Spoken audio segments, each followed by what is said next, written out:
Urgent telephone call from Downing Street, Mr. Mace. National emergency! National emergency! Mr. Pierce, lay down. No. Just let me take this in. Tom Quinn shot the chief of the defense staff, then shot Harry Pierce to escape. You know this is our chance. Then take it. I want an air ambulance to London. I am as near as I can get to the scene of the assassination of the Chief of the Defence Staff, Air Chief Marshal Sir John Stone. Do you want to pull over, Danny? It is complete pandemonium down here. Okay. There are police and emergency services everywhere. God, this is all going too fast. We've got to get back to London. I do have the Prime Minister's backing. I can rely on that absolutely. Absolutely. Right. I'm going to move very fast.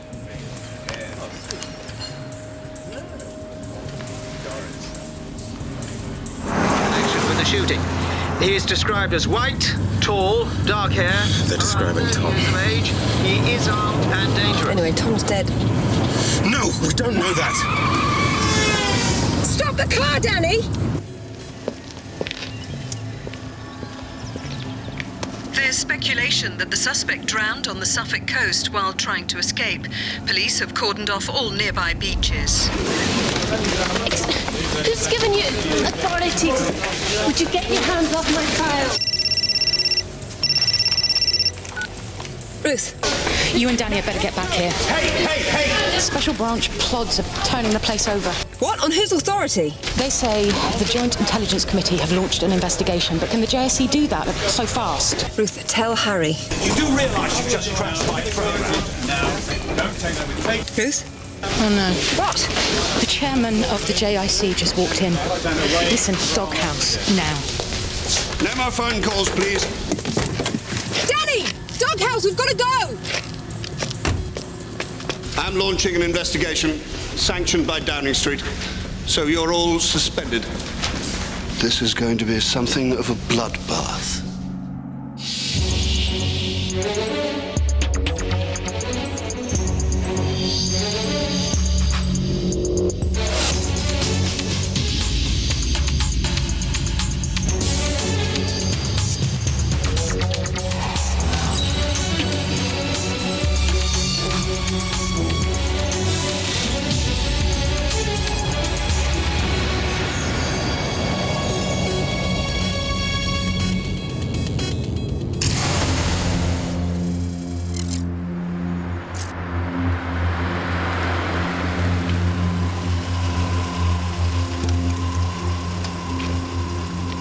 Thank you.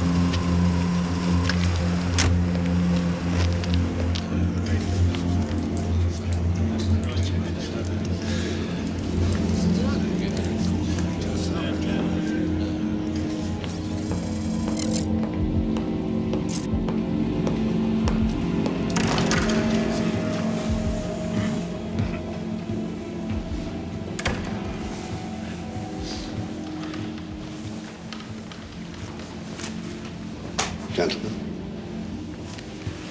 I aim to finish the investigation at MI5 in the next few days. The whole culture at Thames House is rotten, so we are cleaning the stables. What about Harry Pierce? Harry will retire on medical grounds. The rest of his department will be dismissed, or, if evidence is there, prosecuted. Are you sure this is in the interests of national security? Absolutely. So, could I have a vote to authorize the investigation? Which is nearly over. Did the Prime Minister personally order this? He is fully informed. Not the same thing. Hugo, I know you're an old pal of Harry Pierce, so I take your judgment to be clouded. Oh, clouded, am I? Anyone against?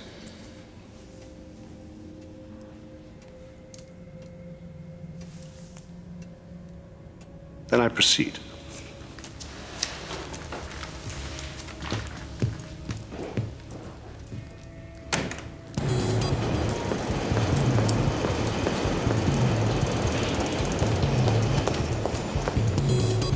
So, do we all shake our tails? They have 3 on me. Had to do the taxi trick. I baked all over. So, the chairman of the JIC is stomping around Thames House looking through all our files down to old apple cores in our desks.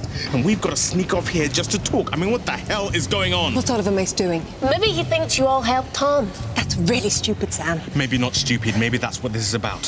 What do we know about Oliver Mace? Has he ever done any real spying? MI6 before he crossed over to chair the JIC. Reputation as a desk spook. Oh, no, the worst. I also heard he's got a hidden past as quizmaster, Northern Ireland. I heard worse. He steps over the line. When he was in Kosovo, 3 Serb agents died in detention. Now, he's a very dangerous man. He's also treating us like traitors, suspending us, having us followed. I smell the stench of deep politics. The question is, what do we do about him? Tail him. Get some dirt on him. He's untouchable. We'd never get near him. Then we'll take his big stick away. What do you mean? Prove Tom was innocent. Yeah, but he wasn't. I mean, God forgive me, but he wasn't. I mean, he's accused of murder, treason. He shot Harry trying to get away. I don't know why he shot Harry. Not really. I think we speak to Christine Dale. Maybe Tom talked to her. Hey, can you spare some change for a cup of Would tea? you Give the cup of please tea or go something. away? Go on. Can you give me some change for a cup of tea or something? just- I just want a wee bit of change for a cup of tea. Sam, you've got a tracking device on you. Get rid and get out now, and I bet there's one on your bike as well. Oh! Things are on their way. Sorry, I'm so sorry. Wait, Sam, you have to make a fight. Danny, have you got it? I got it. I've got it. Right, everyone move. Go. Go. Who the hell was that? Guardian angel?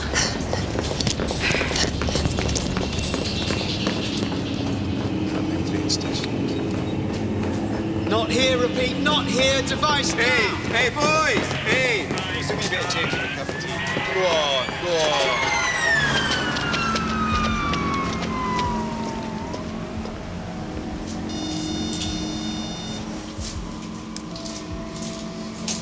Can I help you?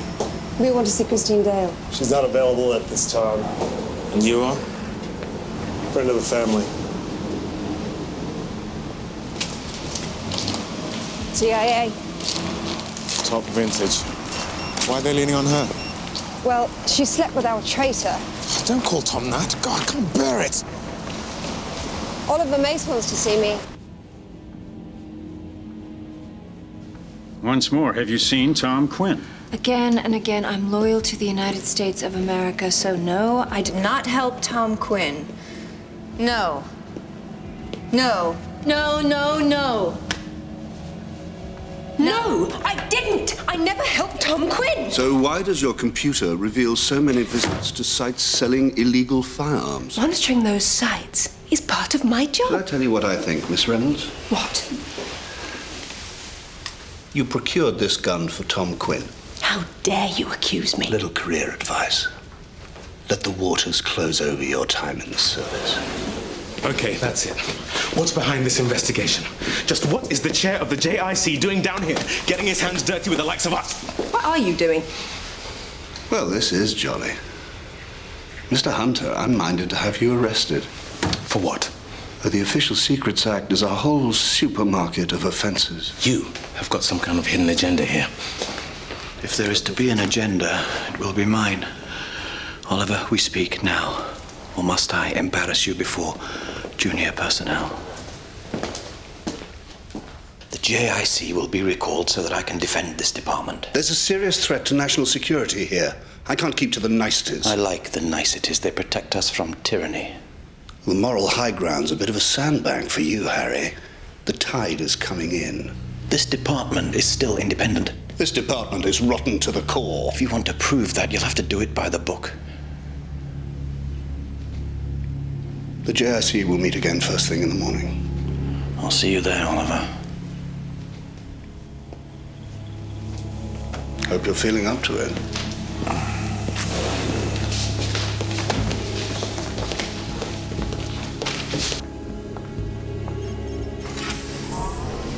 What's going on, Harry? Yes, at the station there was this tramp. Harry. Yes, Ruth. Adam, come most presently upon your hour. Everyone, I'd like to introduce you to your vagrant. All right? How you doing? This is Adam Carter. I've bulldozed a few rules and seconded Adam from 6 to help us sort out this mess. Yeah, well, we've got one hell of a situation here, but there's a neat way to get the gremlins off our backs. Oh, yeah? What's that? We proved Tom Quinn was innocent. Yes. Now, I'm sorry about this, but it looks like we're in for an all-nighter. We're going to need a heap of sandwiches, coffee, tea? I'll get that. Thanks, Sam. Not still bugged, are you? What? Oh, no. He wasn't innocent, though, was he? Sorry. Until we really know, let's assume that Tom was the man you knew.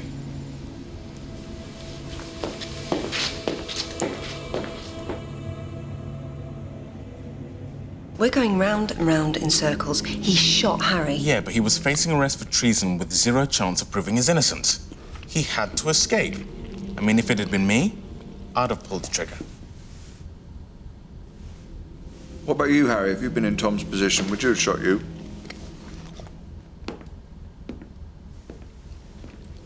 I didn't want him to be guilty. Right, let's take a break.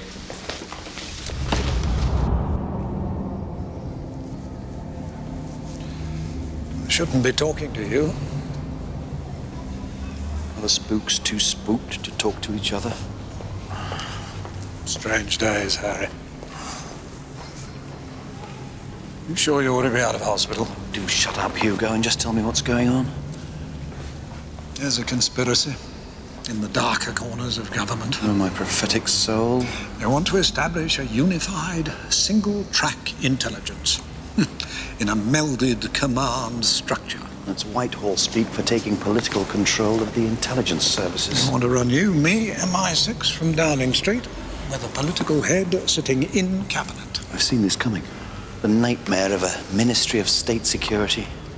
Our very own KGB. They also want to give members of the security services the power to arrest people. Why all this now? They fear what's coming in the Gulf. Al-Qaeda's final push to take over Saudi Arabia. And we all know what that means. Terrible onslaught of terrorism in the West. And to counter it, they want a secret service that does exactly what the government wants. And gives the public positive intelligence. Even if there isn't any. Does the Prime Minister know about this? PM. Bend his ear to anyone who whispers modernization. What are we going to do?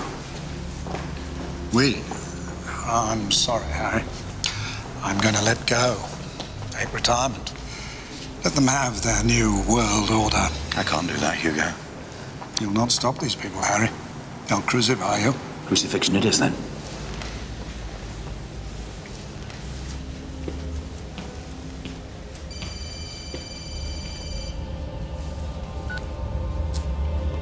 Harry. Tom. You all right? Well, you perforated my shoulder and damn near got my lung. Apart from that, things are just hunky-dory. Couldn't let you bring me in. Meet me. No, I can't. Why not? Because I don't think you believe me, Harry. I don't think you trust me. Now, why would that be? Could it be anything to do with the memory of you holding a shotgun in my face? I'm innocent, Harry. I didn't assassinate Sir John Stone. Well, you just better be innocent for all our sakes. What do you mean for all our sakes? There are conspirators. And your treachery is the perfect excuse they have for destroying the service as we know it.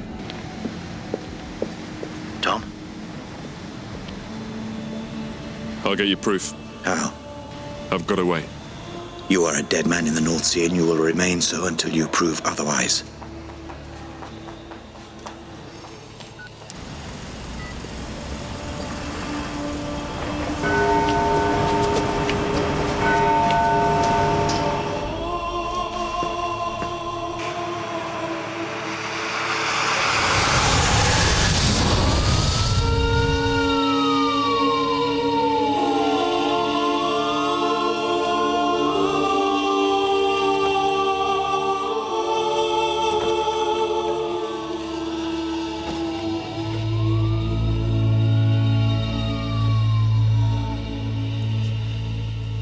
Sorrows, forgive me for what I've done.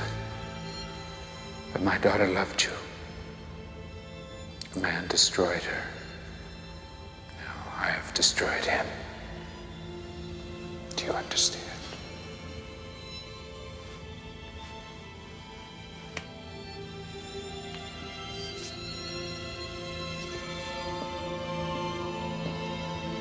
Joyce.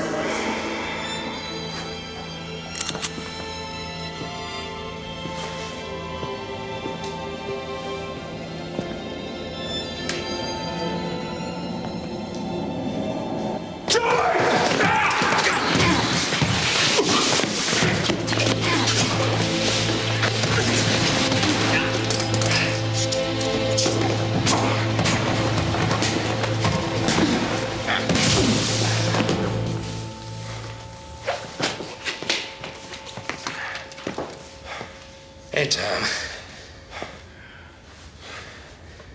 Nice moves. Shut up. Bright fellow knowing I'd come here. So, what are you gonna do? Take me in? Yeah, that's the idea. You remember my CV, who I am? I spent a year in Lubyanka, a prisoner of the KGB. You think English gents in MI5 are going to get me to confess with a few sleepless nights and psychological games? Hell, they'd have to burn my genitals off with red-hot metal. And even then, I probably won't tell them how I set you up. Get up. Get up! No. I won't let you win, and I won't let you destroy me. Look at yourself. Get up, or I'll kill you, so help me God. God won't help you, Tom Quinn. Whatever you do. You're going to send you straight on to hell. Well, why don't you tell me what it's like? Aren't you there already? Hated by old friends, hunted by your country. When they pick you up, what will they give you? 30 years? You're going to do exactly what I say. No, no, no. Now my daughter's lying in an asylum with her mind gone forever. I want you to go mad too, Tom.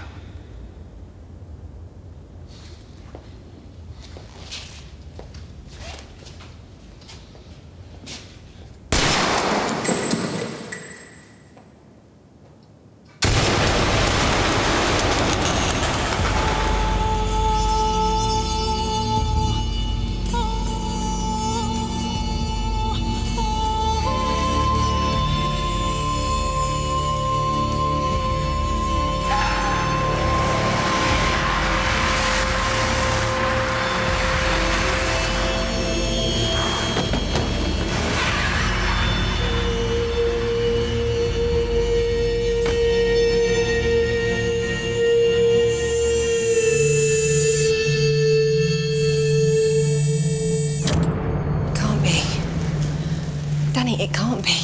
It is. Herman Joyce.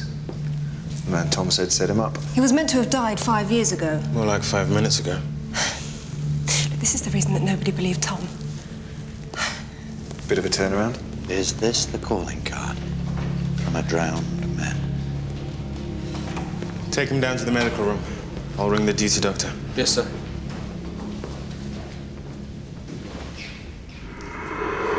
Funeral of Herman Joyce, hero of the CIA, killed in a car crash, 17th of August, 1999.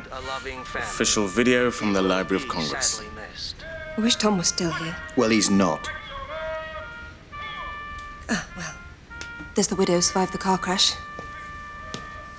Hold it there. Carmen Joyce, ex-CIA field operative mourning for her husband. And it's not Herman in the coffin, is it? One hell of a thing to fix. Fake car crash, another body, tricking the CIA into a hero's funeral. The wife must have been in on it all the way. They planned everything that happened to Tom together. Harry, Oliver Mace is on his way up. A fearsome hour to be awake, Harry. Until this is resolved, no one sleeps. Except the dead. We are now in an entirely different kind of situation. Quinn could have been working with Joyce anyway. You would have needed a confession. In its absence, this investigation continues. The body proves we had It proves nothing. You are not acting in the interests of this service. In this matter, I am the interest of this service. You want to reduce Five to some kind of firm of decorators, only to be wheeled out when you want a whitewash. You're on very dangerous ground, Harry.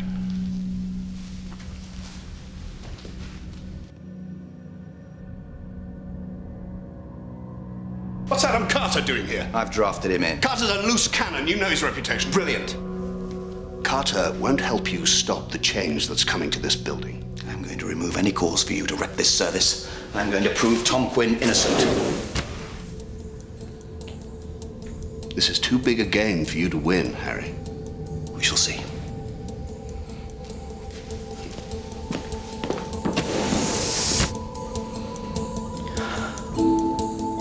Did we really have to meet like this, Oliver?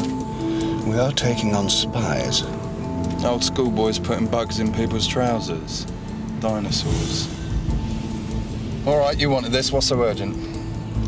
Herman Joyce's body was delivered to Thames House at midnight. There's no doubt it's the man Tom Quinn claimed set him up. No doubt. It raises the possibility that Tom Quinn was innocent. Have they hard evidence? A confession? A tape? No. But the truth... The truth is the intelligence services in this country are not giving the government what it wants. Clear, unambiguous statements. Raw intelligence is murky, never clear. It's time to dump the old-fashioned spy. The government needs a secret service which will tell them and the public who the enemies of the state are. And may arrest them at will. Some fear. Can we rely on you, Oliver? Or have you still got some of that old fuddy-duddy thinking in you? Your mind gone soft driving around in cars like this? No, I'm fine. I'll press on with the investigation. Do that. Is your head on the block over this? There are no phone records, emails back to us. I'm quite good at the spy game too. I think I'll call in a favor with the CIA. Get them to let me talk to their bad girl. If Joyce was alive, that would mean that Tom was telling the truth. Oh, dear God. Tom is a traitor. We must know what he and his friends are up to. He won't meet me.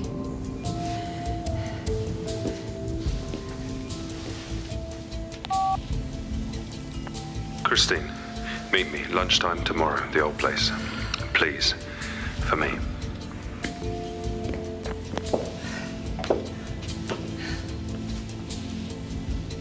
I won't meet him!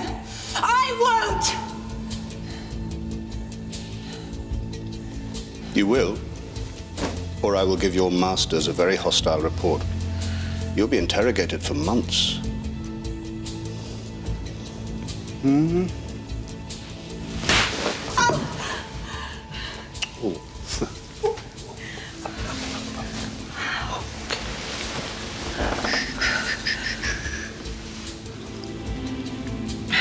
You know my reputation, don't you, Christine? Hmm? I don't let people not do what I want them to do.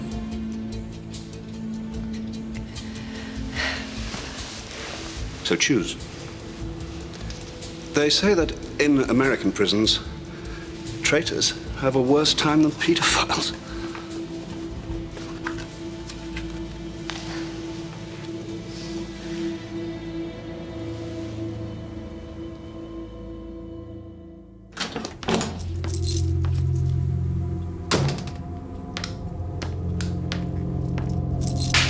Zoe.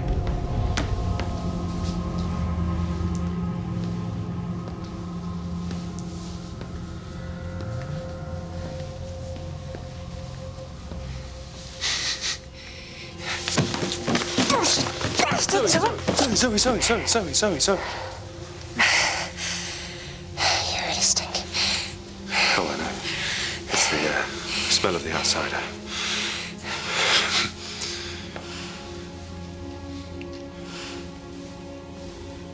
How could you do this to us, Tom?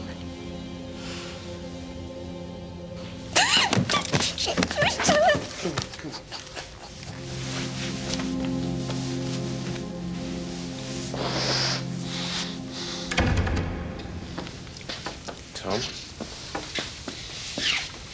Not dead, I see. No, I'm not dead. I feel pretty dead inside, but we don't want to go there, do we? Do you have any idea what we've been through because of you? Oh, look, Danny, I'm drained. You want to fight me, you'll win. Danny, just... Okay.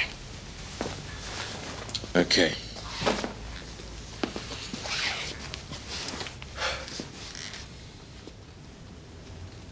Do you want a shower? No. No, I need the dirt. What happened to Herman Joyce? Well, you see, no matter how brilliant Joyce was, he had to have a fatal flaw. And it hit me. What was Herman Joyce's greatest virtue? Family love for his daughter. And Lisa was a devout Catholic. She had a favorite church. So I staked it out. And I staked my life on her father making one last sentimental journey before he disappeared again into his faked grave. And he did. Did you kill him, Tom? Well, we'd never get a confession out of him, just more lies. So what, the body was the best you could do? Sort of, yeah.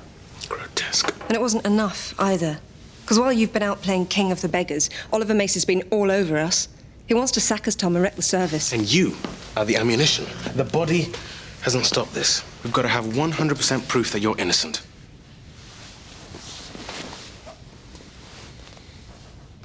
Who else knows about Joyce's death? I mean, his real death. No one. 5 are holding the body at the mortuary in Croydon. So nobody's told her. Who? His wife. Joyce's phone. They text each other.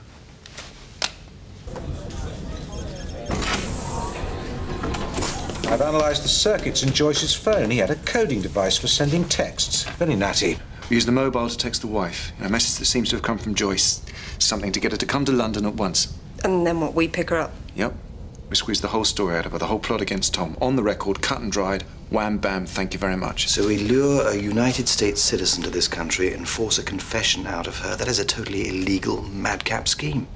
I like it. Great idea, Adam. It's not mine, it's Tom's. We'll tail her from the airport. She's ex-CIA. She'll spot a tail. So we go to the movies. Use CCTV all the way. Wait till she gets to the hotel, then lift her. Will she come? I've got a feeling Carmen Joyce is like her old man. In what way? She's addicted to danger.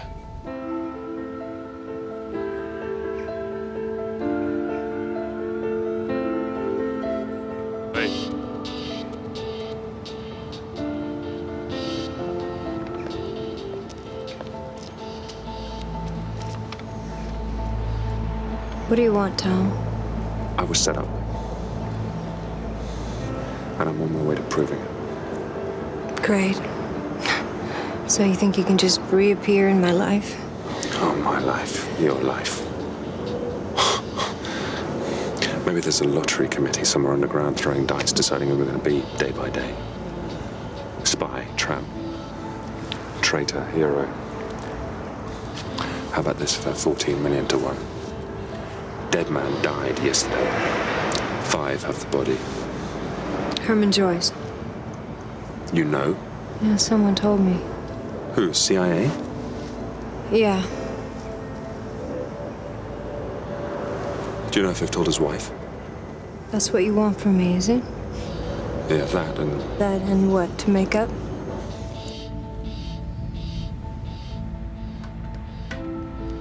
I need to know about Carmen Joyce. Why? 5 are planning to get her to London and lift her. When? She's already left. This will only work if she thinks Herman Joyce is still alive. I'll see what I can find out. Okay, contact Danny or Zoe. And once you get her to London, where are they planning to lift her? I need some details to help you. Are you... What, wearing a wire? You're losing it, Tom.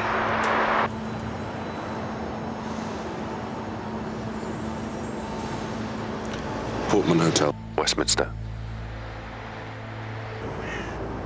Yeah, we can get through this, Christine. We can be together again. If that's what you want. And you wash. That's against my new religion. Hey, I love you.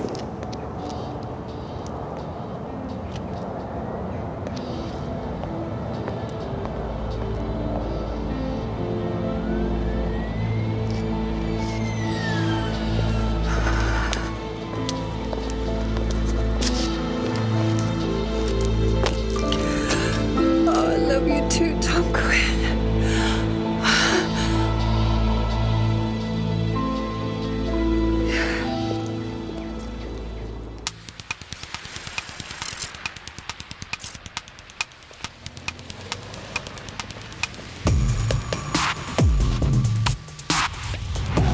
Now, she arrived at Gatwick on schedule, then disappeared for a while.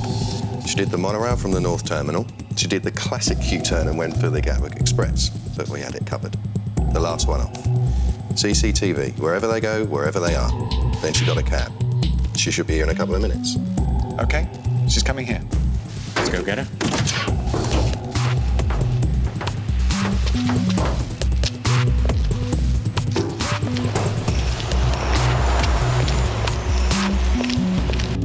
So the plan is? She takes him to a room and I pay her a visit.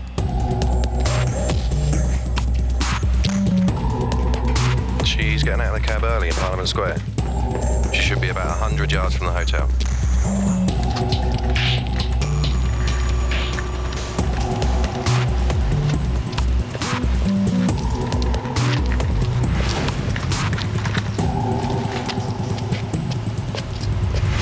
I have a reservation in the name of Hall. Mark is in. Repeat. The mark is in. Yeah, we see her.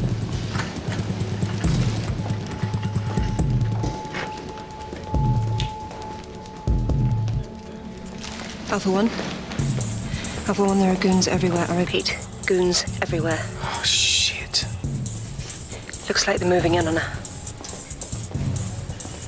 I bet you they're Oliver Mace's men.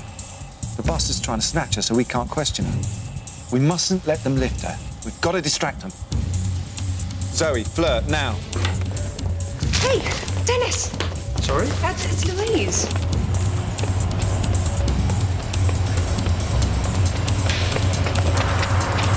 Dawn, are you? Who are you? I met you at, I met you at, Excuse me, someone. What are you up to? I can do anything I want. You do, don't you, with anyone? I don't know you anymore, you bastard!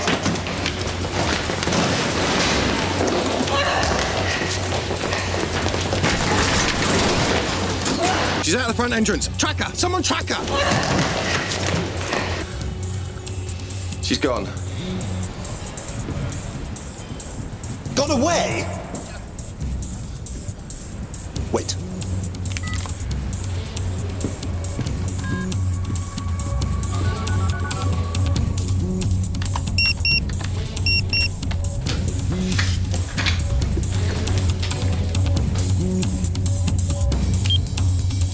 Harry, you ordered Special Branch to interfere with an operation being run by my officers.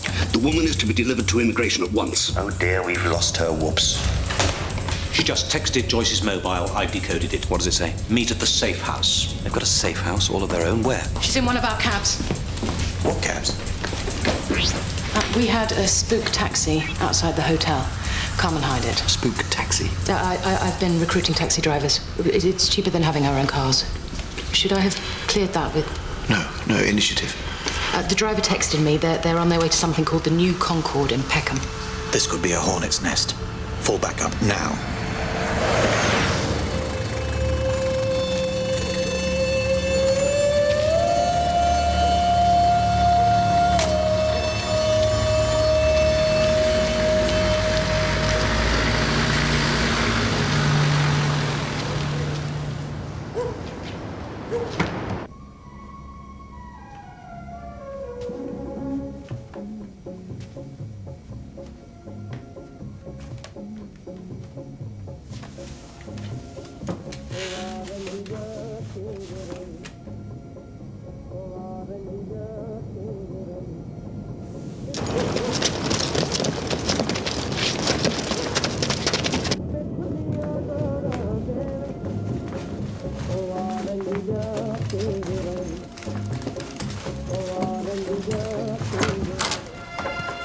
There's an emergency. Don't worry, it'll be fine. Just come with us.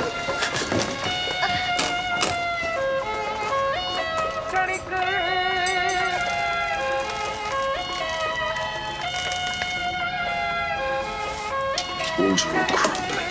Victorian. It's a hellhole. Joyce chose it. Perfect cover.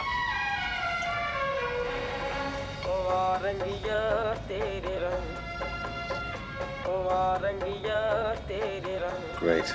Right room.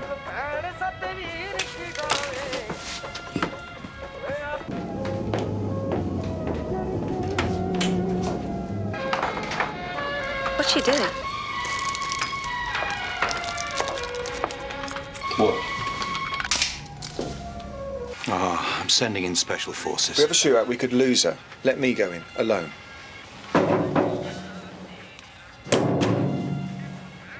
It's Tom. Buzzing.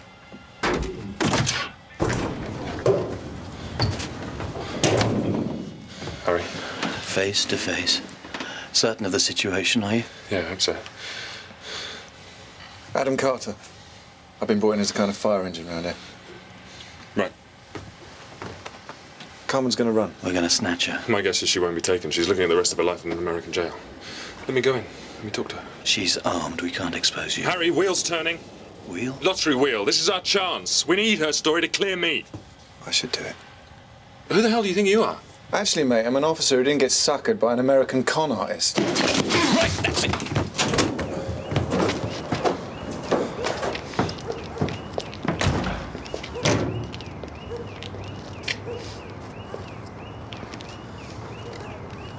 This has to be down to me. She'll kill him. I'll go with the legend. You know she'd spot you in seconds. You'd be dead. Harry, it's my right to do this. You're involved, mate. You'll blow it. All right, Adam, it's you. Come on, Harry, come on. I've given an order. I'm going in. You are not!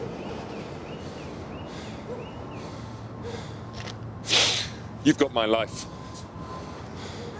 It's not about your life, is it? Don't worry.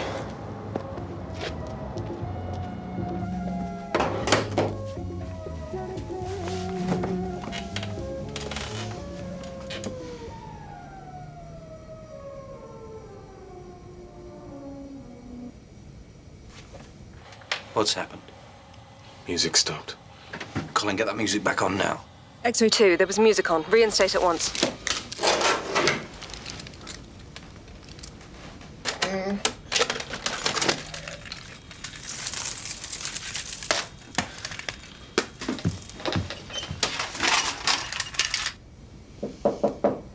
This is Joyce.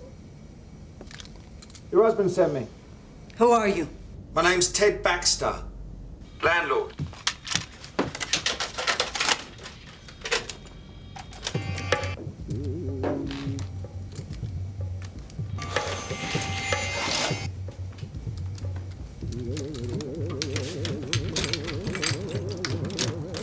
Come in.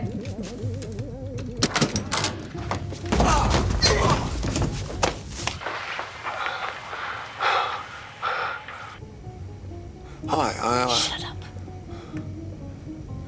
It's a bit unnecessary. I'm just a messenger boy. No, you're not. I recognize you. You were in the hotel bawling out your girlfriend.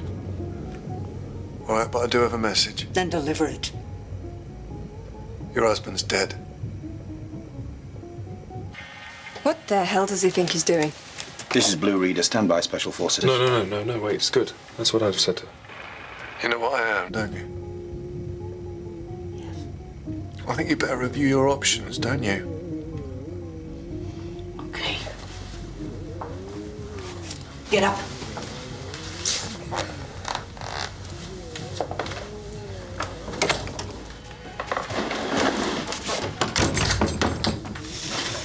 Sit on your hands.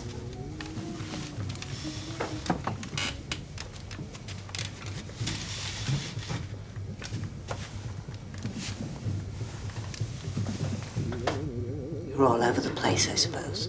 Oh, yeah. This room's... well, it's the last bit of freedom you're ever going to have. Last bit of freedom you'll have too.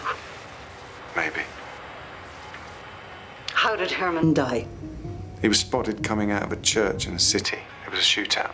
What? Dazzling liar. Did he take many of you with him? Till he killed 3, 4, 5.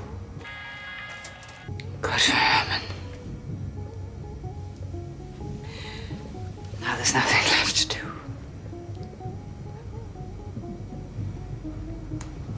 Achieved a lot, though. Setting up Tom was a great scam. More. It had elegance. You're getting all this, Danny. Don't worry, it's running to 2 tapes and a digidisc. Are we bugged? Of course. And you're asking me to confess? Yeah. Praise her. It was a masterpiece. How long did it take you to set up? From when our daughter Lisa went to pieces 10 years ago because of Tom Quinn. That's why you wanted revenge on Tom? He got hold of her. She couldn't stand the pressure. She broke down. She's still in a facility in Maine, doped most of the time when she isn't screaming. Herman wanted to kill himself at first, you know. He'd cry in my arms like a baby. Were you going through that? I wasn't going to lose him, too. The first task was to fake Herman's death. You staged the... It's like a movie set. Who was in the coffin? Oh. Street person. A nothing. What'd you tell Lisa? I want her taken care of. Whatever happens in this room. Absolutely. You tell the company that. We will, we will.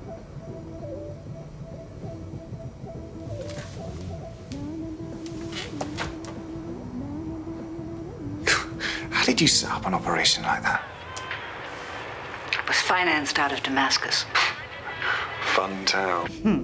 Who was paying? Iraqi Baathists. They wanted a big assassination in England, and we saw the chance to finger Tom Quinn as the killer. She said it. We're saved. To set up the patriotic English spy as an assassin. Anyone We all help? misjudged you so much. Herman was a loader. I'm so very sorry. It's like it stopped raining in my head. Husband and wife team. No friends in the world. Something like that. I know what it's like. My wife's in MI6. It can be so intimate. Like you're locked in a room together. Forever. You're good, aren't you? Very good. Not as good as Herman was. What's happened to Tom Quinn? He drowned himself. Tom Quinn is dead. Body turned up in a trawler's net this morning.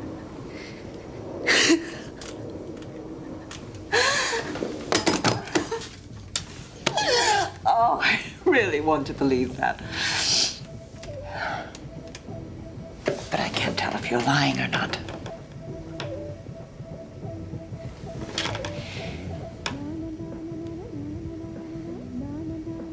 What was it turned you and Herman? You mean to the dark forces? It was more than Lisa's breakdown, wasn't it? Where's he going with this? Why don't you just get out of there? Harry, Good enough to have felt. she's not holding the gun. Send in the heavies before he gets himself killed. No, wait, I know what he's trying to do. It's undercover in Russia, fighting communism. This is the victory of democracy. You should have been on our team. Thin line. Quinn is dead. Dogfish ate half his face away. Apparently there's a lot of dogfish in the North Sea. This guy. Softly. Softly lie down, softly. What's going on? Tom, we can't do this. No, I can't allow it. What, save the service? You want Oliver Mace to get to her, make her change her story? Your op was a total success. But I'm about to be taken in the field.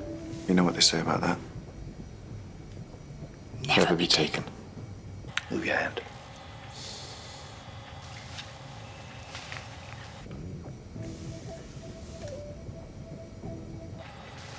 Go on, bitch, do it.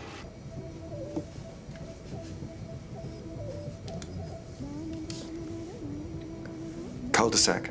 And the cops are all at the open end. That's it. No fire escape hanging down. No leap to the roof across the street. No. No rescue. No door. But there's a door. Isn't there, Carmen? Yes. Go through that, the cops will never get you.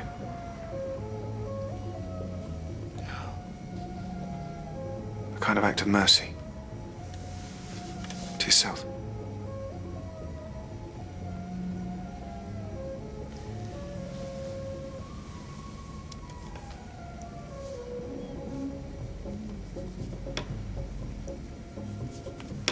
What's your real name? Adam Carter.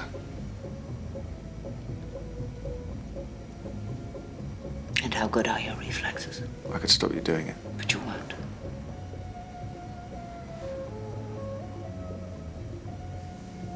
salute, Adam.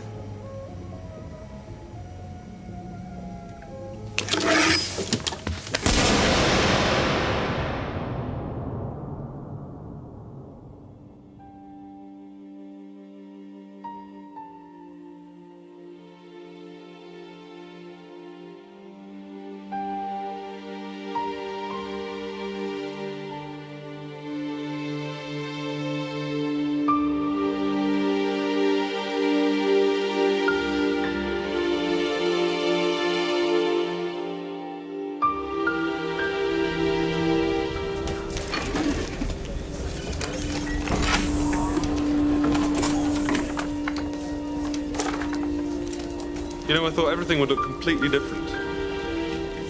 But it doesn't. Tom, send a signal to the US ambassador. Tell him we have the bodies of 2 American citizens. Does he want them back? No need to be polite. Yes, Harry.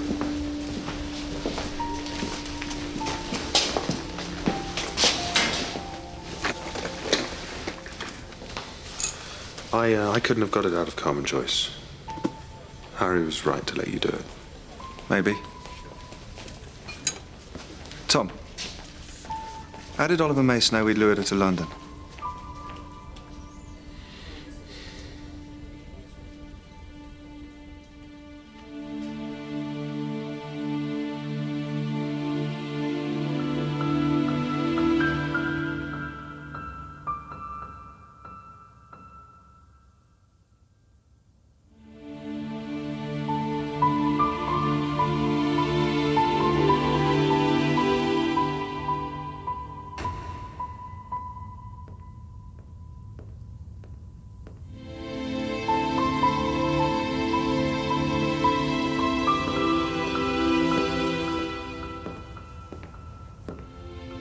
Tom. Oh, did you think you were meeting Oliver Mace? It's Dale. Pleased to meet you. This is Adam Carter. We're sort of doing the same job at the moment. Right.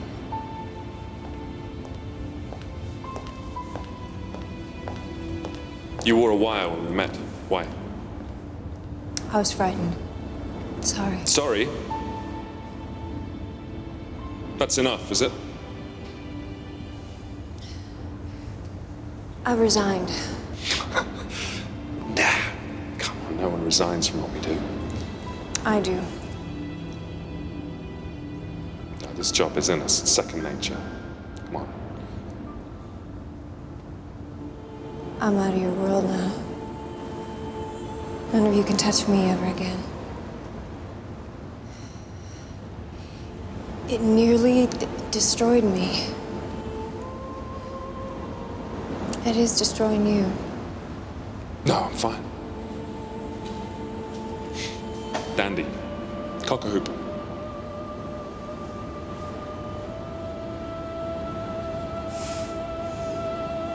Goodbye, Tom.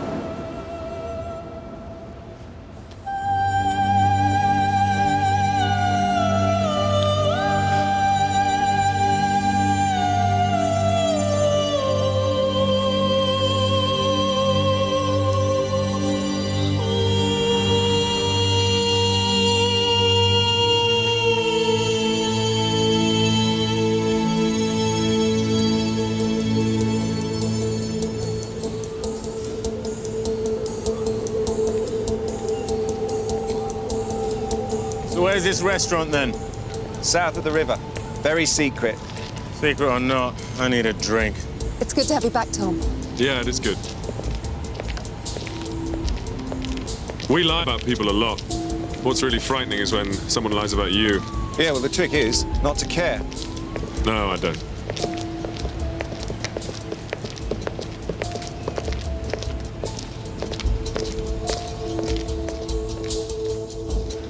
It went wrong when you let Harry Pierce walk out of hospital.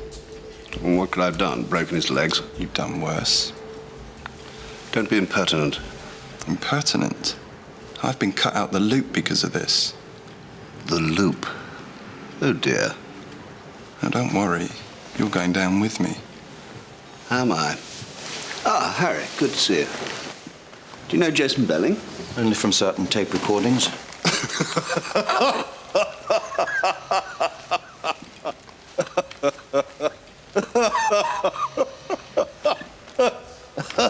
Forgive us, Mr. Belling. Spook humor. Convivial though this is, sadly, Mr. Belling is not a member of this club. Nor is he my guest. Is he yours? No. So I think you'd better leave.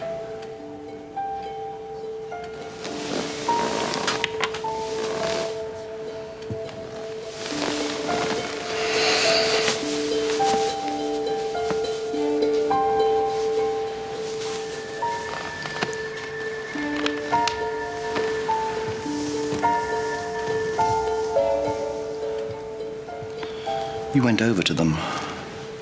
Yes. Damn near landed us with the Ministry of Security running a secret police. I was perhaps somewhat blinded by ambition.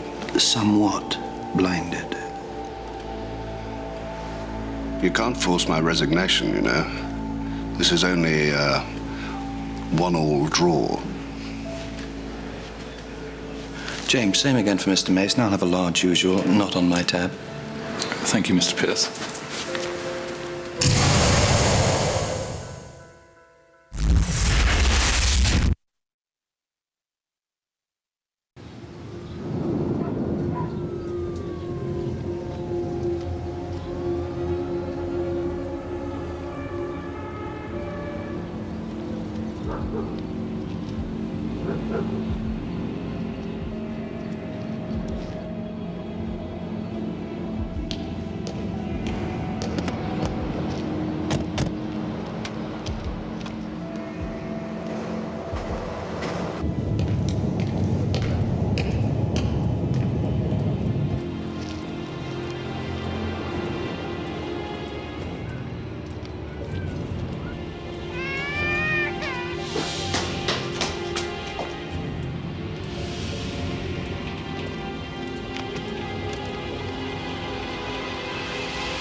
That should get somebody's attention.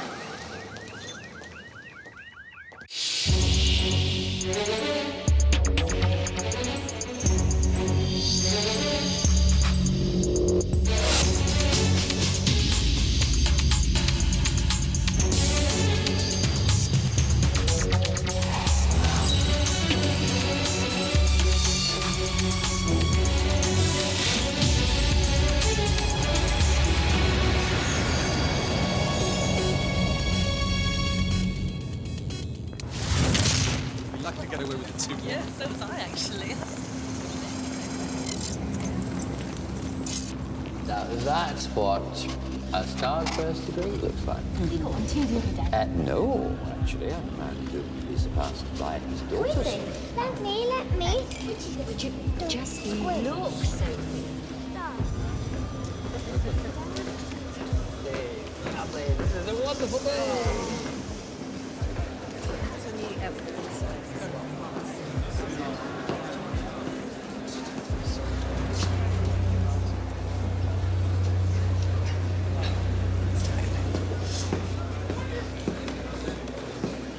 Hello, Fred. Harry. In the flesh, though that flesh be older. This is my family. My wife, Helen. Darling, this is Harry... Pierce. Yes. Pleased to meet you, Mr. Pierce. How do you do?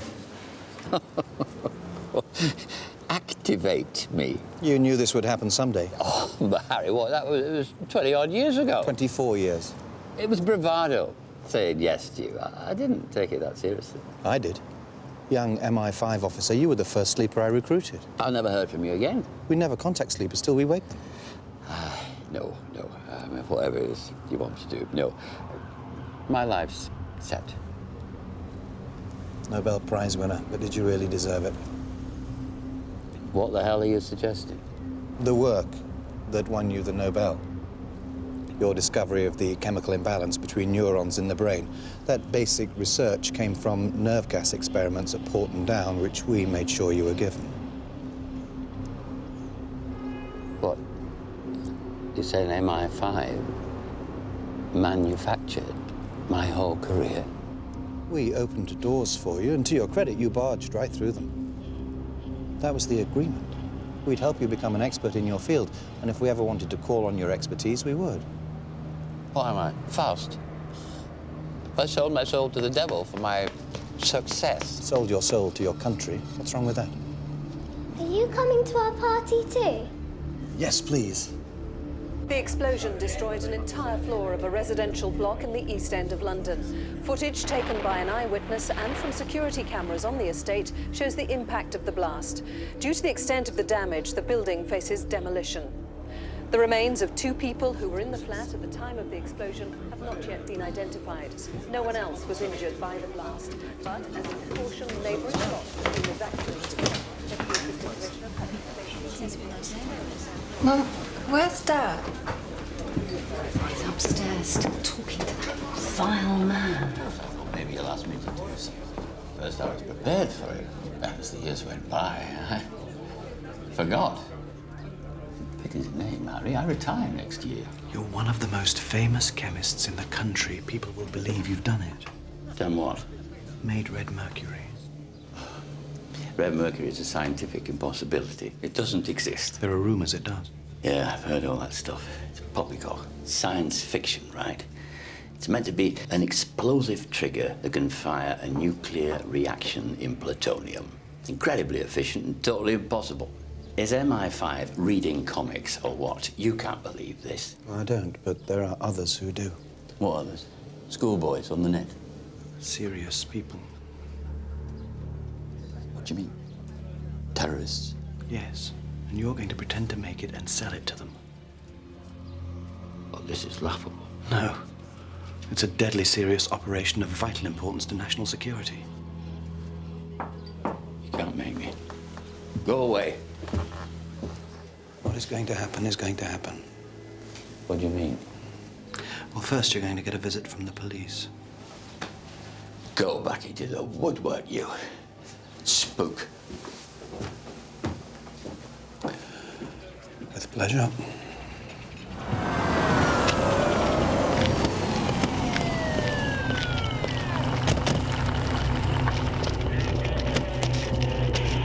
I've been in a cell all night. No explanation, no solicitor. I'm staying now without a lawyer.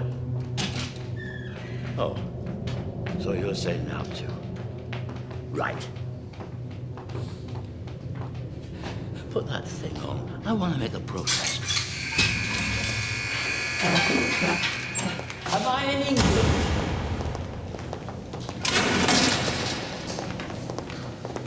My name's Michael. This is Sally. John. Hi. Hello. We'll give you backup throughout Operation Flytrap. I told Harry Pierce I'm taking part in no operation. Don't you think you owe it to the service to at least let us brief you? Really? What? After he had policemen drag me out of my house in front of my family and friends?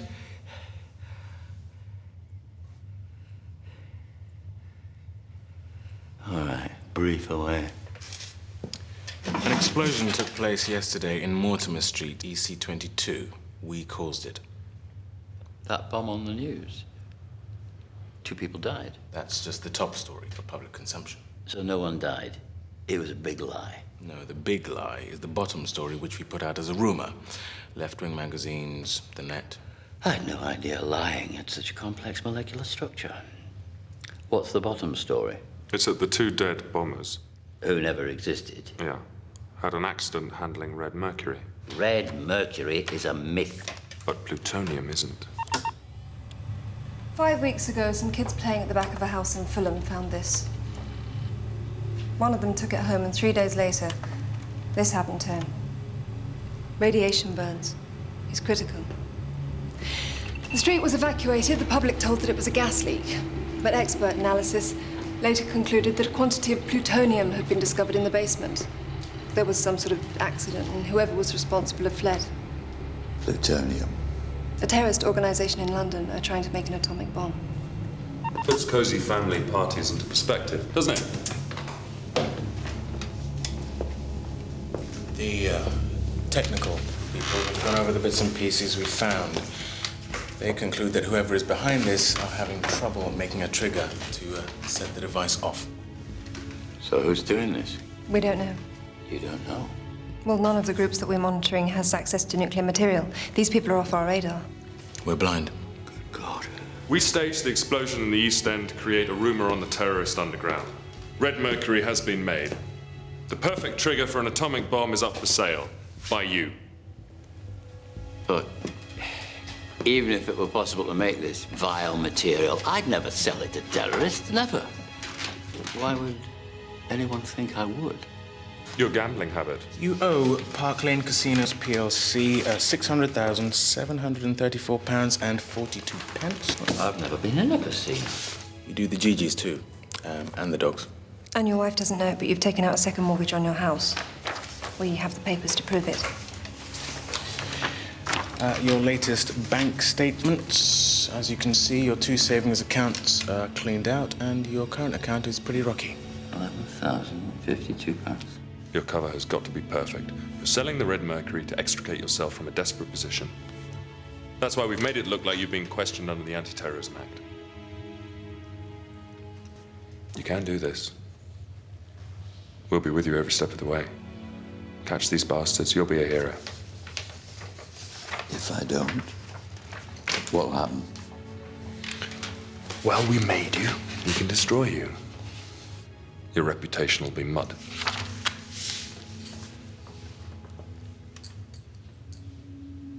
Sign the Official Secrets Act.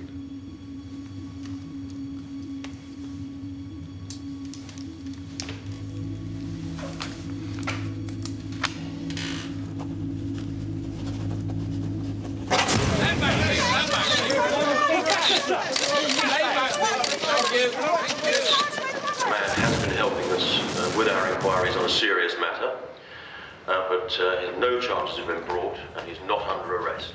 That is all I can say at this stage. Was it Red Mercury? I'm sorry, I have no further comment at this stage. Well, you've really rearranged the furniture in his life. Brave guy. He's an idiot. He lived a lie, now he's paying. Yeah, well, I'm back on the Birmingham night. We can do with you on our boat. Excellent. Danny, time to hit the wife. Right. In the garden. They're actually in the garden watching us. Oh, Fred. Talk to me. Helen, you've got to trust me. You were arrested.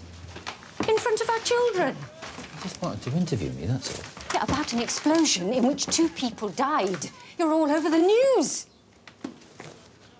Fred. Tell me what this is.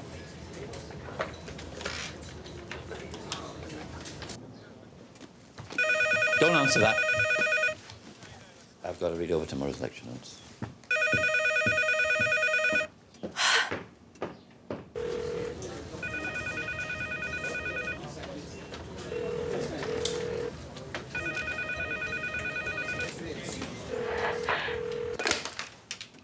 Hello? Mrs. Roberts? Yes? I'm ringing about your Visa card. Oh, yes. Joint account with your husband?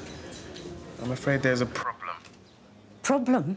If I could take you through some security checks. Do you have your account details to hand? From your password, could I take digits on the account ending 662 is £7,612.05 in debt.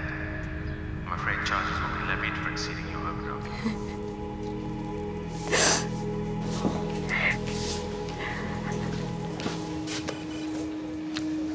What was the point of rattling the wife? A test.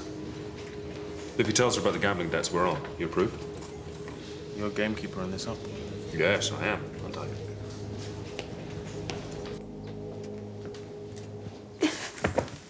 Tell me. Fred. Tell me. I gamble. Yes! Yes! Game on! We're game on! Where are you going? What for flies? Okay, great. When would you gamble? I'd tell you I was in a faculty meeting. And you've been at the casino.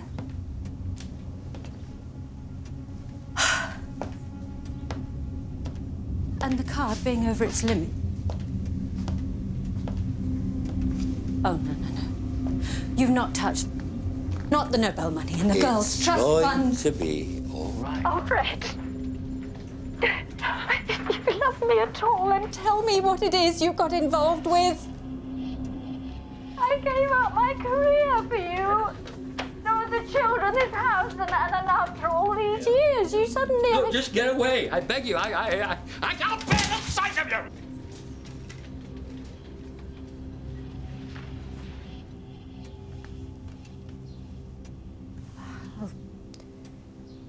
I'll go to Aunt Julie's house in Leeds.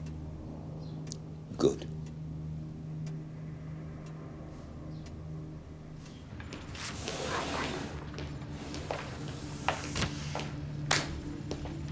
All right? Yeah, yeah. How's Fred Roberts bearing up? He's playing the cover story to his wife. He's hooked. No, I mean, how's he bearing up emotionally? Fine. I don't know. Yeah, good, fine. Tom, this is a vital and dangerous operation. Are you happy running it? You mean, am I up to running it? After what happened with Herman Joyce? Why wouldn't I be? Good then.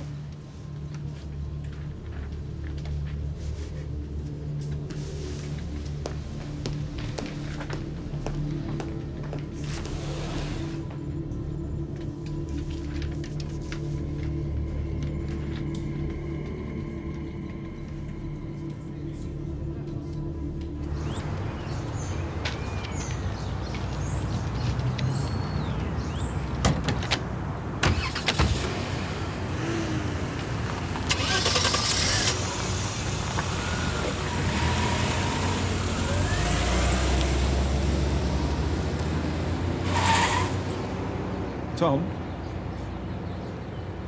Did you put another team on the house? I think we've got our first flies. They look like a professional team. The car had false number plates. Surveillance team means serious organization. We've got to know who these people are. Lift them and ask them. No. They can see we're crawling all over Fred Roberts. That's what attracts them. Our interest makes it seem like Fred really can make the Red Mercury.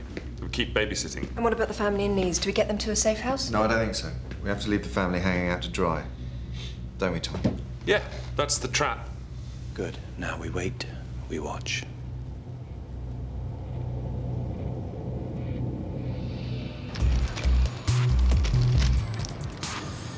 God, you'd think we'd blown a hole big enough to get someone's attention.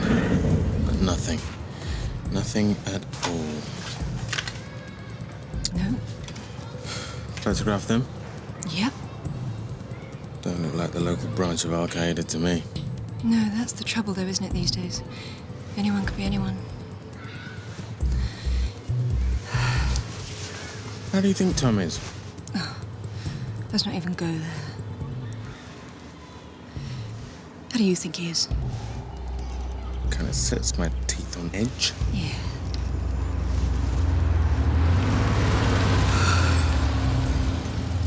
Hello. Who's this?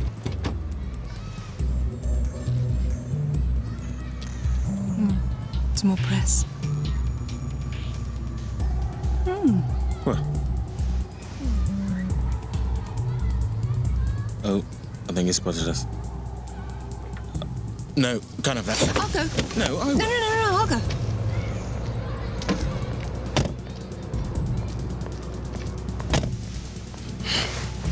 Call of the Wild, Zoe.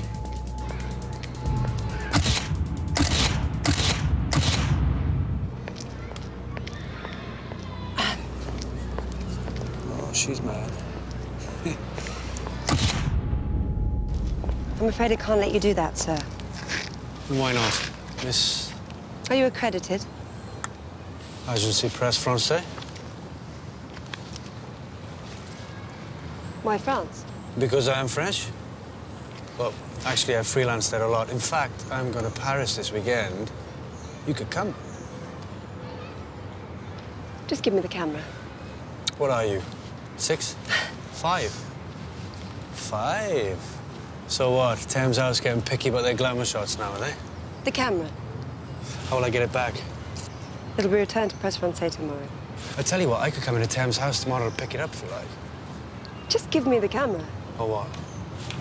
Will karate chop my sensitive parts?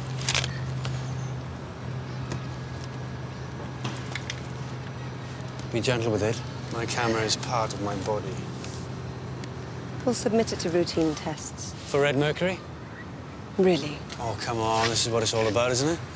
Sites about red mercury are being pulled off the net. You know, you're just a fund of information, aren't you? Yeah, I know. What's your name? I mean, obviously give me a false name, just one that I can think of. It's Zoe. Zoe. Is your real name as pretty? Yeah. Don't you want to know my name? No. I'll find out your name and everything else about you. Well, you do that. Turn around. Yes, yes, yes, yes. Salt.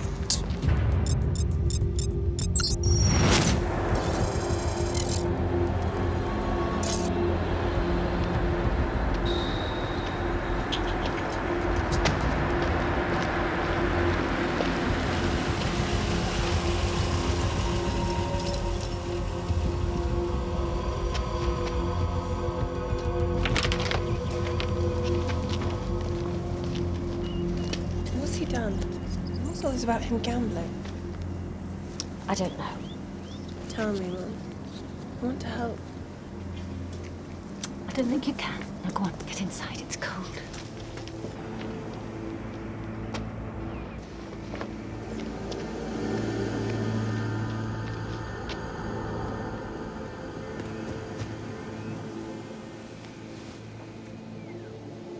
Helen, what am I doing?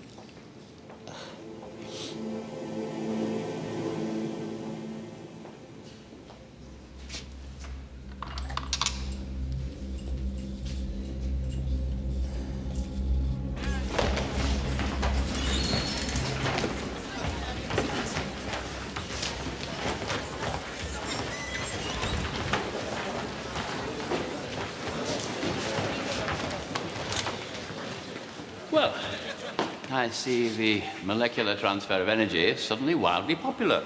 I'm sorry to disappoint anyone who's here to be stunned by details of my criminal career, but in this lecture, we shall be considering questions of solid absorption or selective absorption in reactions.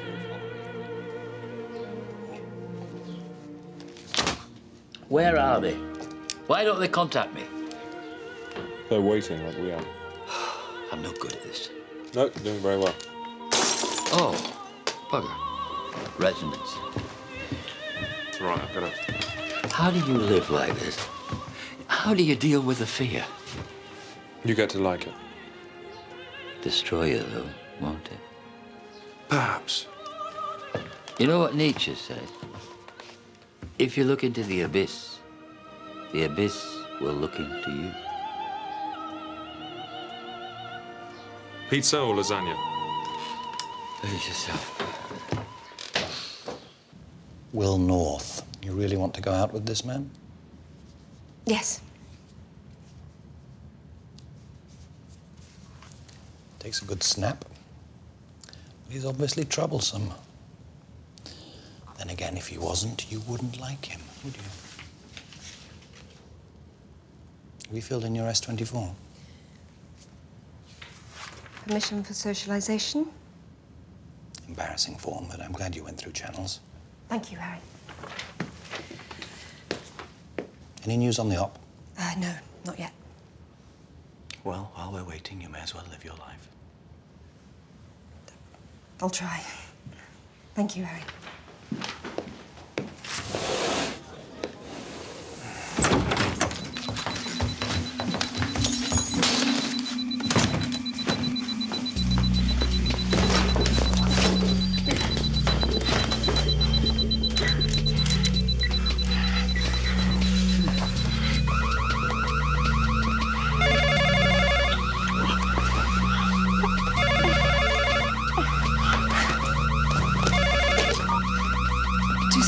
All clear.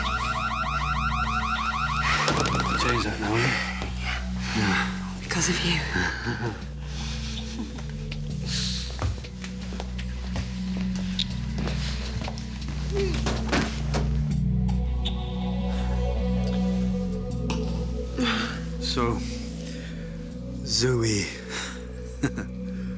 your real name, then? It's Zoe. Yeah, all right. Yeah, it is. William Regis Knowles. How did you know my second name was... Oh, you've checked me out. What, have you had me vetted? 15 parking fines. Very naughty. Well, next you'll be telling me that 5 searched my flat.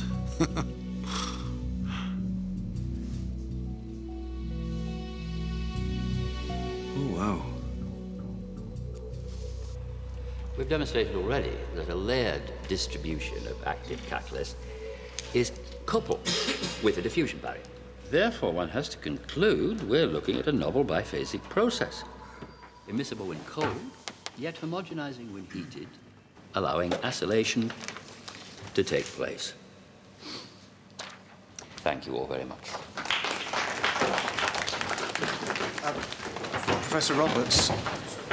Yes? I'm worried about the molecular structure of the gas under minus 214 Celsius. He's talking to a student. I'll be out in a moment. Enjoy your lecture. It's really good, yeah.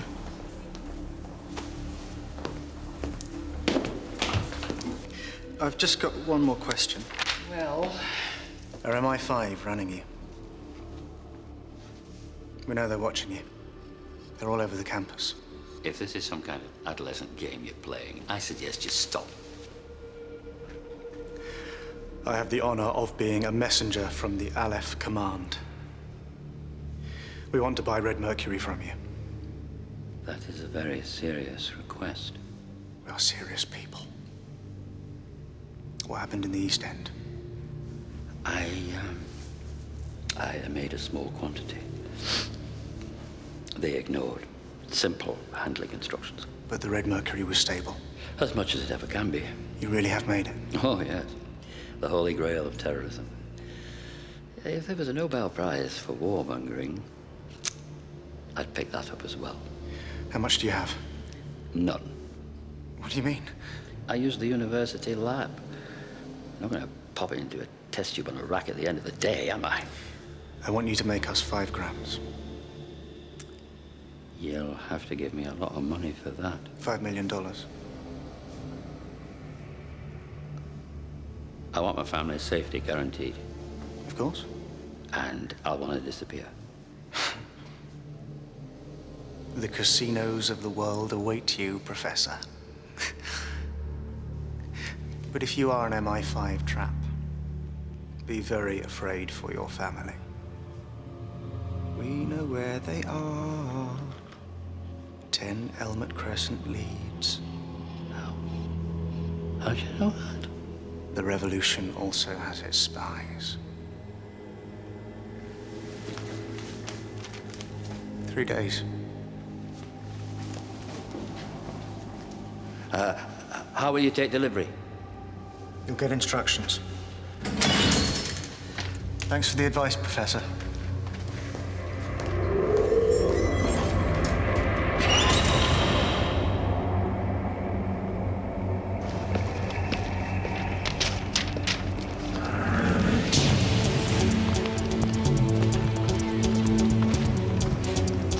Colin, there's something wrong.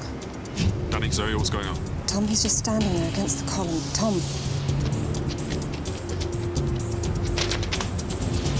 All right, leave it to me.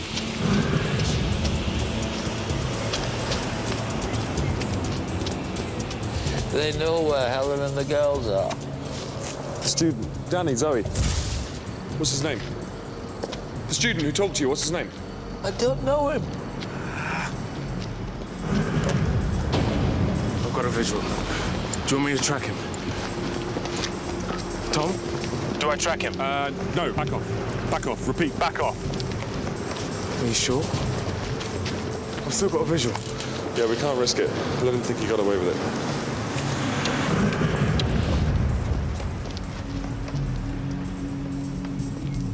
Come on, I'll take you home. Don't go home. Don't get anywhere.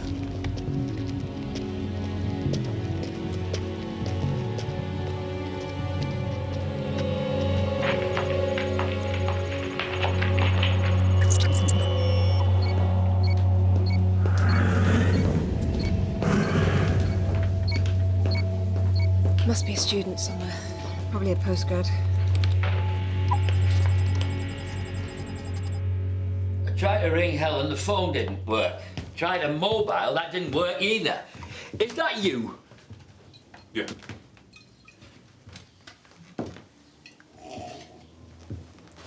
Don't you think of us as human beings at all? Fred, I know this is difficult for you, but can we just go through exactly what this young man said to you again, please? He wants the red mercury in 3 days. He'll let me know how it'll be collected. Mike, what about my family? They'll be all right. Can you guarantee that? Yes. Liar. I can't go through with this. Listen, we cannot stop this operation now. You have to realize that. The only way out now is to make it work. What? I'm to go calmly into the lab and pretend to make more red mercury? Yes.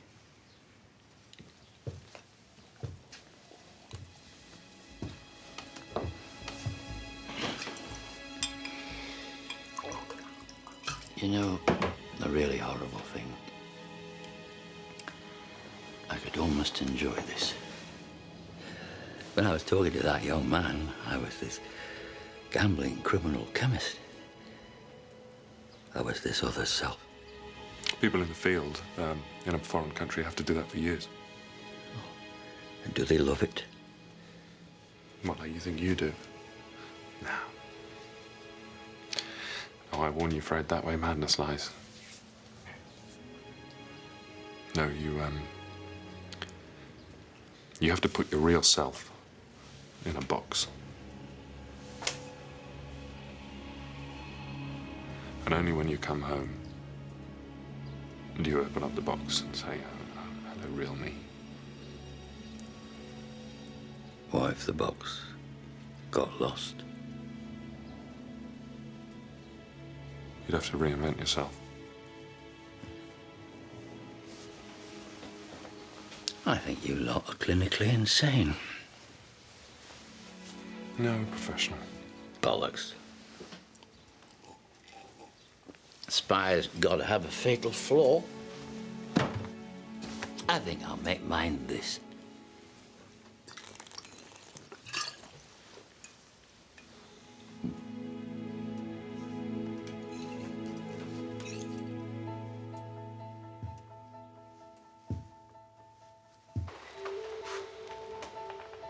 He's asleep.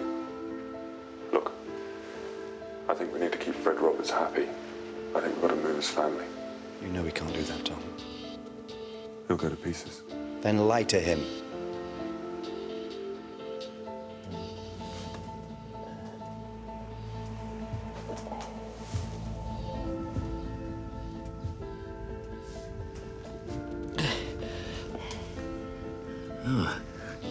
Oh, I've got to see.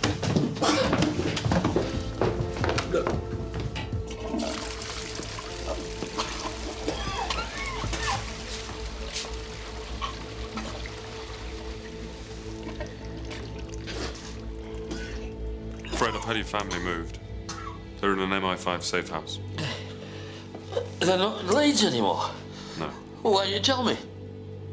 Security rules. So they're safe? Yeah, they're safe. Thank God.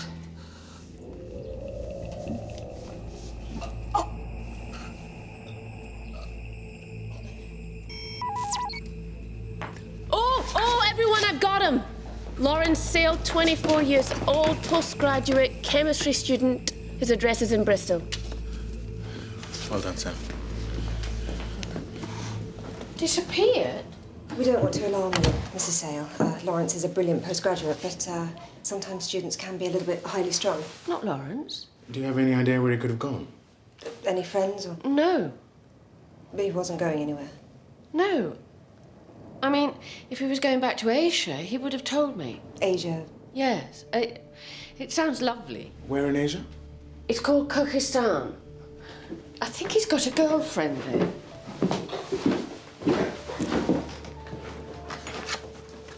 Look. Would you like a cup of tea?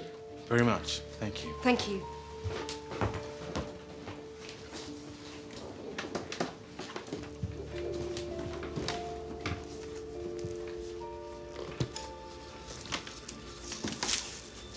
Funny.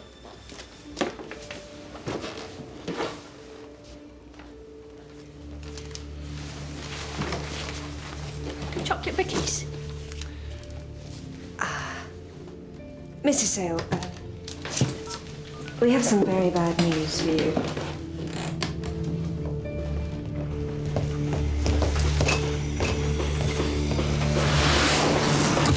Y Division have translated the cards for us. Now, they're all signed Aleph Command. They're in two groups. Some make up a mini terrorist handbook, how to handle detonators, explosives. The others are ideological. They look forward to the overthrow of Saudi Arabia and the establishment of the House of Islam with a caliphate in Baghdad. Al-Qaeda's stated aims. These postcards. They were sent from several towns in the Fergana Valley. A number of Al-Qaeda personnel are known to have settled there after the Americans moved into Afghanistan. I've seen this postcard thing before. How do you mean? The Syrian Secret Service use it. This Aleph Command, I think it's something new. I think it's operating like us. Surveillance teams, tradecraft. I mean, it's like a terrorist MI5. Yeah, we've activated our sleeper. They've activated theirs. Lawrence Sale. Okay, this would be my phone. We let Lawrence contact Fred, but don't pick him up until the money's paid. Criminal evidence is the key. The family in Leeds put special forces on the house, but out of sight. This is about waiting, wide awake.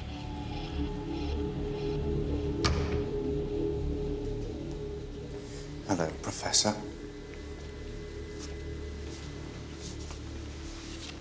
These are the details of how to access an account in the Cayman Islands. The money will be in the account 1 hour before I collect, tomorrow night. Can I check that? Oh, they'll pay. They're honorable. And we want to collect it from you personally.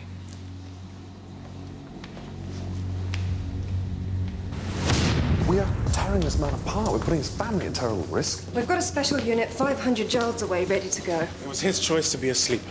Exactly. He knew what he was doing. No, I don't think he did, Ben. I don't think he does now. There's part of him that wants to play the big bad spy. What's your point? My point is that the service is exploiting him. We're crucifying a man here. Fred Roberts or you? What?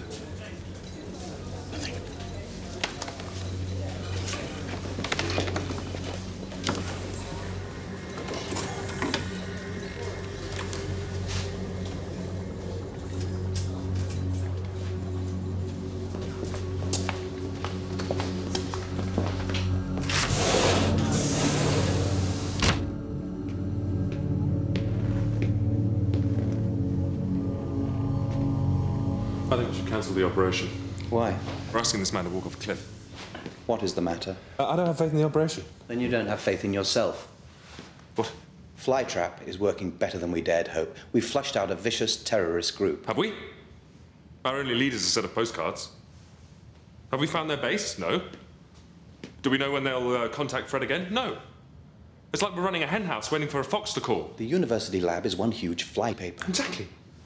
So we're using Fred Roberts like bait. Of course. Well, what are we? We're just automatons, scared to wake up. Tom, when did you last sleep? I'm relieving you for 8 hours. Go home, have a glass or two of decent Medoc or whatever, sleep, and be back in the morning.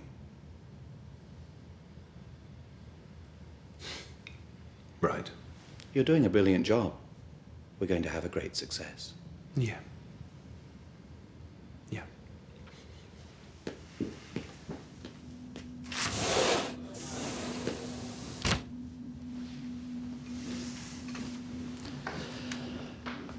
Adam, when Tom's left the grid, would you come in here, please?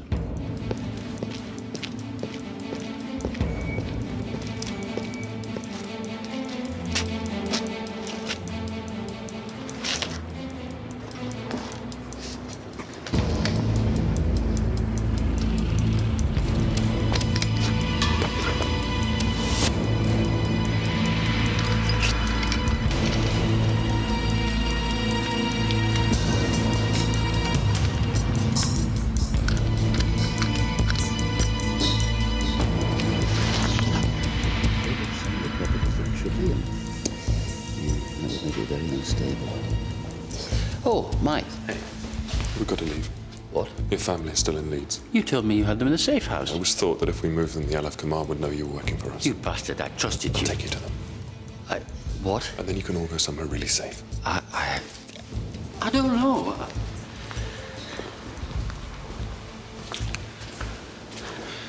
Professor. You and your family are at terrible risk. Now I'm in charge of this operation, and I'm closing it down. I want you to come with me now. What is this, some kind of crisis of conscience? I thought you left all that in a box. Please, I must do this for you. Come with me. I'm begging you. Now.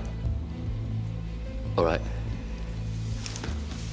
Maybe you took the professor home. No sign of them at the house. Has they snatched him or what? I saw this happen to someone at GCHQ. What happened? Their conscience exploded. An exploding conscience? Tom, I don't think so. 3 agents in the field got killed. Danny? I think Ruth may be right.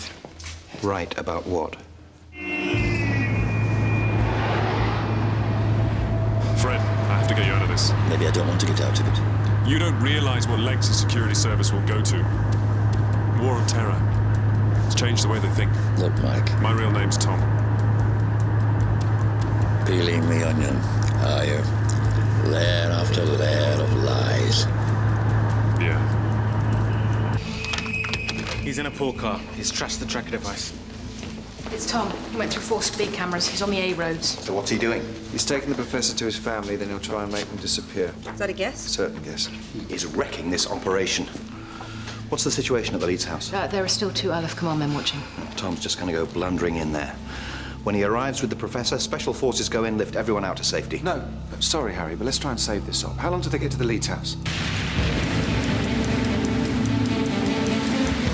Yes, but I want to go on with what we've started. No, you don't realize. I realize a nuclear bomb could go off at any time. We're not in control. The operation will go pear-shaped. They'll chew you up and they'll spit you out. Bloody hell! Oh, what's going on?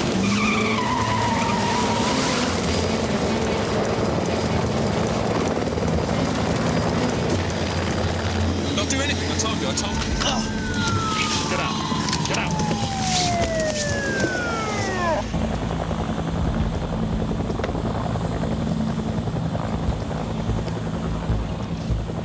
I'm so sorry, Fred.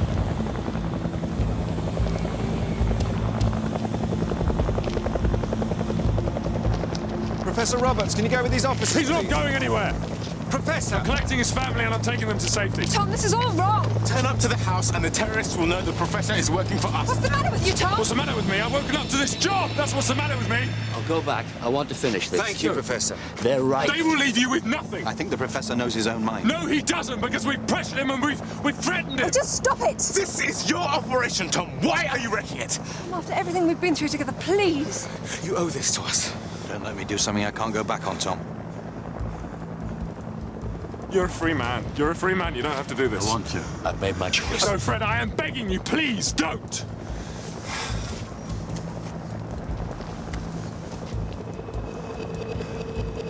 I'm decommissioning you, Tom. Oh, don't be ridiculous, Harry. You are no longer an officer of the service. Danny, Zoe, come on. Just leave it. Come on, back me up. How exactly can we do that? Because we understand each other. We always have. Not anymore. Zoe. I'm really sorry.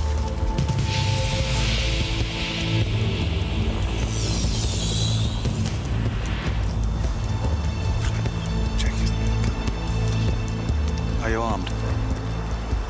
I mean, I would have armed myself. Don't get caught with a gun, Tom. Not again.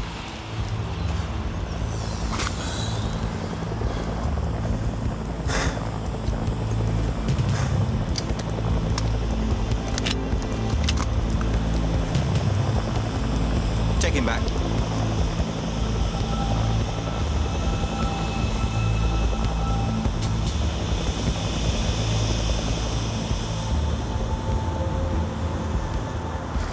Do you understand? No. Sorry.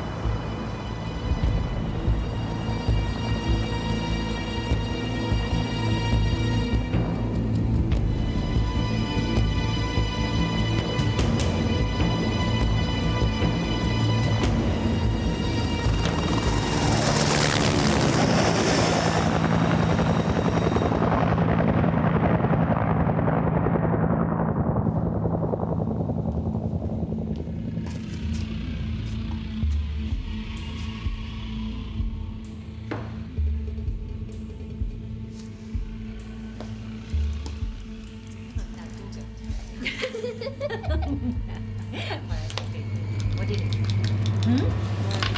Five! 1, 2, 3, 4, 5. So yeah.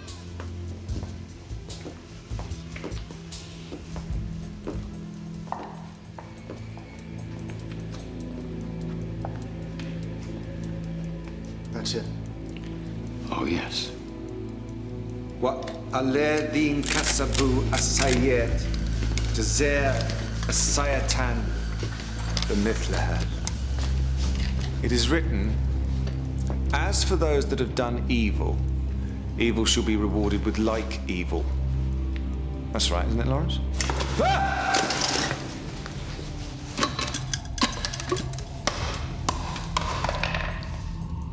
Chili powder mixed with a little oil. You've been had, Lawrence. It's a sting called Operation Flytrap, and you've been well and truly stung. That's your go. Whatever you say, I won't betray my brothers. We've got all the money paid to the professor. Do you think your brothers will be pleased when they know that their $5 million is safe and snug in the British Treasury? You're going to be ours, Lawrence. Your compadre is in Leeds. Answer me! Yes. Ring in to check you've got the mercury. At an agreed time. If you tell them you have the stuff, they'll leave the area, yes? And if you don't? Look at me. If your brothers move against the professor's family, special forces will shoot them dead. I want to save lives here. Take your phone out and tell them you've got the mercury. Take your phone out.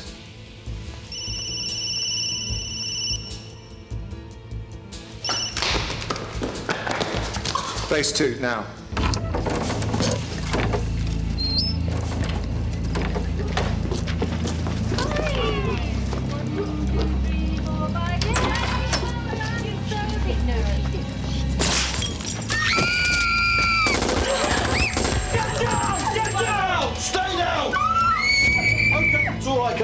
Everything's gonna be all right. It'll be fine. Everything's gonna be all right. What's going on? Secure. You can talk.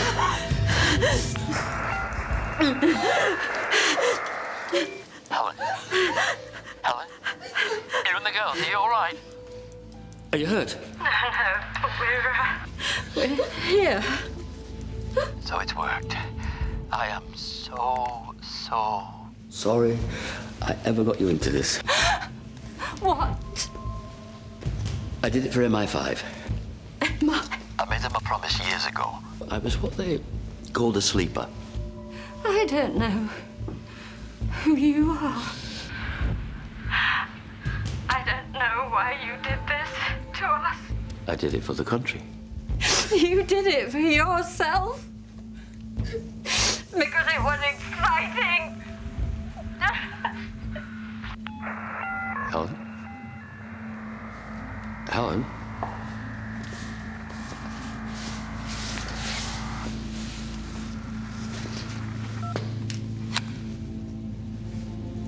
It can be hard for the people around us.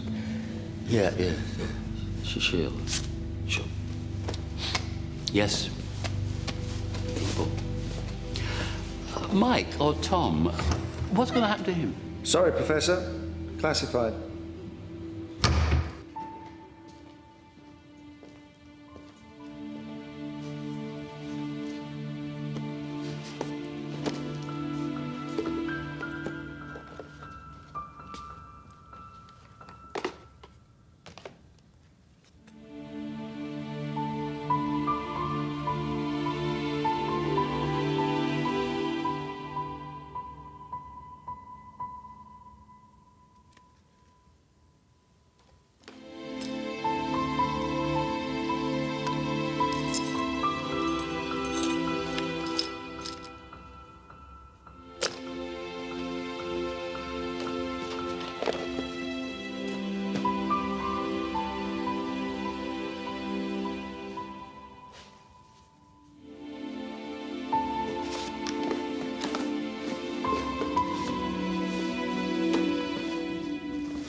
Everybody safe? Fred's family? What about Lawrence Sale? You get him? You can't, of course you can't tell me. I'm a member of the public now. You are. I envy you. I doubt that. No, I mean, if this thing is really leaving you, then... The spy thing. The urge to be secret.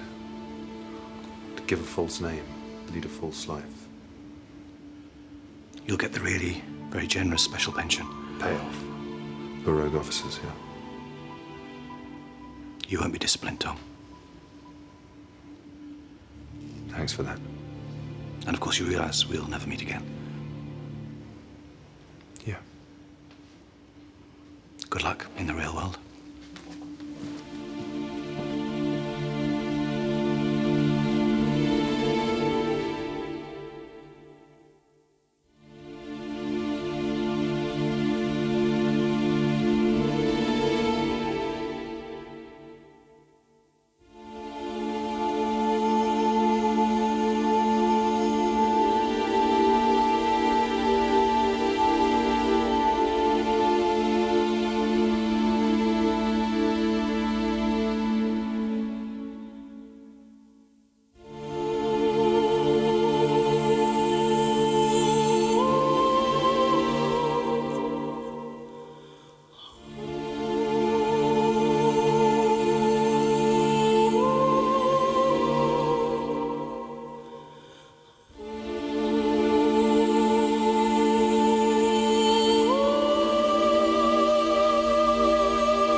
This plant, the more you try to rid the desert of it, the more it spreads.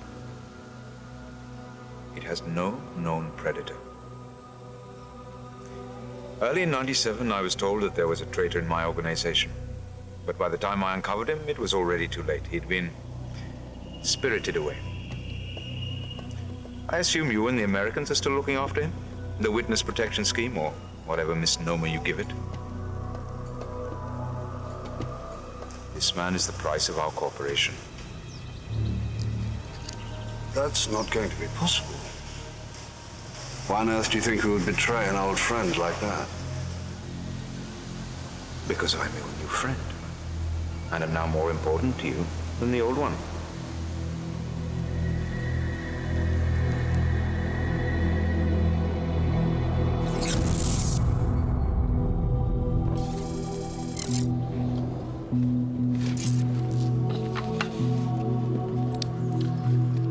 अगर आप उन किताबों से अपना नाम हटा दो तो हो सकता है आपके ऊपर से शायद फतवा हट जाए and problem can be solved.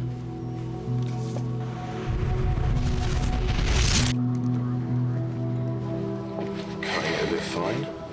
So, what's our illustrious author up to today then? Tea with a friend. Someone with a fatwa hanging over him. Zuli sure gets out a lot. Who's the friend? Harakat, bookseller. Checks out okay. Isn't that a bit low status for Zuli? Doesn't usually hang out with the glitterati. The Home Secretary's a big fan. Oh, so that's why we're on this op. And with such high-level protection. Showing how much the government disapproves of the fatwa. There's only one thing that worries me. The last thing we want is to keep Zuli alive long enough for him to inflict another one of his novels on us. What do you think, Danny? My Urdu's a little rusty. Harakat thinks I should consider renouncing what I wrote, and then the fatwa would be lifted. What about me? What would I do then? Go back to breaking into foreign embassies or stitching up Greenpeace or whatever you were doing before. If only you knew.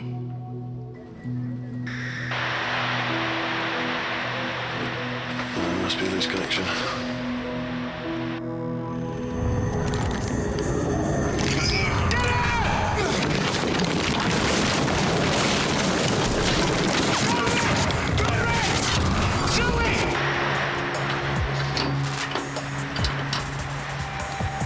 U12.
Will, just give me a second with Danny.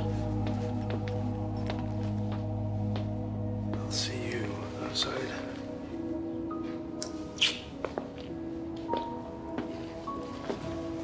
Danny.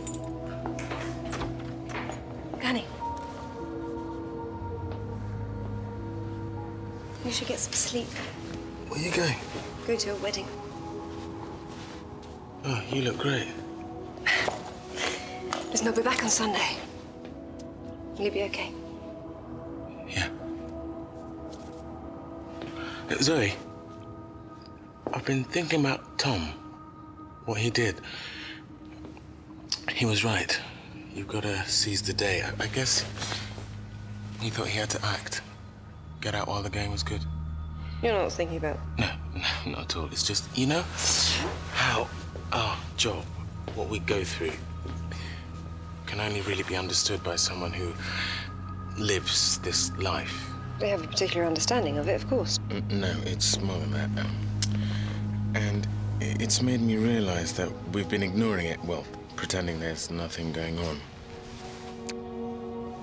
I'm with Will, Danny, you know that. Zoe, look, this weekend, just think about what you really want. Who you really want.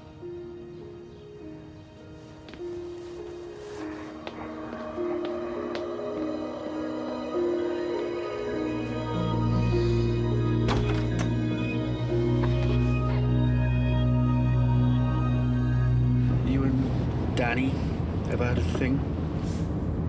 Why do you ask? You just seem very careful, attentive around him. Like just now. No. No, definitely not. I think he thinks he'd like to, no. No.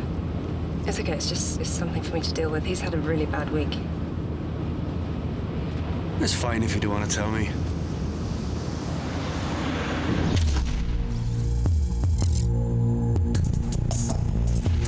What the hell happened? All the comms went down. Zuli, where's Zuli? He's fine. He's fine. He's unhurt. Harakat? Superficial injuries. He's gone to the hospital. Best place for him. There's more police than nurses in that place. That wouldn't be hard. Who did it? You're asking me? Well, how long have you got? Half the Muslim world wants me dead. Aren't you supposed to be protecting me? We did. You're here. We protected you. Yes, it is our job. And it was through a heightened sense of threat to yourself that we came on board. Whilst we deeply regret what happened... Look, I arranged tea with a friend and the friend ends up getting shot. That's not what I call full protective surveillance. We might as well have just gone to Starbucks on our own. Coffee. Danny. Starbucks, that would have been for coffee, not tea. Anyhow, we do appreciate your coming here. Good. Because you'll be pleased to hear I've already been in touch with the Home Secretary. Oh, Sam, could you, There's no need. I told the Home Secretary that from now on I'd organize my own protection. I have some boys outside already, ex-CIA. Ex-CIA. I'm impressed. Oh, please don't stand there and say he's got a point. Over the river at 6. You guys may do things differently, but here, when we run... He's got a point. And me, I'm here, not over there. But if Harry changes his mind, you can be the first to escort me across the river. Danny, this isn't about you. Your work was outstanding. You saved Zuli's life, but you were seriously compromised. We all were. I mean, somebody knew exactly where we were, when we would be there, how to get in, how to get away. Right, 2 things we need. Who did it, and what are they going to do next? And what happened then? Danny, what happened? I fired 2 more. Missed, and tried to protect Zuli. And the gunman? He was crouched, and we started to exchange fire. There were books being shredded everywhere. It was like it was all happening slowly.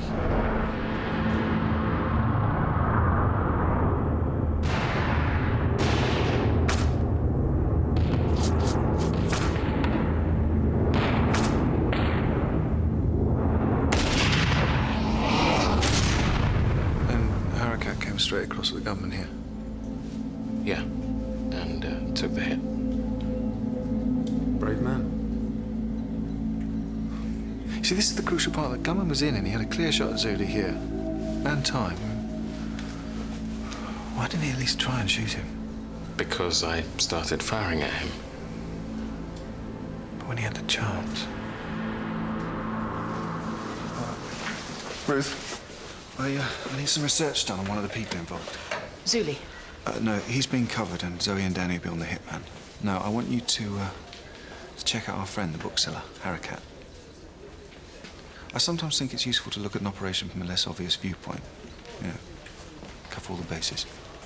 Harry tells me you're the soul of discretion. Did he? Well, yeah, I try. Good. Thought so. Oh, and Tom. Sorry. God. So sorry.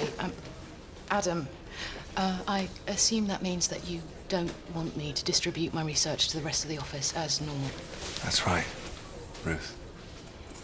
I'd also prefer if it came to me, Adam, rather than Tom. Yes, yes, of course, Adam. Adam!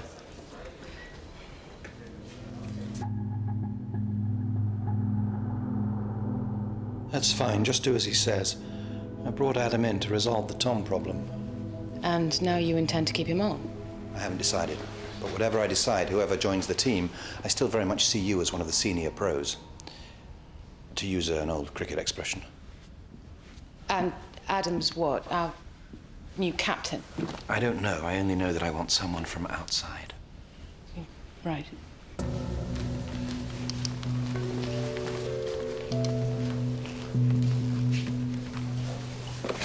Harakat's application for citizenship. That he wrote out when he applied for immigration.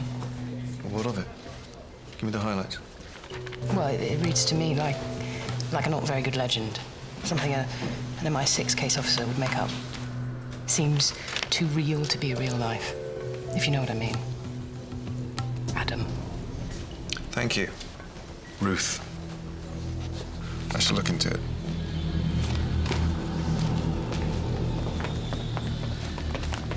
Danny, I want you to arrange protection for Harakat. The bookseller? Yeah, he's a witness. He may have seen the guy, know something. You never know. Shouldn't I get onto special branch? I mean... No, I want you to do it. Spend some time with him. Listen to him. Okay. Cheers. You were very brave. I went for him before he got you, that's all. You saw it, you were there. Why do they think I need protection? I guess it's because you were the only one who saw the hitman, and he may come after you. Probably someone's heard some chatter on the wire somewhere. You saw him too. Maybe I need protection as well. But who guards the guards then? I think they expect us to be able to look after ourselves.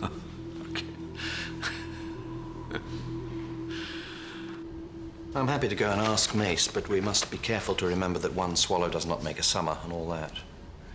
I hate to put this on your shoulders, but let me talk to him.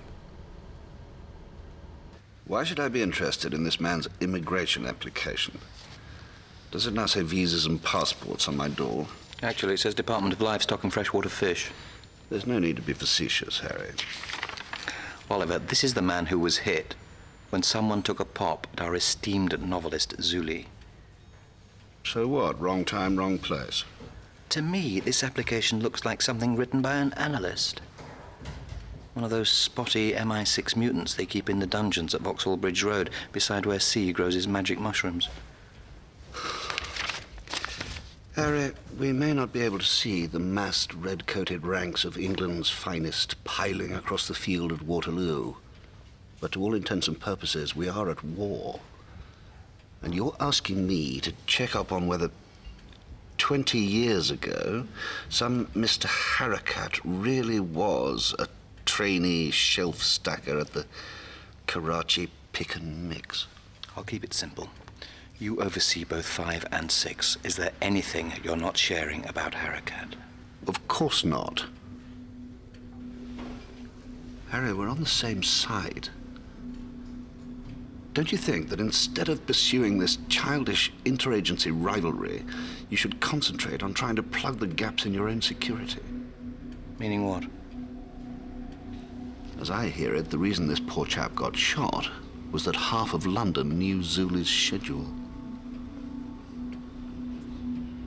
So there's nothing that you're not telling me about Harakat? My role is no longer operational. I just oversee. Precisely. Everything goes across your desk.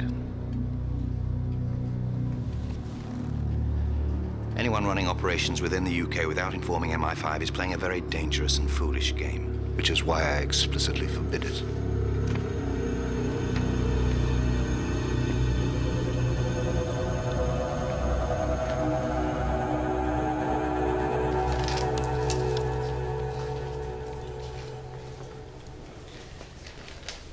The forensic boys found this under our wagon. It's a jamming device that could be triggered up to 500 meters away. It's what brought down the comms. Thanks, Malcolm. And there's a list of everybody that had access to Zuli's schedule. MI6, Home Office, number 10, Cabinet Office, and most of the rest of Whitehall by the looks of it. And there's a ton of security camera footage from the bookshop.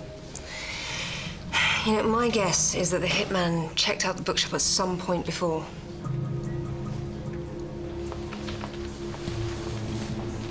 Just on the Iranians now. I've cross-referenced the footage from the bookshop with all our known hitmen. There's just 3 more Middle Eastern embassies left, and then I'm left with the assorted mercenaries and nutcases. Well, you might get lucky.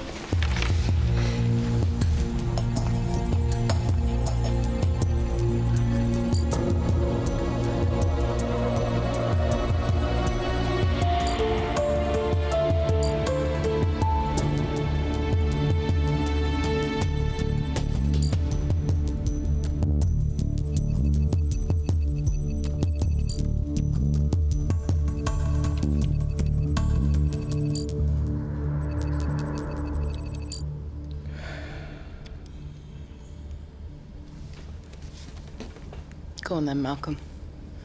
Try your joke out. See if that brings us any luck. Okay, right. Man walks into a doctor's surgery. Doctor, I've got a cricket ball stuck up my bum. Doctor says, how's that? Bloke says, don't you start.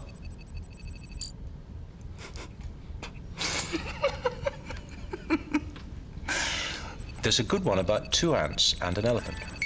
Wait. There it is. Finally. That's it. That's a match. Someone up there must like your joke, Malcolm. Outstanding.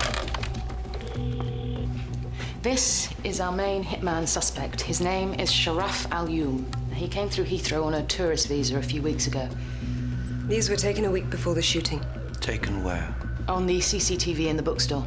Who is he and why is he on our database? He's a big-time hitman with no particular allegiance that we know of to any of the groups or countries he's worked for. Bosnia, 96, where he spent his summer killing Serbs. Algiers. Apparently the regime was strapped for cash, so they paid him in kind, with a Russian military helicopter. Land that in the back garden, the neighbors would know you mean business. So he's a hired assassin. Chances are he'll try again. We need to find this man and who he's working for. Will's asked me to go to a wedding with him. When? This weekend. Whose is it? It's his best friend from college, I think. Oh, that's great. Yeah, but it's the first thing we've done in public together. So you're going to get invited? Well, he already has been. They've all thought it a shame that the service has to be the first to know when we're serious about someone. Especially before they do. It's okay, you can tell me. You know, you've really got to promise not to tell anyone about these conversations. Promise. Okay. I have 4 or 5 full other identities. Now, the initials of the other names are usually the same as our own. That just makes it a little bit easier to remember. But they've all got different backgrounds, different jobs, different addresses. And the people who work there and live there will vouch for me as that person. Ah. So, say I'm going undercover as some, I don't know... Zoe Reynolds. Zelda Ringbinder, the notorious drug thief. OK, and the Medellin cartel want to send someone to check Zelda out. So somebody answers that phone, or answers that door and says, yeah, sure, she lives here, but she's not here right now. And I have credit cards, post, passport in that name at that address, you know, a whole past. Do you ever forget who you're meant to be, Zelda? Yeah, all the time.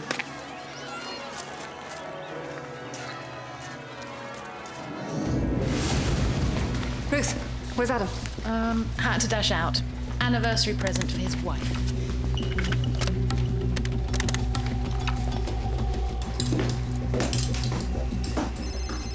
Yeah. Go on. We just had a tip-off from immigration. Al Hume, the hitman. He's back in the UK. Just got off the Eurostar. He could be back to try again.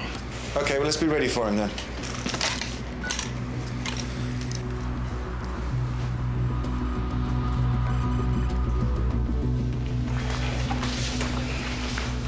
OK, our hitman. He came out of Waterloo, took the tube to Shepherd's Bush, and he's just picked up a car that was parked on West 12 Back Street. He's heading into town, along the Westway. I've got a tail on him on the Marylebone Road. Deliberate decoy route. Yeah, must be. Hope he's paid his congestion charge. Ken will be cross. Stand by next car. Next car's ready for rotation in 5 minutes. Great.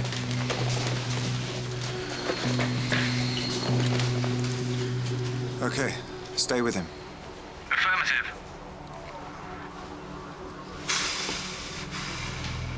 Where are you going?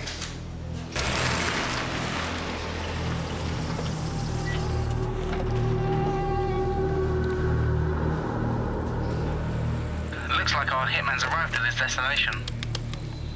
Sam, message Danny and tell him I want him to get Harakat to a safe house and stay there.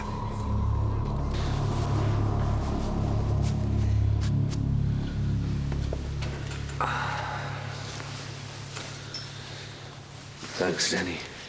I appreciate the help. So, where are we going?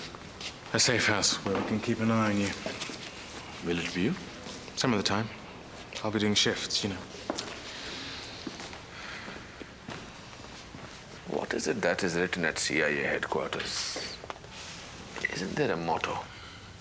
You shall know the truth, and the truth shall set you free. So then, when do you set me free? So this isn't going to be over soon, is it? You do something for me. Sure. If I give you a list of books, could you please collect it from my shop? Okay. And if you fancy something, you can have it.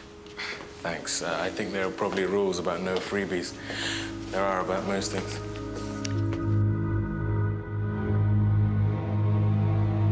Al Yum took a circuitous route round to East London via the city, checking no one was on him. Any blips? None. We're putting surveillance and a technical team on his place. House opposite would be perfect. Right. Get whoever's in there out, sharpish. A holiday in the song competition usually works, Sam. Aren't I right in thinking, Mrs. Barnes, that you bought some garden furniture with your Visa card in April? A bench, right. That purchase automatically entered you into our free draw. Well, I have some wonderful news. Get your suitcases and get packing.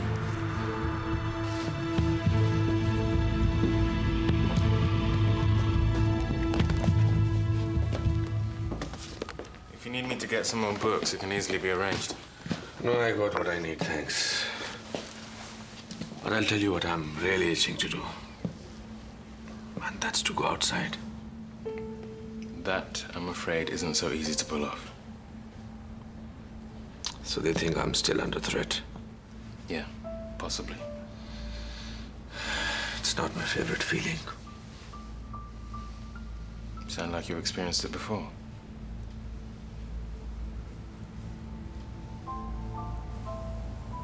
Thanks.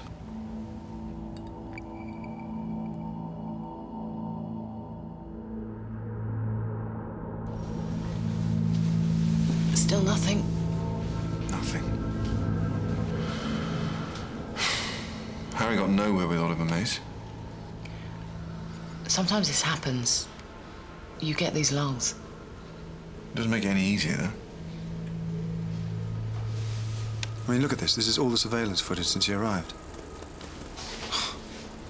What's he waiting for?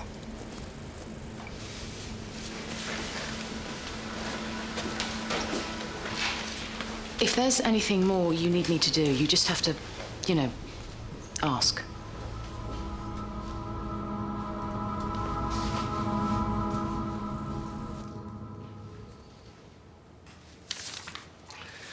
Danny.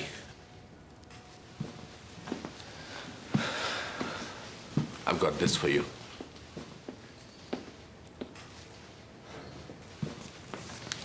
I'm sorry for what Suli said in that meeting, but he was certainly not speaking on my behalf. And gratitude is not one of his things. Clearly. Please open it. If you don't like it, you can give it back to me or just sell it.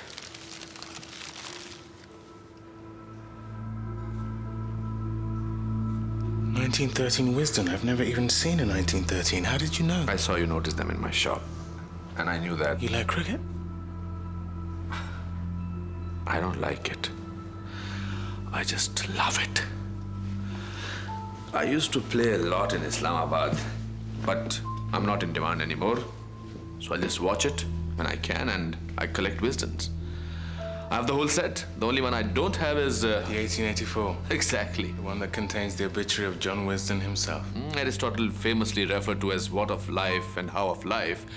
And I learned both these things while playing cricket. Thanks. You know, I've got a friend on the ground staff at Lord's. Maybe I could organize a private tour for us one of these days. That would be wonderful. Is there something about you I should know? What all this history teaches me is that man learns nothing from his past. He just repeats it.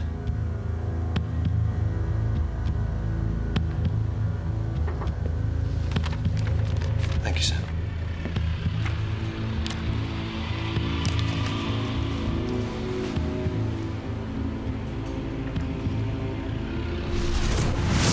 But where did it come from? It was delivered to Harry anonymously. Mohammed Khordad, leader of the Pakistani terrorist group The Path of Light, originated in Kashmir but have now extended their operations to include Southeast Asia. Certainly one of the most vicious and bloody groups we've dealt with. Well, I think it was taken from an American spy plane. Probably a Predator from about 25,000 feet somewhere over the Middle East. Now, apparently, even from that height, the cameras can read the letters on the side of a can of Coke. Colin, what is the point of it being able to do all this stuff if you can't see the results? We need to find out who Khordad's talking to. The American embassy has an image enhancer. We should go there.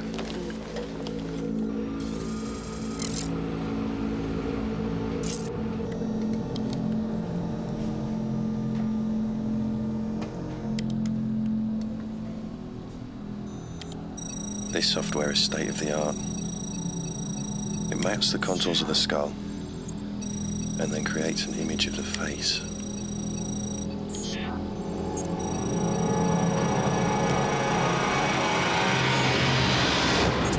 Oliver Mace. With Mohammed Khordad. I doubt they're forming a book group, although with Mace you never can tell. My guess is it's some sort of deal. How about 2 swallows, Harry? What are you talking about? Do you think 2 swallows could make a summer? Anything you can bring to the table would be more than welcome. Like, what are they talking about? So they know about my little chat with Cordad. Any idea how they got hold of the picture? You're probably right. These days, most people's idea of a secret is something you're only allowed to tell one person at a time. I want to know who's talking. Tell Six to put a team of watchers on Harry Pierce's lot and keep me fully informed.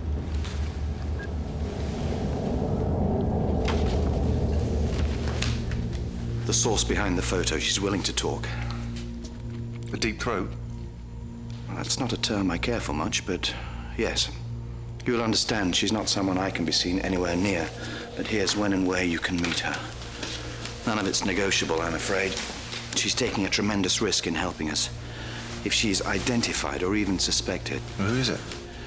Let's just say she's a very senior government official. Don't let me down on this, Adam. Because afterwards, I think we should talk about the future. You and MI5.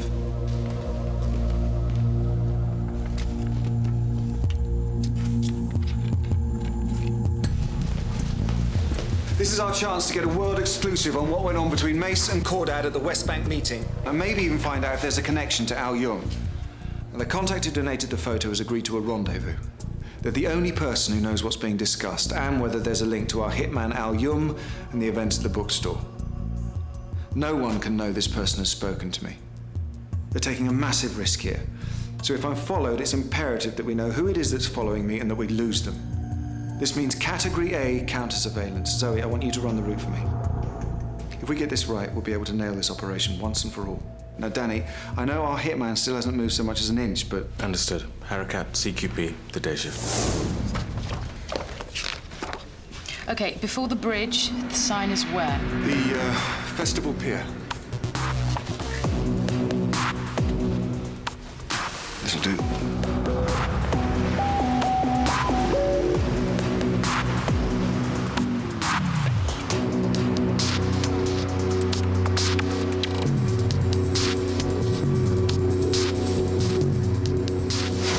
Okay, now watch Adam carefully. He's one of the best. He made his name with this stuff in the Middle East. You get it wrong there and you spend the rest of your days hanging up on a meat hook somewhere up the Beckov Valley. Remember, at the moment he's just Adam in a suit on his way to a business meeting in the city. He's not yet working a cover.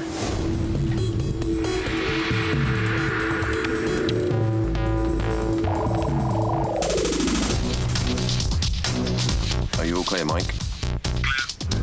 Good. Ready in position. In position now. Passing checkpoint 1, Mr. Owner.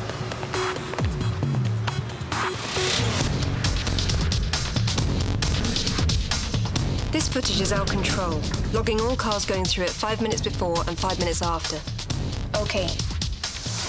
Blue Mondale, reg number P506 LLM.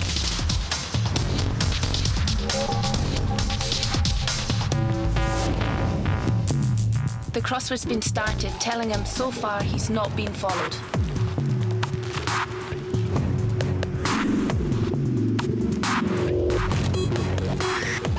We've got 4 hours left to keep him clear before the meeting.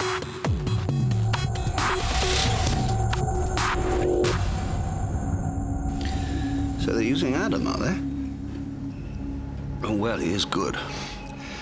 With luck, he'll take us straight to whoever's talking. Excellent.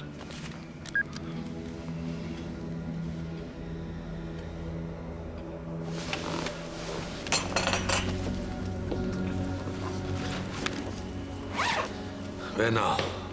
Or is that need to know? You'll just have to close your eyes and count to 10.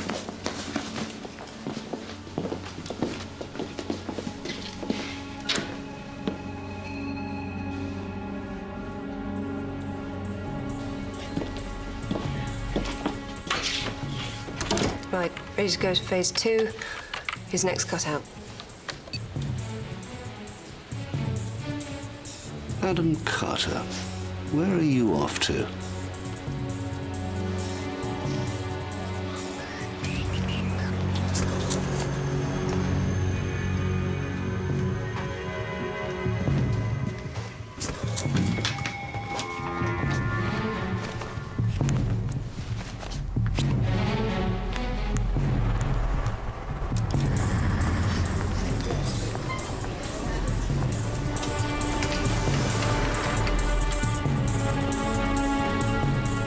That's him.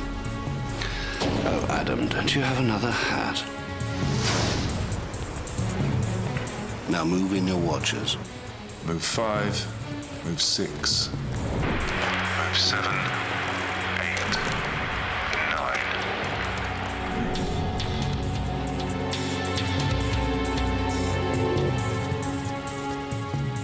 That's right, Adam. All the way home.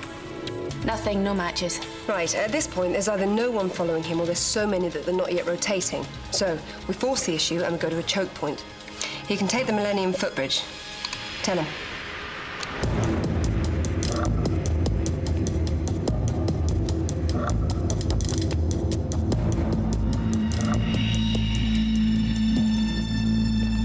Move 7 and 8. Absolutely.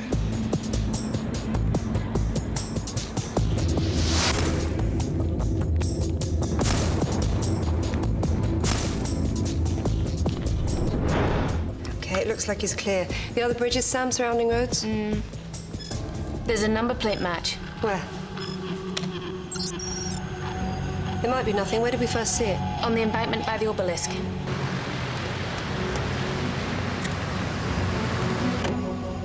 People like that don't travel in cars together.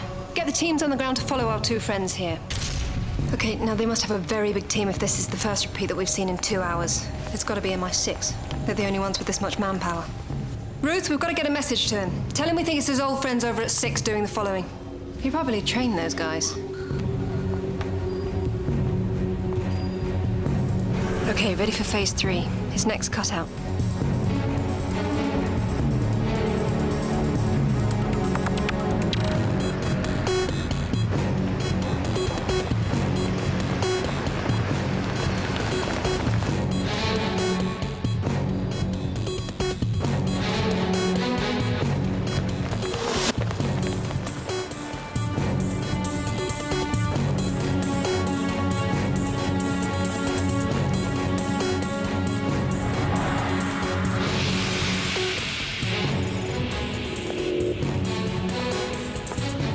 We're beginning to run out of ideas here. They're all over us. Okay, look, there's less than 3 hours. That's nothing. Should we tell Adam to abort? No, it's today or we lose the source. Where's the next contact point?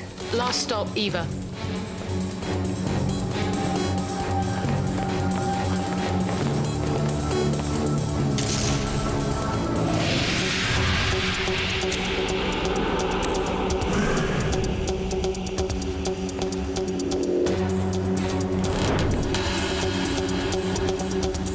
Secretary.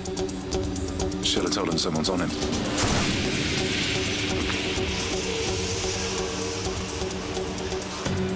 Are we missing anything?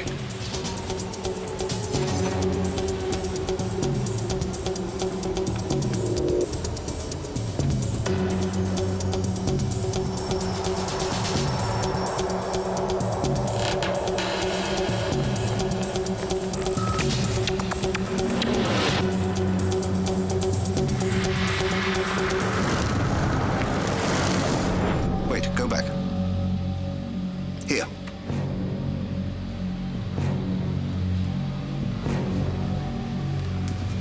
Oh, very good, Adam.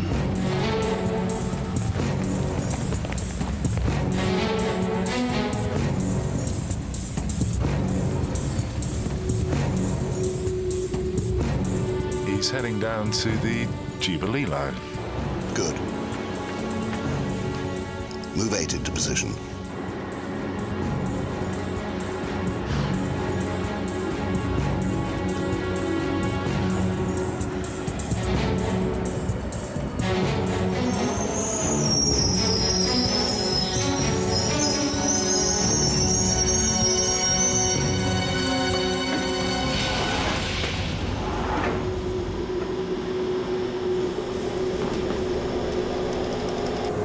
closed?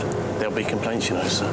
Oh, you'll think of something. Tell them they were, I don't know, the wrong sort of doors. Due to an earlier incident inside the station, passengers will not be able to alight this train. We apologise for any inconvenience.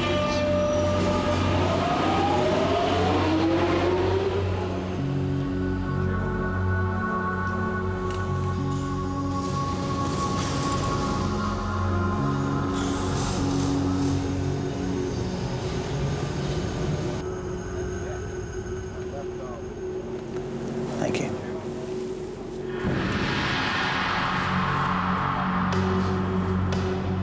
I'm sorry, we've lost him, sir.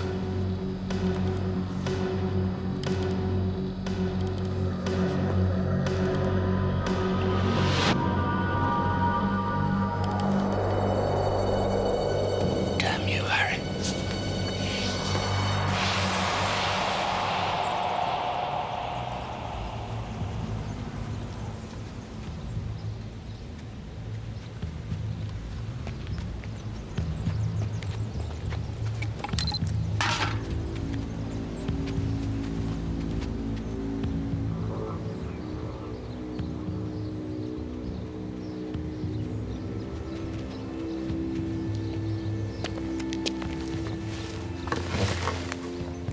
What did you just put in the bin? A jammer. All the signals are jammed. You must have got there. Thanks, sir.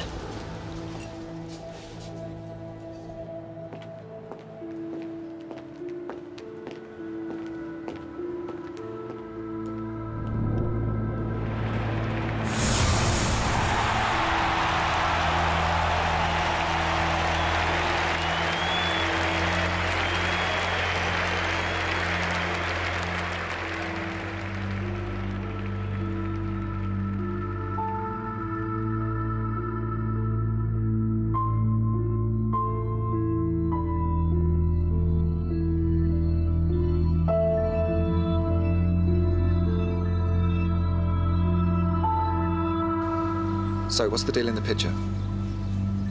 Primarily, it's the result of pressure from the multinationals with mining interests in that country. The terrorist Cordard is a much-feared man. With him on their side, they'll get what they want. And what do we give Cordad in return? What's our part of the deal? Harakat. What do you mean? You don't know who he is.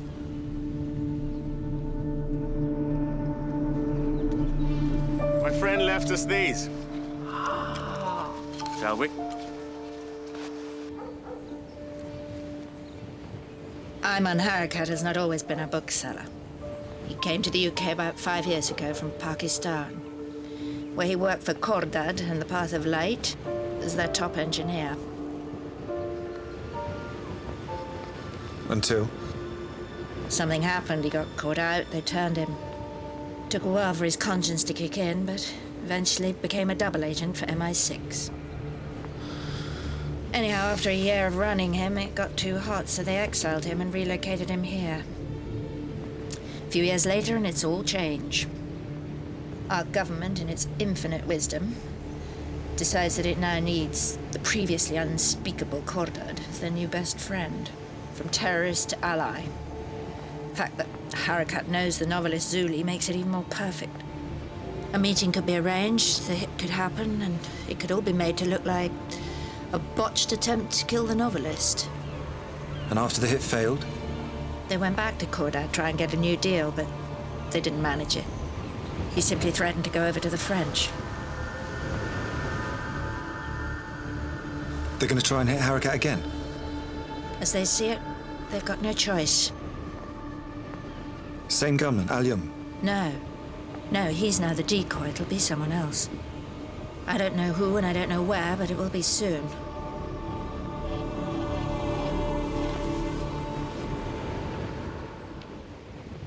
The reason I'm here, the reason I passed on the photograph, is that I disapprove of what's going on. This is being done more for the corporations than for anyone else. Their hold over our foreign policy grows by the hour. It's not something I approve of.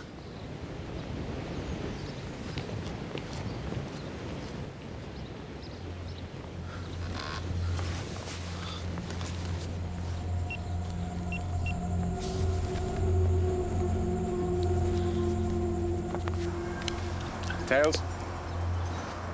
Tails. Well filled.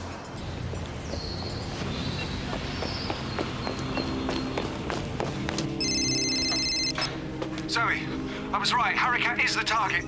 Stay on the line. Malcolm, warn Danny. Harakat's the target. I'll check his itinerary. Okay. Al-Yum is a decoy. They're using another hitman. Yeah. Danny, I have something very important to tell you. But after this, everything can wait for cricket.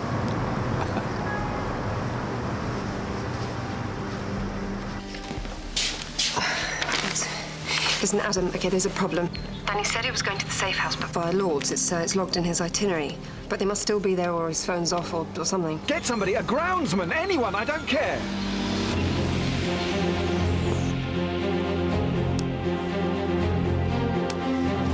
Picture the scene. The ground is full. You need 4 for your 100 and to win the test. Right arm over.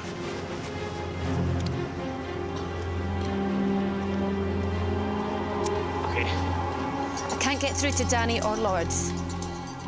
The lines are still down. Can't bear to watch this. His phone's been jammed. We've got 5 units on their way.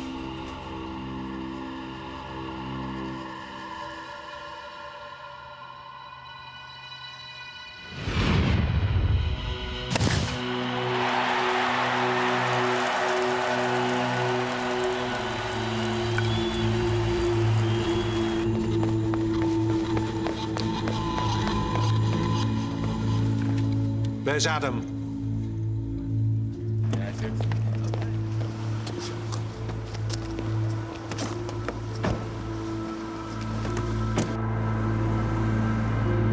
There's the car there.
Do you think if Tom had been here, things would have been different? Well, Harakat might still be. No. No, nobody could have foreseen this.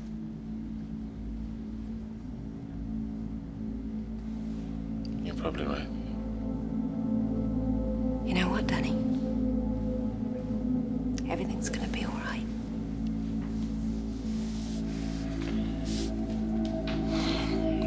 Whatever happens, it'll still be you and me.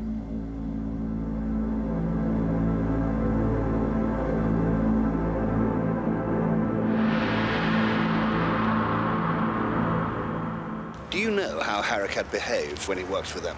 Before he got a conscience and came over to us? I was in Karachi at the time. And it wasn't a pleasant sight. Not much there was. We had taken on a responsibility to protect Harakat. We made a deal. If we so disapproved of him, then you shouldn't have been in business with him in the first place. The deal with him was superseded by another. We gave Cordard our word as well. Just wait and see. Who's to say that Harakat's life isn't worth all the lives that will be saved by befriending the new, improved Cordad?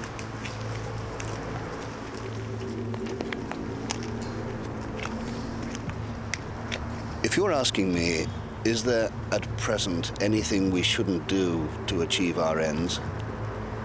Then frankly, I don't know. Post 9/11, we made a decision that nobody was to be off limits anymore. Look around at what's been happening since Iraq. We're up against it. We can't say anymore, this we do not do. In the long term, it will be proved right as a strategy. Whose long term are we talking about? Before you get on your hobby horse, Harry, think about this. Do you think we did this alone without help from Langley? And that justifies it. Part of the reason for all this trouble is that most Americans think anything east of the Hudson is like those blank spaces on medieval maps where they drew in a monster and wrote, "Here be dragons." You seriously believe Cordad will stay with us, keep his promises?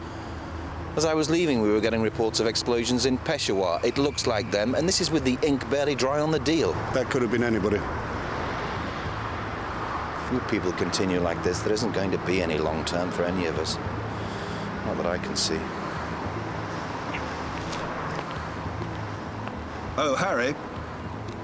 6 would quite like to get Adam Carter back. Isn't the loan period up? No. It's over when I say it is. Besides, I'm thinking of making it more permanent. They're right about one thing, though. He is rather good.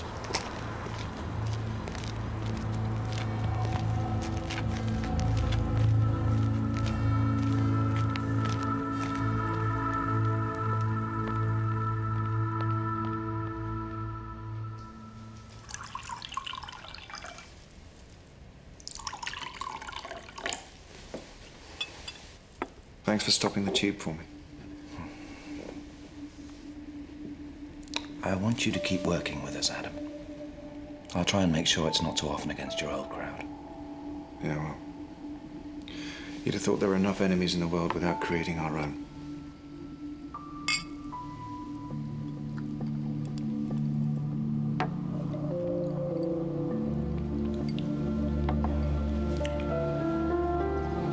There are 2 spooks hiding out in the woods. One MI5, one MI6.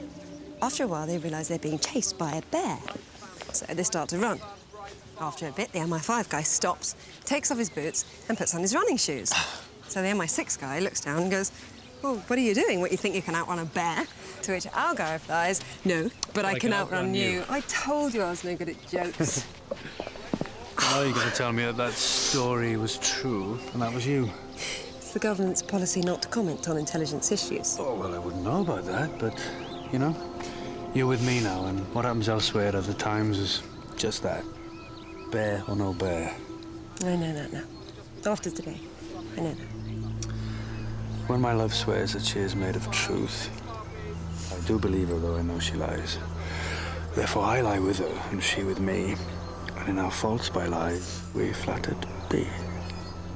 Shakespeare Sonnet 34. Oh, it's an MI5 favourite. You know all. You know what, Will? With you, I'll always tell you the truth. As long as you promise to always laugh in the right places.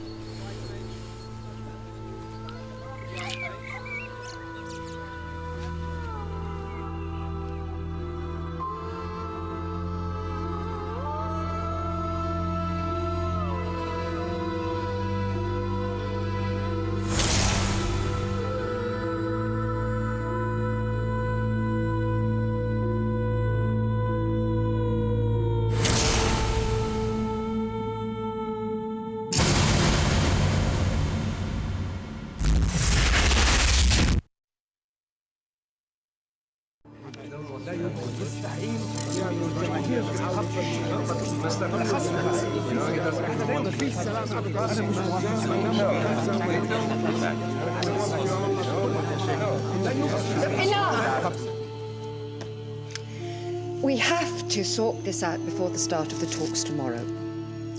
Both delegations have until 4 a.m. to agree my draft proposals on the holy sites of Jerusalem. If by then I don't receive messages from both delegations in my hotel, I shall go back to New York and spend the week with my kids. Go on. No, it's all right. We're just having a little look at the pre-conference negotiations. Yeah, wait a minute.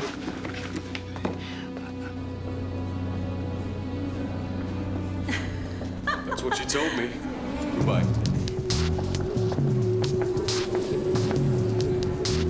What? Oh, yeah, sorry.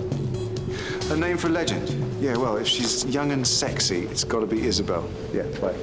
Who's Isabel? I've no idea what you're talking about. I know you, Adam. You're always using names of girls you fancy, legends. Anyway, what are you doing here? There's an agreement. This is off limits to MI6 at the moment.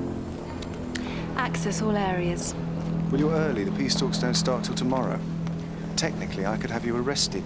Oh, I love it when you're forceful, darling, but really, wouldn't it look a bit silly to have your own wife arrested?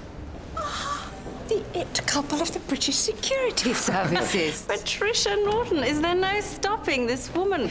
Mwah. Fiona and Adam, looking as handsome as ever. Mwah. Will you guys never learn? Just as you shouldn't bug UN headquarters, you're not supposed to listen in to these talks. It's our job to be one step ahead. Well, since you are both here, what did you think of my ultimatum? And don't say you weren't listening. Will it work? Oh, I hope so. Cute big suicide bomb in Tel Aviv that ruins it all. Oh, nothing we can do about that. Middle East peace talks did always bring out the extremists. Oh, I'm so sorry. Excuse me.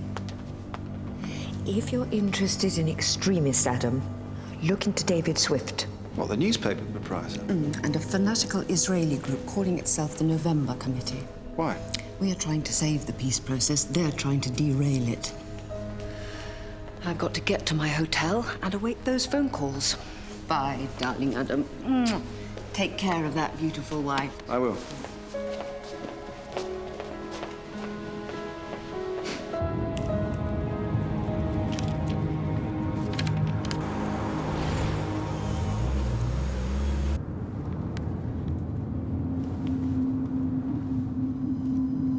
Excuse me, where are we going? This isn't the way to my hotel.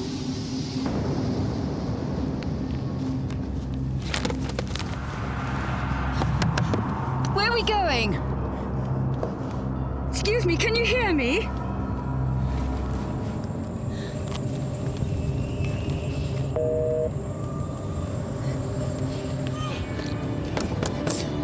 Help me! Help me! Help me!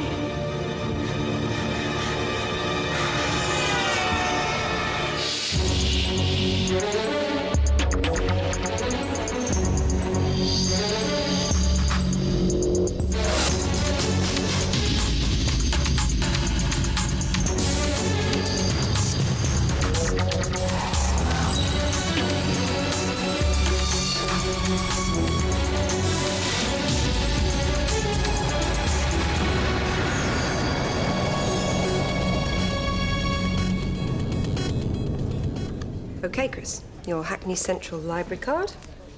And your Shaker Bar keyring. How come you're the smart PhD and I'm the activist? Well, who's the financial genius? Me? So, if Nicholas Ashworth and the Palestine Freedom Campaign are channeling funds to terror groups, we're going to need your genius to uncover it. Oh, speak of the devil. Friends and relatives killed, houses bulldozed, a great big security fence that cuts you off from work, and you want to know why the Palestinians are angry? So angry that they blow up houses full of innocent people, and you support these terrorists, No. yes? No, I can understand the heroism of their sacrifice. Ladies and gentlemen, I'll give you the British MP who thinks that terrorists who blow up children I are have never heroes, said- and that is presumably why your campaign is prepared to offer them a great deal more than just moral support. That's how... Swift seems to be enjoying taking on Ashworth. Right, we've got to make tracks. Have you got your little toy? Malcolm's improved the zoom and the control sensitivity so it can almost look around corners. There you. Okay, listen, just let yourself in, and I'll see you when I get back. So Will's got a key now? Well, yeah, he gave me one for his place, so I just thought... You don't mind, do you? Why should I mind?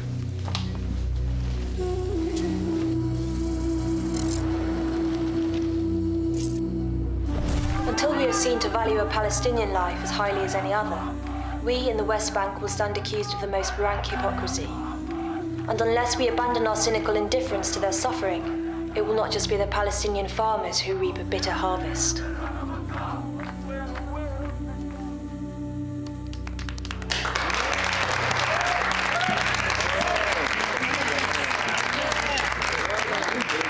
Okay, well, I think you'll agree that was both shocking and inspiring. Earlier tonight, you may have seen the less edifying spectacle of my appearance on TV with the owner of this newspaper. David Swift repeated the lie peddled in his newspaper that our campaign supports suicide bombers. I can tell you that I'll be asking some questions in Parliament shortly about his connection.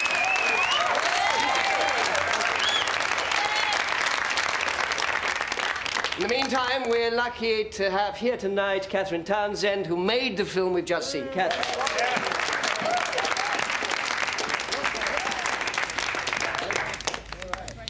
The day that I finished My film.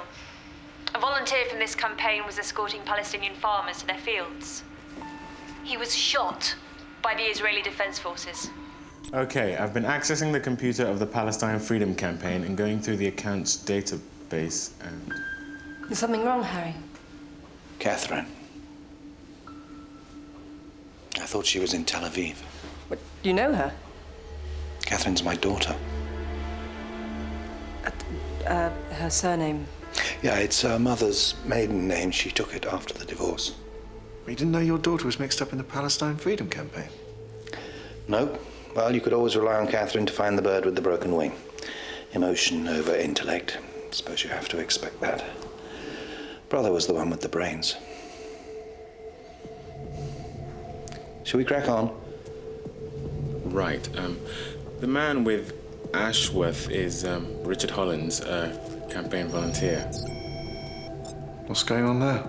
Well, if it's what we think it is, and it looks like Ashworth's got himself a boyfriend. It's not going to play very well with his mates in the Middle East, is it? Right, can we check it out, please? Some snaps. Do you know any good photographers, Zoe? Adam, special branch on the secure line.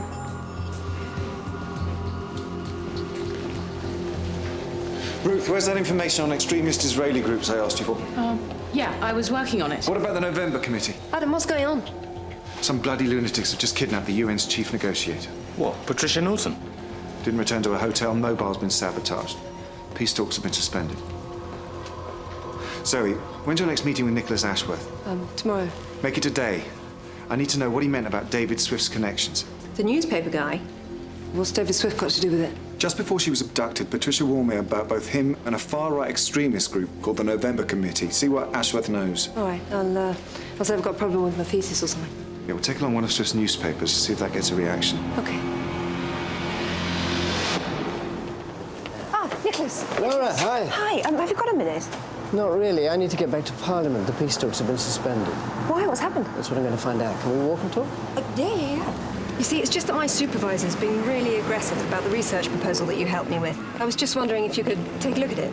Just tell me if you think it's being reasonable or not. Okay, hand it over.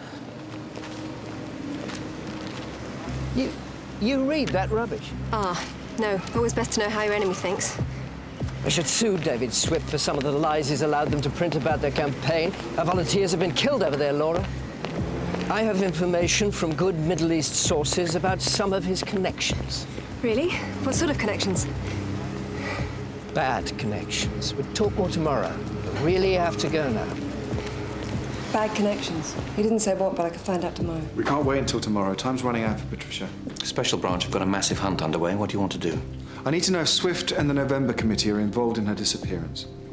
I need access to Swift's office. All right, but I know nothing about this. Right, Danny, I'll need you as wingman tonight. Take Zoe. We can take Zoe off Ashworth, but I want to keep a presence in the campaign office. Okay, Zoe?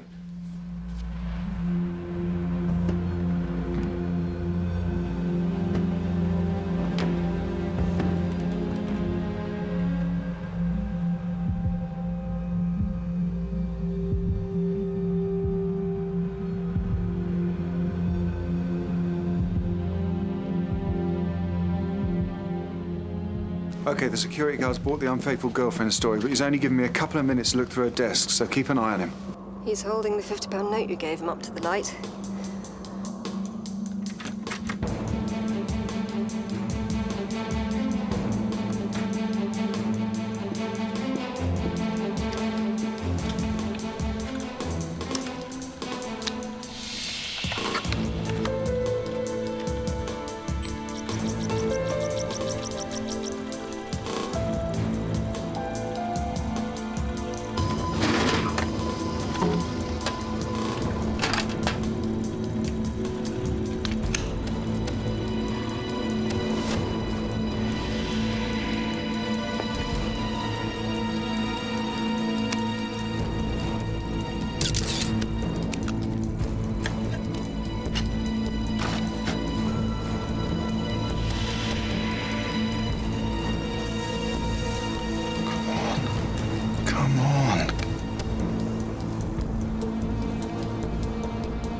Okay, Adam, you've got to get out of there. Yeah, just a couple more seconds. Well, you haven't got them.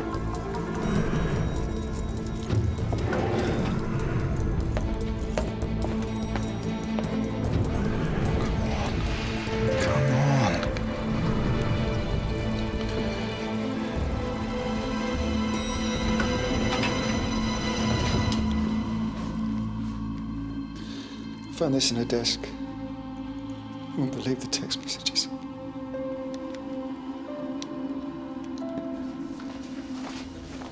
Oh, Malcolm, this contains the hard disk that I copied from David Swift's office. I need it de-encrypted. Excellent. Quick as one of your crosswords, please. Pass the results to Ruth for analysis. As you know, a United Nations diplomat has been kidnapped, and I believe an extremist pro-Israeli group called the November Committee is responsible. The West Bank and Gaza Strip, occupied by the Israelis since the Six-Day War of 1967. But Israel's most stunning military victory has been the source of her greatest conflicts ever since. Solution? A viable state for the Palestinian population in exchange for peace. A fading possibility that Patricia was trying to rescue at the peace talks. The November Committee was set up to combat any such solution. And David Swift? An extreme neoconservative with friends in high places. They see Israel as the most important battleground in global conflict. For Swift and his friends in Israel and Washington, radical and previously unthinkable solutions are required. And what are these solutions? Greater Israel.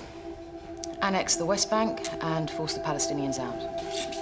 This belongs to Swift. The Hebrew engraved on the blade means security through a greater Israel. Which is the slogan of the November Committee. They had reason to hate Patricia Norton, not just because she was an advocate of the two-state solution, but because she insisted that any future Palestinian state had to be viable. Yeah. Okay. They found the car that took Patricia Norton. Where? Near Grays in Essex. Let's get on it now. Quick word in my office, Danny. Bad business. Adam knew Patricia well. Always best to keep personal feelings out of these matters. How's it going on the campaign? Well, trying to account for where all the money comes from and where it's going. Very laborious. Good, good. And my daughter. You seen her? Bit of a rising star in the world of documentaries. I think she lived out in Tel Aviv for a while. She's making another film following campaign volunteers who are preparing to go out to the West Bank. Well, that should have the crowds flocking to the cinemas. I want you to talk to her. And wear a wire. You're going to listen in? Well, Adam's busy with Patricia Norton and I'm taking over the operation. Right. You may need to wander off piste a little with her in case she gets suspicious. But be careful, she can be tricky. Tricky?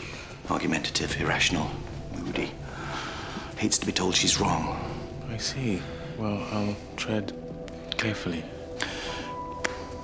Thanks, Danny.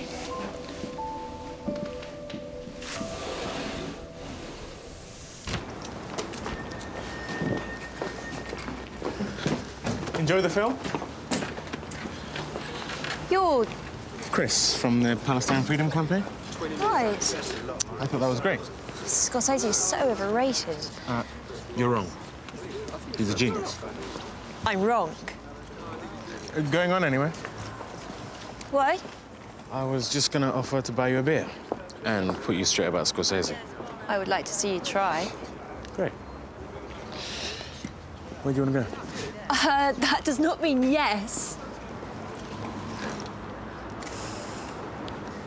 Oh, why not? So you're going out to the West Bank soon? Yeah. My mum is worried about me going. Well, she should be.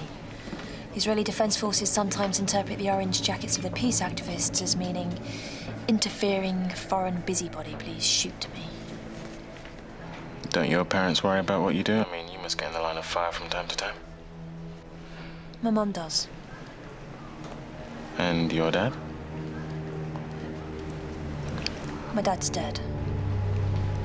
Ah. Or he might as well be anyway. Families, eh? Yeah. Look, I should go. Right. Thanks for the drink. See See you at the campaign office. Yeah, it'd be nice. Bye.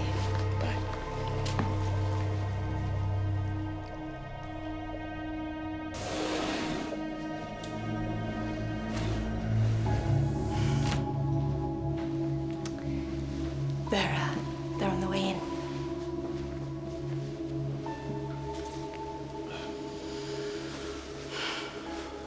I'm so sorry, Adam. Such a bloody stupid waste. Forensics are saying that she shot herself. Well, she went into a field and blasted her own head off. Give me a break. Said wander off peace, not start a bloody avalanche. Right. The suicide note they found with Patricia's body blamed the pressure of an extramarital affair. Her idea of infidelity was taking a coffee break during negotiations. We've done it. We've broken the encryption code for Swift's computer files. He's definitely part of the November committee, and there's a list. What sort of list? Targets, habits, finances, sexual preferences, and next to each name is a code. Nablus means blackmail. Bethlehem appears to be threatened. Hebron, surveillance, and Janine. Patricia was Janine. Swift communicates by email with an agent called Phoebe. The agent uses a laptop from various phone lines. Swift's agent sent the last message from this location. That's the Palestine Freedom Campaign address. Looks like we're not the only ones watching Ashworth. Well, Nicholas Ashworth has long alleged that he would be the target of an Israeli assassination team. Which was rightly discounted as a mixture of vanity and paranoia. Well, he's high on the November committee list. What's Ashworth's destination? Hebron. Well, it's only surveillance, then. /Janine. You mean they've got an agent in there watching him, and when they find out all they need to know, they'll kill him? Ashworth's not the only one at risk here. It's everybody in the campaign. I should warn Ashworth. Not yet. Well, when? Not yet. Look, if we don't stop the November committee, we can say goodbye to peace in the Middle East. Let me do this my way, Harry. Okay, Adam, but no rash moves. Until we know exactly what we're doing, we keep Swift at arm's length.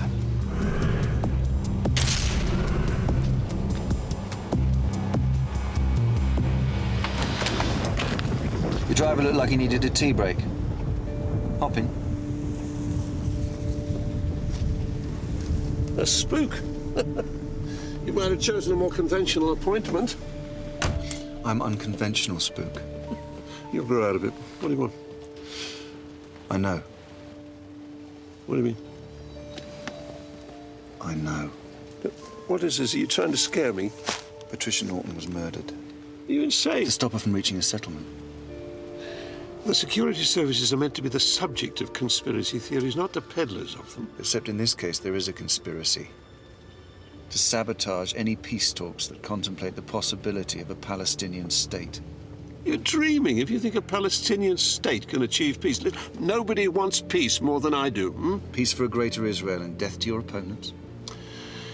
You don't achieve peace through appeasement. I'm amazed you people haven't learned that lesson. Now, would you mind? A word of advice. This is far too big for a middle-ranking spook. You're out of your depth.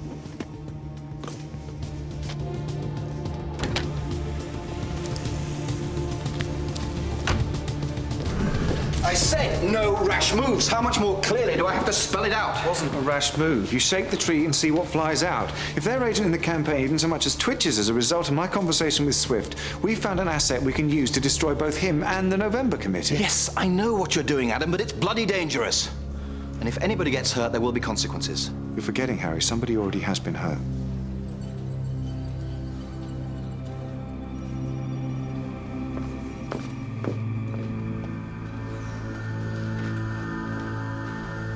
My poor fool is hanged. What? We need to watch over him. Seeing his daughter like that was a big shock, but the last thing we need right now is for Harry to go all King Lear on us. Ruth, let's listen in on everybody in that campaign, mobiles and emails as well.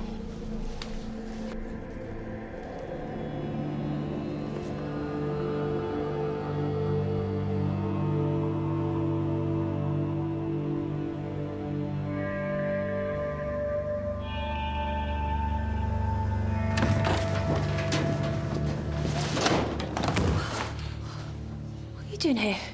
God, you made me jump. What are you doing here? I asked first. I haven't got the internet at home. Some nights I let myself in to use it. Oh, searching for porn. Do I look like the kind of guy who would collude in the objectification of women's bodies? In the sense that you look like a guy, yes. What are you doing? Oh, I'm just making some notes for some shoot tomorrow. How's the film going? Pretty well. I'm sorry about running off like that the other night. I just really hate talking about my father. I can understand that. He's just a bully. He's always belittled what I've done. I thought you hated talking about him. You're right. I owe you a drink. Yes, you do. Now? Well, unless you wanted to. Nah. Girls can wait.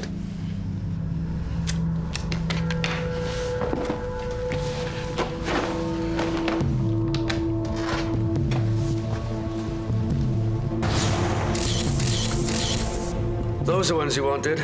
Ashworth getting touchy-feely with his boyfriend. Mm-hmm. Well, nice to know MI5 doesn't hold a man's sexuality against him. No, we just like to know what's going on. For the files. Which ones do you want printed? All of them. Ah, kinky.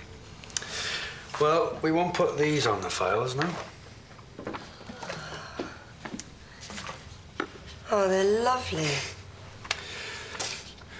You're lovely.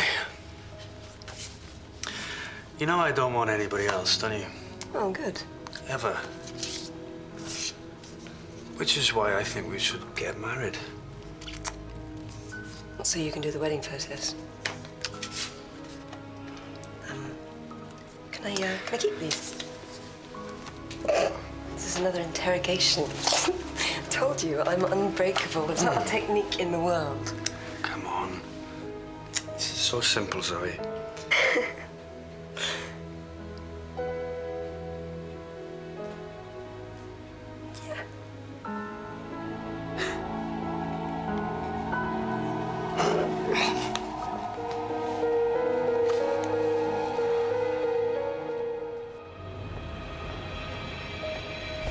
Nothing. No evidence suggesting the Palestine Freedom Campaign are channeling funds to terrorist groups. I've been through their computers with a fine-tooth comb, and there's no sign of any November Committee agents either. You know, we should warn Ashworth.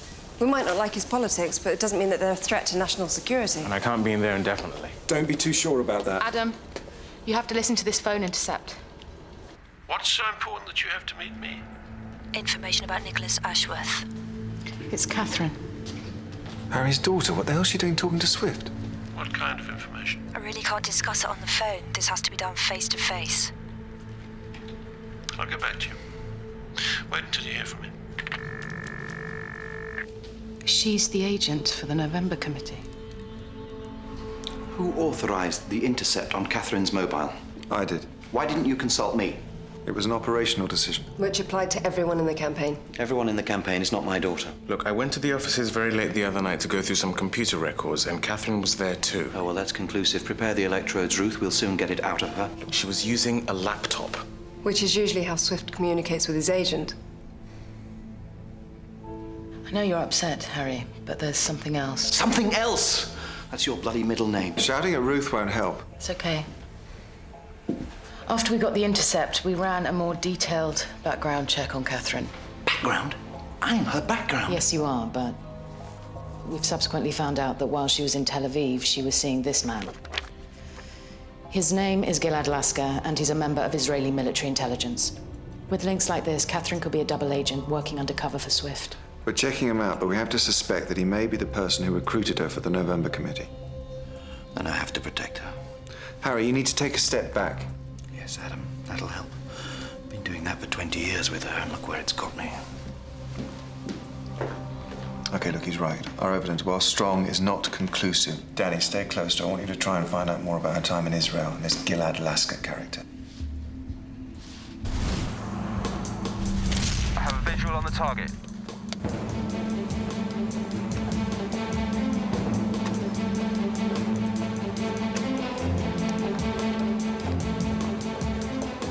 Control, there's a complication. What's the problem, Bravo 2? We've got company. No, don't do this.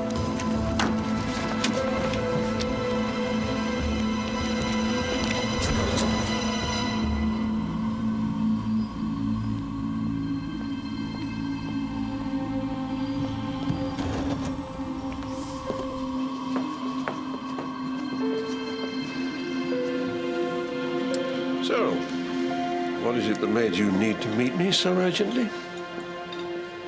She's in danger. At the moment, Harry, you're the biggest danger to her. Can't let anyone hurt her. Nobody will hurt her. I promise. Catherine's swimming in some very dangerous waters. I think we should reel her in. Reel her in? Turn her. It's the best way of getting her out of this mess. I have to protect her. Underneath all the attitude, she's still a naive and foolish girl. She's not, actually. However she's involved in this, she's not a teenager anymore. In fact, she's really funny and smart. Stay on her, Danny. Choose the best time to turn her. Are you asking me on a date? Well, no, I wouldn't call it a date. Oh, what would you call it? Okay, look, what I'd really like is to take a look at your footage. Okay, that sounded a bit... look, you said some of the volunteers were naive about what to expect out there. All of them? No, but I want to know what it's going to be like when I go, you know, get a feel for what volunteers actually do. You got a video player? Yeah?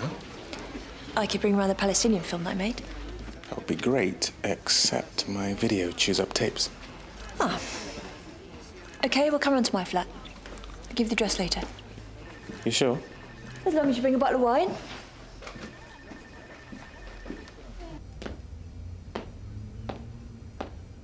I bought a bottle of bubbly. Celebrate our whirlwind engagement. Excellent. When's the happy day? Zoe, so you've met my brother, Andy. Meet Zoe. Be nice. I'm the black sheep of the family. Pain in the arse, more like. Yeah, and you are a dark horse. Yeah, well, I was just choosing the right time, you know, when I was going to tell you. Well, better late than never. I'll get the glasses. I thought you were leaving. Hey, I can't normally afford a bottle of Bollinger. You can't normally afford a bus pass. Oi. So, Zoe, what do you do? I'm in insurance. Ooh, that must be a white knuckle roller coaster ride of a career. It has its moments.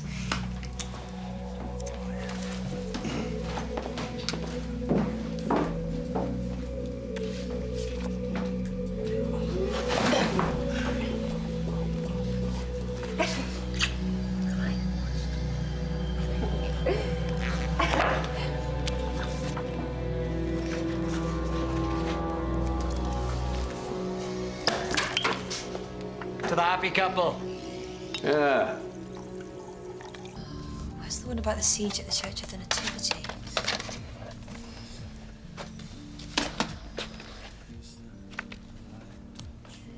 Who's this? It's my mom. And, this? That's Gil. Unusual name? Israeli.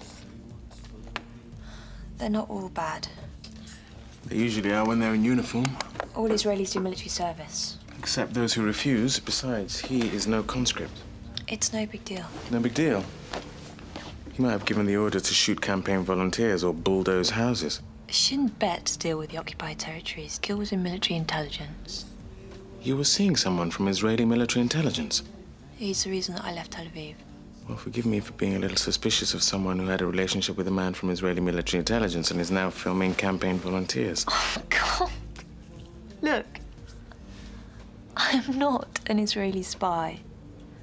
I'd hardly have Gil's photograph on display if it was. All right.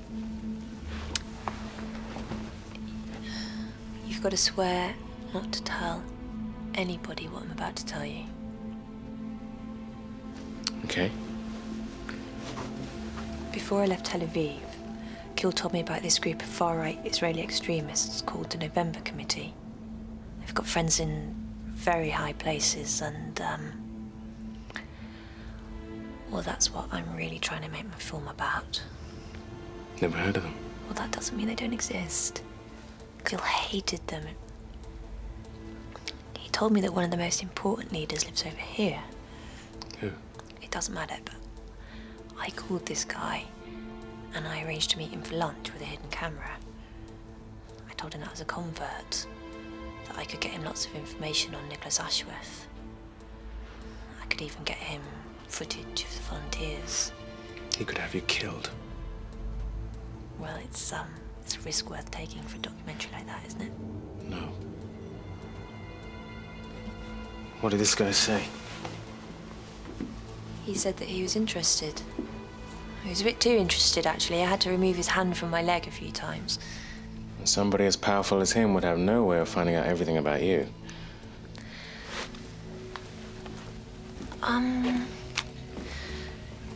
Do you think that they might come for me tonight?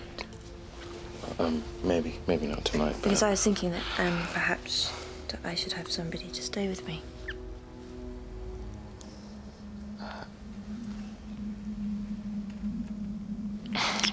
Catherine, Stay with me. I can't. Stay.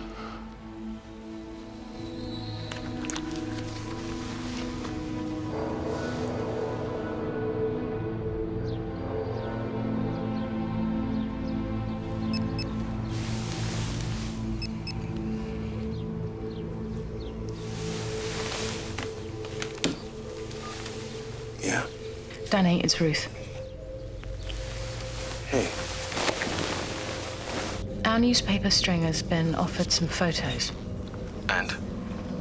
The photos are of Nicholas Ashworth and his male lover. So? Well, they sent the kid packing, but not before finding out that he obtained them from his photographer brother. Who's the brother, Ruth? Zoe's boyfriend, Will North. Looks like Will gave the photos to his brother to sell. Okay, do nothing, speak to nobody. I'll deal with this. Listen, this is really important. I need protection for Catherine. Protection? But she's... No, she isn't. Look, tell Harry she is definitely not the November committee agent. Oh, Danny, that's fantastic news. I'm coming in to talk to Harry, but sort someone out to come over and keep an eye on the house.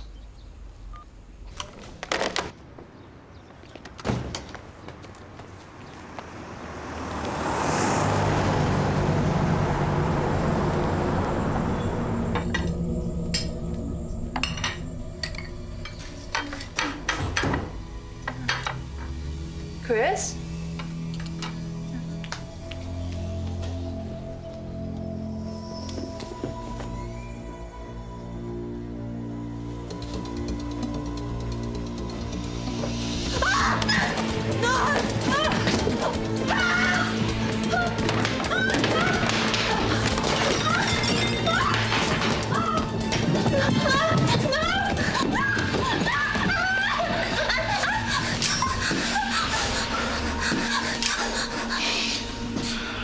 We know who you are.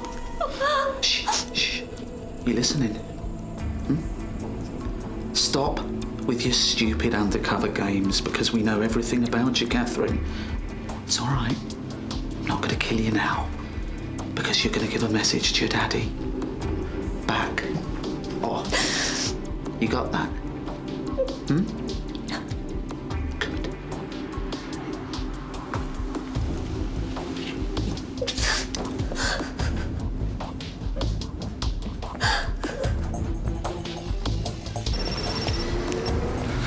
Miss me already? Hey, calm down. Look, just take deep breaths. What's happened? I'll be right there. Control, this is Kestrel. I need backup at Cub's Lair. So Catherine doesn't work for Swift? No. She's just making a film? That's all she's ever been, Harry. A filmmaker. And how did they know she was my daughter? What's Swift saying with this message? Back off. I'm too powerful for you. He's given our tree a good shake, but we can use that. And now he'll be watching, looking for the bird to fly up. So we pull Danny out of the campaign and make it look as if we've removed our agent. Which will make Swift overconfident. Exactly. It'll appear as if we've lost. Why don't we just hit him now? No, we need the November Committee network. Swift will never give us that. So we pull Danny and put Swift on 24-hour surveillance. Oh, we can do better than that. We can get a tracking device on him. Now, how do we get that on him? Catherine's information on the Swift libido is very useful. I have an idea, but it requires a woman who's ruthless, immoral, vicious, and utterly lacking in human sympathy. Who? My wife. Okay, this will get you into the launch of the new food and drink supplement. And you are? Karen Bailey, food critic and sexual connoisseur. Okay, kitten, let's go.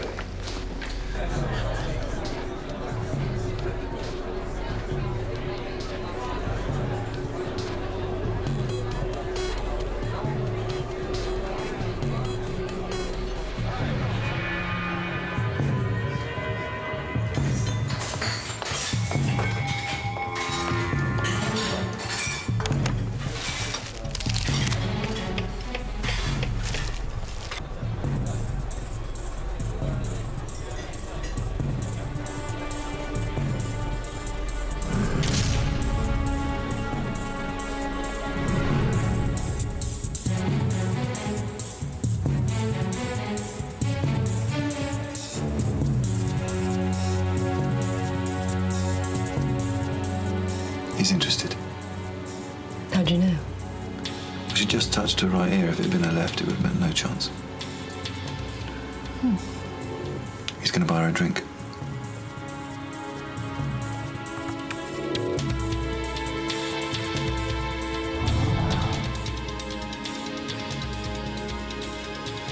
He's hinting about sex.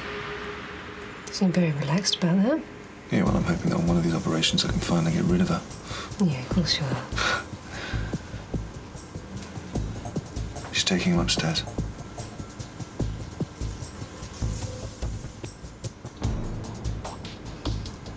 Change cameras.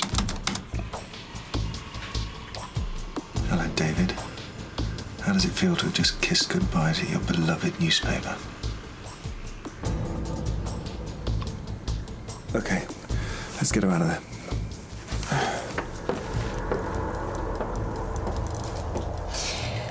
Okay, Bravo 2, call her and give her a get-out clause. Then get all the tapes numbered and sent back to the grid.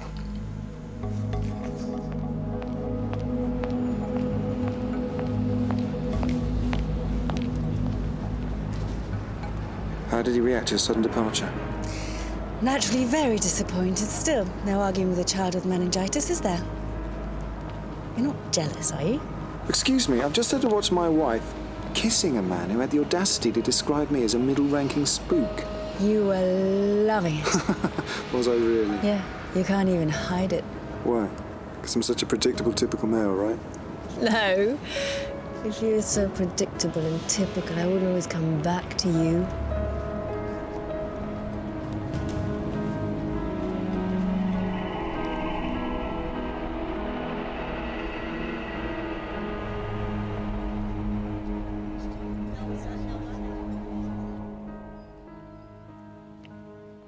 You work for my father.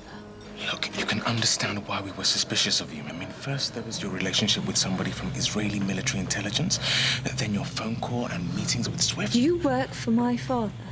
Look, the November committee wanted to derail the peace. You don't get it, do you? You work out that I'm not a November committee spy, so you think I might as well shag her now for good measure? No, it wasn't like I trusted you. I liked you. I liked you as well. Too much, unfortunately. Oh, sure. Look, please, please. You work for my father. It'd bring you a whole world of pain if I told him what we did, wouldn't it? Look, Catherine.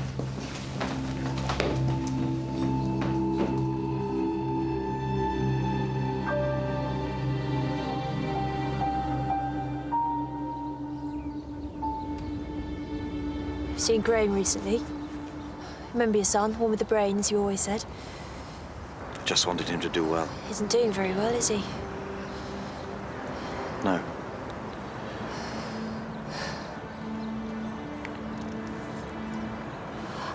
I don't know what you want from me. Do you want absolution? I forgive you. I'm a grown woman. I don't play blame the parents any longer. You said I might as well be dead.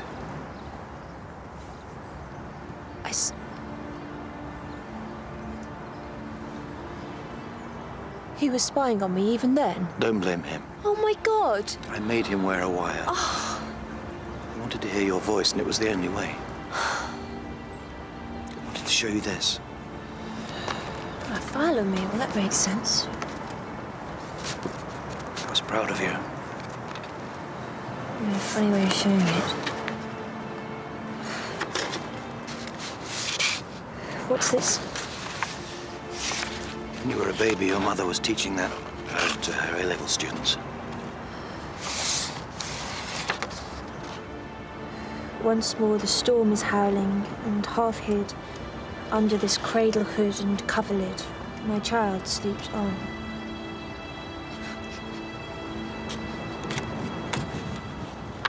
Dad. Don't, Dad. We better go, it's too windy. Who else did you tell that your father worked for British intelligence? Only Nicholas Ashworth.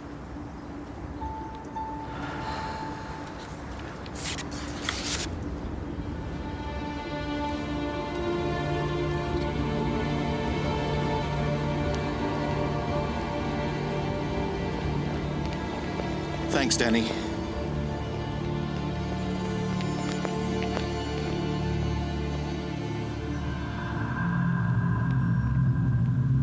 Colin's got Swift's diary from hacking into his secretary's computer, Meeting with city financiers in half an hour. which he's cancelled at the last minute, pleading too much work. So we'd expect him to stay in his office. Our girl on reception will tell us... He's leaving the building. Good. Move surveillance team into position. It's our first anniversary tonight. He thinks we're going to a restaurant. We've sorted out the finances, so he has a motive for suicide. I'll do it in the campaign offices. Good. It's possible MI5 may still be following me, so take precautions. What about the girl? You just worry about Ashworth.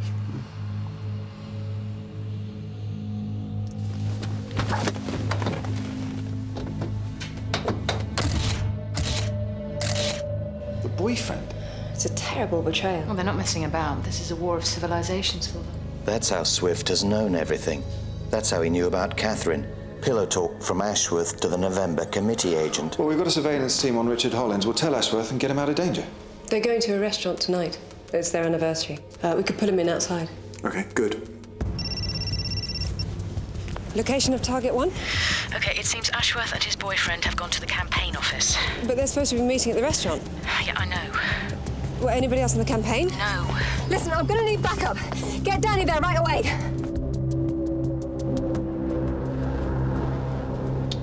I want to tell you about my sister. She was called Phoebe. Why are you doing this? Everybody loved her. She was funny, clever. She had a great life ahead of her. Then one day she boarded a bus in Jerusalem. And 2 stops later, a Hamas suicide bomber joined her. Who are you? Phoebe was killed by the people you support. Understand, not support. I'm sorry it's you, Nicholas. Nobody will believe I committed suicide. They will. When I explain that you've been depressed recently, scared that a newspaper might discover your secret account with funds from a Saudi businessman. And how will you explain me? Don't come any nearer, Laura. It's over, Richard. I'm an officer of the British Security Services. Backup's arriving as we speak. Sit down.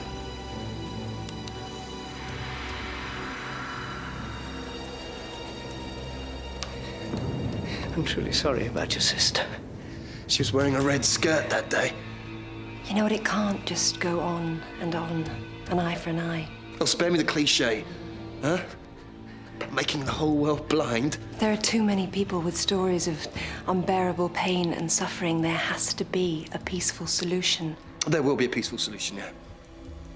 When Arab murderers are driven from Judea and Samaria. Richard, cut him down.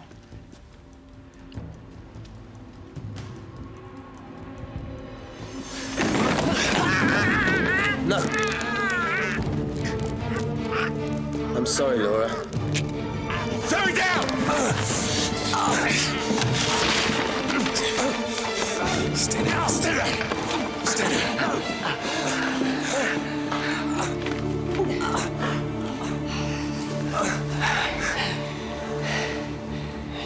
You're MI5. Yeah. Hey, look on the bright side. We just saved your life.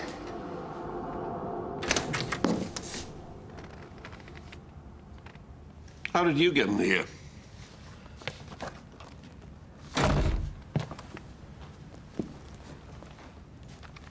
We've got your agent.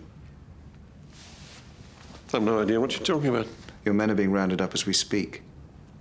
And my boss is greatly looking forward to talking to whoever it was who threatened his daughter. You can't touch me. I thought you might say that.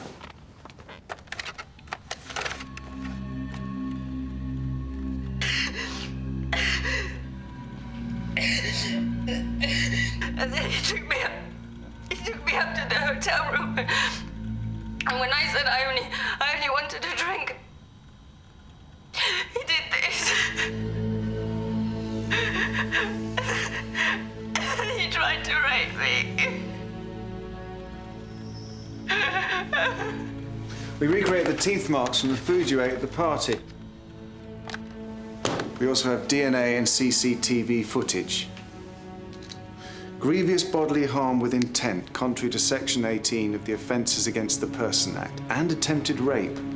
They're not charges which enhance your reputation. What do you want? You lose your paper. You leave the country. It doesn't interest me where you go, although I gather you're not welcome in the country you claim to be defending. Maybe one of your tax havens.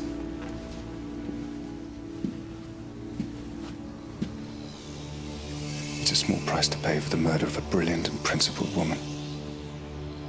You bastard.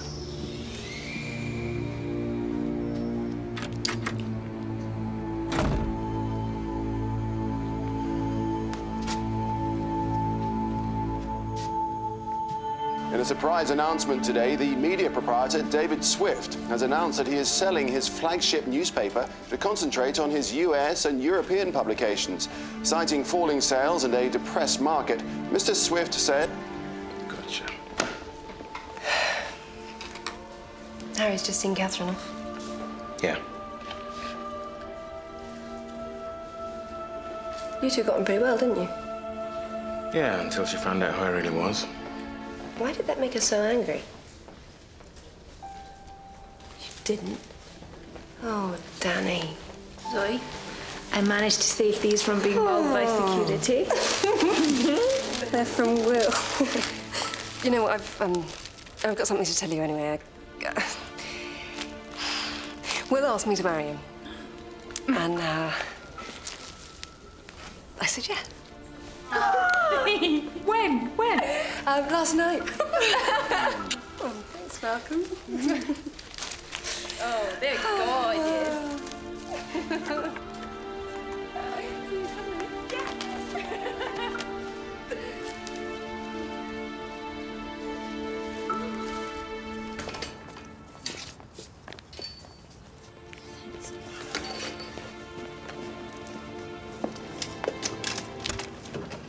I wish you wouldn't go back. I have to. Could be in danger over there. Making films is what I do. I'm not some naive little girl. I know that now. Actually, my officer rather chastised me about my patronizing attitude towards you. Your officer? The one you know as Chris? Even when you were a suspected November committee agent, he was singing your praises. Well, say goodbye from me. Tell him that he was wrong about Scorsese. I'm sorry if I've been a bad father. I don't expect you to forgive everything, just to understand that I would like things to be better between us. Bye, Dad.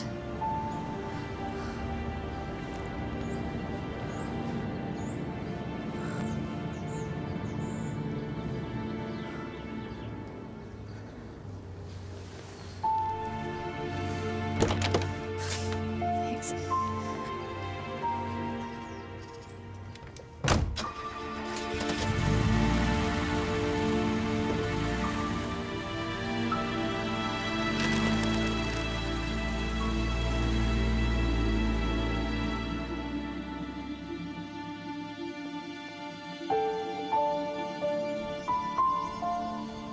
Considering that all hatred driven hence the soul recovers radical innocence.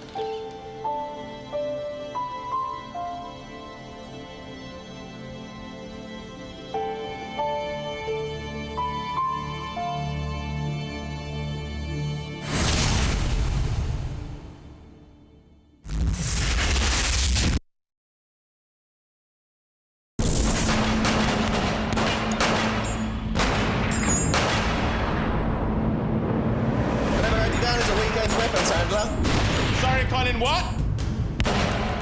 I never had you down as a weekend's weapons handler. Same goes for you. Yeah, well, you know, I'm just quite into ballistics.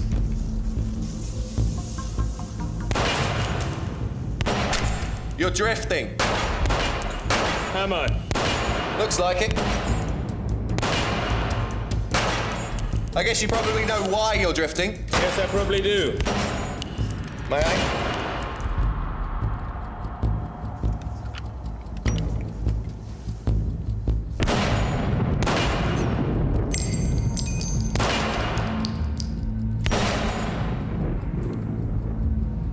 I used to do a bit of biathlon. You know, the skiing and... Yeah, I know what it is. That's the thing about guns. You can never train for the real thing. I've got friends in the army, SO19, they all tell me that. Yeah? Does it change them, you know, as people? A little. Not surprising, really. I mean, they've just seen a bullet that they've fired hit another living, breathing person. Maybe even killed them. I mean, once you've seen that, can you ever look at anything with the same eyes? No going back. Tell me about it.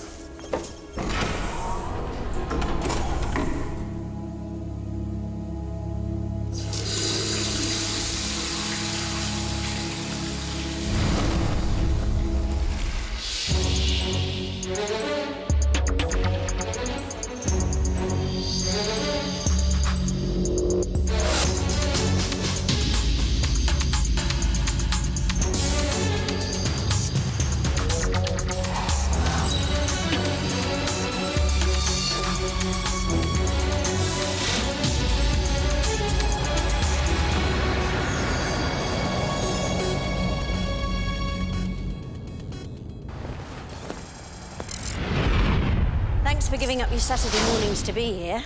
Believe me, it won't be the last time in this job.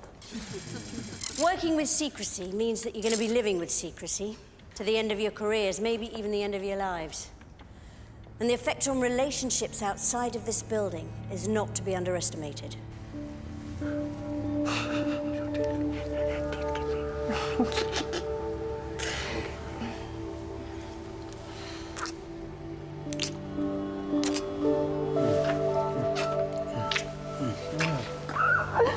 Okay. No, sorry. I'm sorry. Yeah. Must teach new spies. Must Got teach to. me. Now, got to be good.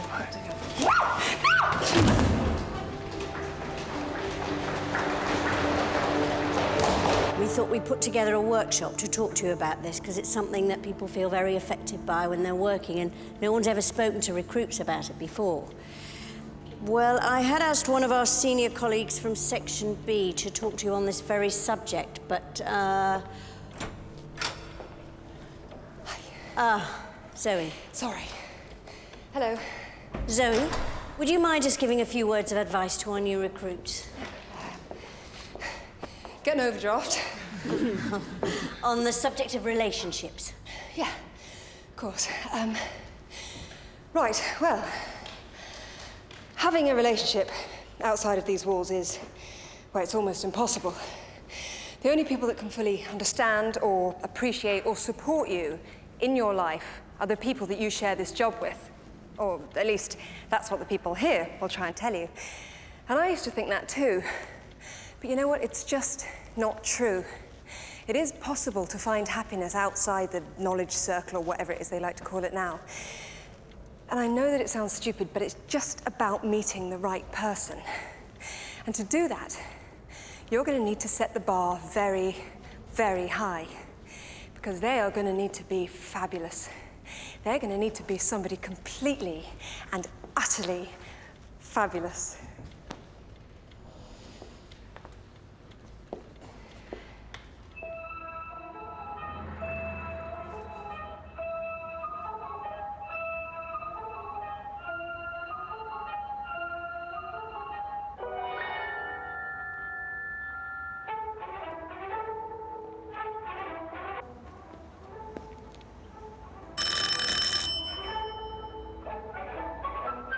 Rue?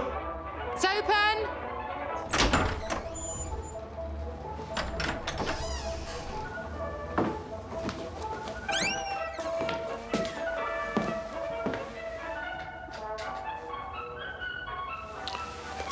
Just to make sure it's...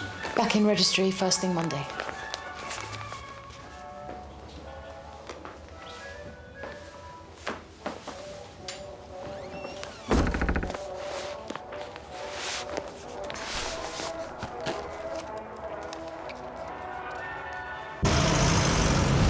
Eric Newland, do you know him?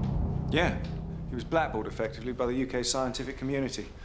Ran off during the apartheid era to help the South Africans get up to speed with the rest of the world on chem bio research. He's freelance. Why? He's back in the market, apparently, for funding and a long-term partner. Isn't everyone? Research partner, so we understand. Little bird at GCHQ. Can we request a deeper look? OK, well, Danny and Zoe should play Scarecrow, pay Newland a visit, warn him off the idea in the strongest possible terms. What's wrong with that idea? Well, the two people you're suggesting for it. We've never had any problem tasking him before. Zoe and Danny, together. At the moment, they're so entwined in each other's personal lives. A mission together could be fractious. Nice bit of tension. Keeps the nerves working.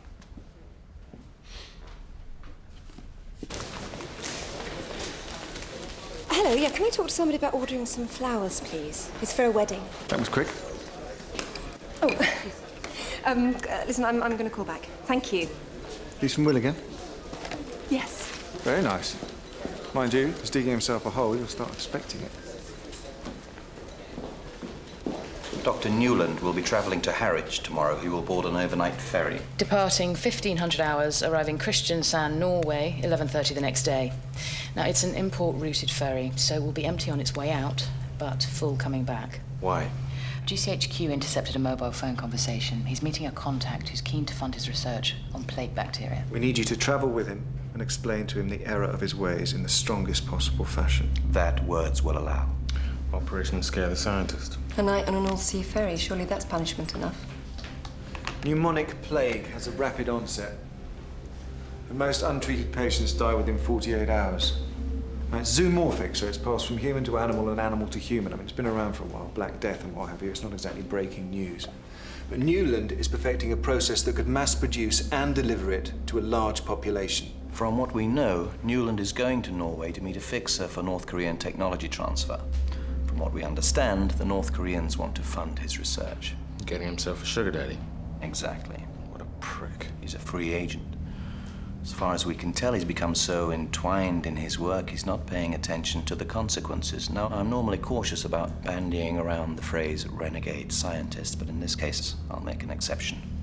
Giving North Korea Newland's expertise is simply hitting fast forward to a potentially biblical catastrophe. We need this worm turned.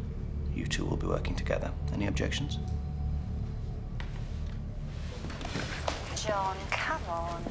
You shouldn't be so down on yourself. I leave the radio on, Rachel. I leave the radio on when I'm out of the office, so that when I get home to an empty house, at least there's some shred of human warmth there to greet me. Ruth, what are you working on? It's so embarrassing. Why?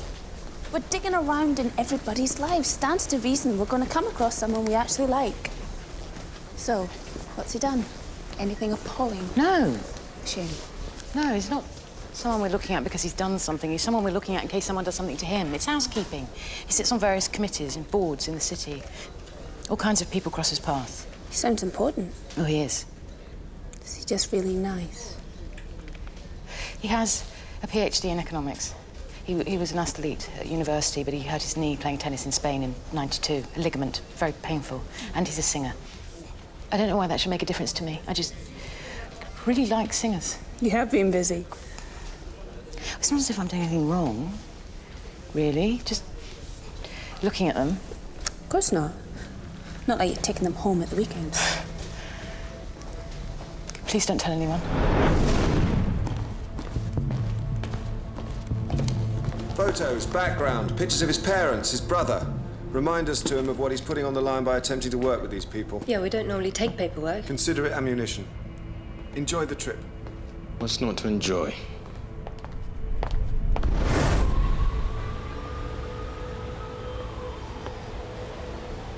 I don't like this one bit. Yes, you do. And it's exactly why I asked you to look into Ruth for me. What did she tell you? I caught up with her in the computer room. She's been reading source Carl transcripts. I get the feeling she's been doing it for a while. I asked her about removing them from the building, and she more or less confessed straight off the bat. You didn't confront her, did you? God, no, I was playing around. She's not got a clue we're onto it. What's your assessment? I think she's really fallen for him. Oh, Ruth. Well, just keep watching her for now. I don't think I will, to be honest. I have a lot of things to catch up on tonight. Burning the candle, John? The candle melted long ago.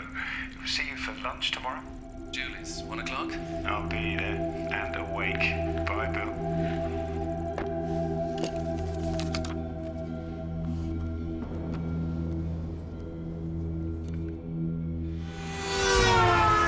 Checkpoint 4. Newland and Mercedes proceeding northeast. Mark. No spark. All clear.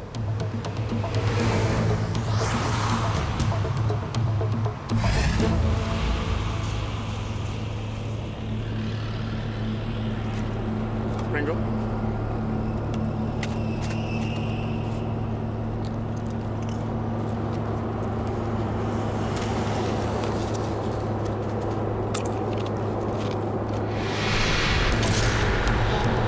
Checkpoint 6. Target arriving Harwich. All clear. This is Adam with your wake-up call. Ah, so nice to hear your voice. Sorry, who am I speaking to? Danny. Legend, please. Life assurance salesman Michael James here with my old friend Rachel. Look, I know you've been enjoying yourselves in the Land Rover, but let me reiterate, this man is not the Dalai Lama. He's dangerous, amoral, a professional traitor to the human race. That ferry is empty. You're highly visible. Keep your focus. Got it? Got it. Got it. Newland's in berth 9406. Be worth confirming the full passenger manifest with the captain. That'll avoid a spark if we go knocking on his door from the get-go.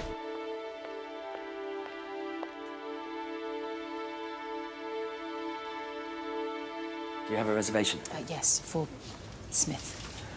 Just for one. No problem. This way. Why should it be? Sorry? Why should it be a problem? It isn't. You just said it wouldn't be a problem. Is eating lunch on your own a problem? I certainly didn't mean any offense. I have a lovely table for you. Number 7, by the window. I'd like the table I booked, please. It's table 14. Of course. I'll just get you a menu.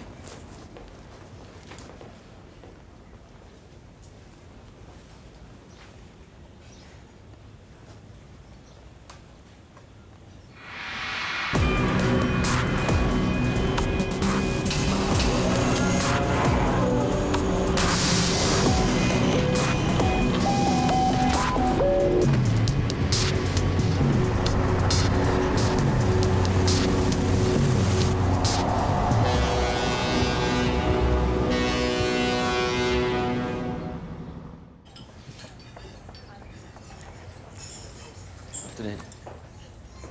How are you? Very well, thank you.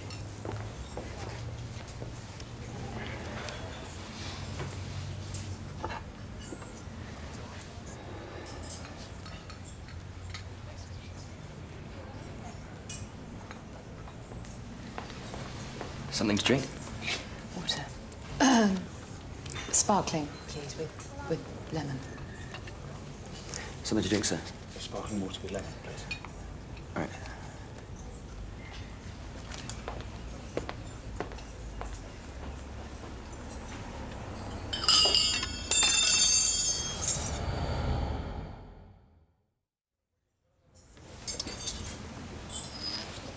Sorry. Sorry. Clumsy oaf. Can't take me anywhere. Sorry, John. Bloody fire alarm. They won't let us go without ticking us off a list. No problem. So, I've put you down for the Scratch Requiem tonight. No, you haven't. Actually, John, I have. Louise and I have decided that you're working too hard. A spot of Pro-Am Mozart is just the sort of thing to take your mind off. Usual story. Turn up, sing some Mozart, drink some wine. When and where? St. Martin's, very nice. We went last year and had a blast. It's hardly any rehearsal. Black tie. turn up and belt out. Go on, say yes. All right, then. Excellent. You always do with a good scratch, especially where Wolfgang's concerned.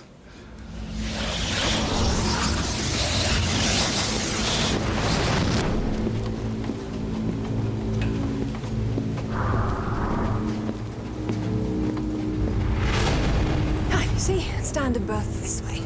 Oh, so we're not in the Commodore suites then? No, because it's twice as expensive, and then all you get is an individually wrapped chocolate and a bunch of flowers. I like chocolate. Yeah, just think about all that taxpayers' money we'll be saving. Which number is it, Danny? 8143.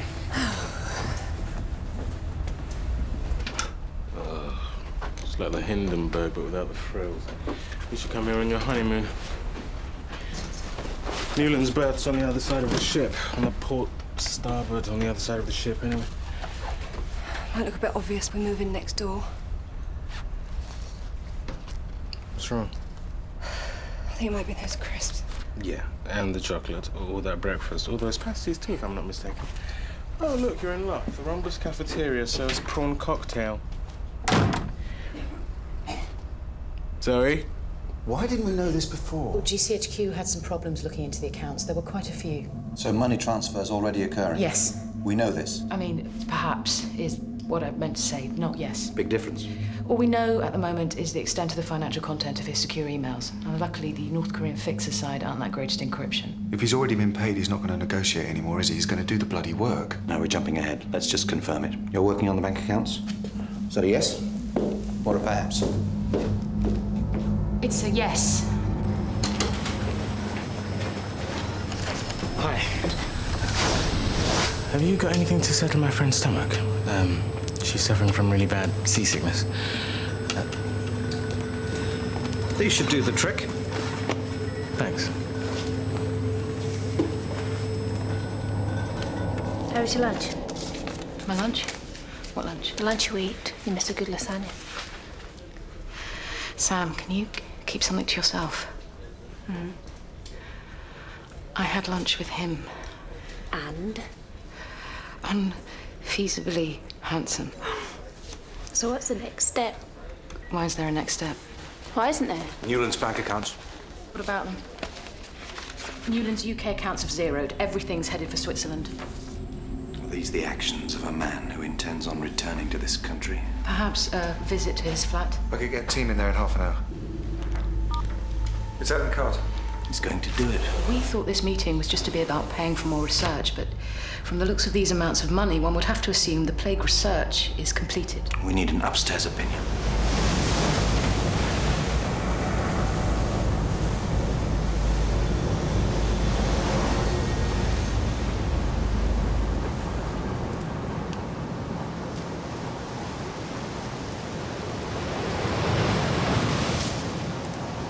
Zoe. Here. Oh, no. Oh. Ah, fresh air. It helps?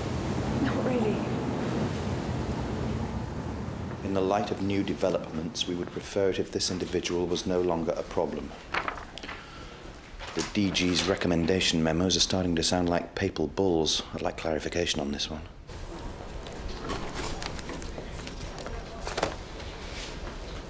Oh. No. Yes. No. This isn't what I had in mind, really. What did you have in mind? Just to see him. Is he or is he not exactly the sort of person you've been waiting for? He is, but... No buts. When someone extraordinary comes along, however that is, you've got to go for it. I'm scared. I've just spoken to the DG. You were right to plan ahead. What did he say? Newland now presents a clear and present danger to the safety of this country. Extreme measures, Adam. Extreme times. We have a black flag. So, what are we doing? Get Zoe on the phone. Say that again. The operation's changed. In what way? We know Newland intends to deliver on this trip. Okay, so we'll bring him in. I want you to know this is a papal bull. This is a decision made at the very top, and one that will not go any further than you or me. You know, you are really going to have to start giving me some specifics here, Adam, please. The case I gave you, open it. Will you pass that over here a second? Okay.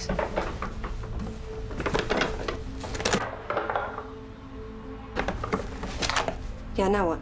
False bottom, take it out.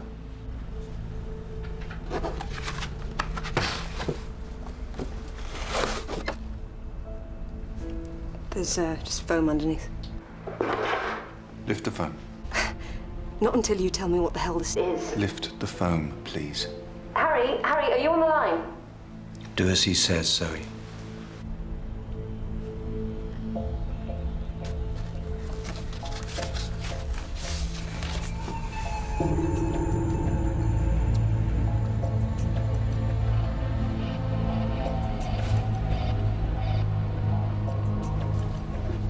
Do you realize what it is you're asking us to do? I appreciate how angry you must feel. Yeah. You planned this. Zoe, I give you my word, the case was a precaution for extreme circumstances, which is where we now reside. The decision has been made, we have to act. How can this be sanctioned? Newland is involved in the sale of weapons of mass destruction, and in the light of this, he's been classified as a combatant, and as a combatant, threatening UK interests, we are within our rights to take whatever actions we deem necessary. Well, say it. Go on, at least have the guts to say it.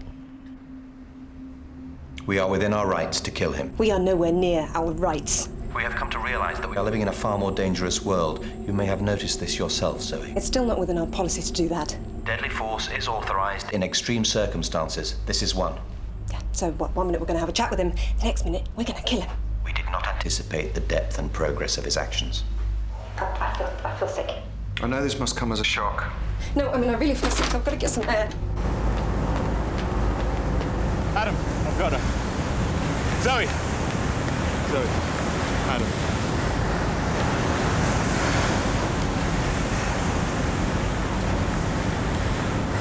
Adam. This is confirmed. This is confirmed. You paused. Zoe, we're sure. Your position is clear, I'm afraid. The task now falls to the senior officer present, you. You know, this isn't self-defense training. It isn't protection. This is clinical wet work, Adam. It's assassination. You both have medical training and you can use a syringe, and I know you use a firearm. You know, I really don't know. I appreciate your feelings on this, don't get me wrong. No, I mean, I really don't know. I've never had seasickness like this before. I don't feel well. Put Danny on. Danny. Look, get someone to Christensen. Someone from Special Forces Increment can follow him and take them both out, Newland and the courier. This is going to be hard enough as it is without proceeding on foreign soil. Look, you have to appreciate what you're asking is more than we've ever been asked. Is Zoe really that unwell? She doesn't look great. And I'm sorry to have to say it like this, but we have no option. Zoe and I have no option. If we're a team, Danny, the two things are the same. I need you to do this. Give me a minute.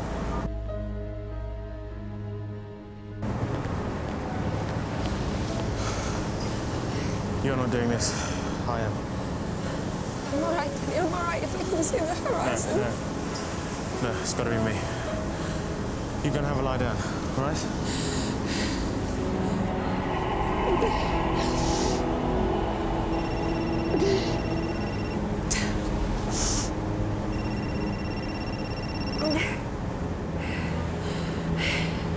He's gone.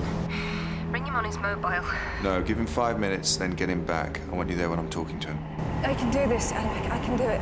You said you were unwell. I am. No, Danny is. That's my decision. So get him back and stick with him. Why? Pressure, Zoe. Why else?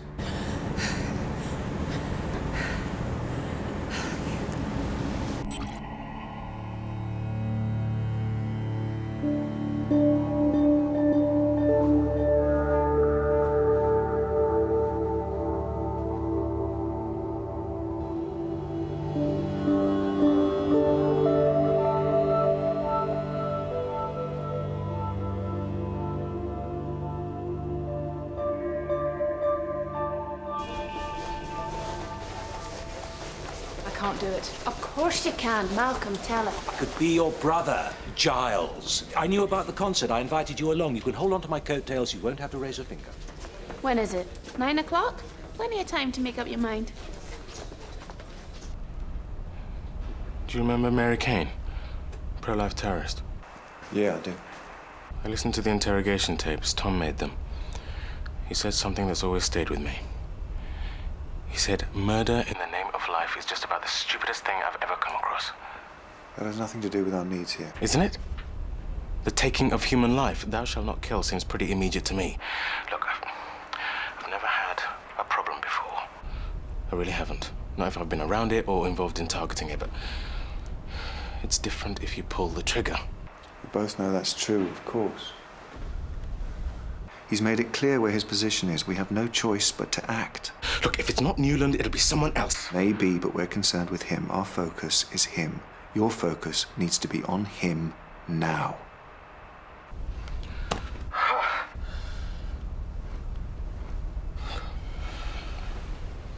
Danny.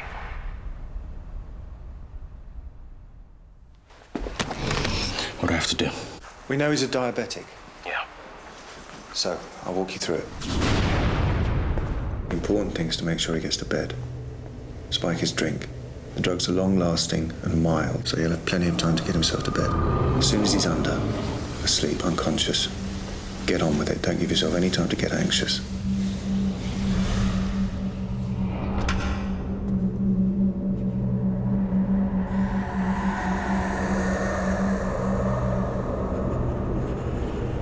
Make yourself at home.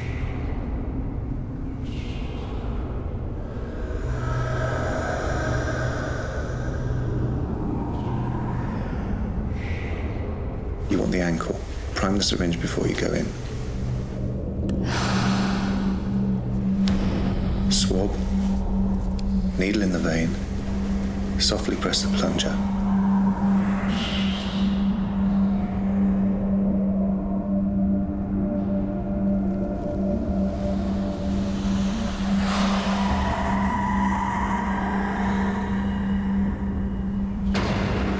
The full contents.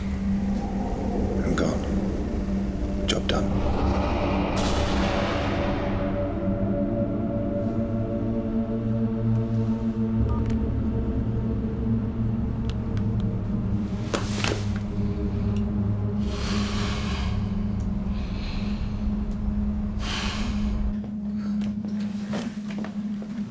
Sam? Gorgeous. What do I say? To who? Him. Ruth, you've been on a date before, haven't you? Not for a long time. Not like this.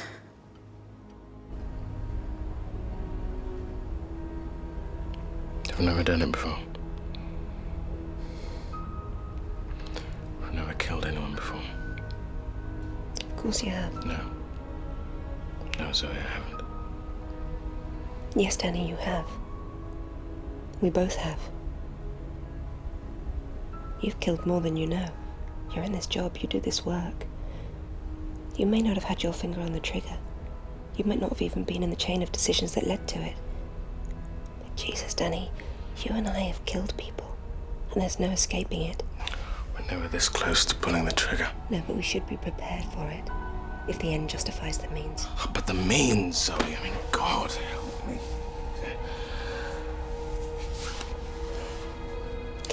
I'm always putting you through it. No. No. No, Zoe. If I could. You would, I know.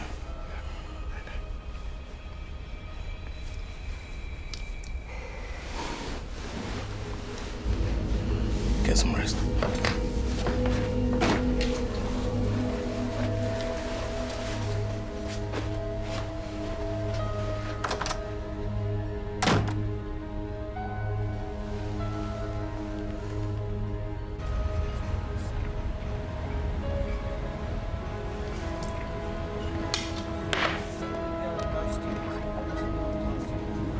Warren, I'll have the same again. Another whiskey.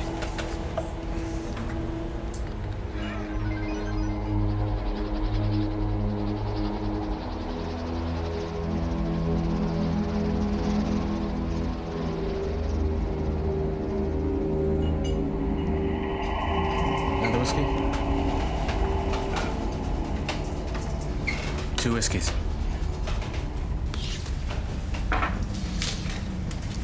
Thank you.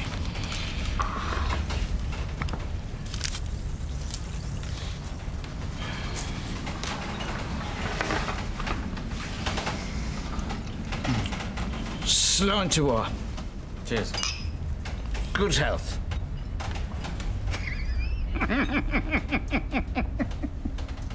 Not that you care about that being in life assurance. Warren, another one from my friend here. He's on the road to oblivion, I think. Aren't we all? That's your company talking. Yeah. We trade on fear, I know. What can you do? That's why we reproduce, I suppose. Human beings.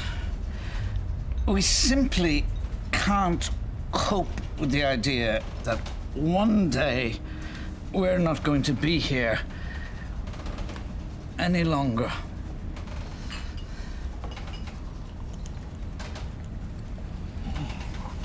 Two more.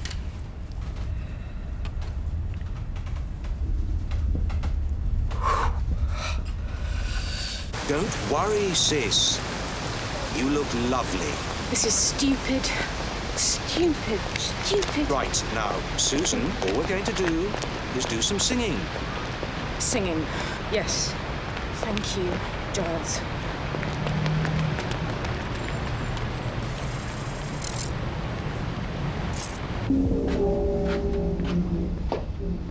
Listen to me. Listen to me. You have to understand what this means. I do, Danny. You don't. You're a veteran at this. Danny, just listen to my voice for a second. I was asked to do exactly the same as you on October the 4th, 1995 at 8 o'clock in the evening. Where were you then? I was probably training at Riverside. Okay, you were playing football, and I was having a similar conversation to the one we're having now. And the man talking to me was telling me what it's like to move to a point in your life where you've killed a man. Do you want to know what he said to me? Okay. He said if you think you're capable of it, if you can even comprehend it, you'll be all right. It seems to me, Danny, that you can comprehend what's at stake here if we do nothing. If we do nothing, he delivers. The consequences are unknown, correct? Correct. We stop him like this, right now, we know for certain we are safer. The only person we should be worried about right now is Danny Hunter, okay? Me? You should be thinking about you, that's absolutely right. What about me? Oh. Inside you, things will happen. It only really kicks in when you get home. First your legs. They just go from under you. Then you puke. Then you cry like a baby. After all that, what I finally realized was if I could look myself in the eyes, in the mirror. If I could do that, I'd be okay. If you can do that, I said to myself, chances are you'll be all right. So I had a little puke and I had a little cry. I looked at my reflection. And here I am. Does that help, Danny? Please speak to me. Yeah, sort of. Sort of? Yeah. It does help. Tell me what to do again. You know what to do. Tell me again. Please. You're going to administer an overdose of insulin to his ankle. You won't feel a thing. I've never killed before. I know. It's okay. You know? Of course I know, Danny. Are we okay?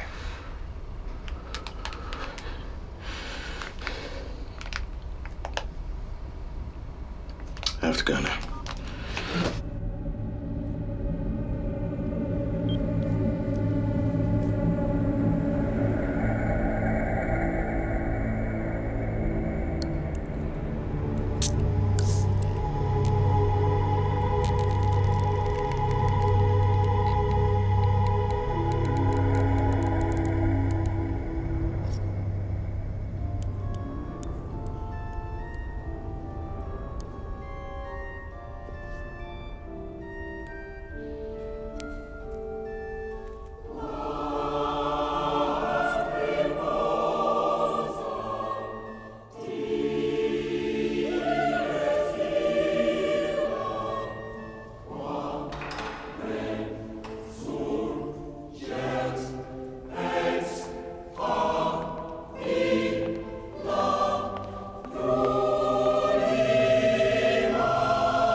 You keep talking. Just keep talking. Well, I must say I found that very enjoyable. Quite a blast. It was wonderful. Have you been before? No. No, neither have I. I'm sorry, John Fortescue. Susan Hepburn. This is my brother, Giles. I heard you belting it out with the tenors, Giles. One tries one's best. Would you excuse me? Wait a minute. Didn't we have lunch together today? Oh, my goodness, you're right. You were at Julie's. I dropped my knife. How funny. I didn't think you were coming to this. I mean, I'm afraid I overheard you say you were going to sing in a scratch requiem, but until Giles dragged me along, I didn't really know what one was. How extraordinary. Would you like a drink? Yes. Your knee. Oh, dear, how painful. Have you played much tennis since? Unfortunately not. A bit of a workload on at the moment. Oh, I know. I mean, it's the season for it or something. I'm swamped. So what's it like playing tennis in Spain? What's it like? Is it hot? Yes. Yeah, very. It's lovely, isn't it? It is. I never come down here. I live in the city, but I never really take time to appreciate it. That's so true. There's no time for culture, no time for exercise, no time for love. It's appalling. There's always time for love. One should make time. I suppose so. With my innings so far. Anyway. Any major disappointments? Sorry to be so personal. I didn't mean to be... Well, don't worry. Major ones? Not really. I tried marriage, and that didn't work. Another woman? No, actually, another man. My wife looked elsewhere. I'm sorry. She's still with him, actually. She feels happier, I'm sure. He had the passion to make her feel wanted, I think. I wonder where mine went. I expect it never left you. Maybe you're right. This is nice. It is, yes. Do you fancy some air? Yes.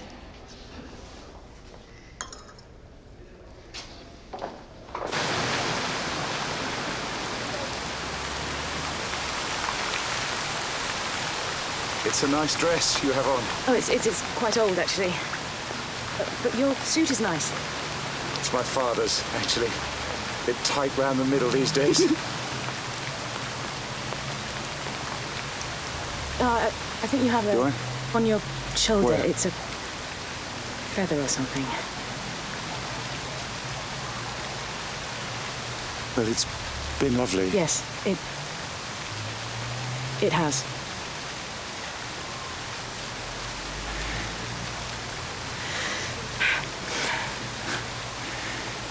Goodbye. Goodbye.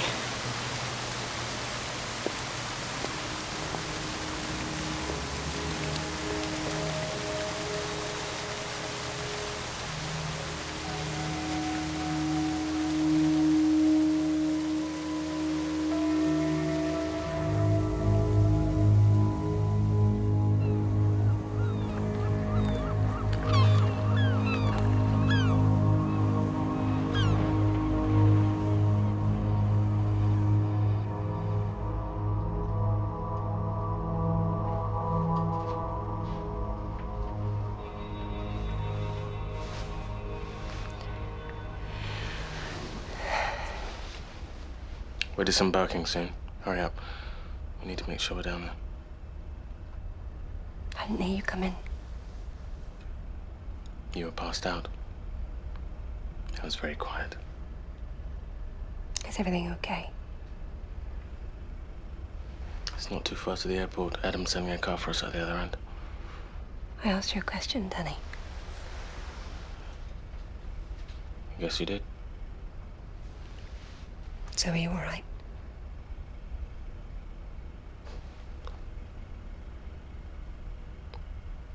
Do you want a window or an aisle seat, by the way? Danny.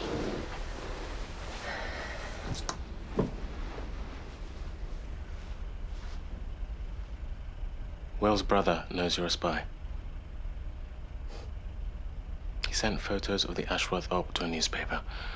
Luckily, We had a stringer from the section working there. I would imagine Will told his idiot brother what you do for a living. He told him? Yeah, he told him. And his pics rocked up on the picture desk of a major newspaper.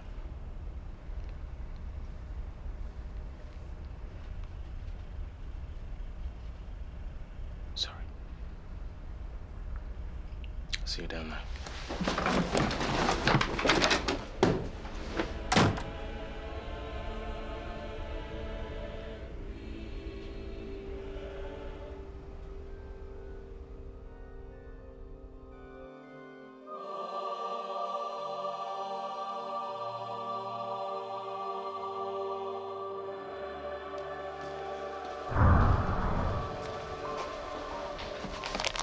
We need to do an audit of all registry housekeeping surveillance. Do it right now? But there are major holes in the background checks we're doing on all blue and green tagged assets. I'll draw up a list for you. Good. Ruth, whatever you do in your spare time is entirely your business, as long as it doesn't cross over with our business. I understand. I'm sure you do. I mean, we can't let that sort of thing get in the way of work, can we? Of course we can't.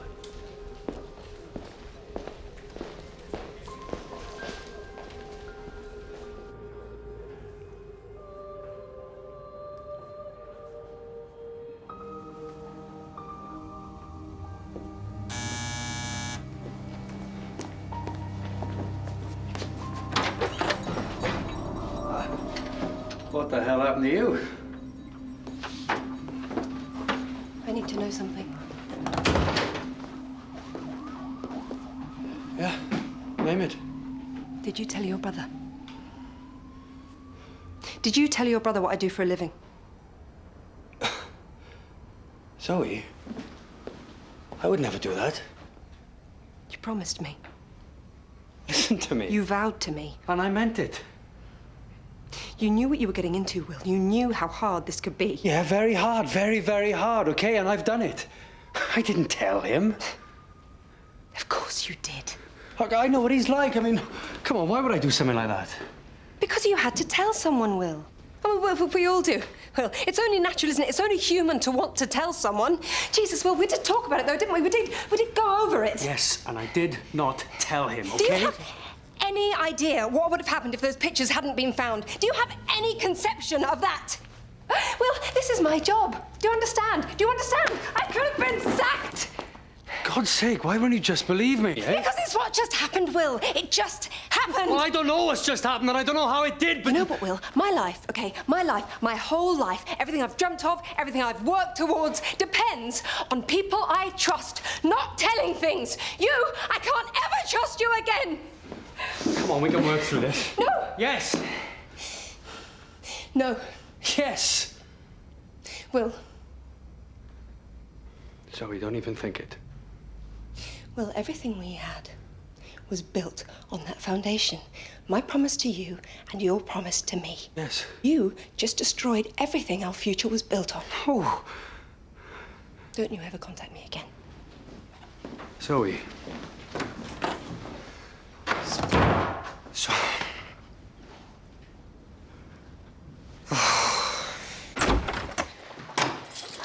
Danny? Danny?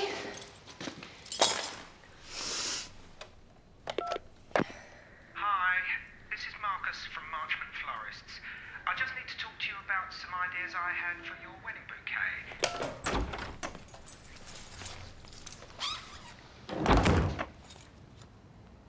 Where have you been? Took a walk. You told him then? Yeah, it's over. I'm sorry. Was that it? That's it. Danny, what happened last night? Why don't you just tell me?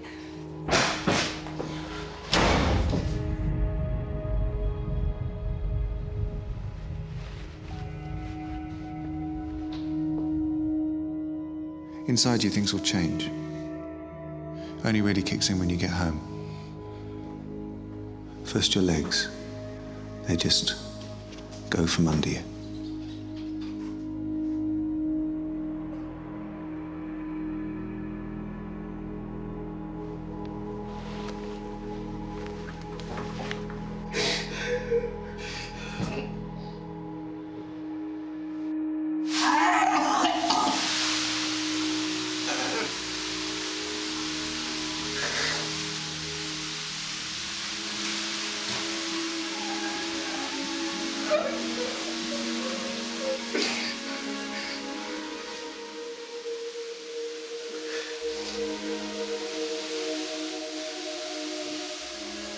And after all that, what I finally realized was if I could look myself in the eyes, in the mirror, if I could do that, I'd be okay.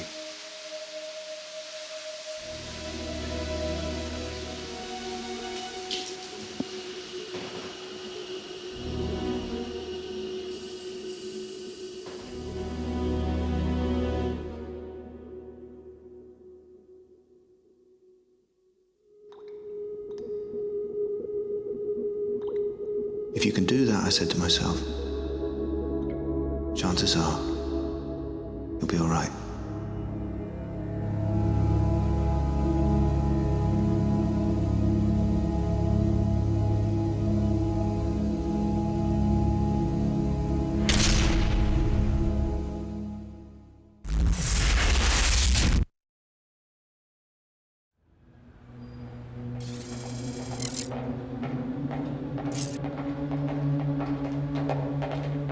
So this was an entirely routine operation into gun running. There's no such thing as an entirely routine operation. But you've done it before. Infiltrate the Turkish mafia, no. Take on a false identity to get closer to a target, of course I have. Can we talk a little bit more about that false identity? For this operation, you were called Sophie, is that right? Sophie Newman. You speak German? Yes. Fluently? Yes. Can you tell me a little more about the objectives of Operation Aladdin? Nothing more to tell. We suspected the Turkish mafia were stepping up a level and smuggling more than just heroin and handguns. We wanted to stop the weapons reaching terrorist groups. And Miss Reynolds seduced Seville Ozal in order to gain access to that group. Befriended. Ozal was the entrance to the group we sought to infiltrate. You know he's confessed to the murder of 17 people over the years. Yes. He's also made a full confession about the warehouse massacre and the events leading up to it. Massacre is a rather strong term to use for the murder of 3 people. We tend to use strong terms when one of those killed was a fellow police officer. Ozal tells us that you encouraged him to carry out the murder of Emre Çelik. Don't answer that. You went to that warehouse with your injunction to kill Çelik ringing in his ears because that was one of MI5's objectives in Operation Aladdin.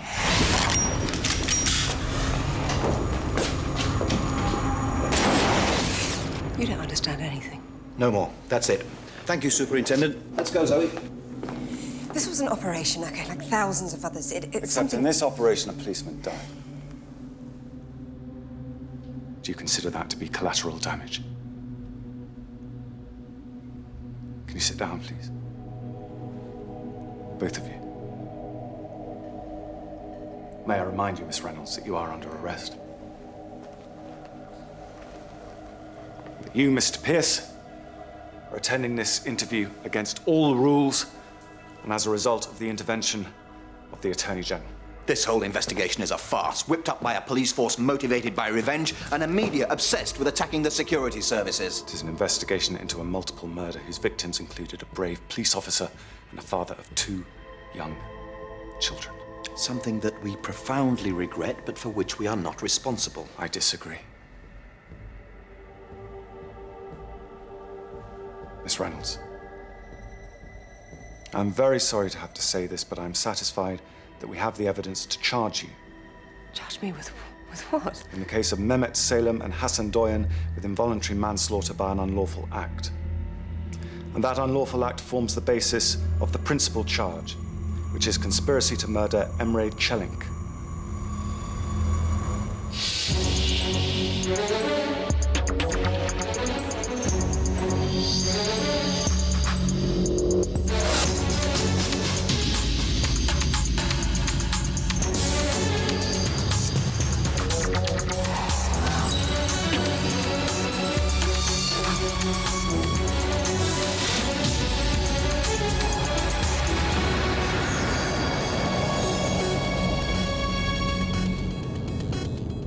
A slapped wrist, even if they do obtain a conviction. That's all she'll get. One of my best officers goes on trial tomorrow. I wish I had your certainty. Gordon's hardly known as a hanging judge. And he'll agree to all the public interest immunity certificates you want. This should still have been dealt with internally. Well, in the past it would have been, but the climate has changed rather dramatically. We cannot be accused of any type of whitewash, however small. So this is an opportunity for the government to polish its tarnished liberal credentials? What a wonderful opportunity you've given us.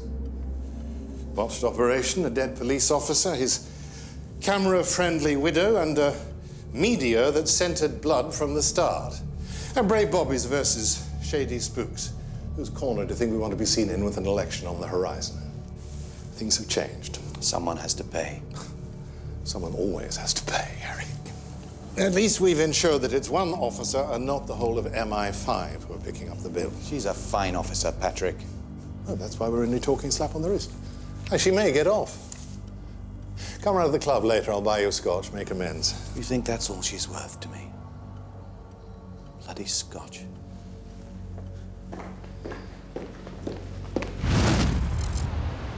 How was Lord Young? Exactly what you'd expect from a cross between a politician and a lawyer. There's a lot of anger about this, Harry. Danny? Everyone, but especially Danny. Keep an eye on him. Did you get the assurances you wanted? Yes, whatever happens, Zoe will be protected. Good. We owe her that. We couldn't have foreseen this, Adam.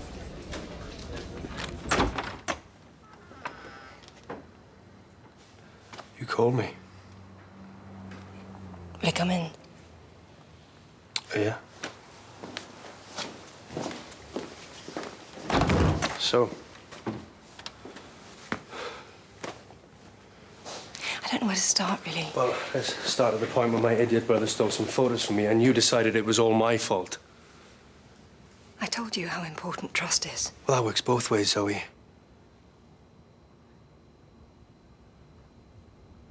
Well, I'm glad we've sorted that out. Well, I'm in a lot of trouble at the moment. What sort of trouble? I can't tell you. But I've been very scared and lonely. What? You know when someone has caused you real pain and you think, what did I ever do to deserve this? So you lie awake at night hating that person and then you see them again and the first thing that you want to do is put your arms around them. That's kind of humiliating, don't you think?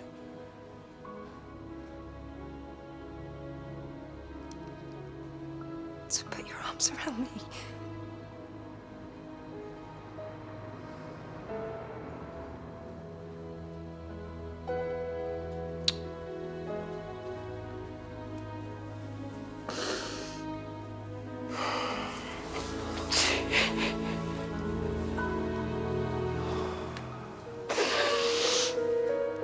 I'd ask you what's going on, but I know you're not going to tell me. I can't. Please just trust me.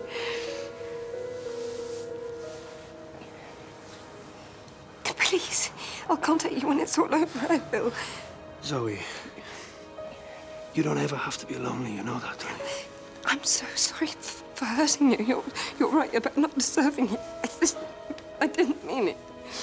Come here. It's okay. It's all right. It's okay. It's gonna be all right. It's all right. I promise. Yes, I'm here at the Central Criminal Court in the heart of the city because today is the first day in the trial of the MI5 officer known only as Officer X. Now, reporting restrictions are severe. The judge, Sir Gordon Childs, has signed a raft of public immunity interest certificates. Joining me now is the widow of the murdered police officer, Hassan Doyen. Gillian Doyen, what are your thoughts about this case? I just want justice for myself and my children, and a sense that we live in a democracy where nobody, least of all a member of the security services, is above the law. What are your feelings about... Well, that's Gillian Doyen heading back into the Central Criminal Court for the start of this historic case.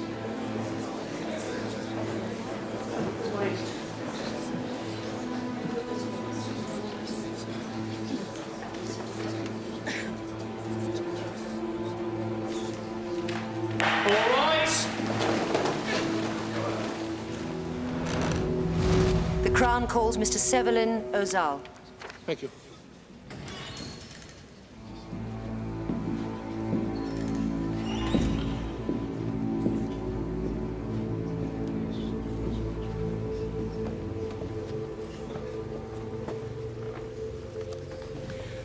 All right, Mr. Ozal. You can understand English, that is correct? Sure. You are currently serving 17 life sentences, 3 of which are for the murders of the individuals who concern us today. That is correct? Yes. You have been offered no deals to testify today? No. Right. Do you know the woman in the dock? Yes. By what name do you know her? Sophie Newman. Where did you first meet Sophie Newman? I met her one night in a casino.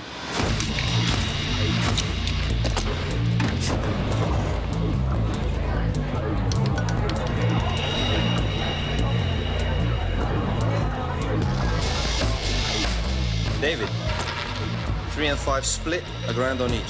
3 and 5, $1,000 on each. Gentlemen at the end of the table, no more bets.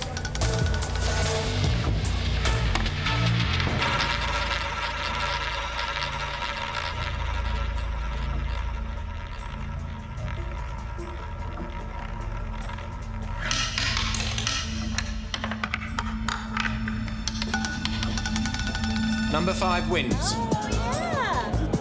Just listen though.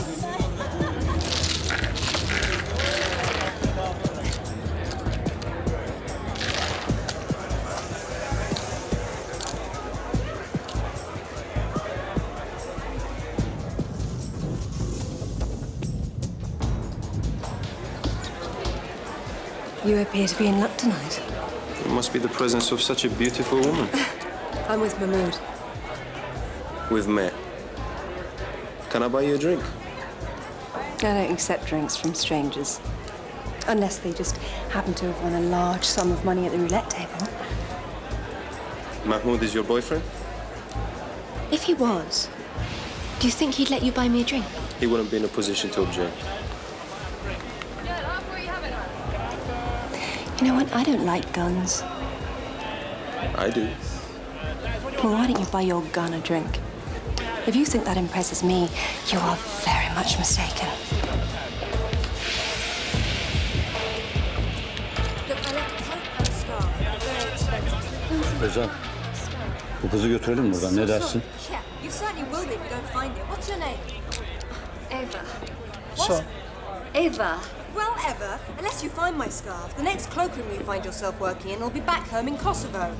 Actually, I'm Polish. What did you say? Why don't you let me buy you a new scarf? Did your luck hold? Depends. On what? Are you gonna let me take you shopping? No, I'm not. No guns.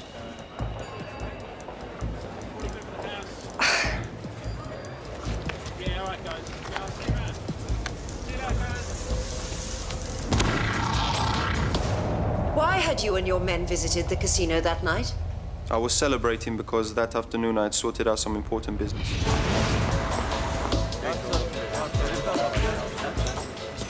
Çaylar 3 oldu. Ahmet. Vurmuyorsunuz ha?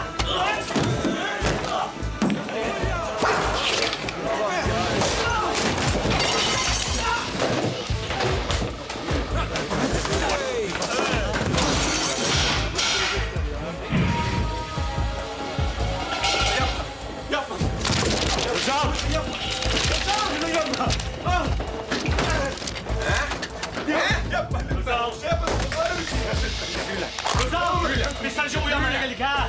Öldürmeye gitmedik. Yoksa patron bize kızabilir ulan. Yürü ulan. Biz sadece uyanmaya geldik. Yoksa patron bize kızabilir. Yoksa patron bize kızabilir ha. Ulan yürü ulan.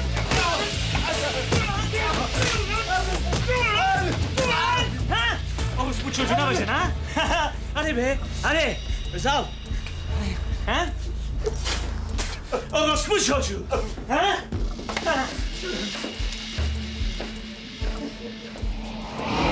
So who was the man who stopped you from shooting the cafe owner? Well, we knew him as Zeki. My lord, Zeki's real name was Hassan Doyan, and he was a police officer working undercover as part of an anti-drugs team. As usual, he was wearing a wire. Would it be fair to say that this undercover policeman saved the cafe owner's life, that you would have shot him otherwise? Yes. Okay. So after that, you called Sophie Newman again? Yes. Did you arrange to meet her? Yes, I took her shopping. Then we went to dinner. A few times. What did she tell you about herself? She told me that her father was in the British Army, that her mother was German. She said that her one aim in life was not to be bored. Did anything about her seem unusual or strange? Not really. One day, though, I found her alone in my office.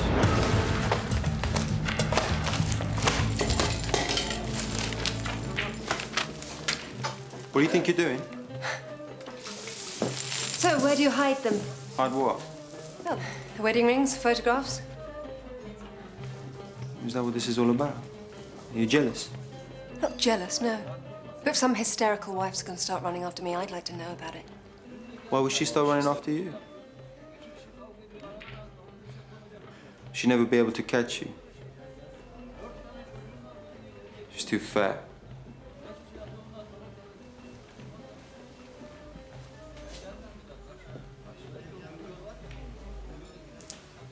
So there is a wife. You know, you really shouldn't talk about her like that. Why? It's true. She's a good cook. She eats too much of her own cooking. She's my wife. Still, a man should always respect his wife. This is... Sophie Newman. Sophie, this is my boss, Emre Çelenk. It's a pleasure to meet you, Miss Newman. And you? Now, if you'll excuse me, I have some urgent business to discuss with my colleague here. Of course. Maybe we can all meet for dinner later. We can discuss Germany. I understand you know our friend, Mahmoud. Yes, sure. Call me later. That was the first time, to the best of your knowledge, that the woman you knew as Sophie Newman had ever met Emre Çelenk. As we are moving on to a new area, I feel this might be a good time to adjourn for the day. All rise.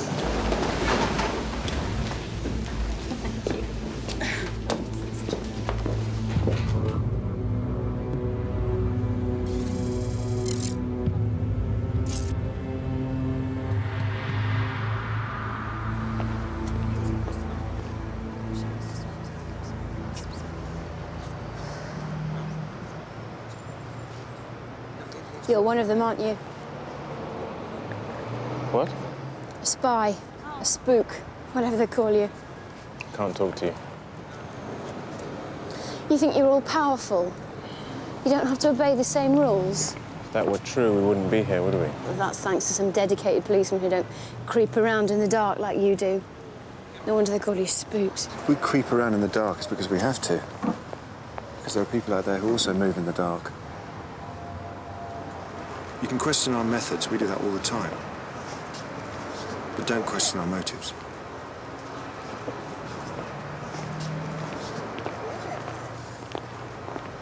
Don't talk to her again, Danny. What was your relationship with Emre Çelenk? He was my boss. Did you, Çelenk and Sophie, ever socialize together? Sure. He liked her. And did she appear to like him? She changed when he was around.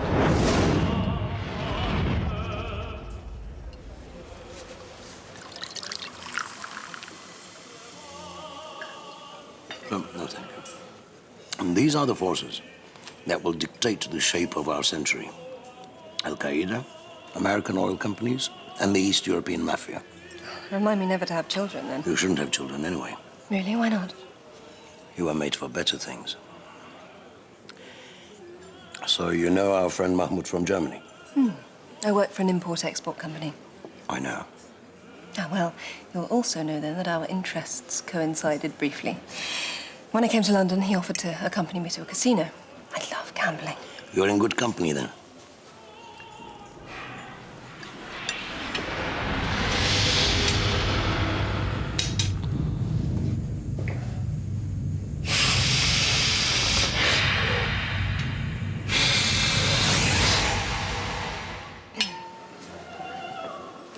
I made Sophie a proposition.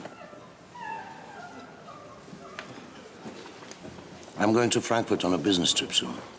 I need someone with me who speaks German and knows the city. For how long? A weekend.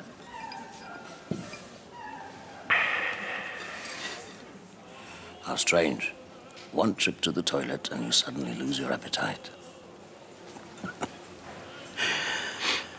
And did Sophie Newman go to Frankfurt with Emre Çelenk? Yes, she did. And you were jealous, which was, of course, her intention. That's a leading question, my lord.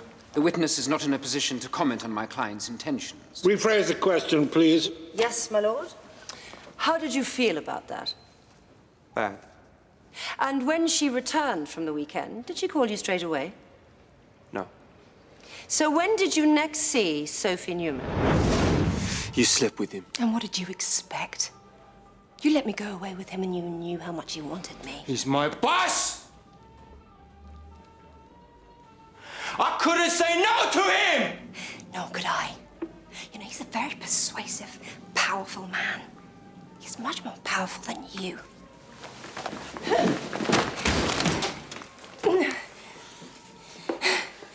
You know, killing me isn't going to help you. He's the one that laughs at you. Killing me is just going to make him laugh even more. He laughs at me, huh? Yeah. I'm gonna kill him. No, you know, I think he's more likely to have you killed. He thinks you're weak. Weak? Yeah. Why don't you show me that you're not weak? Things could be very different. Why don't you show me that you care enough about me? You know what you have to do for us to be together.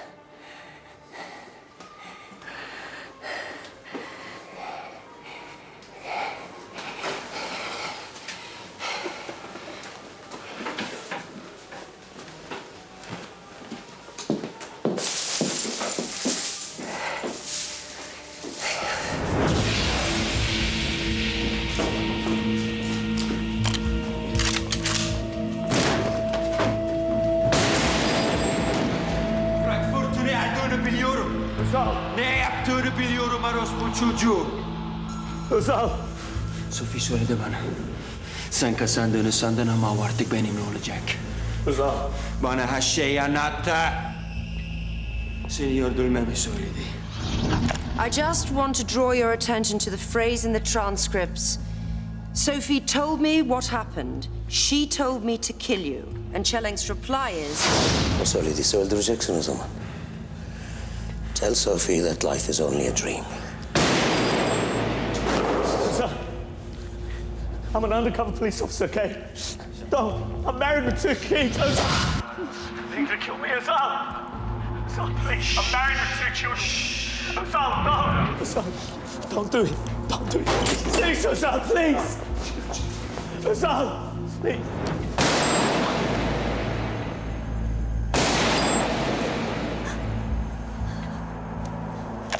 I have no further questions for this witness, my lord. Well, there are those that said that our investigation would be blocked and that the security services are above the law. Now, I can't comment on the details of the trial, but the fact that this is taking place proves them comprehensively wrong. Now, what about allegations that Officer X is simply a scapegoat?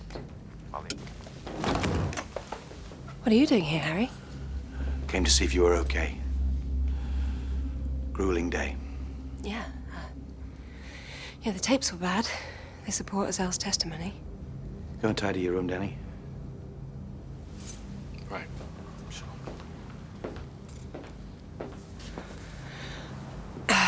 Can I get you a drink or something? Preparing my character witness statement.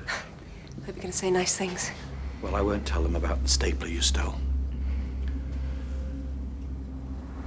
The Attorney General has assured me that even if it comes to the worst, you'll get nothing more than a slapped wrist. Why are they letting this happen? Because they need to slap our wrists publicly, and there's some irritation at how we lost control of the operation.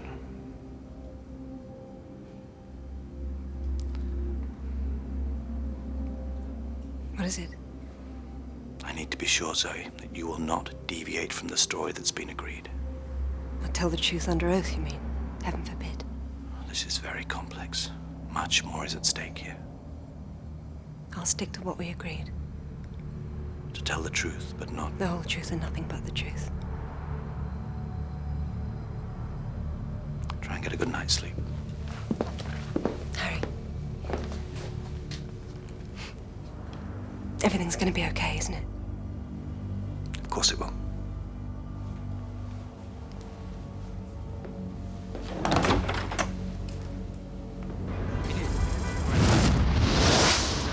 I swear by Almighty God that the evidence I shall give shall be the truth, the whole truth, and nothing but the truth. Okay. I'd like to start by asking you some questions about the build-up to Operation Aladdin. Right. When did you first find out about it? It was a Monday morning. 2 of our officers arrived with a rather strange new toy. Les jeux sont faits. Rien ne va plus, mesdames et messieurs. What's that for? Look. Now, give me a color. Red. Odd or even? Odd. Cool. How does it work? Oh, well, some things must remain forever among the cognoscenti. What's it for? I believe all will be explained to you at this morning's meeting. These are victims of the recent feuding between 2 factions of the Turkish mafia. One wing was more associated with the heroin trade, the other was involved in smuggling arms.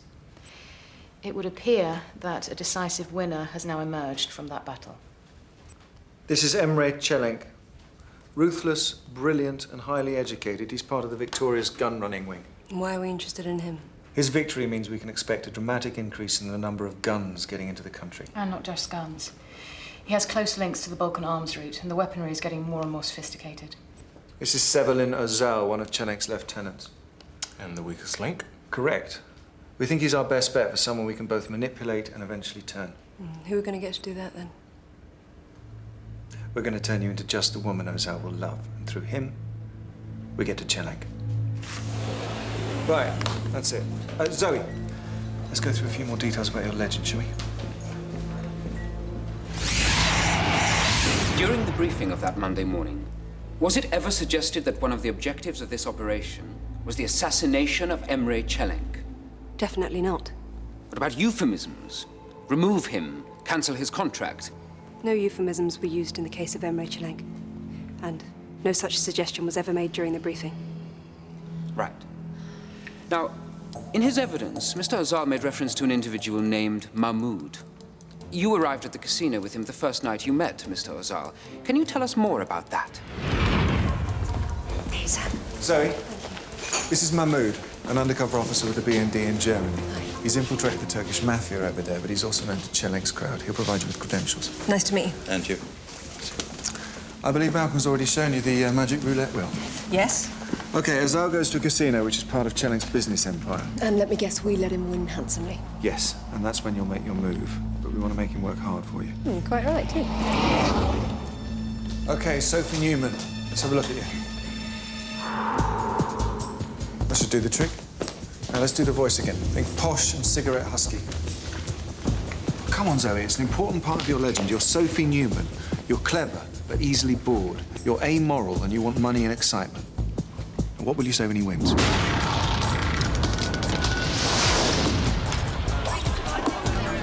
You appear to be in luck tonight. Yes. Nicely done, Zoe. You got a visual, Bravo, too? Affirmative, Alpha 1. He's talking to her now. Okay, Zoe, find a reason to blow him out. She's blown him out, Alpha 1. Great. Are you in position, Bravo 3? Affirmative, Alpha 1. Good. Leave him at the roulette wheel, then. Mahmoud, you tell him that the lovely Sophie is slipping from his grasp and that she's leaving. Tell him she's already at the cloakroom. Love this job sometimes. But befriending Özal was really a means of getting closer to Emre Çelenk. Yes. And you first met Çelenk the day that Özal caught you in his office? Yes.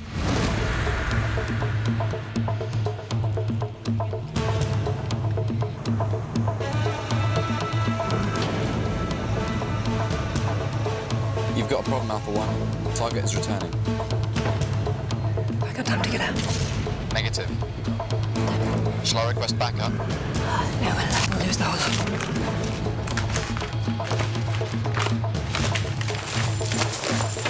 What do you think you're doing? So, where'd you hide them? Hide what? Wedding rings, photographs? Is that what this is all about? You're jealous? Not jealous, no. If some hysterical wife's gonna start running after me, I'd like to know about it. Control, I'm worried about Persephone. She's in there with Ozal, but Emre Çelenk has just arrived with one of his heavies. I think I should go in. A man should always. Control? She'll talk her way out of it. Give her a few minutes. She might be in danger. She is, but she's good, so she'll get out of it. Maybe we can all meet for dinner later. We can discuss Germany. I understand you know our friend Mahmoud. Yes, sure. Call me later.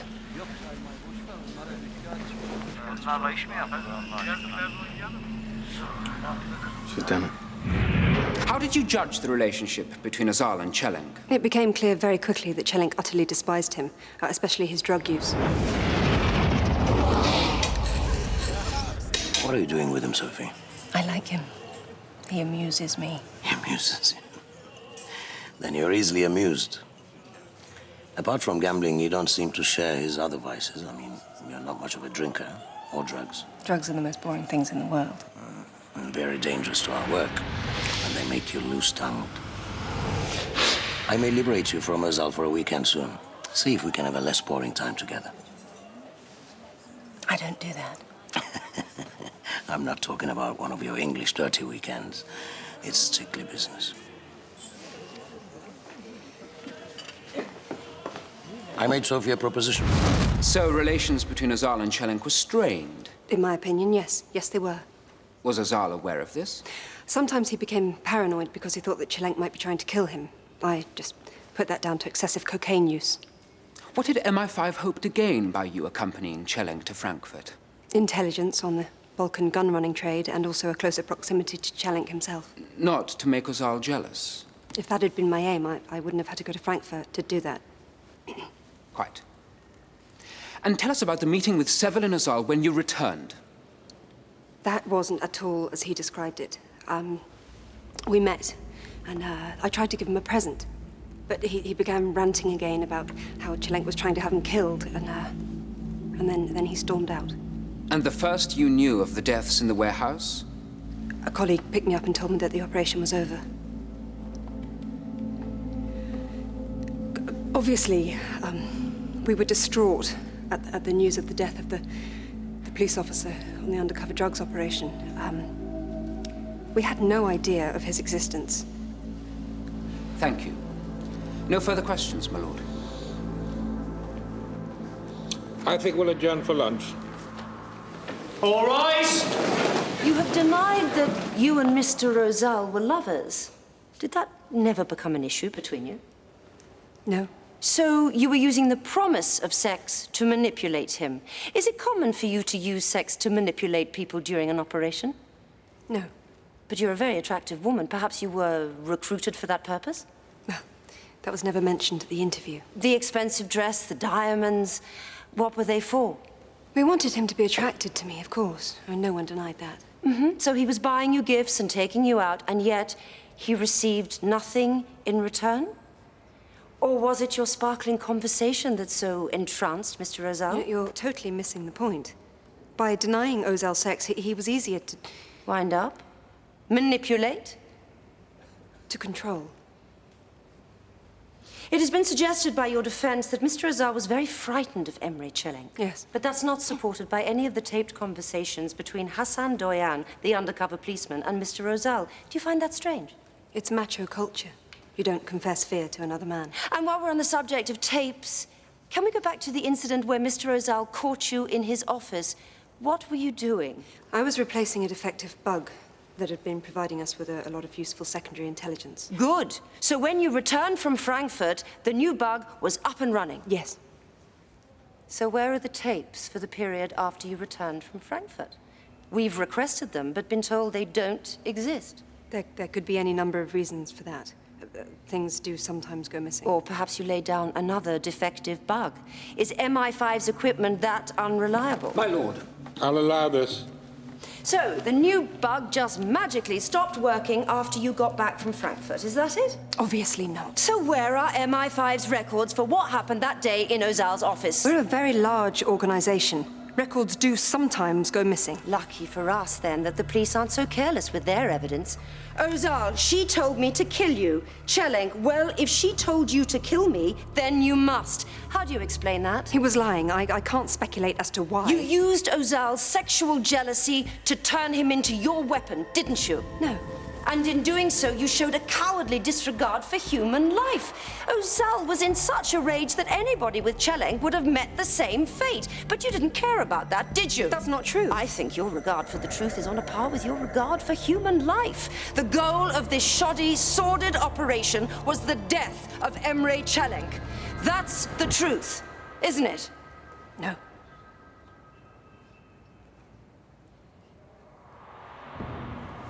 No further questions, my lord.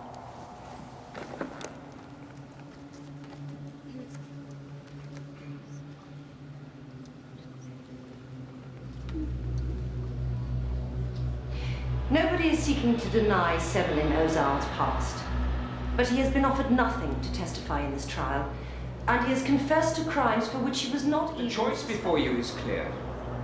Believe a murderous drug addict who descended into the cocaine-fueled paranoia that his boss might have him killed, or believe a brave officer who has In this case, a life on the we line. must put aside all talk of fine lines and grey hair. Officer X, for whatever reason, tell Sevelin Ozal to kill Emre Chelenk, and did this result in the deaths of both Chelenk? I don't expect you to reach a verdict today, and you will be sequestered at a hotel for the night. All rise!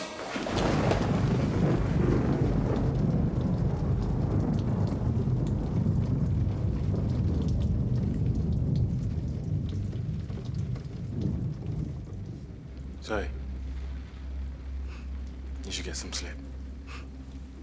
Can't. Do you want something? Hot chocolate? Whiskey? No. Why don't you go back to bed? I've dealt with scarier things than missing a night's sleep, Zoe. I'll stay up with you. But the jury are attacking their mini bars now. Getting ready for that big day tomorrow. Don't think about that. If I don't, I just think about the face of the policeman's widow.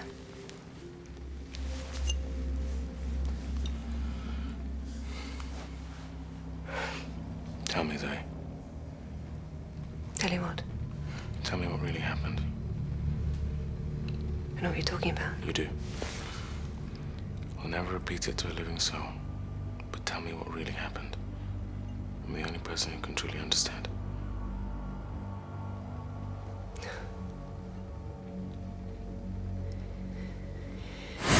It's a feuding between two factions of the Turkish. Just the woman Ozal will love. Through him, we get to Chelenk. Right, that's it. Zoe, let's go through a few details about your legend, shall we? Okay. No one outside this room knows what we're about to tell you now. It has to stay that way. We believe Emre Chelenk may have Al-Qaeda connections. What kind of connections? We're not sure. We think he works in the financial side of things. Right, in what way? Al-Qaeda is also a business empire. There's a lot of money to be made working for them. The fact of the matter is, we just don't know. Chelenk is an enigma, hence the need for you to get close to him. And the need for total secrecy about that. If we find out that he is providing services for Al-Qaeda, then we'll have to explore all our options regarding Mr. Chelenk. Including? All our options. So it was part of the brief to kill Chelenk? Come on, Danny. You know how these things work. It was vaguely hinted at as being a long-term option. Yeah, okay. I mean, I couldn't talk about the Al-Qaeda thing in court. That was why Harry came over the other night. Make sure I didn't say anything. So they wanted you to stay on Chelenk with the option of killing him? Yeah, but first we needed to find out about him. That's why I went to Frankfurt.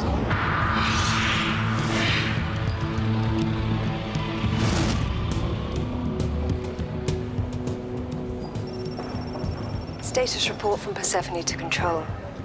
Target observed in meeting with two men that the Germans have verified as Saudis. Having dinner with them. We'll report back later.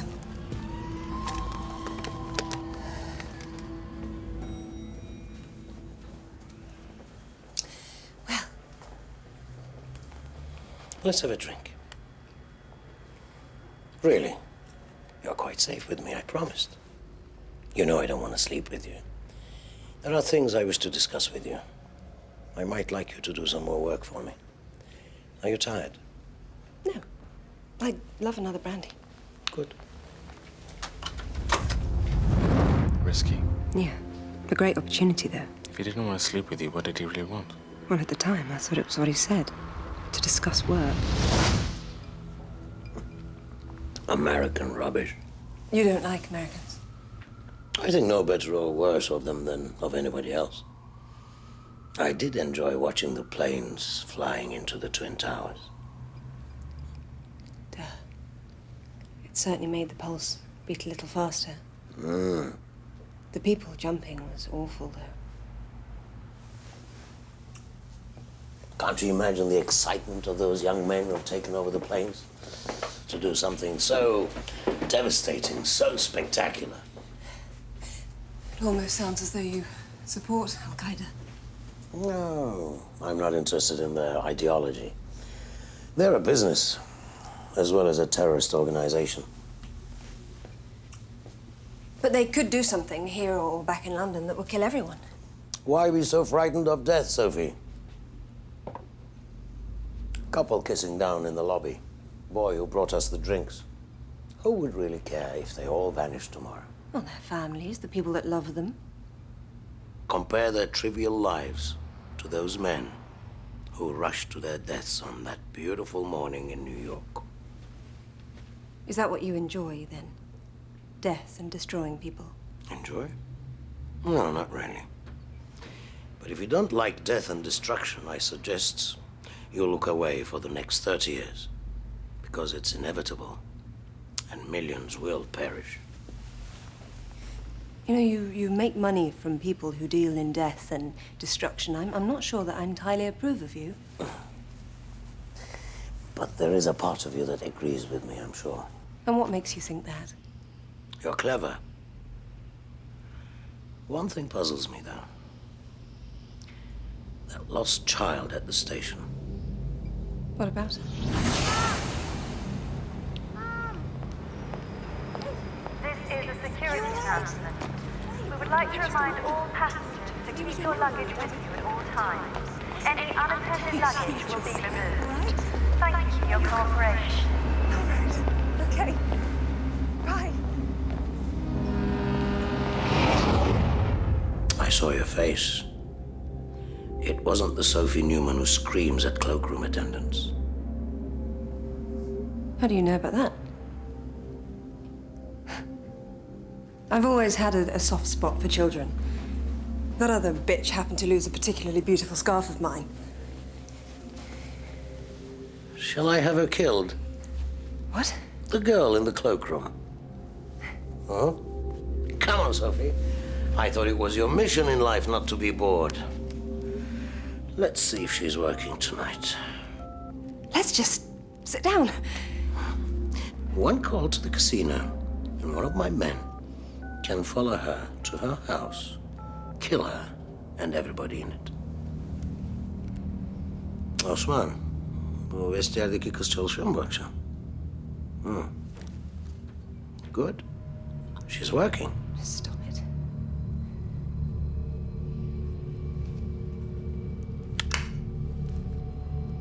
One person. 1,000,000 people. You or me. It changes nothing in the end. Life is only a dream.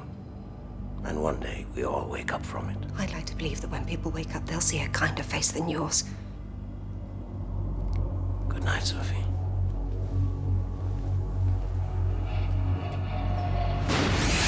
Under no circumstances, just when we're making such a massive breakthrough. The trip was a huge success. He tore my legend to pieces. He's just playing with us. He would have killed you if that were the case. You know, I had to sit there and listen to him telling me how much he enjoyed watching the Twin Towers come down. Adam, this man disgusts me. Sadly, in this job, we don't get to deal with nice guys. I don't want to do this anymore. I am very uncomfortable that a man who thinks he can do business with Al-Qaeda is in his position. We can't take you off the mission, Zoe. And then? I went to his office. I removed the bug. And I told him I'd slept with Chelink in Frankfurt. That must have driven him crazy after all this time pursuing you. Yeah. I didn't spare him any details either. So you also asked him to... I told Ozal to kill Chelink, Danny. Why? Because I was frightened. For Sam? For Sam. For myself. For the couple kissing in the hotel. For the kid who bought us our drinks. For anyone whose trivial life he deemed worthless. Danny, I couldn't see him as a potential asset or a source of intelligence any longer. Just as a man who could see no difference between one death and a million.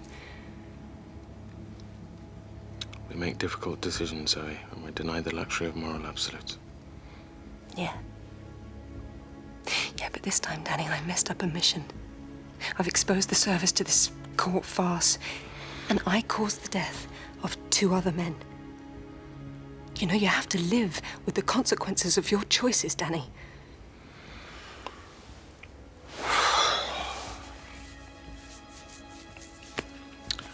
Thanks for telling me the truth.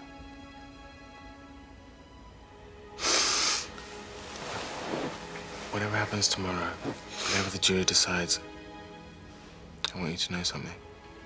It's okay. I love you. I know. I just want this to be over.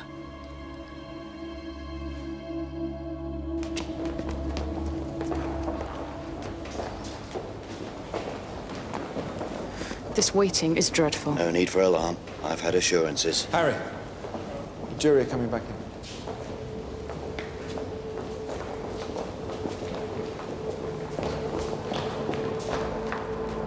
Will the defendant please stand? And would the foreman please stand? Have you reached verdicts on which you are all agreed? Yes, my lord. On the charge of involuntary manslaughter of Mehmet Salem, do you find the defendant guilty or not guilty? Guilty. On the charge of the involuntary manslaughter of Hassan Doyan, do you find the defendant guilty or not guilty? Guilty. And on the charge of conspiring to murder Emre Çelenk, do you find the defendant guilty or not guilty? Guilty.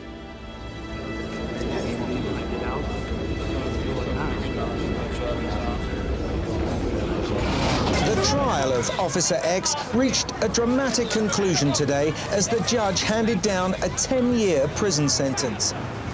You going to see the Attorney General? I certainly am. They've given us a political trial. Let's get political on them. My thoughts exactly. I better get back in and look after the team. Call me as soon as you need me. Thanks, Adam. I'm not letting them lock her up. A slapped wrist! A slapped wrist! Sentence was lenient given the charges. You implied there'd be no sentence. That was something over which I had no control. You've had control from the start. This was a show trial. To a degree, yes.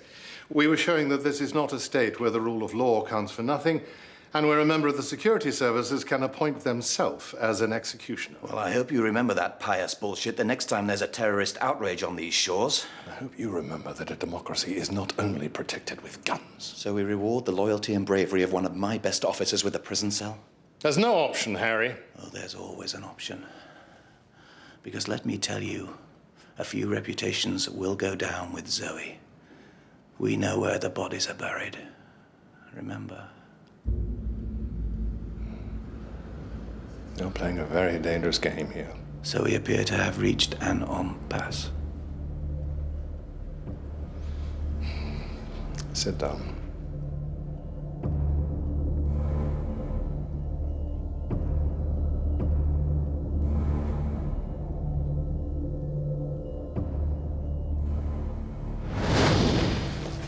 Zoe's been sentenced. They're holding her. I need to know when they're moving her and where. It's Adam. No time for explanations. I need a young woman. No time for jokes either. Here's the deal. She needs to be Zoe's height and build. What's going on? Come with us. We'll explain on the way. Do you not understand? No, Harry. Okay, Danny, you've got to convince her now. It's up to you. What's happening with the stooge? Price of silence is that her 20-year sentence for drug smuggling goes down to Zoe's 10 in an open prison. Officer X was going to get a new identity anyway. Danny's got to convince her to do this. Gina Hamilton. It's a pretty name. Chile's a really beautiful country, but I won't do it. They ask a lot of you in this job. Now I'm supposed to convince you to go away and never see any of us again. Don't worry, you won't convince me. Prisons aren't good places, Zoe. And 10 years is longer than it sounds. I leave my family, my friends, leave my job. There is no job any longer. And the gaps between visits will feel like forever.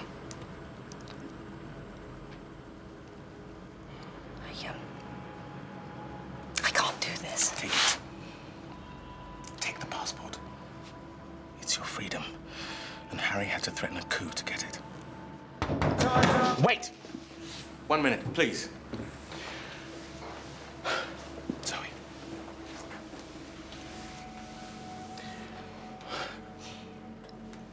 I'll know who I am and what I've done. Really? Because your name would not be Zoe Reynolds in prison.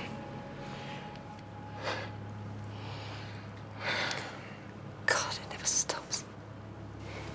Look, what is your real identity, Zoe? I mean, who ever really knows that? Look, if it's anything, it's the impulse that led you to decide that ordinary lives weren't trivial and that you had a duty to protect them. The question is whether you're going to allow them to put that identity behind bars for 10 years.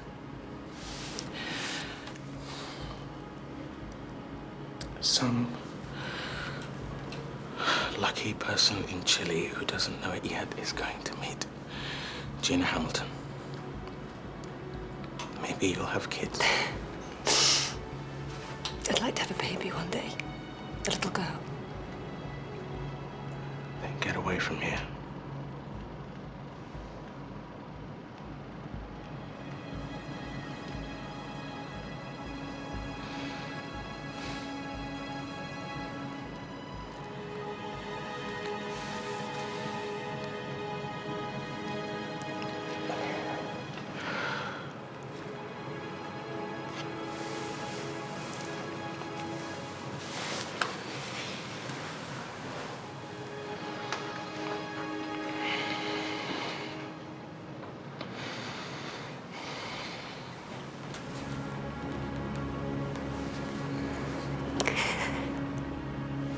See you again. Maybe one day when nothing matters anymore, I'll come out. We'll sit by the ocean and laugh at all this. Daddy. Mustn't cry. You have to go.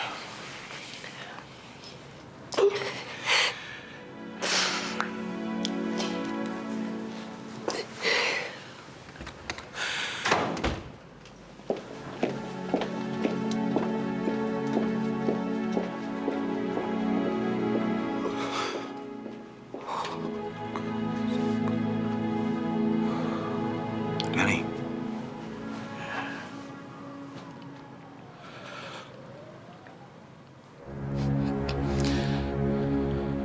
Gone.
Sort of. I'm sorry, I've just got the worst headache.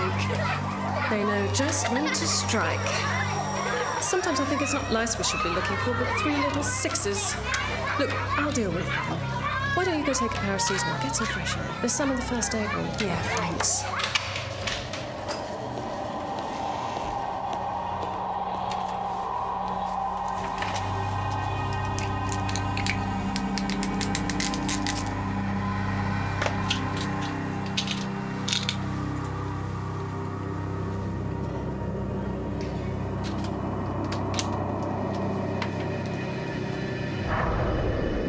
said Percy the pig. There's the farmer. You go and distract him, and I'll make a run for the fence. Oh, you feeling better? Yeah, sort of. I'll be fine. Maybe you should sit down. No, I'm fine. Claire?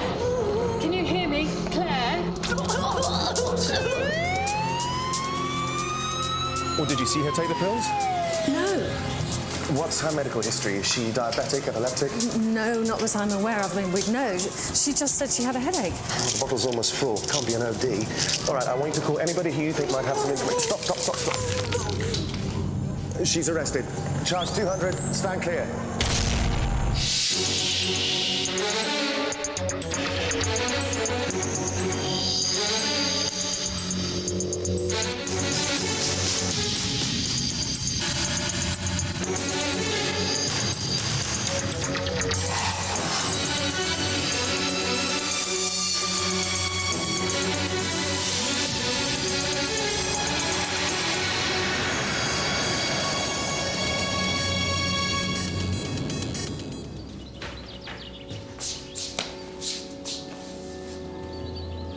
Died this morning, bringing the number of paracetamol-related deaths to 7, with 11 more victims still listed in serious condition across the country, including 2 children, aged 7 and 9.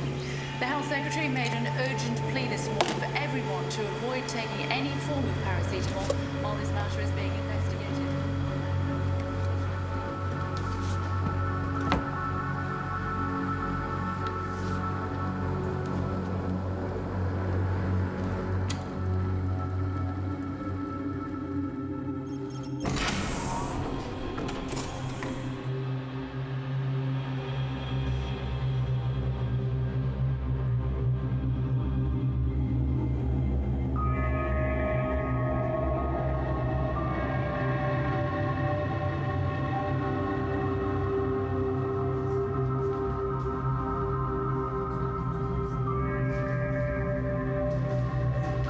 Ruth, Danny, meeting room, now. This was faxed in anonymously. Everything else can wait. We've now got 9 people dead after taking the most harmless and commonly used medicine in the country. I thought it was a cock-up at the factory. That's a story we're encouraging. But according to Pharmavore, the manufacturer, the pills were tampered with intentionally. Tampered? The pills were laced with a little added ingredient, menazorphine. Rather a potent dose, I'm afraid. The combination was lethal. It's like drinking acid. This saying, as the walls crumble down, so the hawks will feast on the carcasses of the infidel. What about it? Well, it sounds more like a calling card than a statement after the fact. They're not finished. We should be so lucky. What's this thing down here? What does it mean? It's a signature. It's Al-Saika. It means thunderclap. Not come across them before. I need to know if they're real, if they actually did this, and how it was done. It won't be easy to authenticate. A lot of cells like this, Al-Saika, work independently. But I'll have a look at the wording, see if they've popped up before. Something like this has to have an insider to make it happen. We need to go over employee lists, recent firings, anyone who might have a grudge against the manufacturer. Pharmavore. I think they're involved in some big controversy over their AIDS drugs pricing policy. Good. Work it with Ruth. Danny. Unusually taciturn. Any thoughts? No. I think you've pretty much covered all the angles. It's very gracious of you. What is it? I'm sorry, sir. There's a call for you. Well, I've had them before. They've been known to wait. It's Guy Facer. By all means, then. Please hold for the Security and Intelligence Coordinator. Just what we need. Another useless bureaucrat. Harry, we need to meet. Danny. How are you? It's sweet of you to ask. You know, that's what I love about this business. You know, people care. Everybody just looks out for everybody else in such an amazing way. It just warms me up inside. Danny. Look, I know it's hard. I miss her too. We all do. I just want you to know I'm here if you ever need to, to talk. I think the less said around this place, the better. You never know when it could come back and bite you on the arse. But where no nowhere near authenticating the facts. It doesn't matter. We're releasing it this afternoon. Ludicrous, irresponsible, more than that, borderline criminal. Recent statements from Al-Qaeda have referred to them targeting infrastructure and financial damage rather than physical damage, haven't they? Yes, but... The PM believes this to be an act of terrorism, which it undoubtedly is. We'd all be on safer ground if we acted more on evidence than beliefs, especially where others' lives are concerned, wouldn't you say? I can see you'll be at the polling station bright and early. I mean, what's next? Are muggings to be brought under this mythical terrorism umbrella of yours? People out there are scared enough. There's no need to make their lives any more fearful. And there's no point in pouring all our resources into waging a war against terrorism when we can't point the finger at what it is we're fighting. Look, think it through for a minute. What if it's not them? What if it's some demented crackpot toiling away in a dingy basement in Coventry? We look like mugs, and you could alienate a lot of voters. Something which I know is rather dear to your heart. You worry about finding these people, Harry, and leave the spin to us.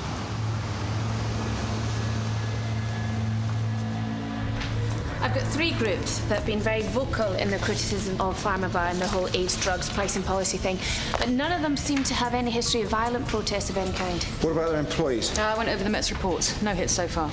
They don't have anyone working there with so much as an unpaid parking ticket. No one with a Middle Eastern background, no messy layoffs. No one worth bumping off then. Shame. Dig deeper. I did find one thing, though. The signature on the note. Al-Saika. Thunderclap. Yeah, I ran it through our databases as well as GCHQ's. It's the first time they've ever come up. And there's never even been any mention of them on any chatter or comms we've picked up. Maybe it's a typo. Maybe they meant Thunderbirds. Maybe one of the Tracy boys have gone bad. Danny, enough. Go on.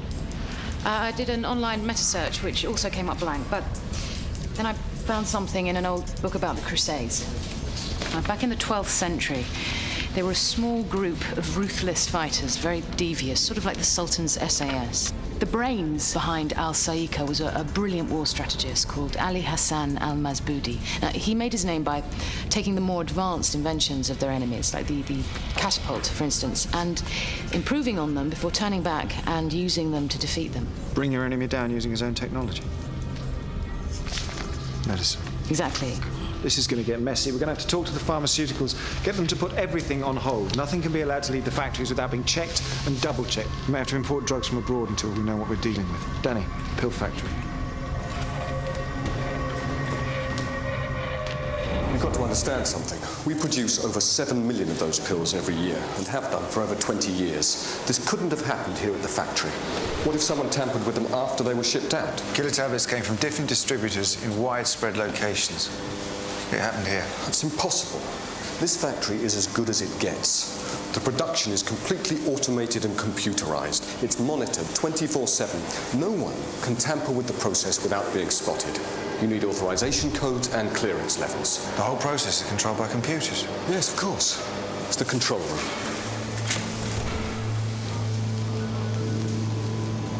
Colin, we're going to need you here.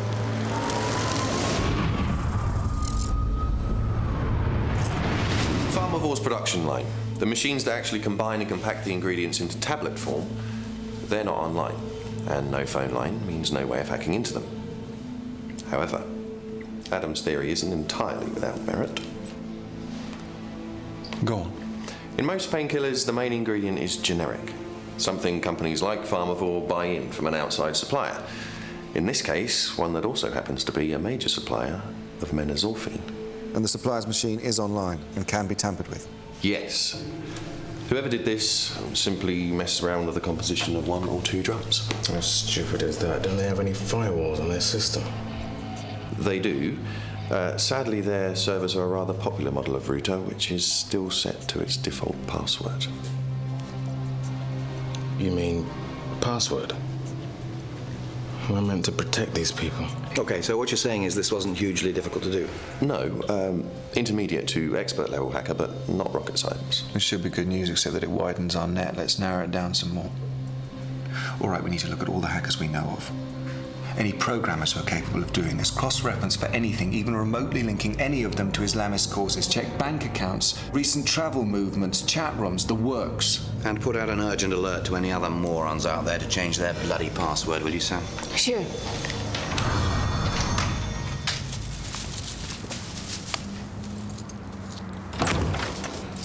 Oh, well, this is turning into my lucky night. How did you get in here? She gave these to me, remember? Where is she, Danny? You've been through this. I can't tell you. Well, I want to know. I deserve to know. It's not my decision. Oh, and I bet you're all broken up inside about that, aren't you? What's that supposed to mean? Oh, come on. That whole brooding thing ever since her and I got together. That's more than just a friend looking out for her, isn't it? Where is she, Danny?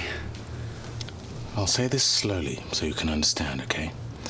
I can't tell you. Can't or won't? Look, it's not up to me, all right? Agent X, come on.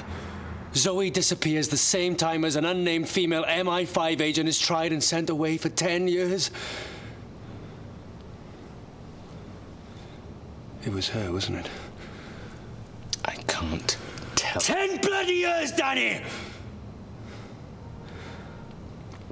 Was it her? Yes. Where is she? Just tell me what prison she's in. I just want to talk to her. You need to leave. Tell me where. I can't talk to you about this. Don't you understand? You have to go. I'll go to the press. I swear to God. Fine. I'll tell them everything. Everything they need to know. I don't care. 10 years! 10 years, my Zoe. Just tell me what prison she's in. I only want to talk to her. She's not in prison. What? She's not in prison. They fixed it. I can't tell you any more than that. But just leave, will you? Talk to them, Danny. Tell them they've got till tomorrow night to let me know where she is. Otherwise, this thing hits the headlines.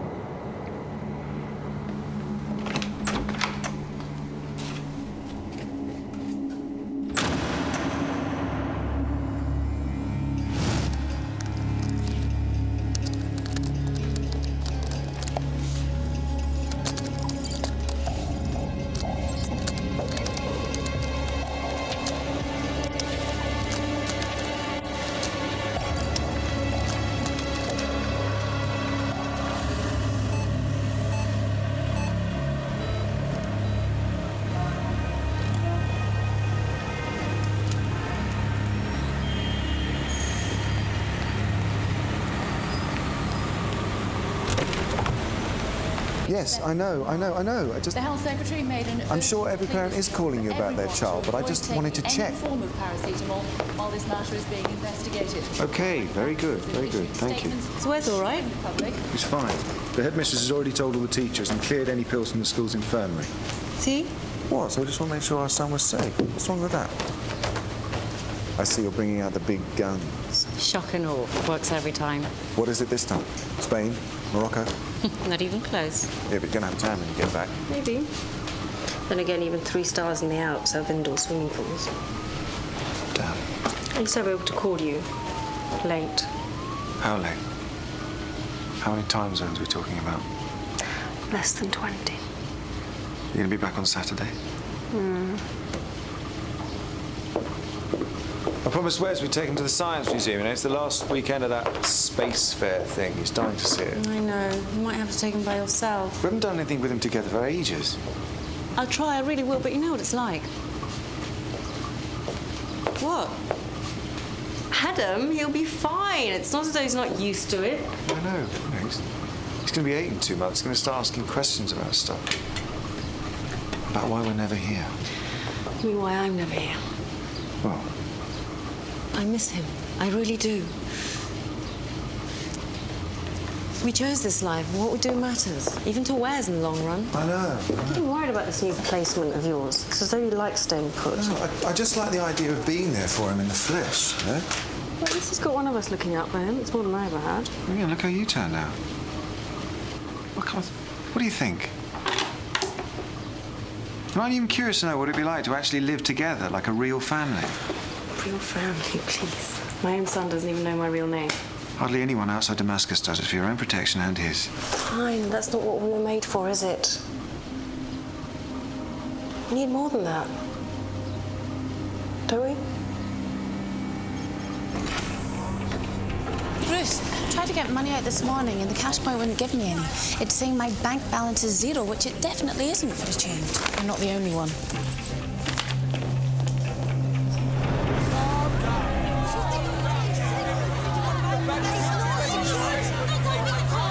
Customers have flooded into branches of the bank across the country after finding their balances wiped out. In Westminster this morning, the recently appointed Security and Intelligence Coordinator, Guy Facer, had this to say. I just want to reassure people out there that everyone's savings are perfectly safe. Nothing's been lost, it's only a temporary problem.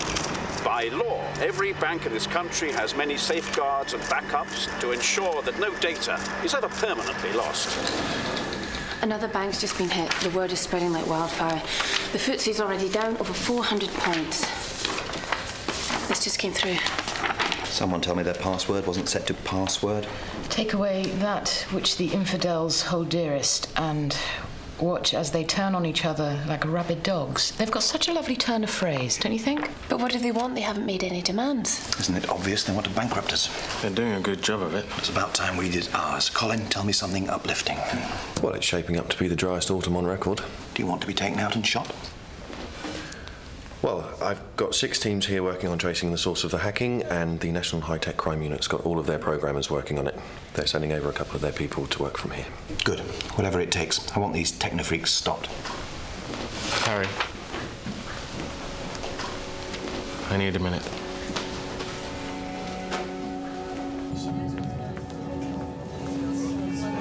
I think he'll do it. He'll be in breach of the Official Secrets Act. He could go to prison. I don't think he cares. He really wants to talk to Zoe. Tell him to go ahead and do it. He can hold a live press conference for all I care. But tell him this.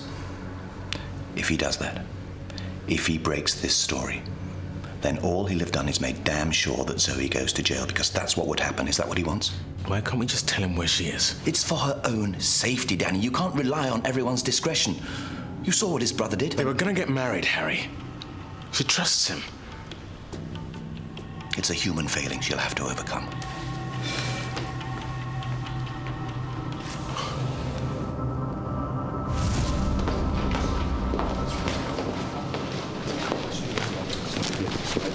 Andrew? What are you doing here? Oh, Ruth. It's been ages. I wouldn't go that far. You two know each other? Yeah, I was talking at GCHQ same time as Ruth. Andrew and John are working with the National High-Tech Crime Unit. They're going to help liaise between Colin's team and the NHTCU from here. Good. This way.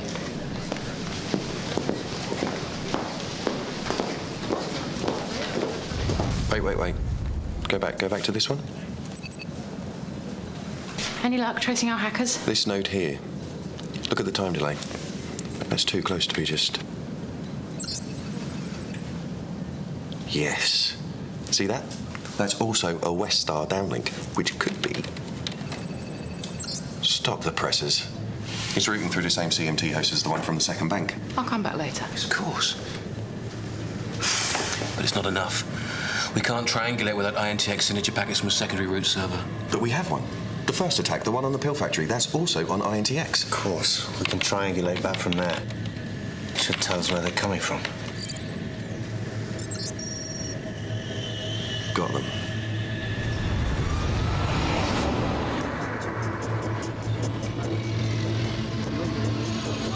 Now, our scans indicate high emission readings in this area here, which correlates with the wiring plans we found. I'd say that's his computer room. You sure about that? No. He could be using a laptop with a wireless connection. He could be anywhere in there. Great.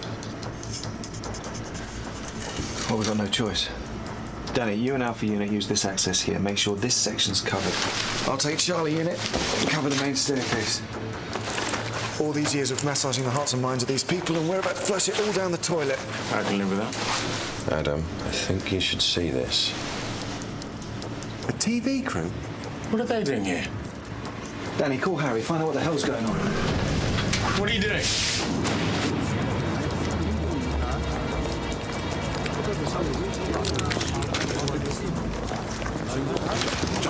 Put that away. Hey, what do you think you're doing? Get back in the van and get out of here. We got a tip-off that the mosque was about to be raided. What part of get out of here don't you understand? Is it true that the hacker attacks on the banks are the work of Islamic cyber terrorists linked to Al-Qaeda? Oh, no. Is that what you're doing here? been spotted. I repeat, we've been spotted. Keep rolling. Tell him to abort and stand down. I repeat, stand down. Can't do anything with the entire bloody press out there. Get me Guy Facer, now. Adam? Yeah? Harry wants us to stand down. We can't do that. They'll wipe out all the evidence.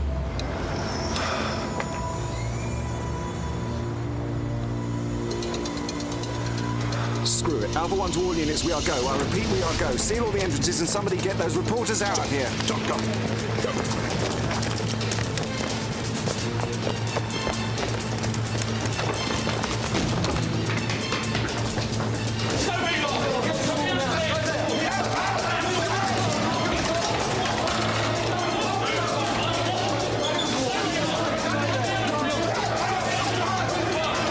Danny, talk to me.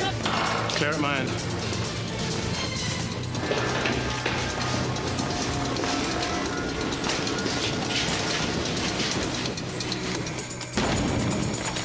Everyone up against the wall with your hands where I can see them. You are set up against the wall, now! Hey, the man said up against the wall. We speak English. Danny! Stop it, you have no right! Danny! Talk to me about rights.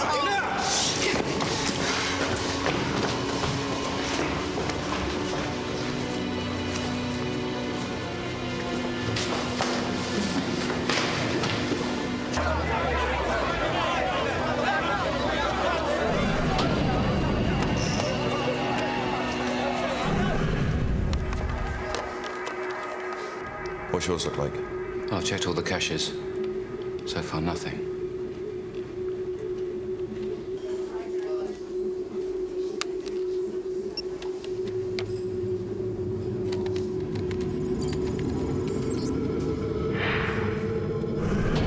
It was completely unnecessary. So what? You're squeamish now. The guy was resisting. Don't give me that. He wasn't resisting anything, and you know it. One more tap of that keyboard could have triggered another disaster. Pulling him off his chair is one thing. Using him as a human punch bag is something else.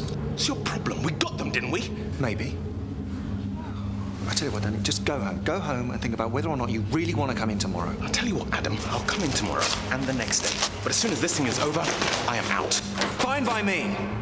But as long as we're doing this, I need to know I can count on you. You don't have to worry about that. Good. Great.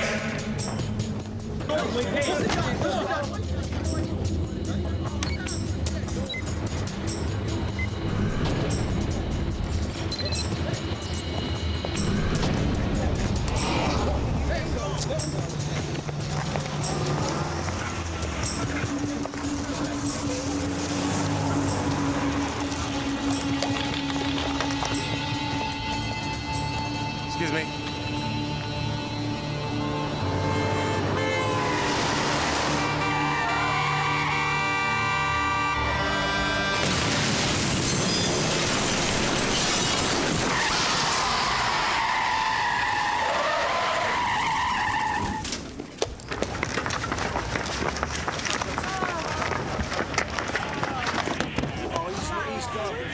He's alive. Hi, and welcome to the party sex line. We have dozens of horny, filthy, dirty, hot housewives. Women waiting to talk Causing dozens of collisions, many of them serious. At least 21 people have been killed and many others critically wounded.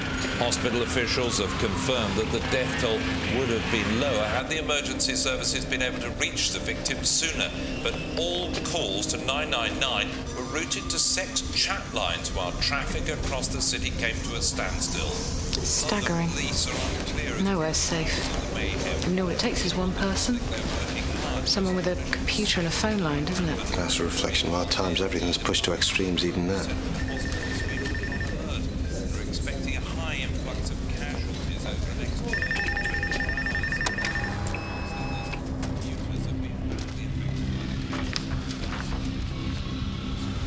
This isn't about Islamic fundamentalism. Our hackers have set us up. It isn't even political, it's just good old-fashioned greed. What is it? We had a look at the traffic management center systems. Now, they've got level 5 firewalls, rotating SP lines, an RC5128 cipher packet, and everything is running the way it should. There are no sniffers in there. No back doors. But he still managed to get in. I mean, we know this was an outsider attack. Yes. Well, what are you saying? I'm saying that there's only one way he could have got in. The problem with making the internet a reality was always security. Until you could be sure that no one could intercept an email addressed to you or hack in and steal your credit card details, no one was going to use it. Then 13 years ago, two techno freaks in Seattle, Gibson and Jakowski, G&J, came up with something amazing. An algorithm, a code, which has become the basis of virtually all internet electronic encryption. The G&J algorithm. Never heard of it. Most people haven't. But every time you send an email, every time you buy a DVD online, you're using it and you don't even know it. They've made millions from it. So you're saying whoever is doing this has cracked this code? Yes. You've got to understand something. We're talking about numbers that are 200 digits long. There are competitions with massive cash prizes for people to try and crack this thing. Hundreds of thousands of dollars for whoever comes up with the key to decoding it. Yeah, but not 100 million. Maybe someone's decided to go for the jackpot. We should look at anyone who's participated in these things. We're getting the list, but it's a big one. All the best hackers and programmers from around the world take part in them. But no one's managed to do it. No one's even come close. Whoever's behind this, whoever's got this key, can go through any firewall and hack into any computer he likes. Imagine what we could do with that. Imagine what people like Guy Facer could do with it. Right. I want a wide sweep. Every programmer, every hacker we've been watching, I want them dragged in, I want them throttled till they spit out a name. That's a lot of people. The more the merrier. Guy, this is not about Islamic terrorism. You know that, and I know that. But we don't need to let everyone into our little secret just yet, do we? Let the people out there have a good night's sleep, Harry. I don't know what's more terrifying. The idea that it's a group of deranged zealots trying to do this to us, or the fact that it could just be one man and his laptop. Doesn't matter much. We're prepared to pay, but there is a caveat. We want the G&J key. You sure about this? Absolutely. Look at this one. Oh, it's also slanted the wrong way. Whoever wrote this doesn't really know how to write Arabic at all. They're just copying it from a book. Okay, stay on it. What, you think I'm wasting my time? The answer's right there in front of us. It always is. We just have to keep looking till we see it. If you say so, Ruth.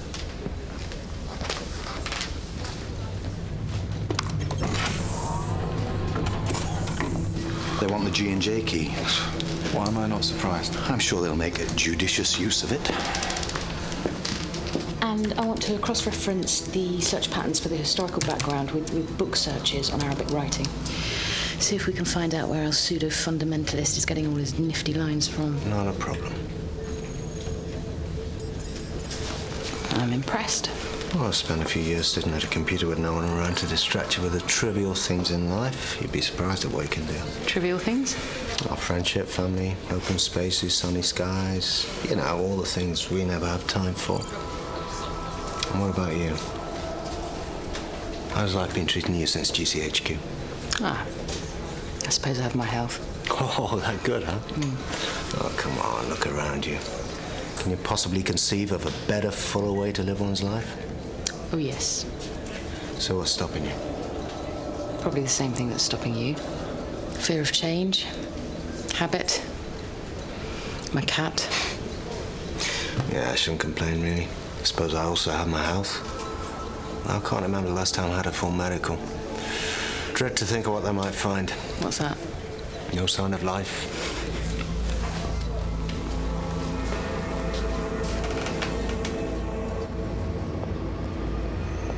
It's late. You should go home. Tomorrow's going to be a long day. I'll be fine. Okay. Look, I'm sorry. You know, about before. It's just, I know. It's okay. Are you going to be all right?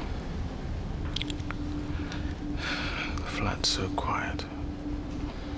She was in love, Danny. But what you and Zoe shared, it doesn't just disappear because there's an ocean or another man between you. You're lucky. I don't feel lucky. You should. Bond like that.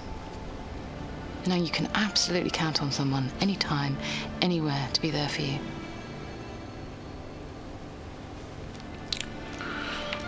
Don't you ever wonder about this path we've chosen? Every night.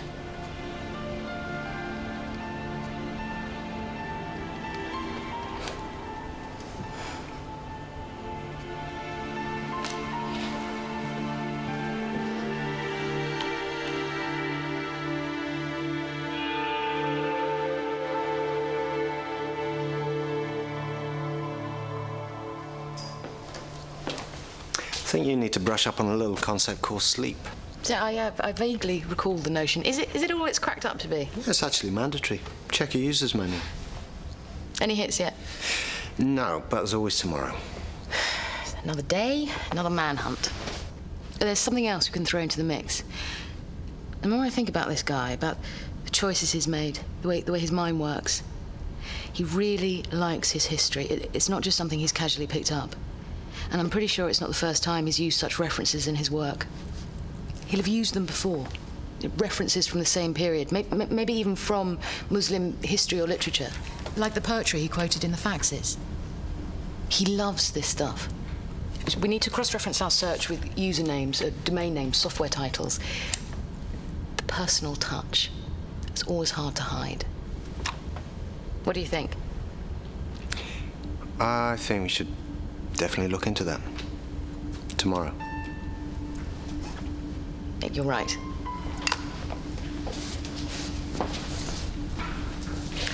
I know it's late, but have you had dinner yet? Can't imagine who would feed us at this hour. Well, if I may be so bold, I make a pretty decent carbonara. Why not? I'll find us a taxi, meet you outside. Okay.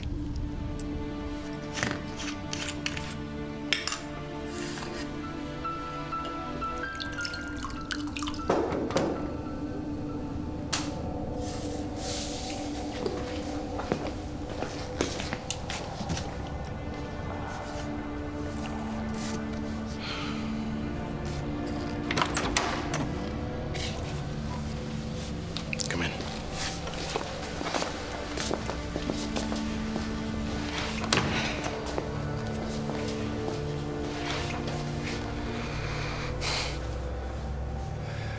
Did you talk to them? Yeah. And?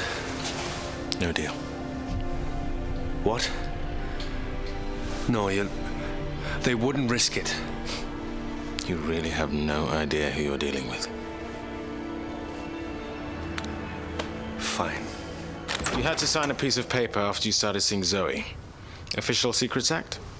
Ring any bells? I don't care. Look, just forget about her. She's better off anyway, away from this insanity. Is that what you're gonna do, is it?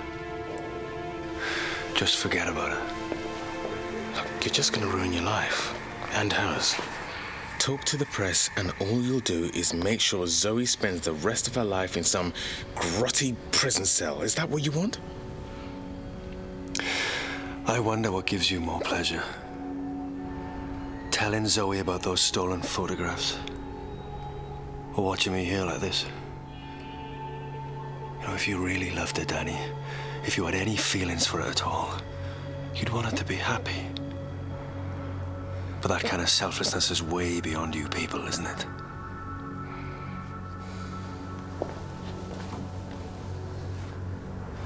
You know, I really don't know how you sleep at night.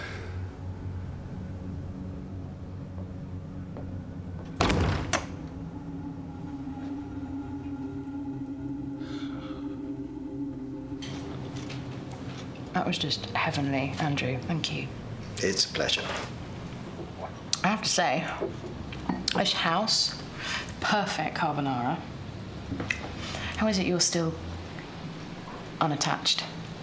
Could I ask you the same thing? You haven't tried my pasta. Seriously. How'd you end up at GCHQ? It's someone with your talent. I'd have imagined you cruising to your third flotation by now. Nah, unfortunately. I suppose I'm not enough of an entrepreneur. Didn't have the killer instinct, you see. Anyway, that's all in the past. I prefer to look ahead. I'm leaving the service. Really? Yeah, something I've thought a lot about. Talking to you. What are you going to do? I don't know. See the world. Find somewhere warm and slow. Just enjoy my life for a change. That sounds wonderful. Yeah, the world, it's all about greed now. It's all about lies and spin and corruption. I don't want to have to think about that anymore. Well, when you find the spot, let me know.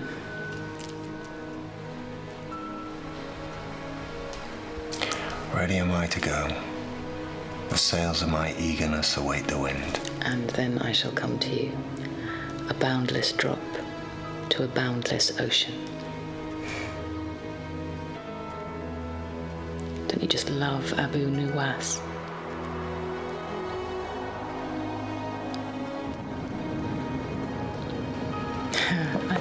I need to, Ruth.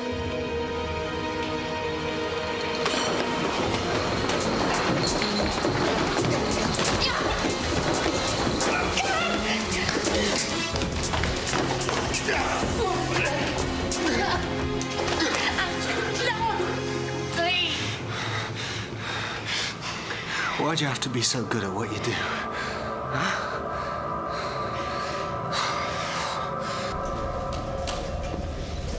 Anything? No. Is Ruth not here yet?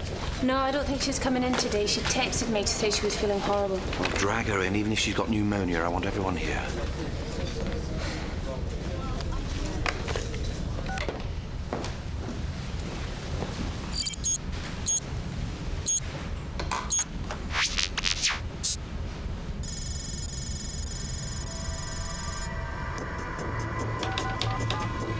Get Colin in here now.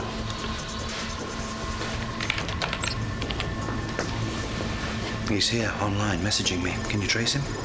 Keep him talking. What's going on? Take a look. Colin. I'm working on it.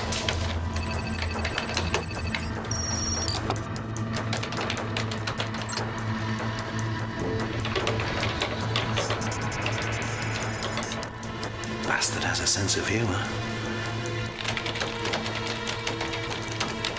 Colin. Almost there. He's nearby.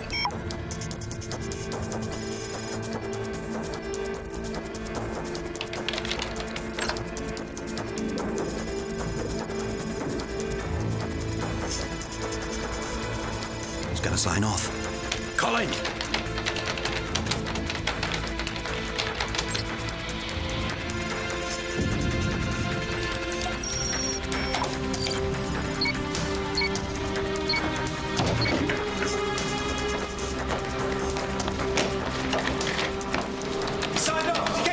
Yes. The messages were coming from Sam's computer. He was using it as a slave.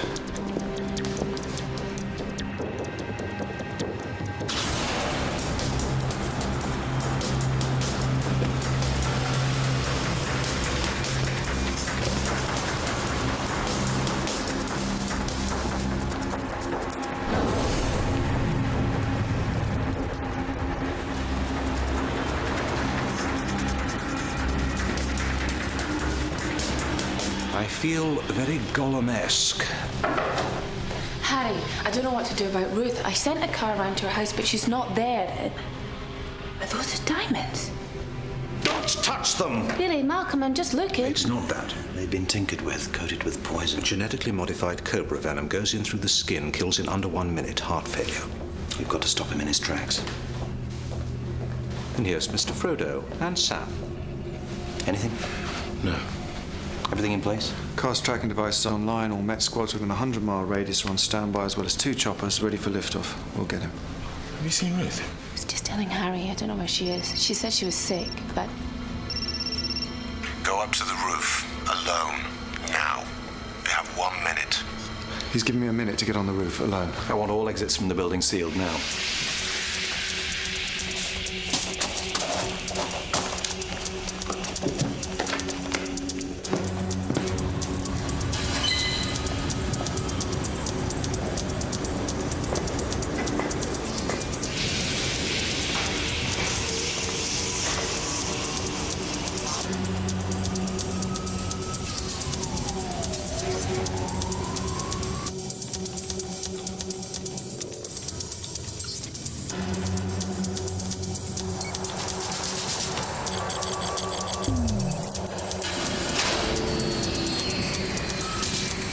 Where's the backup? Get the backup generator on! Go, everything's down. Comms.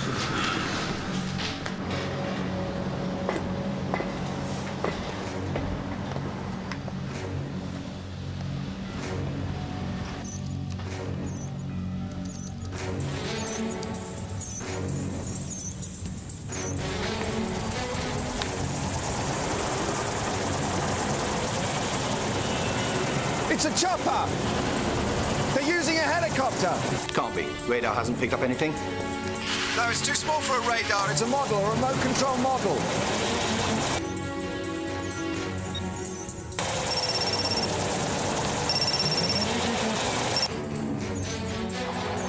Put diamonds on the hook. No tricks. I'm watching.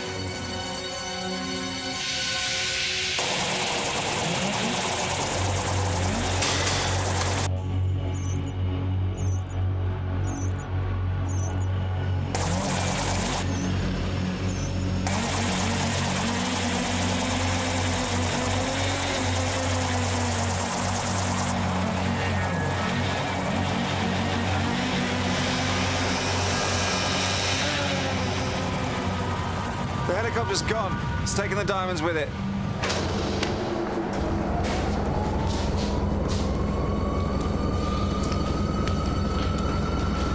Wojciechowski. Jay. We were at Cambridge together.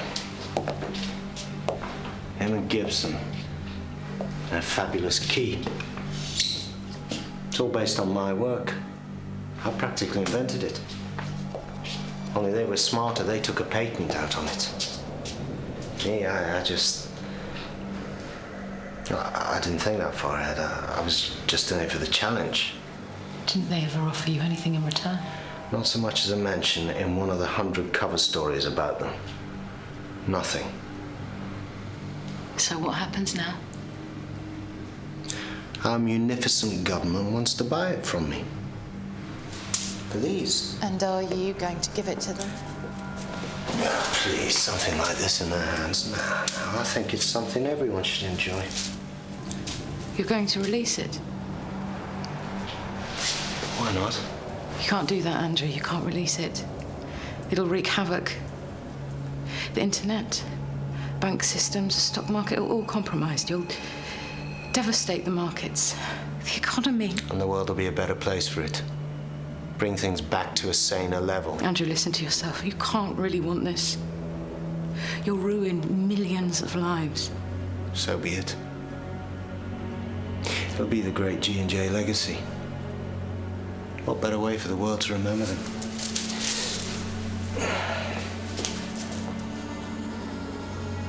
What am I going to do with you, Ruth? What do we do now? We wait. And hope the venom does its trick. It could be days before someone finds the body. Weeks, even. As long as those days are nice and quiet, I don't mind. Well, let's just hope he can't delete and wipe out the G&J key before he snuffs it. I'm sure Facer and his boffins will find a way to retrieve it. I wouldn't entrust politicians with that much power. The G&J key is dangerous. They won't let a small detail like a delete button stand between them and their magical key. Where's Ruth? Sick, poor girl. She couldn't even call in. What are you talking about? She sent a text message. A text? Ruth? Are you sure? She sent a text message to Sam. What's so strange about that? Ruth doesn't even know how to change ringtones. Danny. Come on, Harry. When was the last time Ruth took a day off sick? Who was the last person to see her last night? I left around 10:30. Ruth was still here. What was she working on? She was profiling our hacker, trying to trace him by cross-referencing online search patterns and purchases. What if she got lucky? What if she found him? Is there any way he could know Ruth was onto him? Well, yes, with keystroke monitoring, but... What if he's lifted her? He knew how to get onto your screen. He had Adam's mobile number. He seems to know everything about what goes on in here. Check the CCTV footage. Finish what she was doing. If she's spooked him, we can't be that far off. Stop there.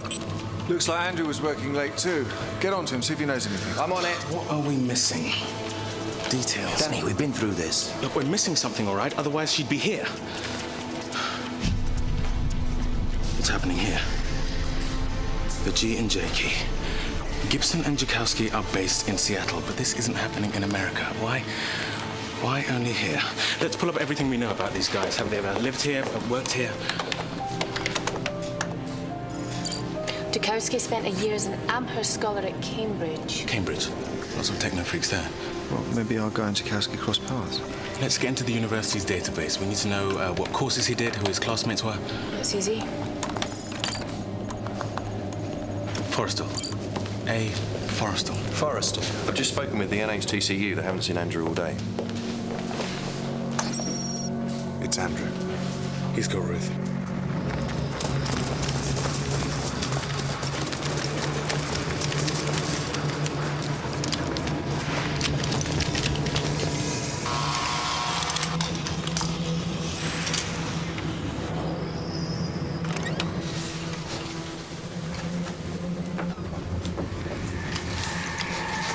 Ruth? Daddy! Ruth! You okay? I knew you'd find me. I just knew it. You okay? We're fine. Harry, Andrew's dead. Ruth's fine. Okay. It's such a waste. He could have done so much. It's all right, Ruth. He was just so alone. It's all right. It's all over now. Okay. Get careful. Promise me. You promise me that we'll never end up as broken or as bitter. I promise. I promise, Ruth. Yes. I understand. Okay.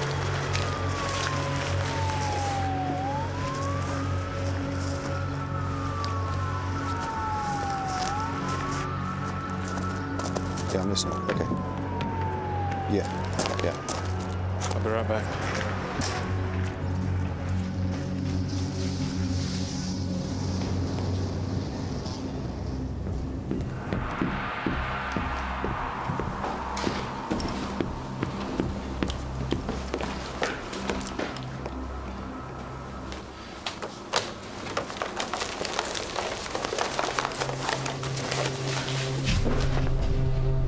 Looks like the G&J key will die with Andrew.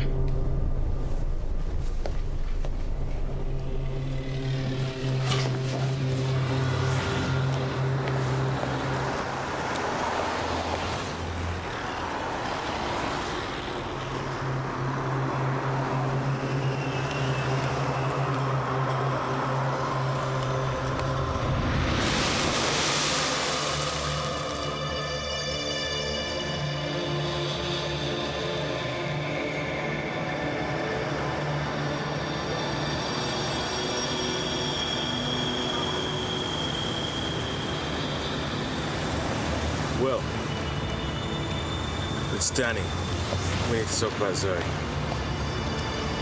And there's absolutely no sign of that program.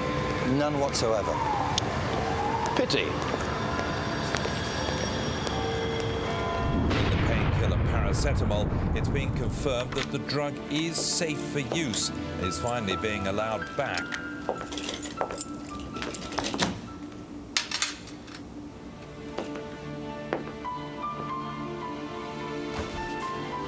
Everything all right?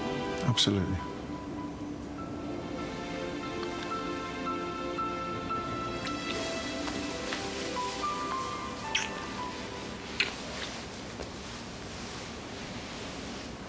What's this?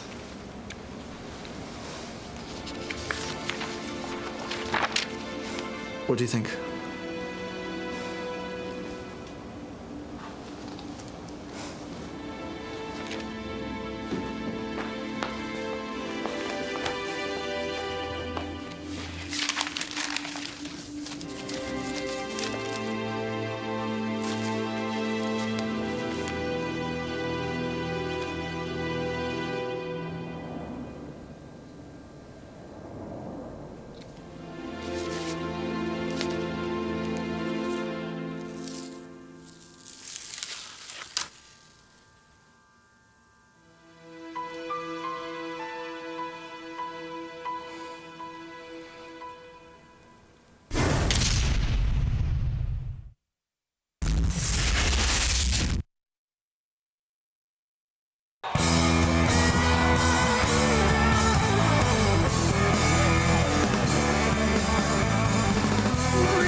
Knight Bachelor to receive the honor of knighthood for services to popular music.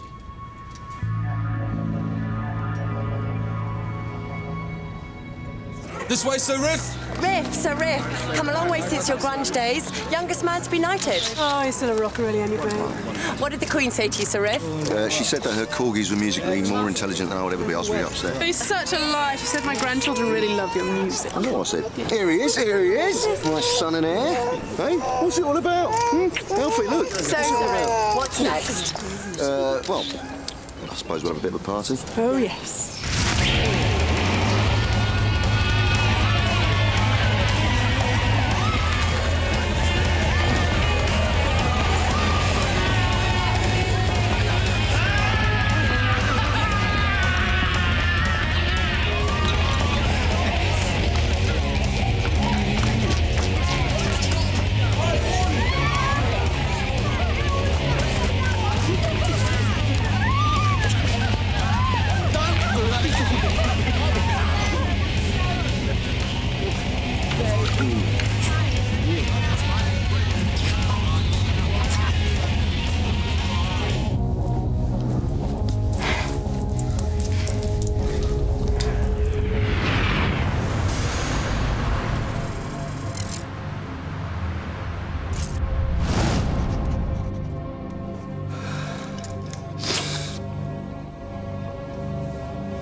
Maybe. It's okay, we'll call the police. The police won't get him back. We've been knighted. I want hard bastards. I want MI5.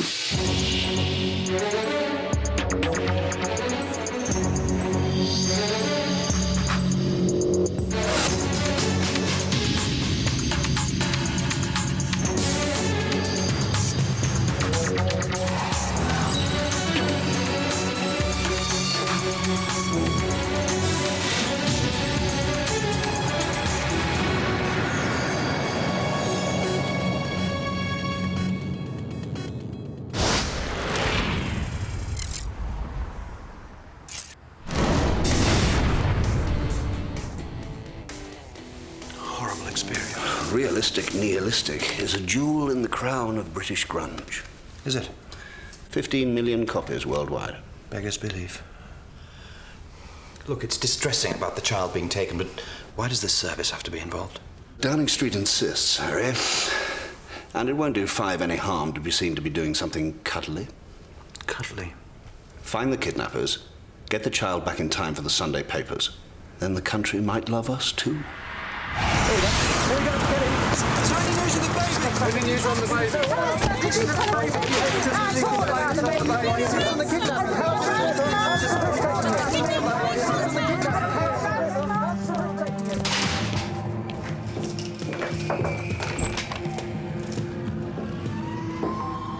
Any word from the kidnappers? Not a squeak. I take it we ignore the drugs we're finding. Keep a note. I've never handled a kidnapping before. In this we are all virginal. Abduction procedures, police kidnap unit's Bible, read it and speedily digest. Harry, this is police business. What are we doing here? Kissing behinds.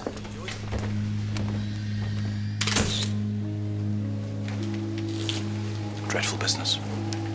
Has Malcolm put a tap in? He's tried. The Knight of the Realm's lady doesn't like it. The manual says the first stage is to secure the cooperation of the kidnapped victims' close associates or family. What are they like? I did not agree to that! I understood. It Then ununderstand! I don't want a black box bugging my grief. Kidnappers usually make a ransom demand by phone and quickly. When they do that, we need to record them. What? Trace the call? We'll do that. But they'll use a public phone and be far gone by the time we get there. It's the tape that's really vital. That can tell us so many things. Background sounds, accents. No. I'm not having spies getting off on my private calls. You use a mobile phone. We've detected an anti-scanning device in your house. State of the art. Of course. Did you guess it? Being snooped on the whole time. We really need to record a call from these bastards. Oh, okay. Plug it in. So you're the boss spook? Absolutely. You know James Bond. Do you want some tea? Thank you very much. I can't believe it. God, I'm sorry. I'm sorry. That means a difficult cow. Just... I want you to get him back. That was why I called Downing Street. Well, we'll do our best. But this is really police work, you know. You're secret police. You've got to be better than the other lot. Do you want a drink? Actually, it's a little early for me. But there are a few questions. This girl who distracted your security guard, any idea who she is? No, I don't know her. Miss B, we have to find this girl. I don't know her. Look, please. Call me B. Miss B's so cold. My real name's Brenda. But when I started modelling, they said they couldn't do anything with a name like Brenda. It was the 90s. My image was everything. Absolutely. So what's your name, Mr. Boss Spook? John. Find him for me, John. Dying inside.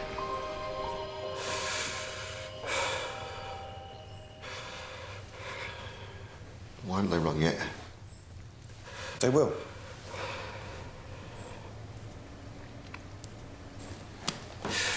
How many kidnaps have you handled? Dozens.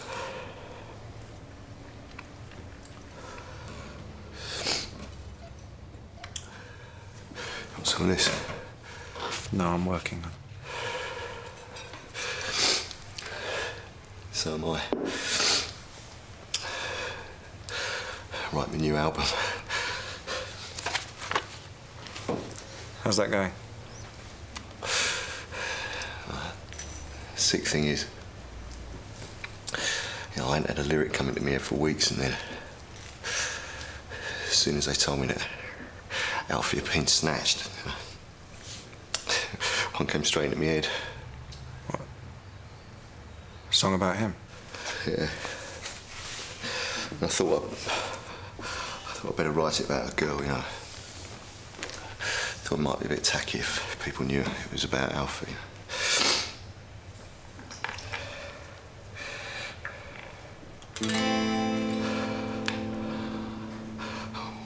On the phone, leave her alone, send her home. Kidnap her heart, tear me apart, can't take no more. I'm on the floor, can't take the pain no more. It's great. That's nice crap.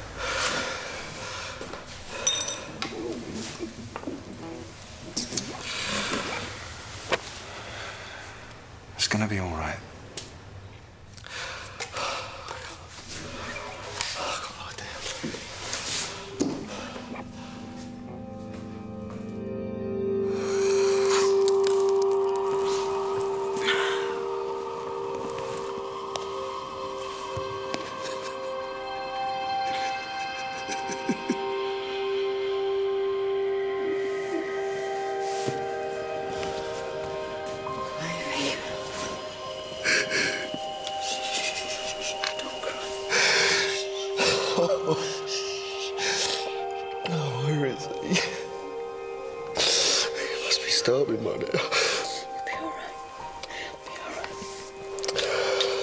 pull it.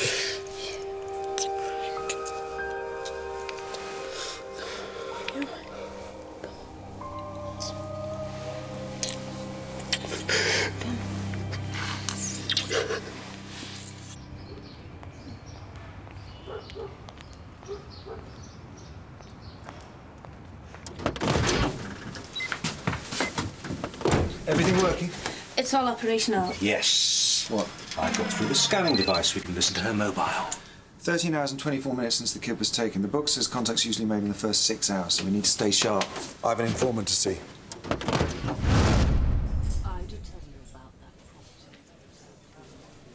Michelle. Adam? My salad. Madam? I'll have the meatballs. Thank you, sir. Tell me what you know about Riff and B. Well, his career's on the slide. The great album was 10 years ago. Since then, it's, you know, tracks with strings, Christmas novelty songs. He's lost his edge. Her modelling career's lasted longer than most. Some say it's bone structure, some say she's a strat shag. A what? A strategic shagger. So why does the nation love him? Fame and lust. Riff and B are a mass sexual fantasy. The danger for them is that at any moment it could turn into a blood sport. You can't run this. Look, I'm your window into Fleet Street. You need my help. Help me in return. You're in breach of the Official Secrets Act. Oh, who isn't these days? Anyway, I know all about what's going on. I did an exclusive deal with Riff and B this morning. What, their baby goes out the window and they're on the phone to some... Trashy gossip magazine that I edit. Of course. What else do you expect them to do? Look, I'll hold that from the next edition if you talk to me. Shred the hard copies and delete all the images from your computers. So MI5 are investigating the kidnapping. Fantastic. Taking all my love away. Away. Excuse me. I said excuse me. Sorry, Harry. Research. Brilliant album. Bit of an oldie. Do you mind? This is my youth. Yes. Harry, it's John Sylvester. Trying to call in a favour here. Look, you remember I helped you out of that jam when I was in the Foreign Office? That business with the sheikh from the Gulf and the casino? That was a while ago. John, what's the problem? If I wasn't a government minister, TV face, What is it, money or a woman? I went with the girl in the park. What park? Kensington Gardens. We were in a hotel and she said, let's go and do it in a park for fun. It was fun. But all along she knew who I was. She made threats. The tabloids. So you want me to find her? She made me in a hospital. I lost control. I hit her. She fell. She hit her head or something. The way she was lying looked strange. How did you contact her? The mobile. Then I think it ought to be destroyed. Don't you? Professionally.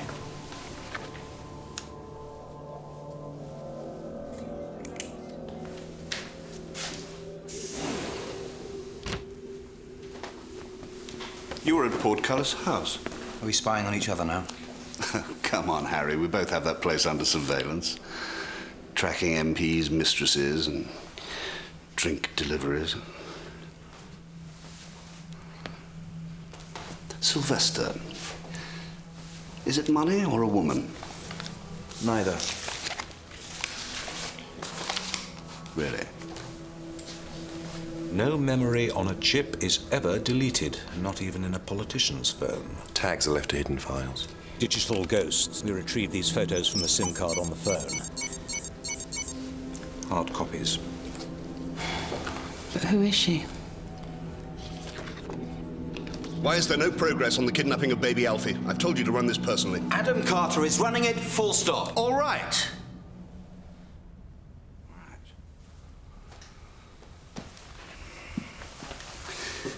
There is another dimension to this. Downing Street are wondering whether, after all, the knighthood was appropriate. Downing Street had him kneel 'neath the royal bread knife because an election's coming. Anything for votes. Now they want to what? Unknight him? It's the wife that's worrying us. I want someone in there undercover to make sure she doesn't do anything stupid. Not on my budget. I'm sending an officer over from 6. She'll be brilliant. She?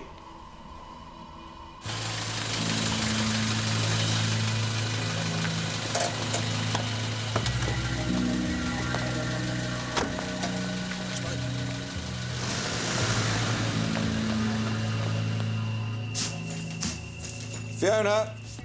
Hi. What do you think? Very purple. Well, very purple is what Wes wants. Walls, floor and ceiling. 8-year-olds make great interior decorators. You don't mind then?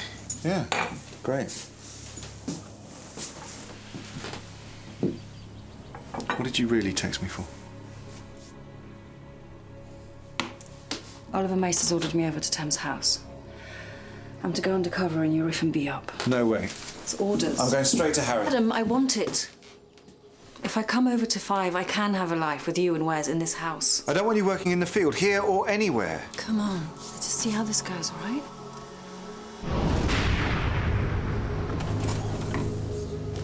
Is the cocaine here? Malcolm's got it. Cocaine? Yeah, it's bait. Customs and excise went potty, but I bent them to my will. That'll be good stuff. B will know. Malcolm, do you have a substitute for the cocaine? You know, something harmless I can take in case I get myself in a situation? Section G have concocted this. Harmless, but it'll give you a convincing nasal discharge. Lovely. Did you get these from the police? Of someone in the Greater London Murder Squad. I know an IT girl working as a researcher in the incident room. She wants to get into GCHQ. I've said I'll put a word in for her. So she emailed this to me, without her superiors knowing. Dear God, Ruth, is any institution in this country safe from you? I like to think not. Poor girl. Will we ever know her name? This is the girl Sylvester snapped. He told me they were in Kensington Gardens together.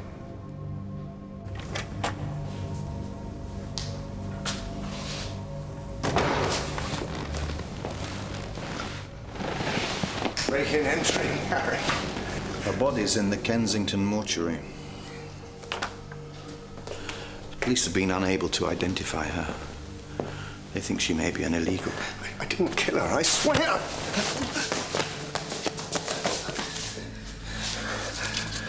Recognize her? Familiar pose? Not so pretty now, is she?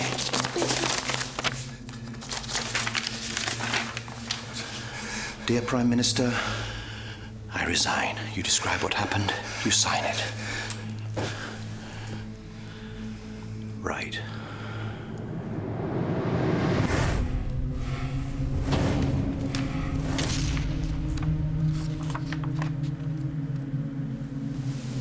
I'll put that in the internal mail for you. And now perhaps you'd like to help the police with their inquiries.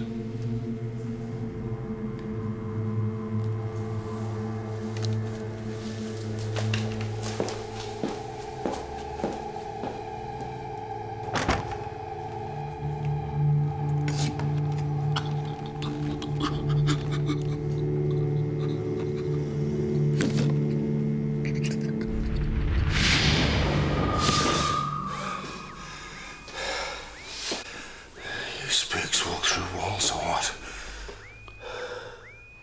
Your letter did not arrive. You intercepted a letter from me to the PM. I hope you haven't done anything stupid, like ringing the police. I must resign. And you will, but not for the real reason. I can't get away with the old family chestnut losing my children's child. You can, if we have a good day to bury bad news. There's this Riff and Bee story running. Oh, you mean when they find the baby? You will be buried on the inside pages. Timing is all. I will let you know exactly when. What about the girl will be recorded as a possible illegal, found dead. 10 days in the mortuary, then they'll cremate her. I'll always suffer with my conscience. All that concerns me is that the government does not fall because of your disgusting little sin. By the new year, we could be at war with Iran. Now, please, pull yourself together. We're giving you a legend with a French firm, Vita Nuova. Oh, do I get free makeup?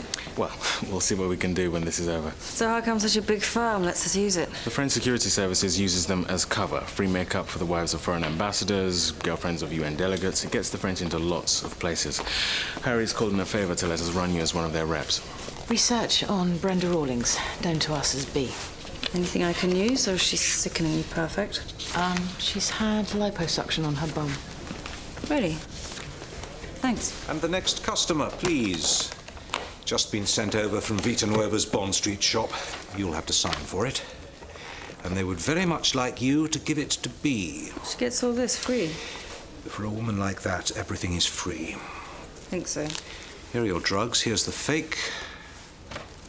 A ring with a secret compartment. And here is the real stuff. Bolivia's finest. That should impress the knight and his lady. Why, thank you, kind sir. Any news about baby?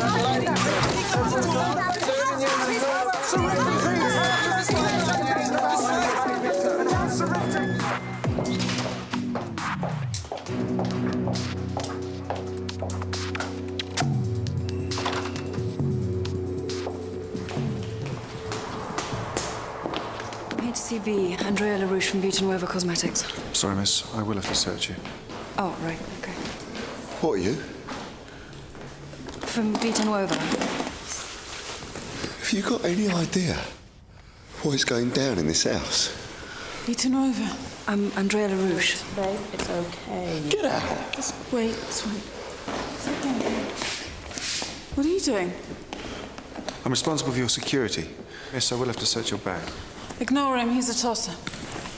Come and have a drink. You, downstairs.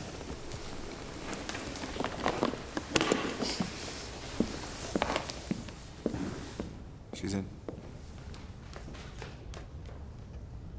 I think my boss left a message. I wasn't sure whether to come.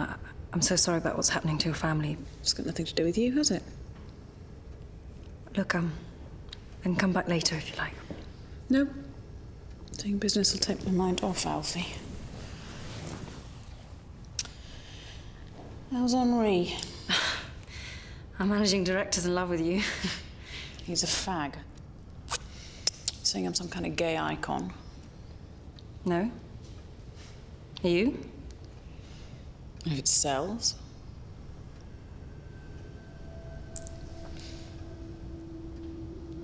Are you cool? Sure. Got some Bolivian, actually. Special sample.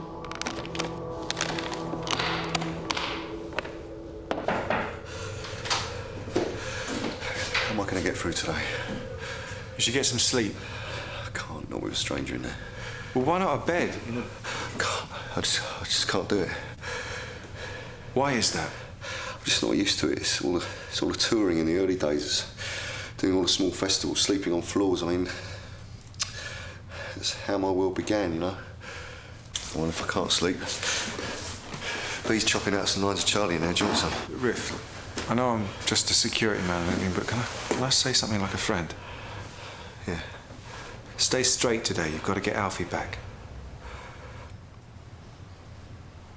Yeah, you're right. I'll just do vodka.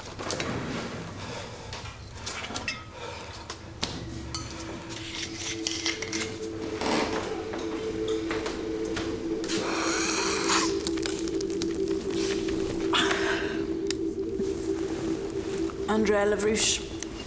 You French, then? Nah. From Bromley. I'm from Bromley, too. You saying that just to suck up? I'm a Bromley girl. Went to Haunted Road School. You're all girls. What about you? The Grange. Ooh, private. Daddy had shops. Did you get on? He died. Sorry. No, it's all right. Brought me girls. People I went to school with wouldn't dream of some of the things I get up to these days. What do you get up to? Botox. Everywhere. A lip on my bum. You've had that, have you? I've had my baby. I had to have that after Alfie. I love him to death, but he wrecked my body. It's not like I can go back to work with a saggy ass. Fought too hard.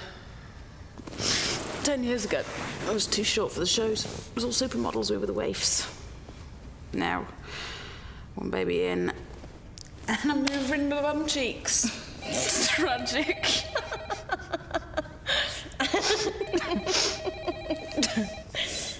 You want Alfie back? This is what you do. 3 million in a holdall.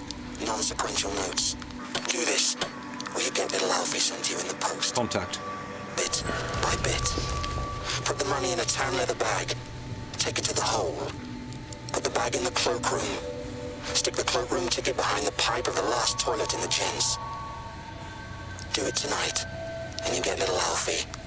Not cut up. Tell the cops if they follow us, he dies. Do you torture people? No, we don't. Well, you should, that bastard. What's the hole? It's a club. It's where Riff started. I want to pay them. That's not how to play it. What are you talking about?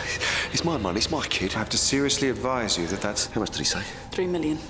Yeah, we can do that. We can do that. But I can cut off both my arms, stick them in a bag, and if that's going to help get Alfie back.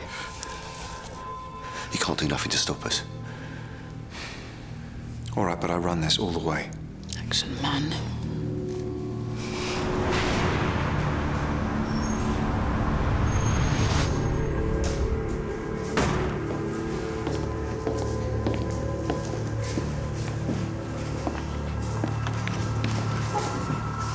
Here's the cloakroom. It's my money.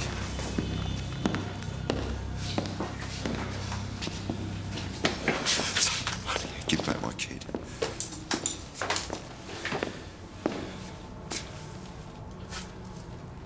I'm gonna wait for these bastards. No, you're not. I want to see their faces. Get back in the car. Now. I'm taking you back home.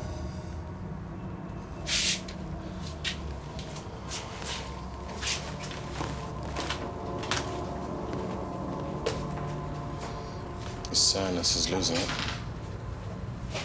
Ticket in the loo, bag in the cloakroom. Doesn't make any sense. Kidnappers must know we'll be watching them.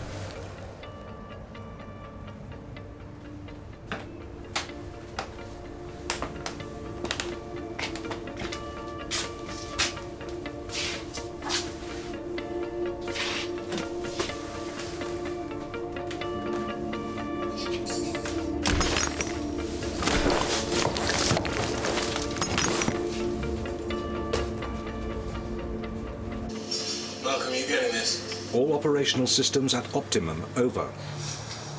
Just tell me if you can see the hole in the wall. Cameras at optimum. Roger and over. Great. I'll get one of your optimum cameras on the street outside. Been really sweet and everything, but I should probably go. No, stay. Overnight if you like. I need someone to be with me for this. You know my boss. Your boss will cream his panties if he knows you're staying with me. Be dreaming endorsements. What if you're sure?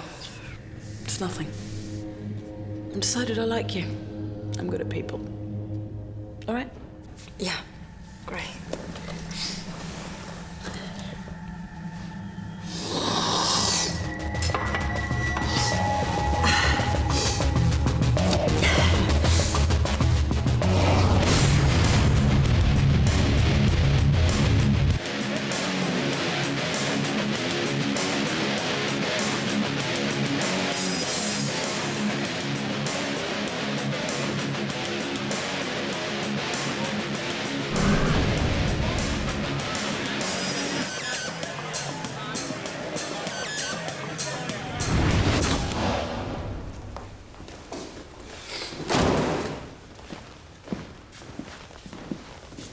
No!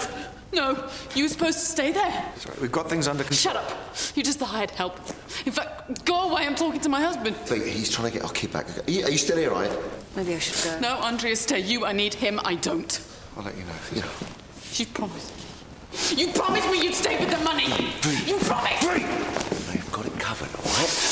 Kidnappers are going to ring here, all right? Where did you put the bag? Where did you put the bag? Put it where you told me, up against the wall. You don't know what you're talking about. You don't. Adam, please use call signs. How's the famous couple? You don't understand what you're Having a marital conversation. Anything happen? Minor scene in the gents, but nothing. Wait. We've got a visual. Trackers? All 6 devices are operational.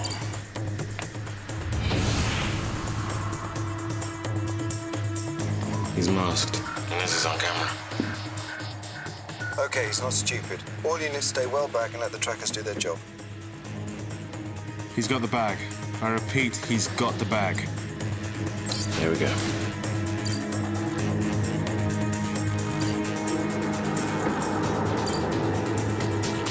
He's turning off the road. Grid reference 195813. Some sort of scrapyard. CCTV? Mapping security systems. I'll access their cameras. Okay. What's he doing with the bag? An electromagnet. All units, intercept at grid reference 195813. Tracker looks not working. All of them. All units, do you have a visual? I repeat, does anyone have a visual? Negative. Negative. Damn it, we've lost them. So you lost them and the money. They took it to a scrap metal yard, put the bag under a magnet, knocked out the tracking devices. They seem to know what they're doing and you don't. Wait. Well, they've got the money, so we get Alfie back. So that's good, isn't it? We want to catch these people. No. If you want to catch them, then that's your gig. We want our kid back. Look, I apologise, but we've got to move on. Bullshit. B, it's all good. B, don't give up. B. Bathroom.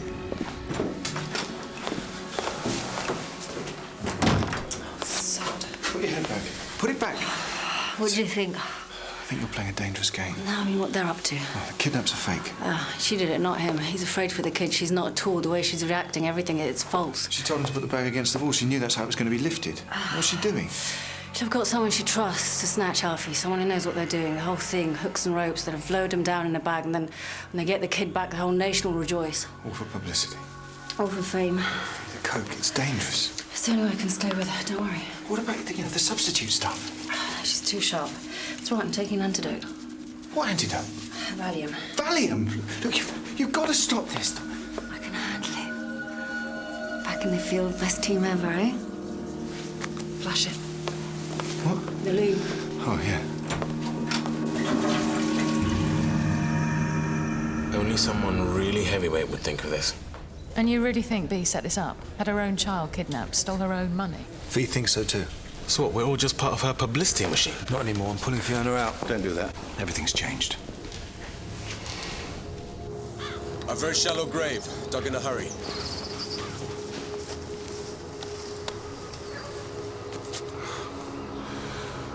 It's only a few hundred yards from the house.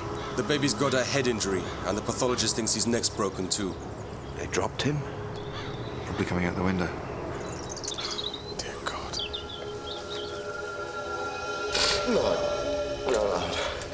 No, it's not. What's wrong? Why is this happening to us? They took the money, that's wrong. Where is he? He's at the police mortuary. No! I want to see my son.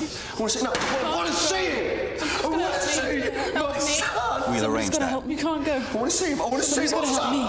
I want to see my Somebody's got to son. help me. We will help you. We want to. Whatever it is you've done. What do you mean, whatever it is that we've done? B. Whatever you've done. What's he talking about? What's he saying? I'm throwing him out. Him. I want this lying, manipulative piece of filth out of my house. I think you should consider the seriousness of your predicament. Don't tell them anything. Get a lawyer. And you are? A friend. Well, friend, don't meddle. Don't you stand in her house without a warrant.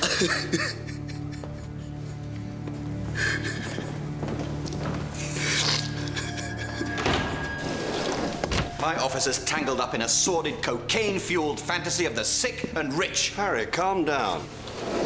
Knock! I want my wife out of that house. Our masters want this op to succeed. Fiona's in there without any proper backup. It's running out of control, Harry. Pull her out. We cannot afford that. Fiona reports that B's dangerously near the edge. Fiona reports? What, she's reporting to you now?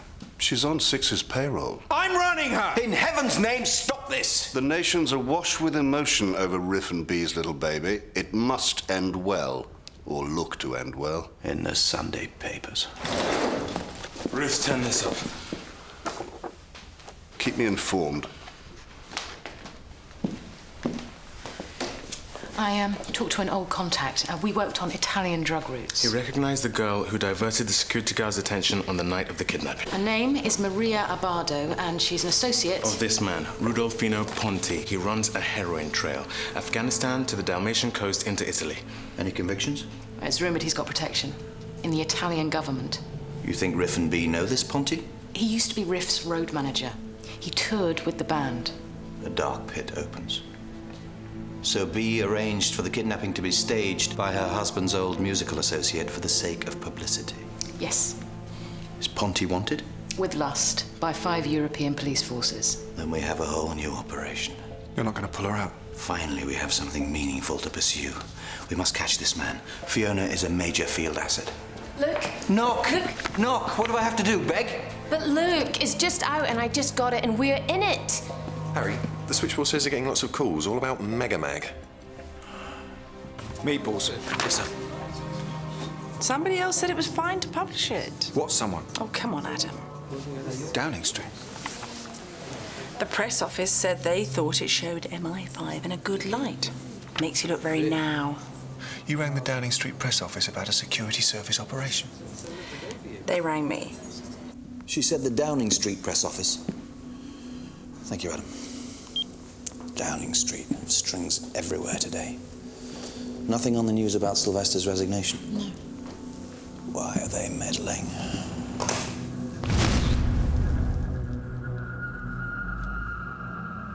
Hello? X-ray Tango Base receiving. Please give call sign. Over. Repeat. X-ray Tango Base receiving. Please give Fiona, call sign. it's Adam. You set up? I think so. Can you hear this? Fine. We'll be able to hear you all the way, okay? Please use the correct procedures. These call signs can save lives.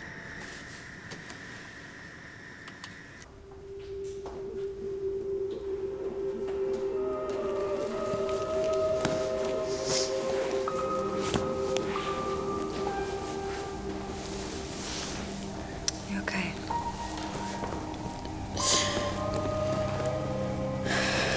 Can I help? I don't think so. I can't trust you. I don't trust anyone.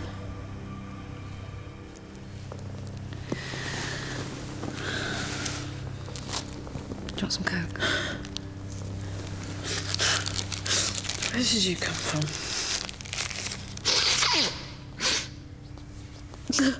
Heaven? Yeah. It's me. I think we won't record this. Yeah, and you can wipe the last. Yeah. Terrible things officers have to do in the field. All for liberty. Go on. Listen. Can I tell you something? I want to trust you. You can have me fired if I let you down. They were right. It was my fault. I killed my baby. It's all right. It's all right. It's all right. I didn't mean to go this far. It's okay. Shh, come on. It's supposed to be so simple. I'm taken to a house. Who's going to be safe there? They take the money. You set that up in the club. 300,000. Then they give us back the rest, and I... They took Alfie out the window. Oh! What am I going to do? What am I going to do? Don't do anything. Was that said to us? Yeah, didn't use a call sign either. Okay, Fiona. Take us to Ponty. Have you heard from them? Does Riff know about this? No. I love him, but he's like when you blow the inside out of an egg. It's a shell.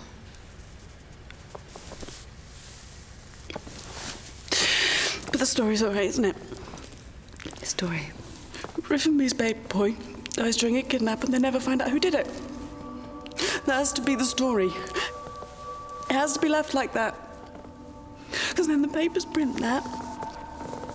And people still love us. Can you believe what she just said? Where's he going? Put the team on him. Team will stood down for the Hounslow thing. But we've got no babysitters. Budget. What about Alfie? What about your son?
Sick about Fee taking that stuff.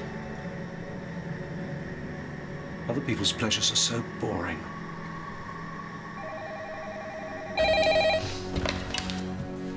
I want to meet you, B. Why would I want to do that? Ponty's ringing her. I want more money. You killed my son. Oh, and who's really responsible? Trace? No, no way. God help us, they'll tell the press. They won't print it. The story, it's like a stain. It won't go away.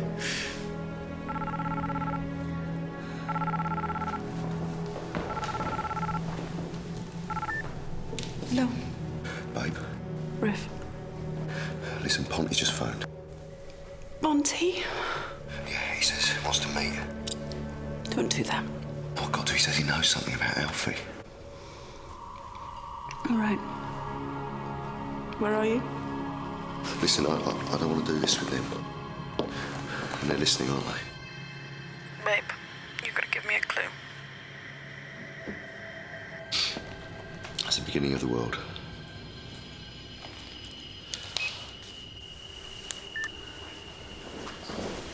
Ponty, tell him what I did. I've got to go. Be where? I'm coming with you. Beginning of the world, where's that? God knows, but she's going with her, with no backup. And in this thing, we will never keep up with them.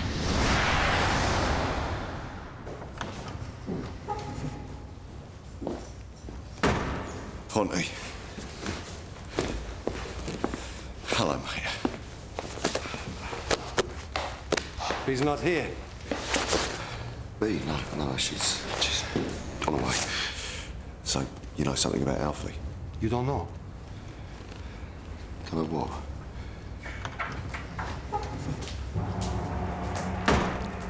Red 10 to Tango X-ray base. I'm in the whole club. Acknowledge. B. Acknowledge. Who's this? Friend. A friend? I don't want her here. I've come to talk business. Tough. She goes, I go. Babe, do you want to go? There's nothing for you here. Please. She didn't tell you. Perfidious wives. It was an accident, Rafe. On my heart. Had the bag, a rope. I'm a good climber. But he slipped. And for that, I'm really sorry. But people need to be paid more when the stakes are higher. It's your idea. It was gonna be safe.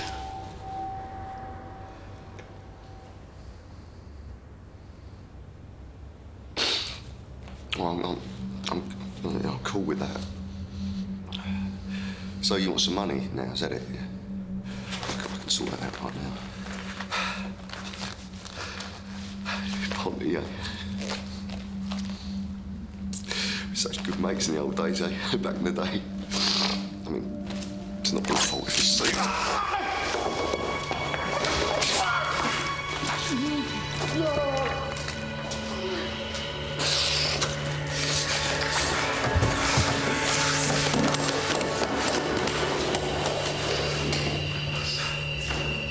Riff, listen to me. I'm an MI5 officer now. Drop. I told him everything. I don't care. I just want to know why. Why? To survive. To be loved. They don't like your new music, babe. I'm too old to be a model. We can have another baby.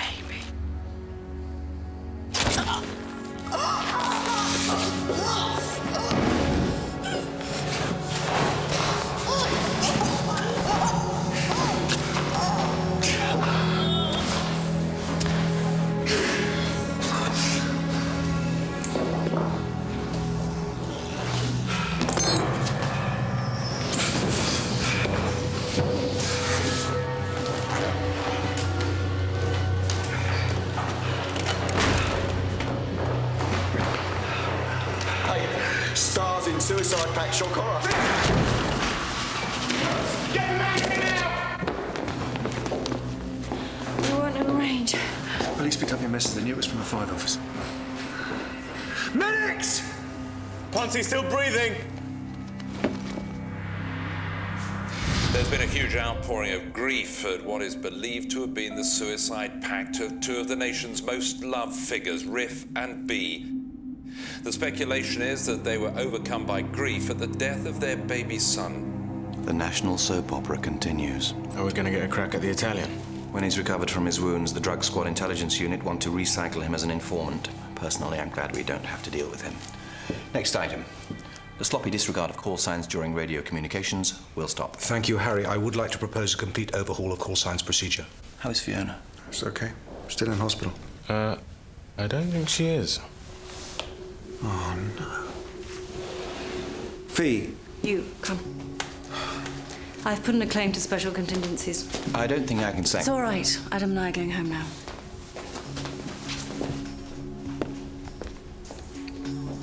Malcolm, leave your paper with me. Meeting done. Other news now. In a boost for family values, the Treasury Minister John Sylvester has resigned for personal reasons. No other reason at all.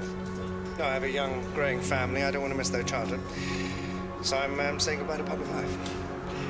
And with the tragedy that overcame baby Alfie and his parents in all our minds, I do reflect on how worthless fame can be. And the Prime Minister? Oh, he's very kind. Said he fully understood and he wished me and my family well. Turn that off. Thanks very much. You Thank you. posted his full confession to the PM. Obviously, it was intercepted. Fiona, just lend him to me for one more job. Meatballs, sir? Actually, I'll have caviar, beluga, and a steak tartare. Wow, what brought that on? A little exploitation of the media. Oh, well, I can afford it. Do you know I've been offered the editorship of a tabloid? The tabloid? Yes, I do know. Oh, no one's meant to. We too have our contacts in the Downing Street press office. Terrible thing. Death of the baby Alfie and the suicide pact. Do you think you'll ever print what really happened? Destroy the memory of the nation's favourite dream couple? I don't think so. Well, not yet, anyway. You know, a minister resigned today as well. Oh, that pathetic little man and his whinging about his family. It was buried by the Riff and B suicide. Deliberately buried. Downing Street covered it up. This is a present from Harry Pierce, strictly non-attributable. Send it to the police, print the story, Sylvester goes to prison.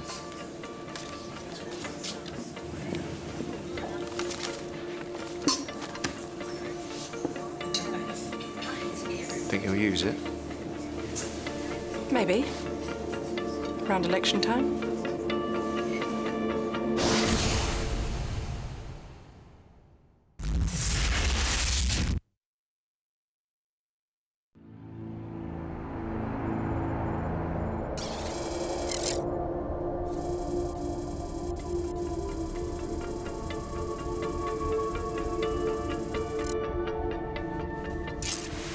When Mr. Morgan gets home, then you can leave him be. You sure you don't mind if I don't stay until the bitter end? A detail car will follow him into the village, and then there's a covert team lined up for the overnight watch.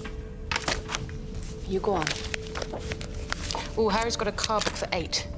If there are any problems... It's fine, honest. You out tonight? Maybe.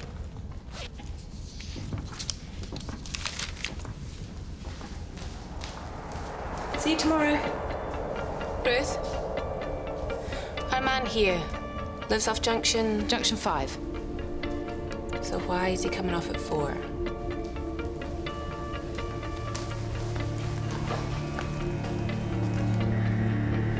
No. No, please don't do this. Better get Harry. Robert Morgan, ex-army, a known trafficker in illegal arms under routine surveillance. But up till now, nothing different, unusual. No, today's timing en route fits the pattern of the last few days. His activity has been dull as ditch water until this little deviation. Police? One-tailed car. How long has it been stopped there? 10 minutes. He's right beside a disused RAF base. What's he doing? I think I know what he's doing there.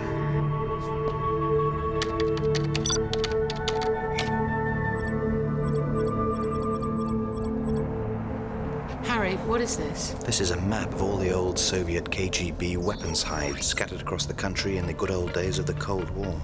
I didn't know these existed. Not many people do. And clearly Robert Morgan's one of them. Yes. For reasons best known to himself, he's chosen now to visit this one. Keep a very close eye on this man.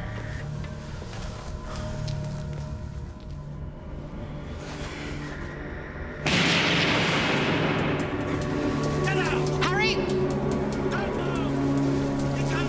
Someone's fired a shot. Red flash, Adam. Accidental discharge from one of the police weapons teams. Any of them hurt? Not seriously. Pity. So they're holding Morgan? Yes. I've sent Colin and Malcolm to check out this hide. So what do you think? If we allow the police to question him, they're bound to let him go.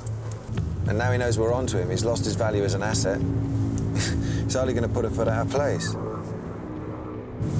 There is another option, Harry. We could bring him in.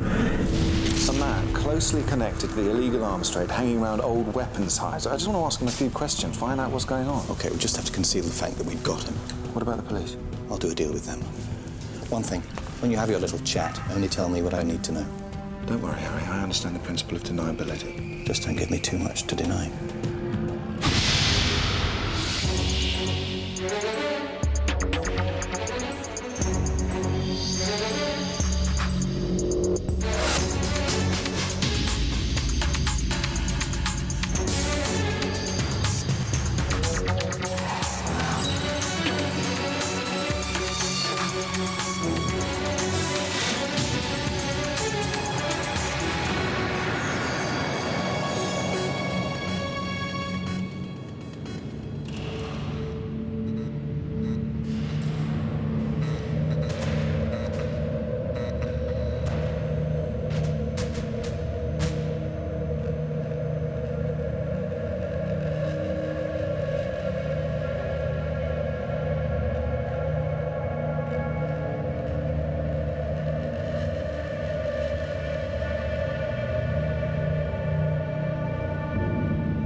Don't let him sleep.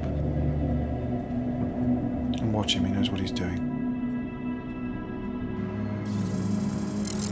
Well, you can be pretty sure Morgan's not setting up a fairground shooting gallery. This man's a civilian contractor. Mercenary is probably nearer the mark. Finance, friends and family. Everybody has a weakness in one of those areas. What's our time frame? Well, Morgan's disappeared, so whoever's hired him will have to assume that an unfriendly force has taken him. And he'd be right about that. It's a three-dimensional jigsaw. What is the weapons hide? What I'm saying is that you need to look at it as though it's a three-dimensional jigsaw. We were using the ultrasound to check for booby traps, but instead, right in the middle of the container, we found a space where a weapon used to be. So Morgan must have been in there before and taken something. So what was it? A laser target designator. One of these. This one we found in the hide, one is missing. You pre-sight it, plant it in the ground somewhere, and then it can be automatically triggered to guide a missile to its target. The laser beam hits the target and causes an invisible cone to rise above it. The missile then uses the cone as a kind of funnel to find its way to where it needs to go. The beauty of this system is that it enables the control team that fires the missiles to remain miles out of the way. I'm not sure the beauty is the word I would use if it were number 10 that went up in smoke. Rather disturbingly, this ties in with information from E section. As you know, we scan the air above our cities for unusual radio activity. Last week, one of our scanners picked up something strange, an untraceable flash. At the time, we didn't know the exact cause, but it looks like it might have been a laser designator having a trial run. Where was this? London. Well, this changes things completely. If the designator's already been preset and tested, then we can probably assume that an attack is imminent. And if I was running Morgan's op, I would bring things forward. The information he has on this attack will have a shelf life of what? 48 hours. 72 maximum. That's how long we've got to stop a guided missile falling somewhere in London. Danny, you're with me in the interrogation. Ruth, I need you to check with Eshton for any chatter and get in touch with some of your mates at GCHQ. He left his car near the weapons dump. You and Colin, pull it apart. I'll get onto those 3 Fs. Start with finance. This guy's a pro. He'll spend half his life doing anti-interrogation courses. I spent half my career devising them. If he plays it by the book, he'll reveal just enough information to keep us interested in keeping him alive. And then after 3 days, he can tell us what he likes. Because by then, his team will have had time to change their plans or carry out the attacks without him. Exactly. This guy will use every trick in the book to hold out until his information's obsolete. How do you want to play this? Let's see how cooperative he's being. And if he isn't?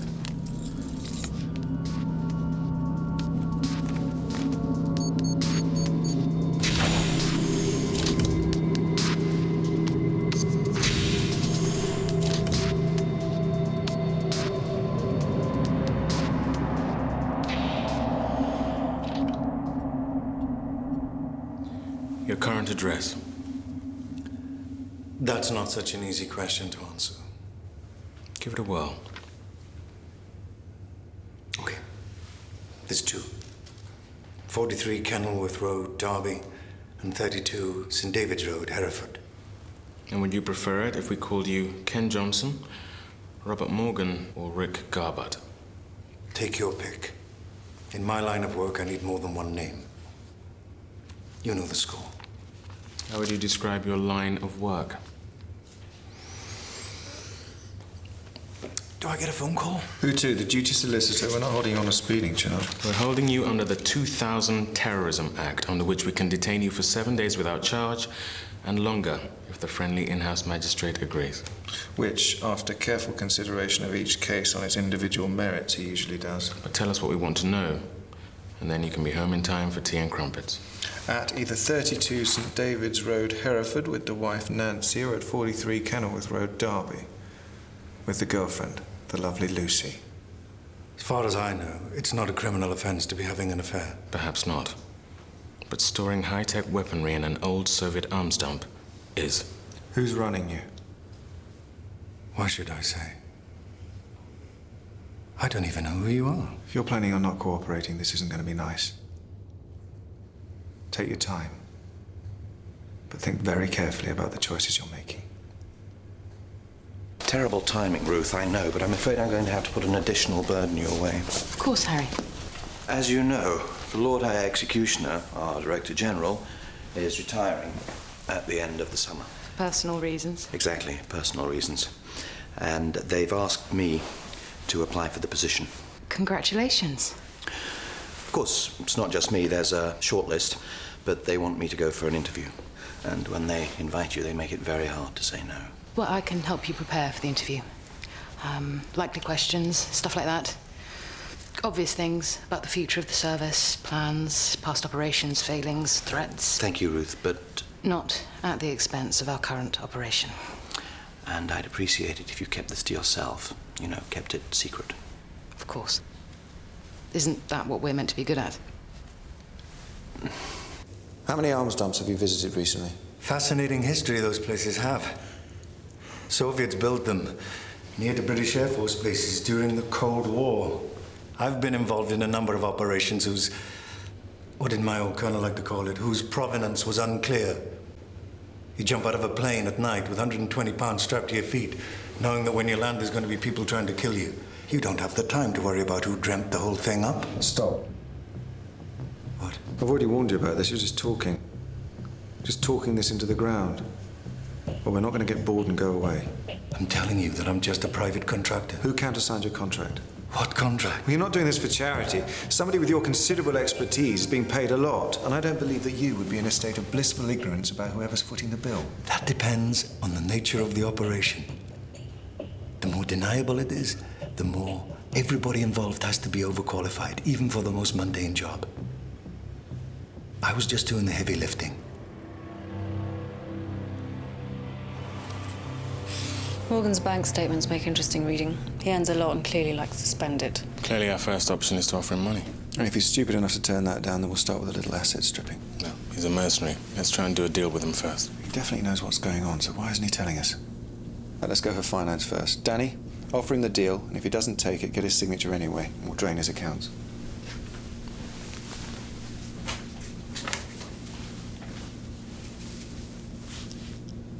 You okay? Of course, I like this stuff.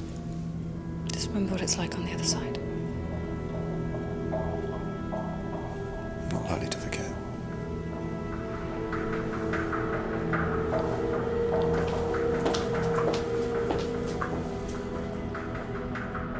I think you should be prepared to answer questions on 4 main areas.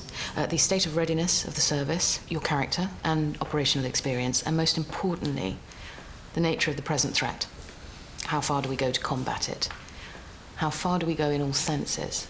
Is there anything we shouldn't be doing? Yes, I like that. Yeah, how about the other candidates? Do we know who they are? Of course not.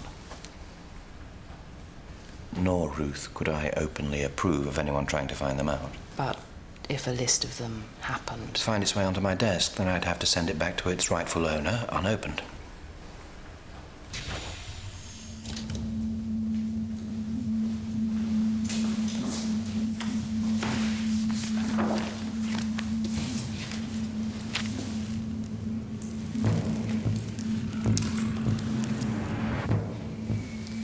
When you've got your circulation back, I'd like you to sign for your belongings.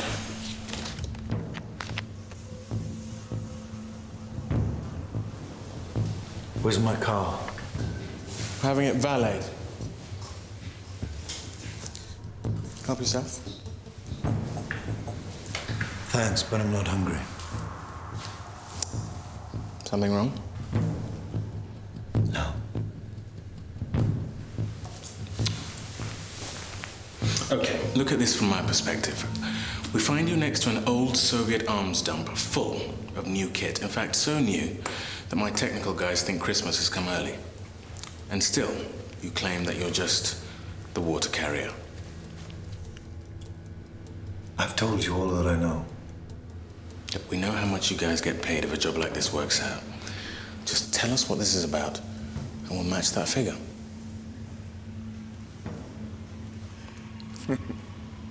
Look, we'll make sure that you're not prosecuted and that you're compensated to the full amount. What's this? A deal for you to sign. You don't believe me? Okay, well, as you know, this is all being taped. And if you still have doubts, we'll get in that lawyer you asked for. A witness, anyone you like.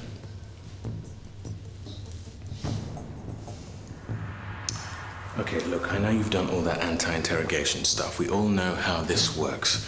You're gonna have to give us something. This is the best way of doing it.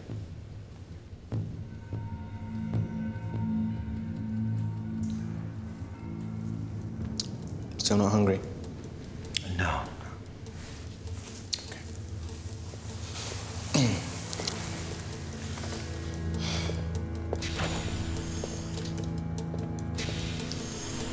Just tell us the nature of this operation, and that deal still stands whenever you want.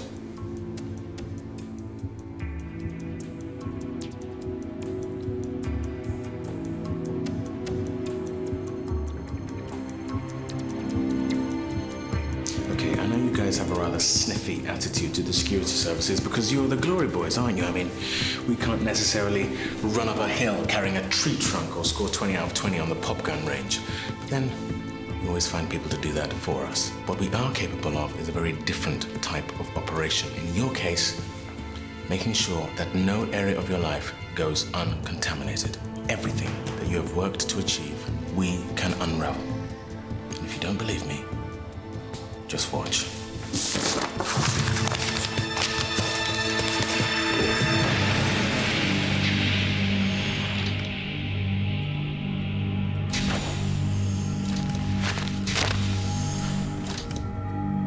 Get the signature to Ruth to deal with.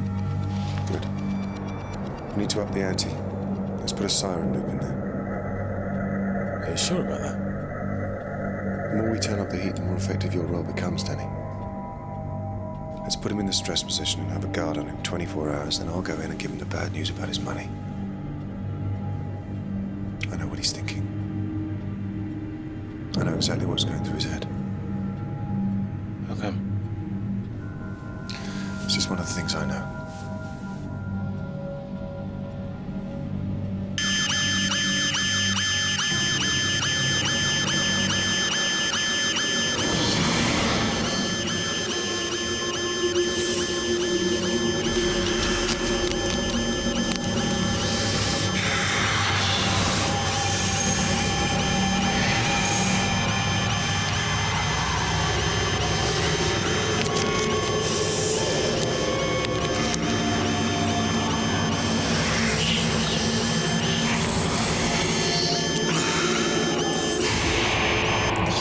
Most sensitive to that exact pitch. So it drives you slowly insane and can lead to complete hearing loss. Isn't that called torture?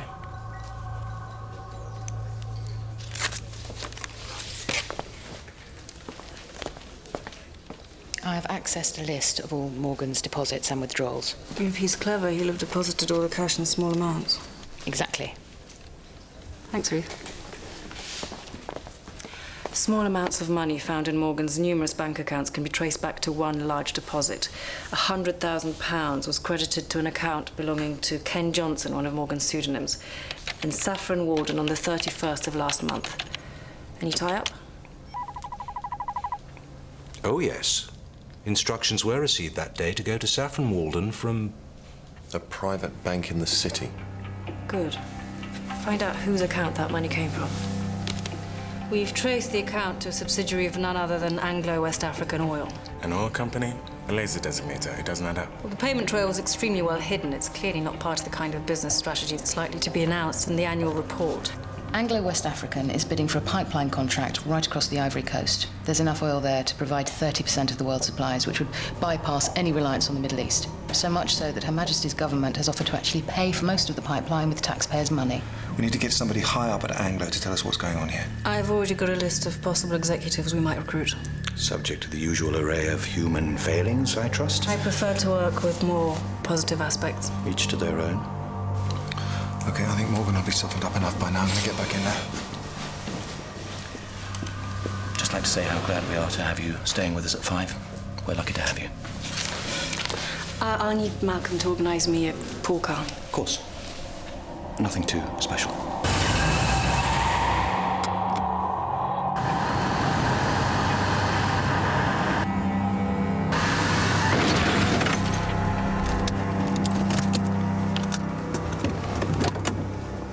What were you doing? You must have seen me coming. I'm sorry, I didn't. I just didn't. What do you think the mirrors are for? Look, I don't know the insurance company or anything. My husband looks after all that, but here, let me give you my card. Have you got a pen? I'll write my registration number on the back.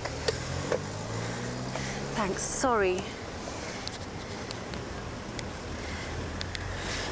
Oh, here's my card and my insurer's. Do you live nearby? You're going to be okay getting back? It's just that I live just off the Wellington Road, if it's any help. Look, I want it repaired. Just call me with the details. Sure.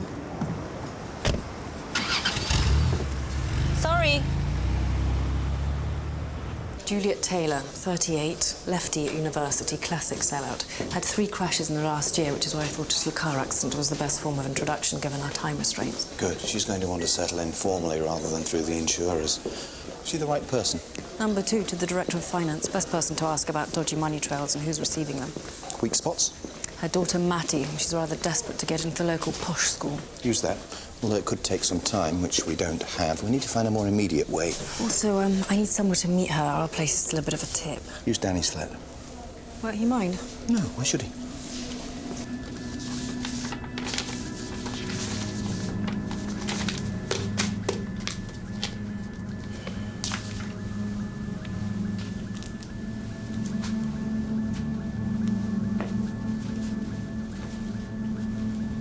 What?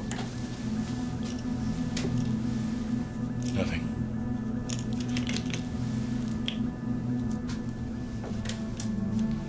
Four years ago, I was taken prisoner in the Yemen by a group I was working with. I was undercover as an aid worker. How long did they hold you for? Long enough. And? Did they torture me? Yes, they did.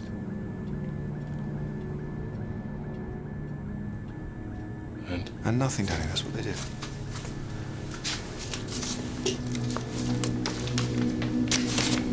You got your bottle? We have to move it up a gear.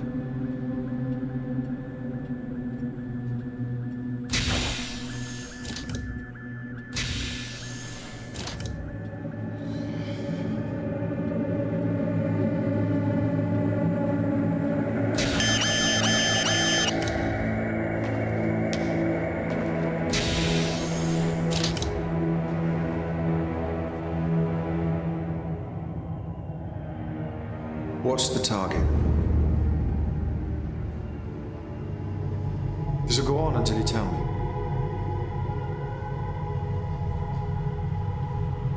The physical stuff's just a sideshow, you'll get over that.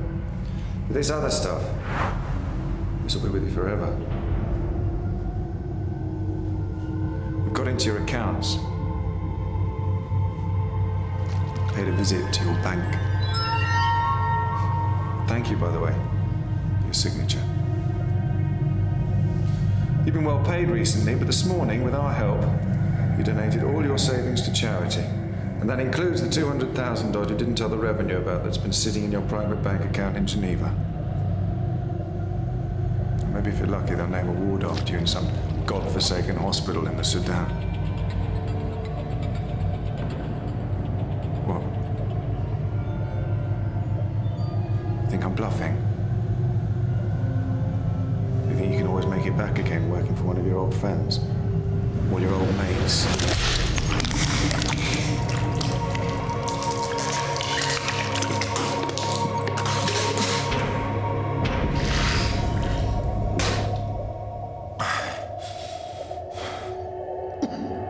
In about 15 minutes, you're going to seriously regret that. Shit. Yeah. Yeah, there'll be a lot of that.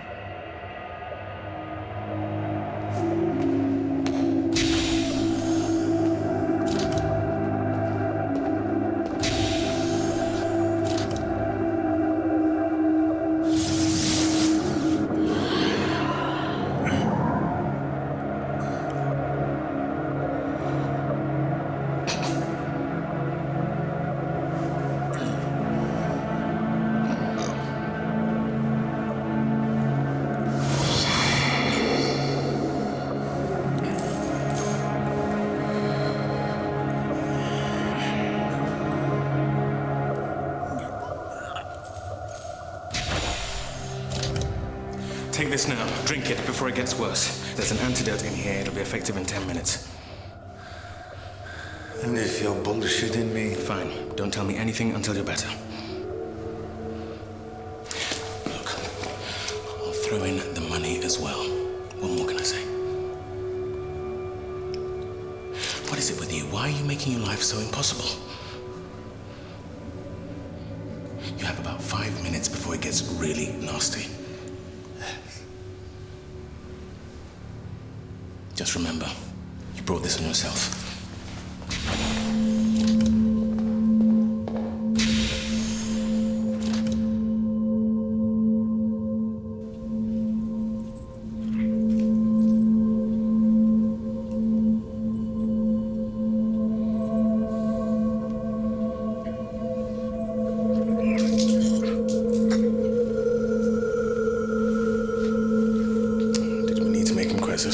Did he need to target a missile at central London? There's no comparison. Why is he resisting so hard? Have you asked yourself that? Yes, all the time. You must have some very good reason, and it doesn't seem to be money. What's our next step? Let's continue with friends. And I'm going to get very specific about the laser designator. But then he'll know he's getting close to the finishing post. Oh, I can make that seem like a very long way away.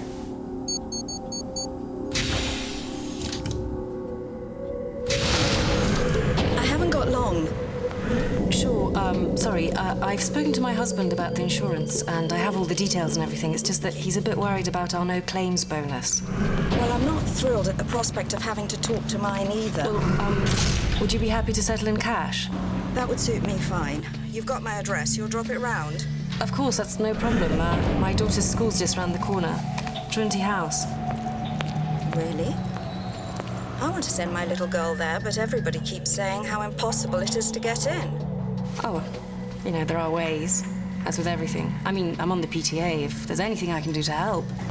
Well, I'm not sure I could... No, really, it's the least I can do, considering the damage I've done. Why don't I drop by your place? Great. Yeah, I'll tidy up. Okay. You get out of here broke, but in one piece. Are you listening to me? Because I'm predicting your future here for you. Nod if you can hear me.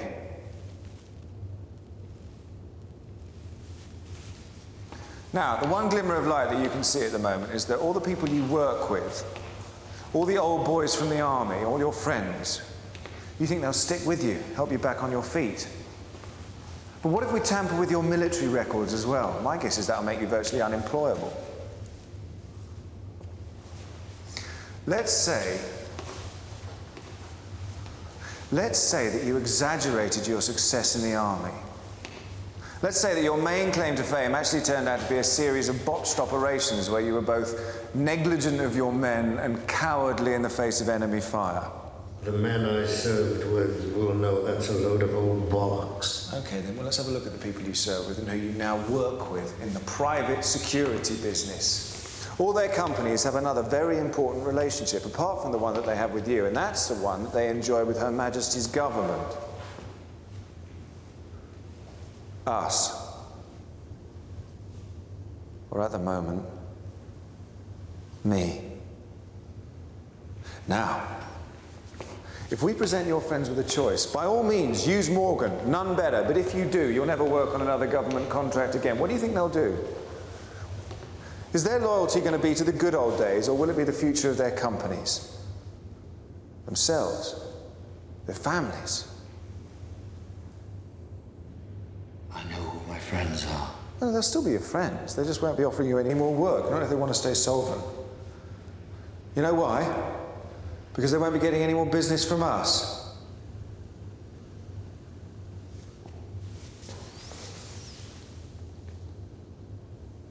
What's in this for you? I mean, look at you. You haven't slept or eaten for 36 hours. Your guts are shot to pieces.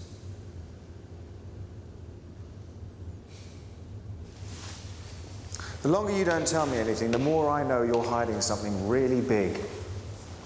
What's the operation? What's the target? I mean, if it's the money, then the money's all gone. So what's it for? The old days? All your colleagues who only just made it back, who are destined to have a black strip over their eyes in one of those kiss and tell books with flames on the outside that you lot keep writing.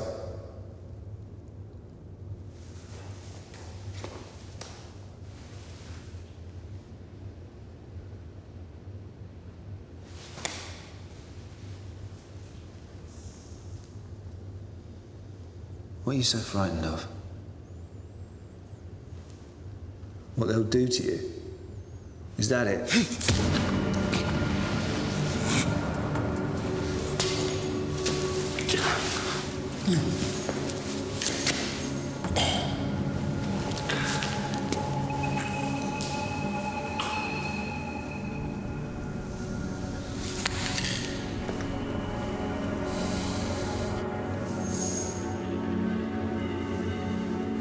I know what you're thinking.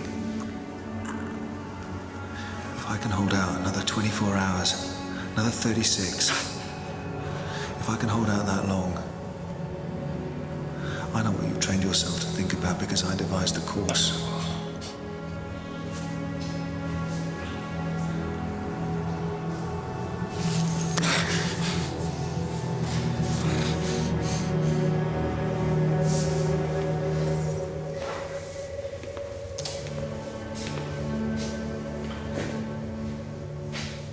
We know you're using a laser designator. Ah, that got your attention. Now, tell me what the target is and when you're planning the attack, or I'll make things so bad that everything that's happened to you in the last few hours will seem like a pleasant memory.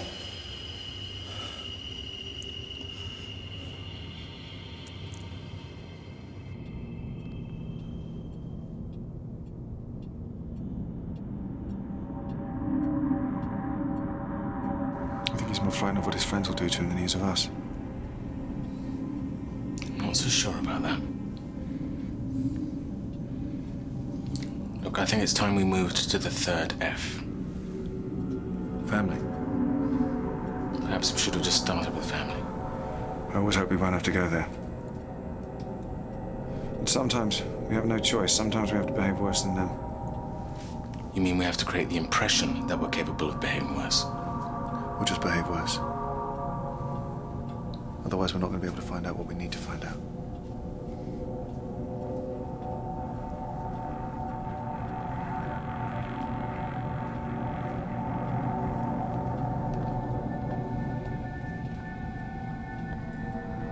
Look, don't you see what the danger is here? What, that something blows up in the middle of London and we don't stop it? No, that we turn into them. The people we're fighting, people like Morgan. Yeah, that's a danger. But at the moment, I can't see any alternative.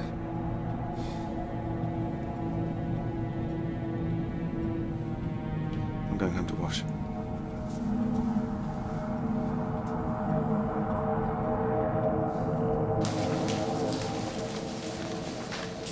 Friends and finance aren't working. I'm worried that when Adam moves on to family, things could get pretty nasty. We need something from Juliet Taylor. I'm your best friend. Good. Get her to tell us why Anglo-West African Oil are paying Morgan. I'm on it. I see the covert entry boys are doing their work on Morgan's life. Harry, is there any area that we don't touch? Ethics, here. I'm serious. Say, to do with his family. Morgan's daughter, Mary, she's 8. She needs a liver transplant. They're looking for a donor. She has her mother's surname, that's why we didn't find it before. And look, he calls her all the time. I mean, it's quite possible that I just never came across this particular piece of information. You mean because you don't trust what Adam might do with it? We don't know where this is all going. Though we do know that it's nothing to do with his sick daughter. You don't think she's got enough on her plate? I mean, do you never draw the line on this stuff?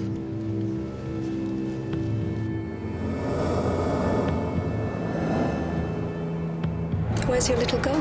Oh, she's staying with her granny for the week. I think this is all of it. Thank you so much for doing this. We really appreciate it. You were at Manchester? Oh, no, my husband was. He loved it. So did I. I did political science, which at the time was a sort of hotbed of radicalism. Funny how your life changes. Now I find myself working for, of all things, an oil company. What do you think about that? Well, a big mortgage to pay tends to sharpen the senses a little. Oh, sorry. Oh, I really need to take this. Can I use your hall? Sure. Thanks.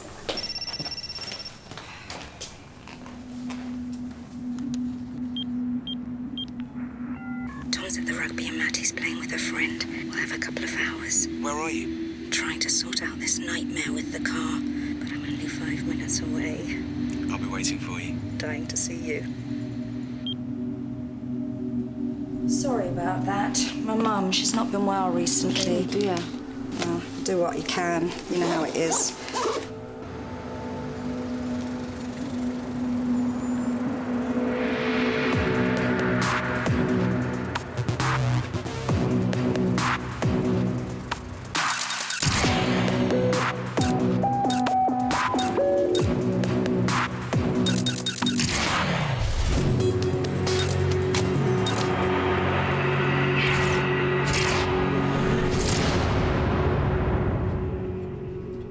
What do you think?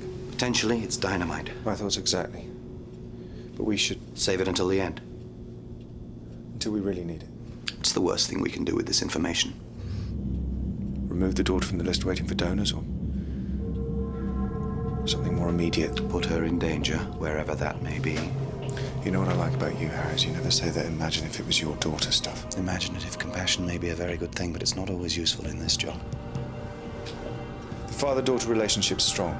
Medical records indicate that he's paid for all the treatment. I haven't got any insurance, but he's taken a private. And the mother?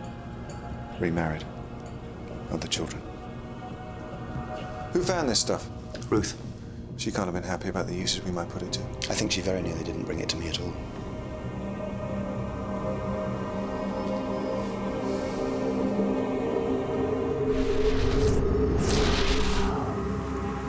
I just get paid, I've told you.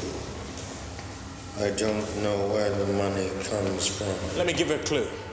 Does the name Anglo-West African Oil mean anything to you? Well, I've heard of it. Oh, come off it! That's the company you're working for. Look, you've done enough. We're impressed. Now give yourself a break. We found out who pays you. And don't forget, we've been transferring your money to all your favorite charities, particularly to save the children. Which, with such a sick daughter, must be a cause close to your heart.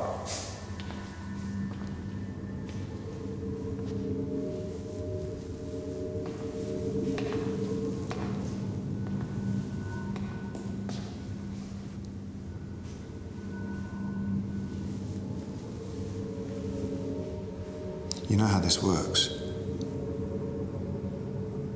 You know what the next stage is, don't you? Family. Do you want us to go there? Your daughter. Hasn't she got enough to deal with? Without you dragging her through all this?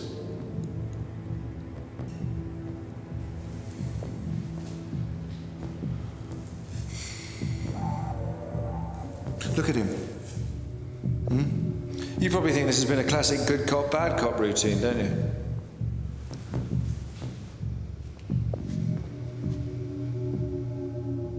But if even my colleague doesn't know how far I'm prepared to go, then how comfortable are you feeling right now? You know, I'm not speaking to you officially, Harry. I've gathered that. Your sudden desire to take in the view was a bit of a giveaway. I'm just pointing out that Adam's background means that, well... His experiences in the Middle East? Yeah. Make me... I don't know, make me worried about the fact... How far he'll go? Well, it's not so much that as the fact that he loses himself in this. It's like he's paying Morgan back for what happened to him.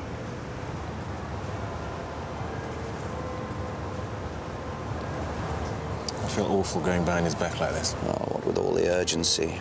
We have to find a more informal way. Is there anything specific I can do? Anything that would help?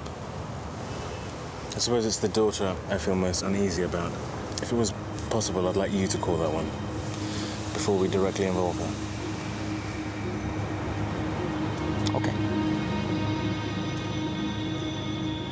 I don't have a problem with that. I was simply trying to keep you above it all. What was that stuff you said to me about deniability? You're right, I did say that, but I'm willing to take my share of the responsibility, so I suppose now I'm saying something different. You're not going to weaken on me, are you, Harry? Never been known to. Fee, you have to close on her. We're running out of time here, and he's still holding out on us. Well, I can't appeal to Judith's lefty past. There's no ethical dimension to her life. There is this, though. She's having an affair. Okay, use it to blackmail her. She tells us who Morgan's working for, or we tell her husband. How do you know this?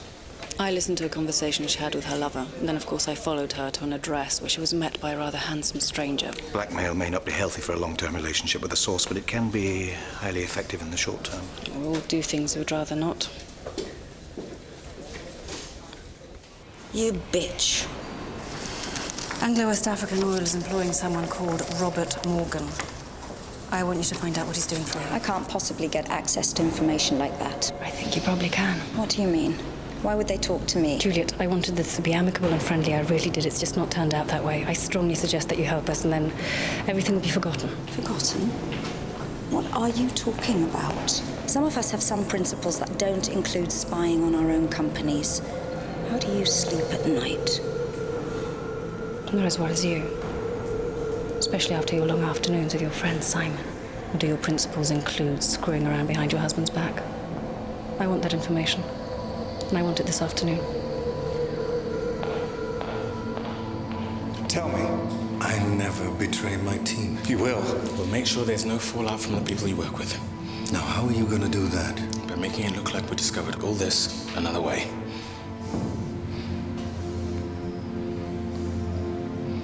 You know about this shit, don't you? What do you mean? I mean, you know. Not just from training. You've been through this, haven't you? A lot worse. Thought so. And I'm prepared to go there again. Just to show you what it's like.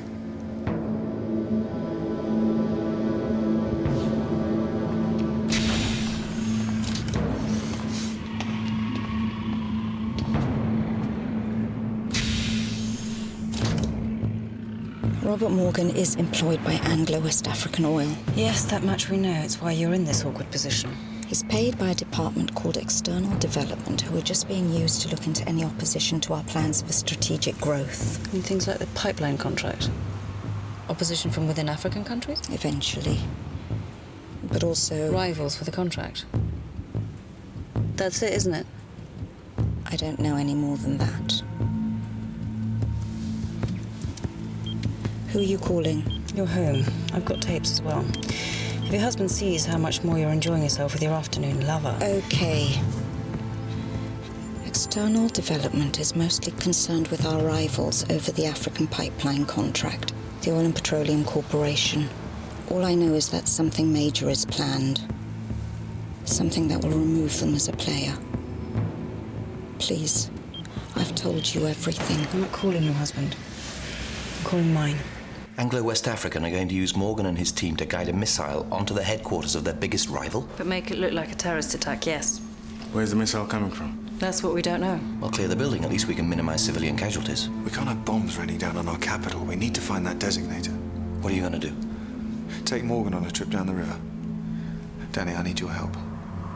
You're going to take someone on a short tour of an oil company headquarters. Better not be who I think it is.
Where's the designator and the rest of your team?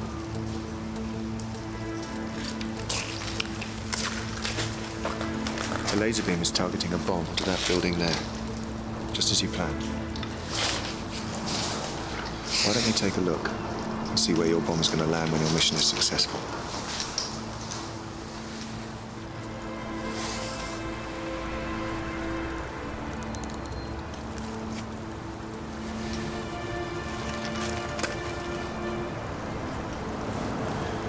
you told your daughter that this was a special sightseeing trip that you'd organised for her, to apologise for not being in contact recently. She thinks she's going to meet you there. Where's the designator? I need a new identity. Me and my family. Can you guarantee my safety?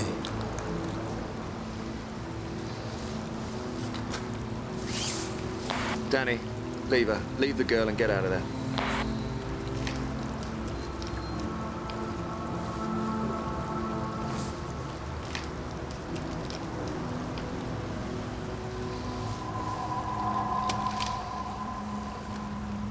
Half a mile downstream, attached to the embankment wall, just before Waterloo Bridge.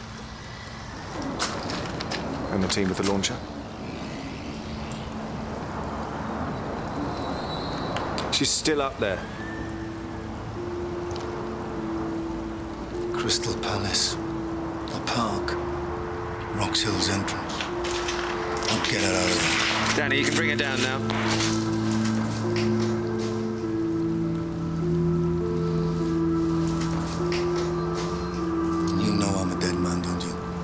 Find me wherever I go.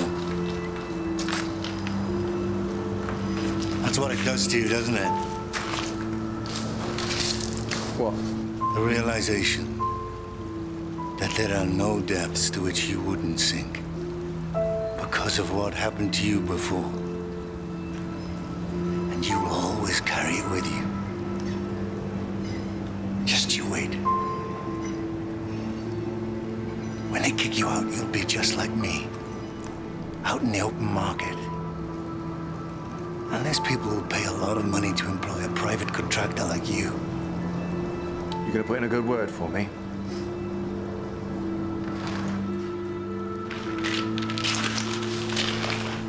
I serve my country, not the highest bidder. You remember what that was like? And don't try and dignify what you do with all that stuff about private contractors. Call it by its real name. You're a mercenary.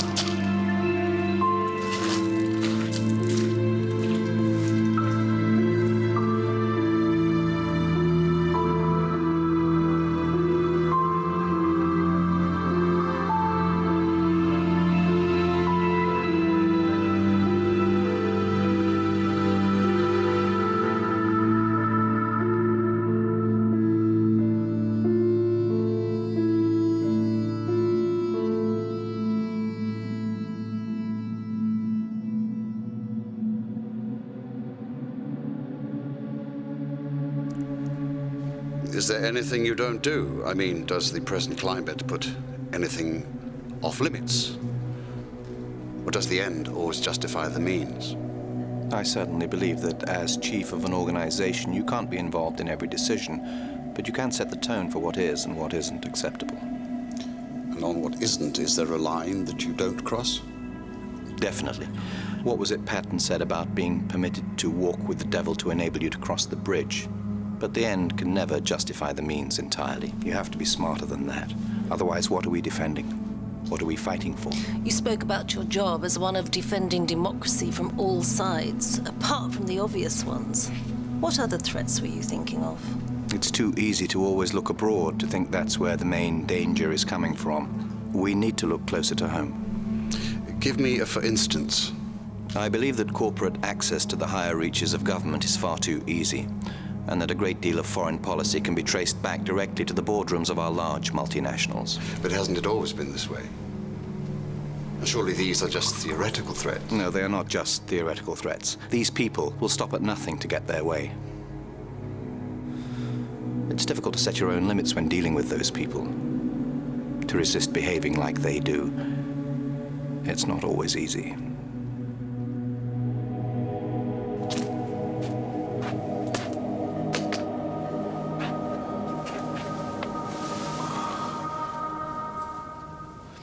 Did you use the daughter? I had no choice. I'm sorry you had to do that. Yeah, so am I. Made a decision about these colours. What about these two? Cobalt blue or azure? They both look the same to me. No, they're not. Well, look, here's another cobalt blue, but it's different.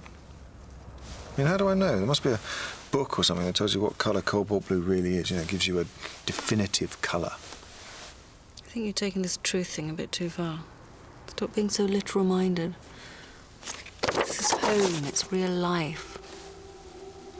There has to be a viable standard, a benchmark, so everyone knows what they're bloody doing. I think we can probably leave the paints for a while now, don't you? I'm just saying, how can I decide if I can't tell the difference? I know, I can see that. I'm sorry, come on. Come on, let's go get a drink. I feel like we need to be surrounded by people we don't know.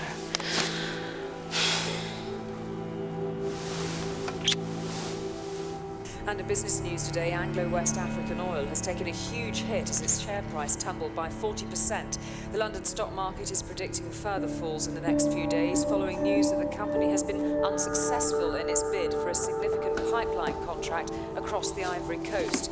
The company's managing director resigned today with immediate effect. See, wrongs righted, evildoers brought to heel, miracles performed. Is there no end to our goodness, Ruth?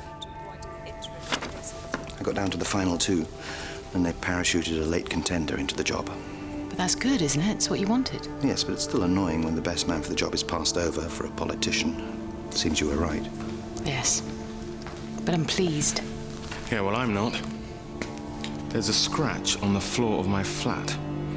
Seemed the removal men weren't careful enough after Fiona moved out. My point exactly. I wouldn't be involved in any of these crucial issues if I were DG.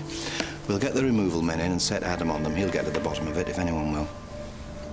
Off out, are we, Ruth? Yes, I'm only 3 days late. And if anything happens between here and the pods, please don't tell me. Ruth? I'm not listening.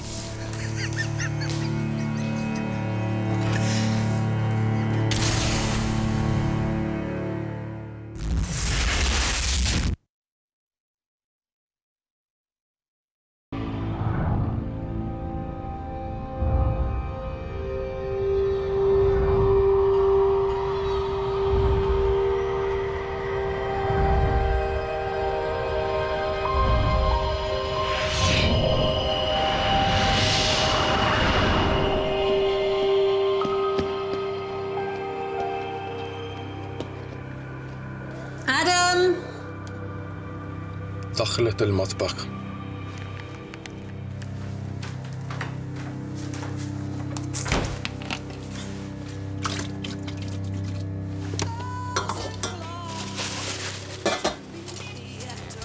Hello, sleepyhead.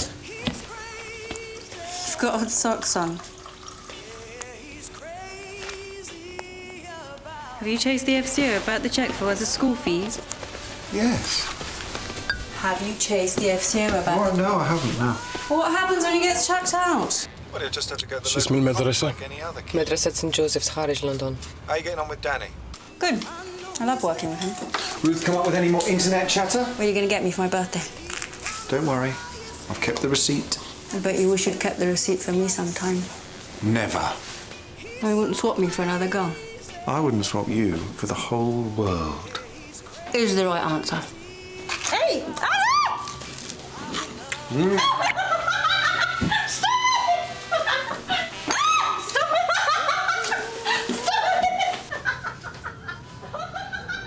ما زالوا يحبوا بعضهم. ولسبب اقترناهم.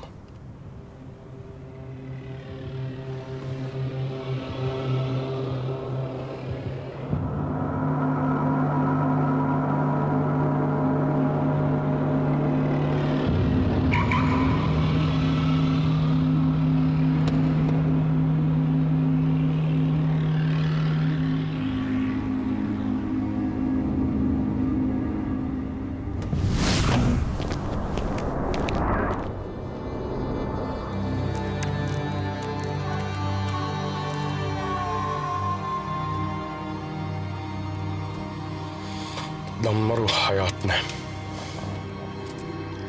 نحن الآن مستعدين لتدمير عالمهم.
raid on the house in Dollis Hill turned up maps of the tube and information on Sarin.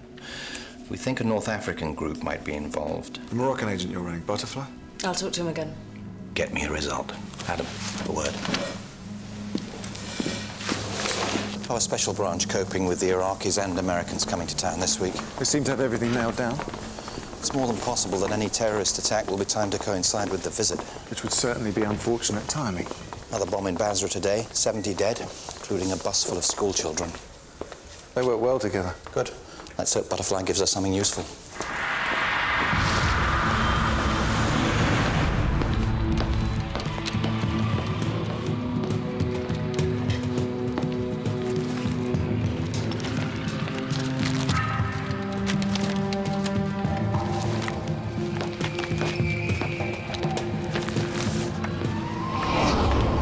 Latest intel from Butterfly. Rumours of a big London liaison meeting soon between some North African characters we might be interested in. Good. Find out when and where. Work with Danny on it. Okay.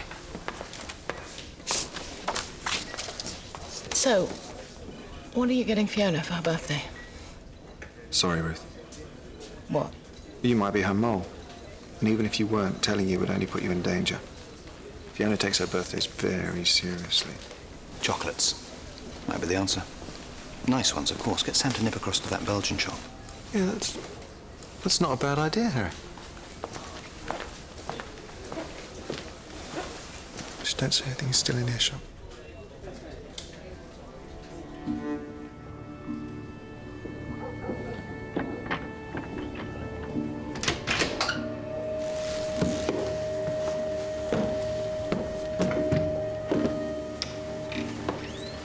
Assalamu alaikum. Alaikum assalam.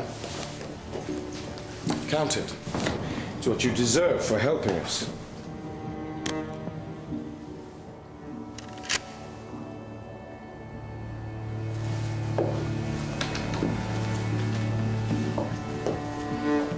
MI5 will have to change your agent name from Butterfly to Traitor. They may have paid you a lot of money, but I think this is a more appropriate reward.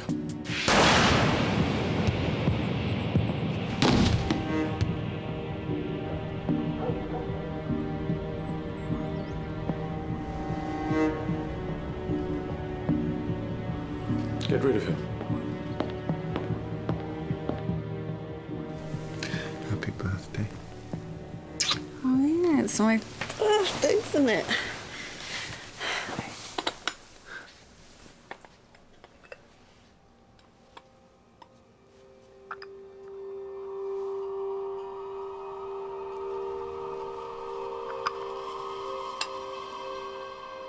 Adam. It's from Damascus. Is it from the souk we used to go to? How'd you get it? With great difficulty.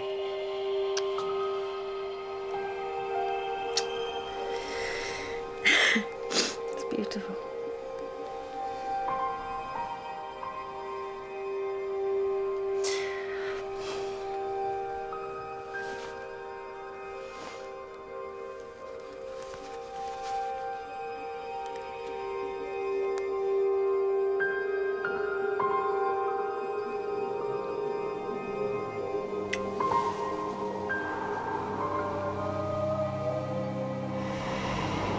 According to Butterfly, the meeting's scheduled for this evening, but the house should be empty until at least 12, which gives us an hour max.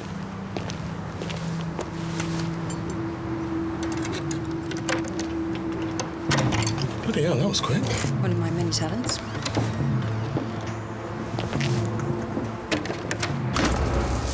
I'll take the upstairs.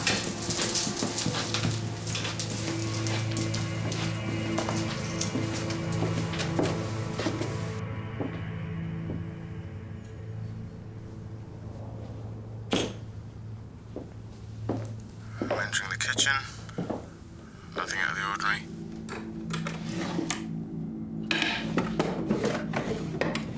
How's it going with you? This is definitely a logistical safe house, Danny. Why? What have you found? There's a ton of credit cards and passports. How's it going in the kitchen? Danny?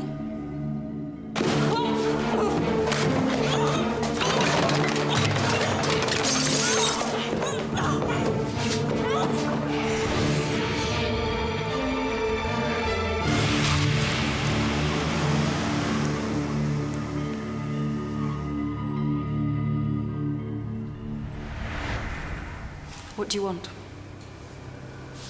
Have you been watching the news recently? Hospital wards filled with burned children, your soldiers smashing into houses, humiliating my people, thousands of my countrymen tortured and killed. You have brought chaos and anarchy to Iraq. Today we will hold you to account. We? It is you who decided that the war on terror involved invading my country. Okay, so we are all Al-Qaeda now. You're not going to get very far. Really?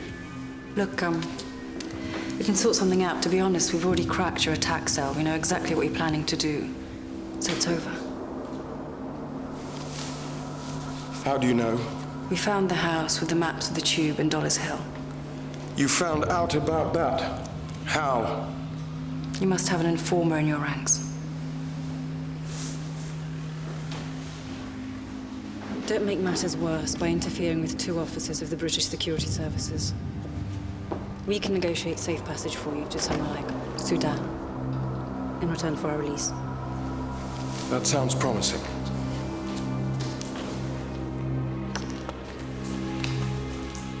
You ran an agent named Butterfly, I believe? I have no idea what you're talking about.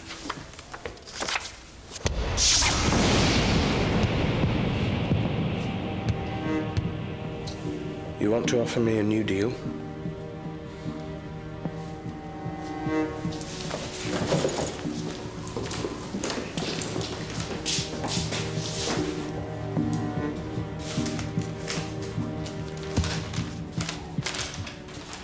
Read. What is this?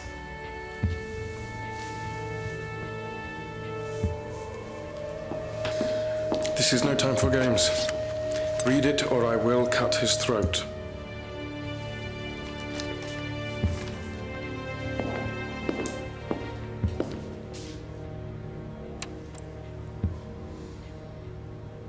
My name's Fiona Carter. I work as a British spy, and I'm being held by a group of fighters who will avenge the blood spilled in Iraq by America and its allies. Tonight, the Prime Minister will give a speech outlining his continuing commitment to the presence of British troops in Iraq. Unless he uses the speech to signal their immediate withdrawal from the south of the country, I'll be burned alive together with my spy colleague. Let this be a warning that we can take hostages wherever we choose.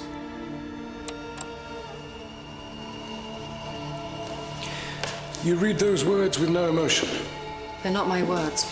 Every single person involved in this operation has lost somebody. Family member, friend, a husband or a wife. That man over there, he could cut both your throats very easily. And inside, you still think you are the civilized ones? Maybe it's because we couldn't cut anyone's throat very easily. No, you would just send a laser-guided bomb into a wedding party.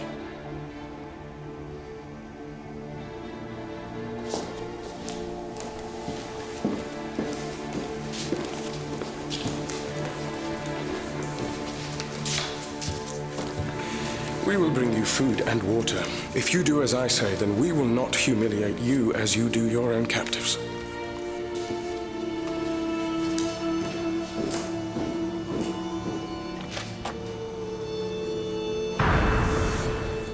Mr. Eunice! Mr. Carter. What have you been up to? Oh, you know, exploring my identity crisis. He's not British, British or Asian. It's tearing me apart. You called me in because of the Dollis Hill raid and the North Africa connections. Yes. And you wanted my assessment of the risks. Well, it's real. The group of Islamic combatants has roots here in London. Could they be planning something here? Of course. But there are things that puzzle me, not least the sarin stuff. The standard MO of groups like the JIC is Goma 2 explosive, as in the Madrid train blasts. Now, there are other amorphous Moroccan radical groups, but I can't see any of them being over here messing about with sarin. Anything else? And none of the contacts check out, and leaving them behind is ridiculously sloppy. Can you stay with us for a while on this one? Well, if you can clear it with my boss, I'd love a change of air. Giles Hanley, I've got enough on him to take his house and his car as well if I choose. Go and see Sam, she'll sort you out. With a desk. Cool.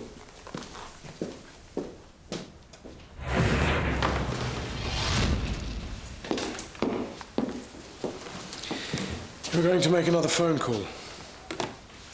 To whom? To your husband. To say what?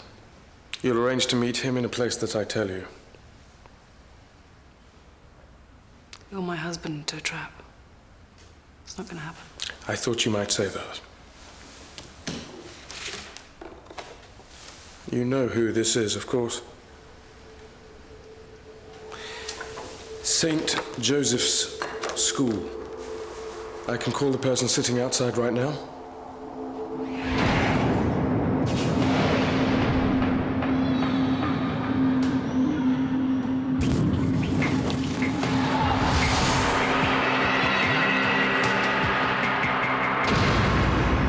You're offering me the choice between my husband and my son. That's exactly the choice I'm offering. Well, you can go and... Do it.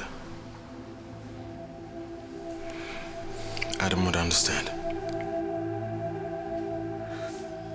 Wait. I'm assuming you are good at your job. Today you have to be very good. The smallest tremor in your voice, the slightest suggestion that all is not well. And it will all be over. For everybody.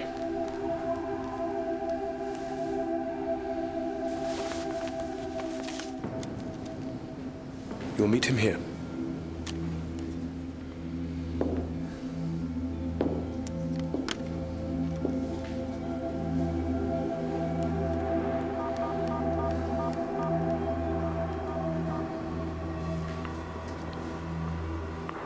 Darling, it's me.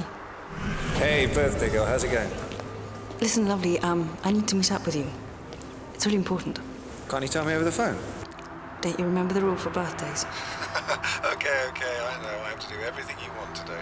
So, can you meet me? Yeah, I can do that. Where? The NFT cafe on the South Bank. As soon as you can. Sure, but you have to give me about an hour, okay? How's Danny? It's fine.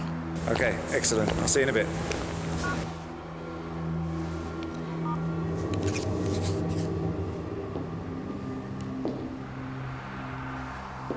Threatening kids. You've got real class. The track record of the West when it comes to killing children being excellent, of course. Sorry, I forget. The lives of Arab children are worth far less. That's never our desired goal, and we do everything possible to avoid it. Their families will be relieved to hear that.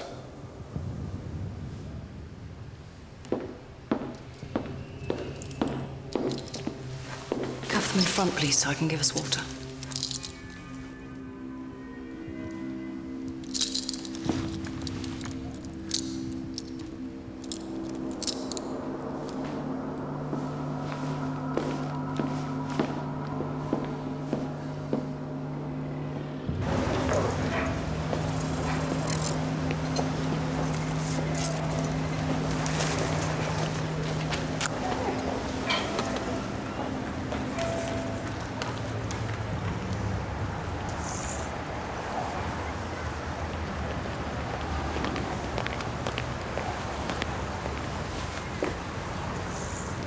Sorry, that seat's taken.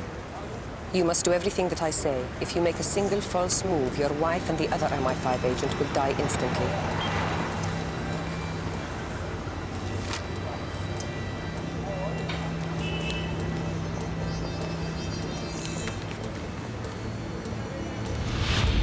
Adam Carter. I'm sitting here with your wife and the other MI5 officer. Who are you? What do you want?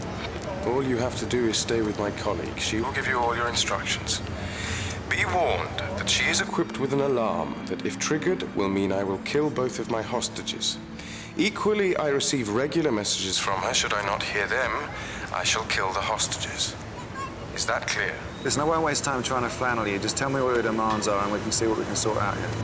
My only demand is that you stay with my colleague and do exactly as she says. If you do that, then your wife and the other officer will stay alive for a little longer.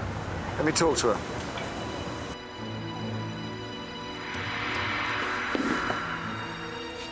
Say your name. Butterfly was a decoy.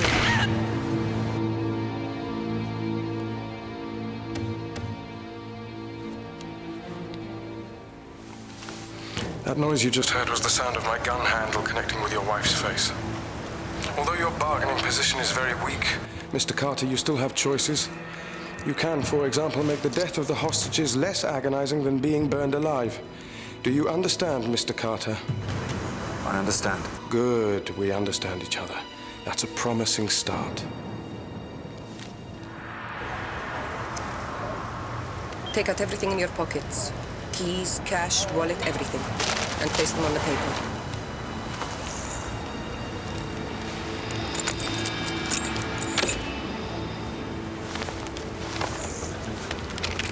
And the mobile. I have to call in a status report. They'll start looking for me.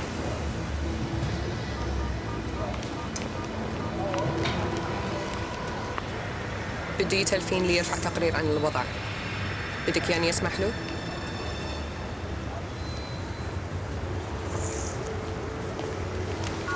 Okay. Call in. Put it on speakerphone so I can hear everything. Ruth, it's Adam. Go ahead. Listen, everything's fine. I've just been in touch with Danny and Fiona, and we're following a lead at the call centre, so I need you to cancel my meeting with Harry. Okay. By the way, you never told me what you bought Fiona for her birthday. I got her the Belgian chocolates, just as he suggested. I'm sorry? Yeah. Seems your suggestion was the best in the end. You got her chocolates? That's right. You talked me into it. Fiona loved them, just like you said she would.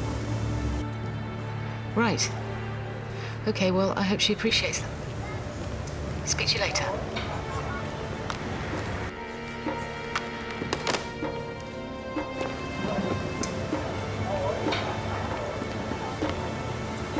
How long do we have to stay here for? Until I say so. You approve of that, do you? Hitting a woman, threatening to burn her alive. How would you have felt if that was a member of your family? My family were killed by American bombs in Iraq. I'm sorry to hear that. Save your sympathy.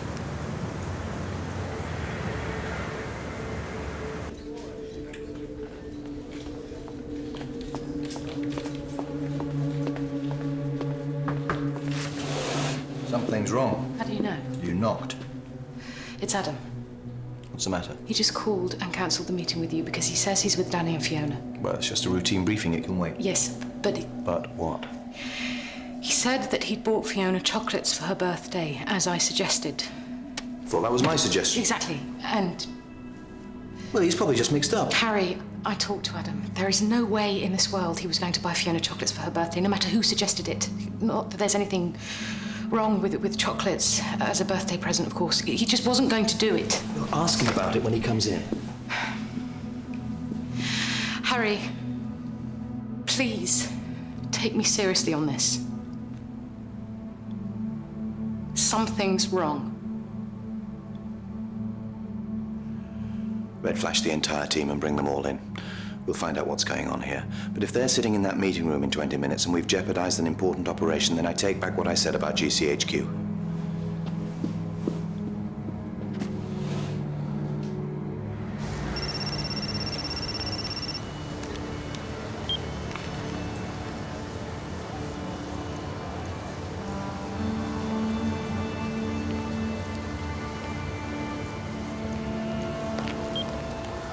We move to another location soon. Waiting for instructions. I guess we're all just puppets in the end, aren't we? Shut up.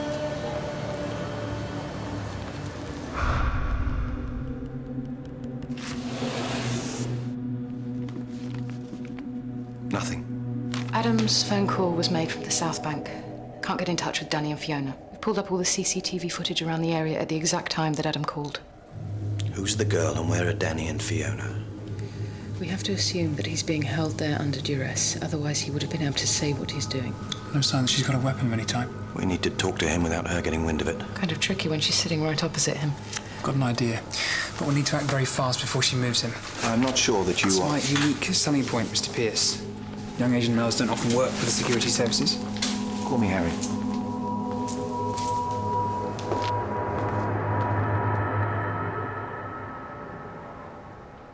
Did they take away your lockpick? Sadly, yes. It's just an escape attempt when we're both shackled starts us off at some disadvantage. Yes, but... I wasn't exaggerating when I said I had a talent for this. Where are we going? You don't ask the questions. Hello, sir. Look like you're having a good day with your beautiful wife. Go away, mate. We're not interested. Oh, come on. It's just a few seconds. Look, here's a free sample for you. Should make you look sweeter for her, huh? Not that your lovely lady needs it. They're really very straightforward questions. I really haven't got the time right now. How much do you know about the homeless? I haven't got time for this. Adam, what's going on? Don't know. Where are Danny and Fiona? Can't answer that question either. You're going to have to bring the girl in, Adam. Then they'll kill Danny and Fiona for sure. This isn't what we thought. I'm going to get pressure to bring her in for interrogation.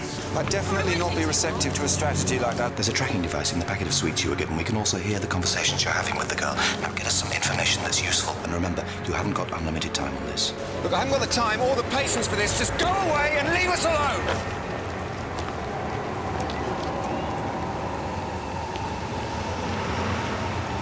We're going to a hotel for a while.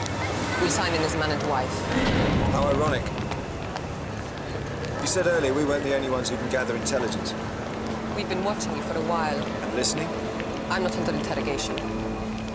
One more word and I'll have the 2 hostages killed. When that happens, I'll not only be useless to you, I'll kill you with my bare hands. So you see, we're all alike in the end.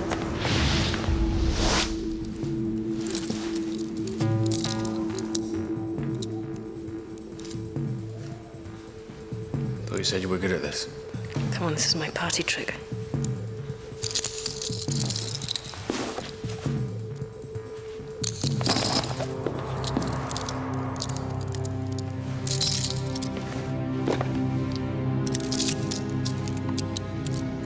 Ready?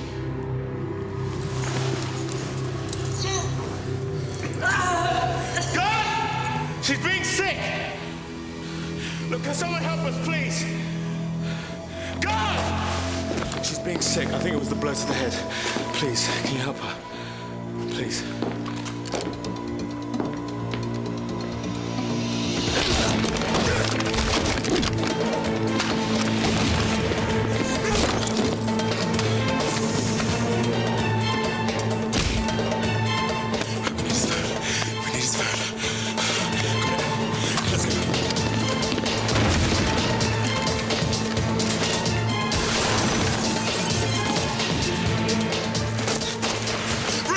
Trace on this call.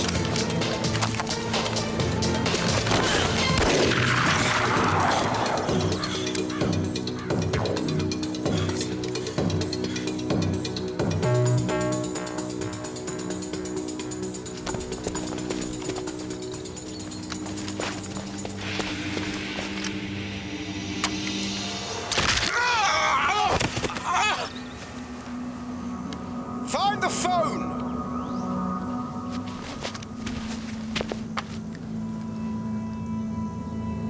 It's dead. They must have found the mobile. Damn it! What have we got, roughly? An area of about 5 square miles near Virginia Water. Check out all recent lettings in the area, talk to the local police. Not now, Sam. It was left at police station in Surrey.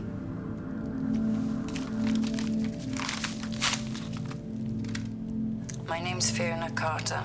I work as a British spy and I'm being held by a group of fighters who will avenge the blood spilled in Iraq by America and its allies. Get me the security and intelligence coordinator. A speech outlining his continuing commitment to the presence of British troops in Iraq.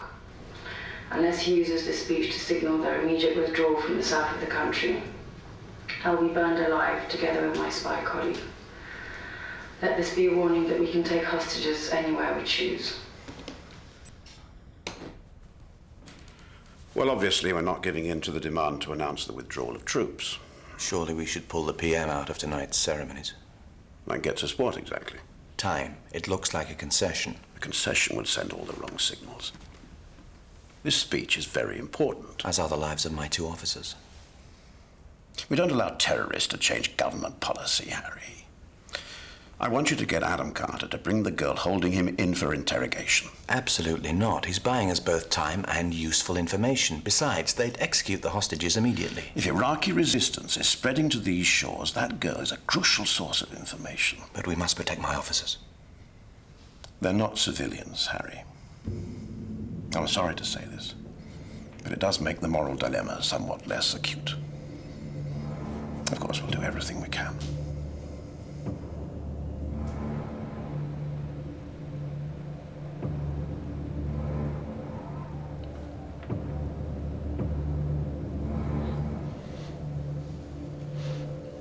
They're gonna kill us.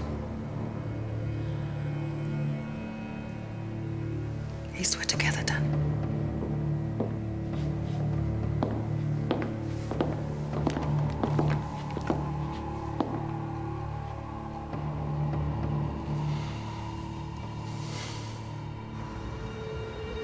You speak really good English. My father was an English teacher. My sister wanted to be a singer. My little brother liked English football. He had a stammer.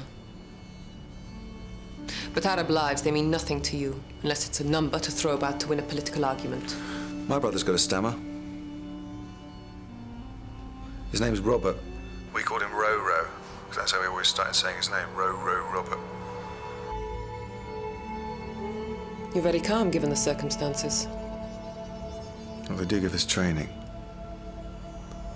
Like with the story I just told you about my brother. I mean, it's true, but I was using it to build some common ground between us. You've just ruined it by telling me that. I guessed you'd be clever enough to realize that anyway. And now you try flattery. You're good. See, I'm gonna have to work on my technique. Don't bother.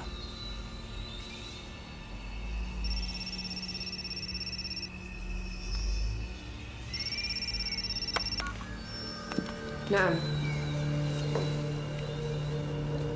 كل شيء تمام.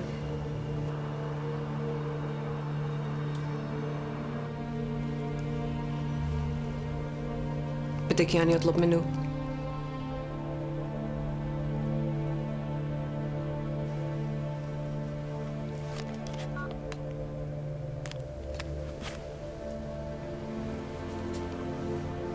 Your wife and the other hostage tried to escape. They killed the guard. As a result of that, one of them is going to be executed. And you have to choose which one. Sam, get Harry.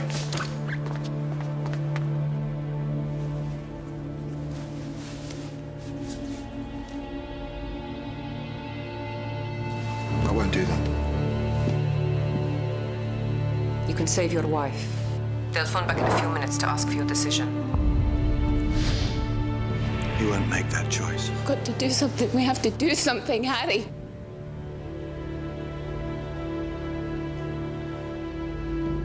Please don't do this. I don't give the orders. I can't do anything. You can. Just tell me where they're being held. Adam's stalling. He's trying to work on the girl. My choices were made for me a long time ago. I'm not talking about politics now. I'm talking about people. When you take a life, it's not just... I can't stop it now anyway. You can save your wife. I can help you. We can offer you terms, a new life.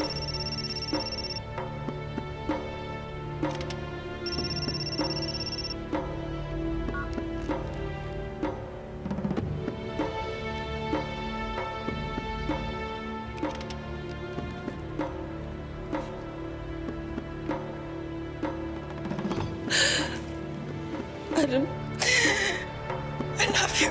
He only has to say one name. You don't have to say anything. Don't listen to this psychopath. Choose.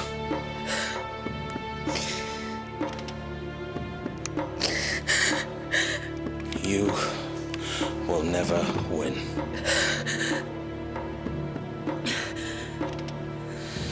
If I'd been born somewhere else, it might have been me holding the gun now. If you'd been born somewhere else, it might have been you sitting where I am. all your talk about choices. We don't get to choose those things. But I guess you were just unlucky because somehow you've lost your humanity and now have no kindness or pity left in you. But I still have those things. Acts of hatred also produce acts of love, so you, my friend, will never win. I'm unlucky? Daddy, no, please don't. Daddy, please don't do this. If I weren't chained to this chair, I would be right up in your face. And you know what I'd be saying to you? Fuck you, you death-worshipping fascist! And you know what my answer would be.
Adam, what's happening?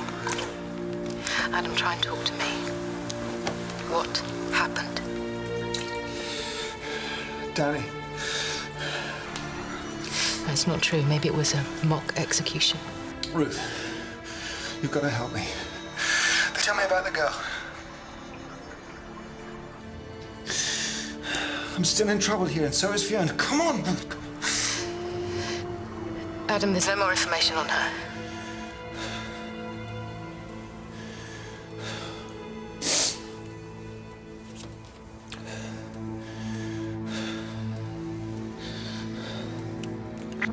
Adam! Adam!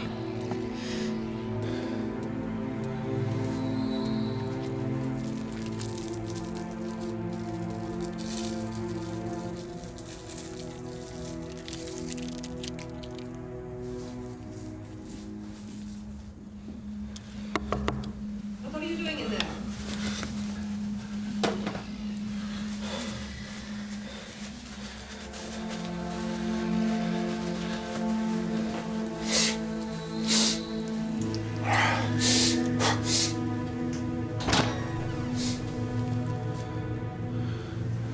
This is a tracking device. MI5 know where we are. How? Because I'm bloody good at my job. And now I can be good for you. I don't care about anything but saving my wife. Give the device to me. No. We have to leave it here. It'll buy us some time if they think we're still in the room. There'll be people all around the hotel. But they'll be keeping their distance. Now I can get you away from here. Do as I say, and we can both get what we want. Come on. You know you can trust me now.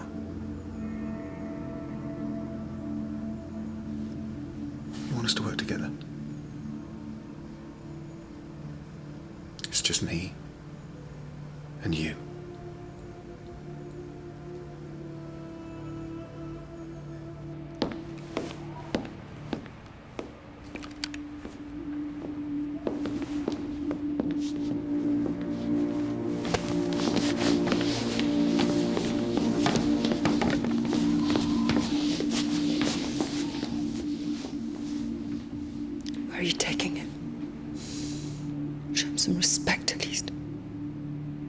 You only have tears for your own people. You'd do better to start thinking about who will weep for you.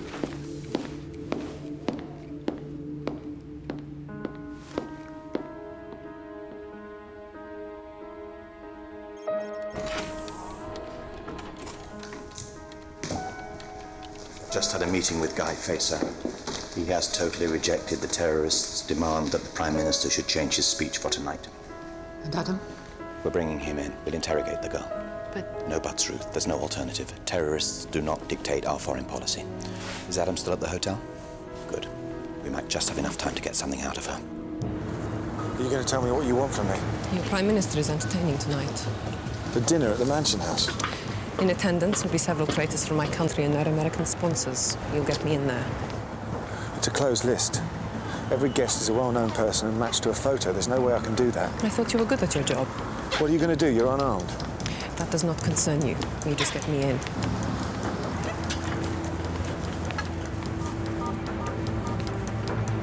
هو متعاون تماما. لازم نضرب لهم مثال طيب ونتعامل برحمة مع المرأة.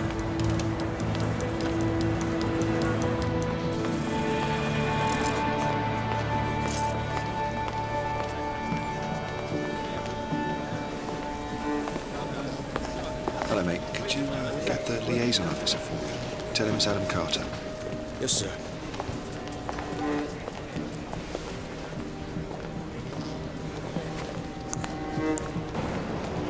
Mike. Adam, where's your lovely wife? Left her at home doing the washing up. Oh, you seem to have found an equally glamorous replacement. This is Katera. I need security clearance for her. Well, you would have needed security clearance downstairs. Yeah, well, your boys downstairs aren't exactly the sharpest tools in the box. Listen, she's with me. I just need you to give her the nod. Now, you know I can't do that. Not with the PM about to arrive and the Iraqis and Americans already here. Come on, Mike, this is really important to us. Why didn't you clear this with me earlier when we were going through the list? I didn't know then what I know now. It's too late. I'm very sorry. Mike. Look. We've got our suspicions about the background of one of the Iraqi bodyguards. We think he might have been previously involved in torturing regime opponents.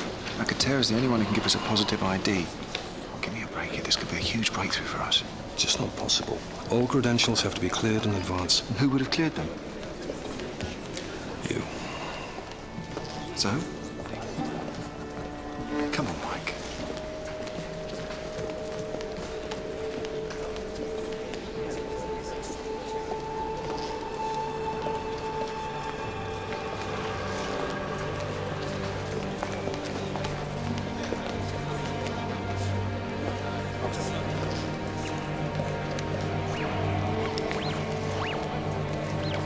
Clear.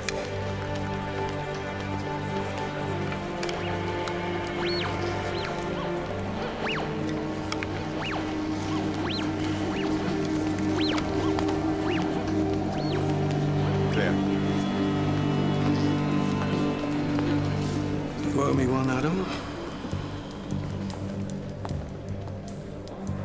What are they planning to do? And why send us a video with a demand they know we'll never agree to? No, maybe we've been looking at this the wrong way around. What? They've misdirected us from the start. It's terrible, but it's genius. The video's a decoy. Why? Because they want the Prime Minister to go to the Mansion House dinner tonight. They want us not to capitulate in the face of terrorism. They knew we'd say that. And they want us to think the only risk is the death of the hostages. They're going to attack the dinner.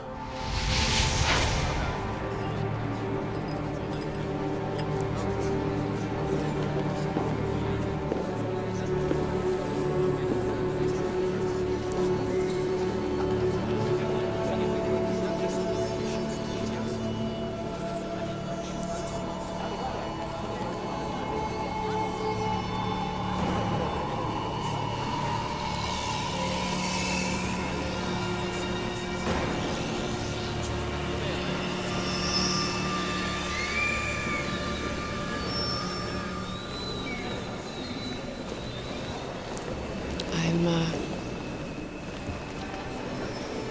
carrying a bomb. Where?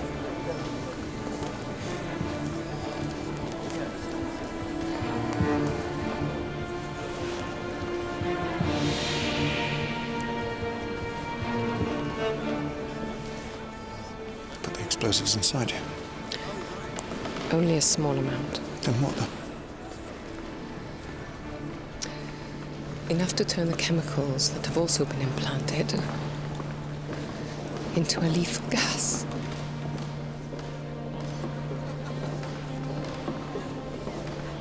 Where's the detonator?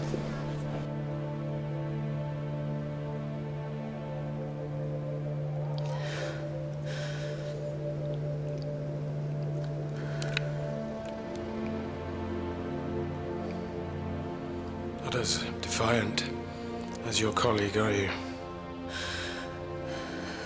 Danny didn't face the same kind of death. Today, we kill your war criminal prime minister, the puppets appointed to run my country, and the Americans who control them. I've hardly known my son. Please don't do it like this. When your son is older, he'll be able to watch images of you burning on the internet.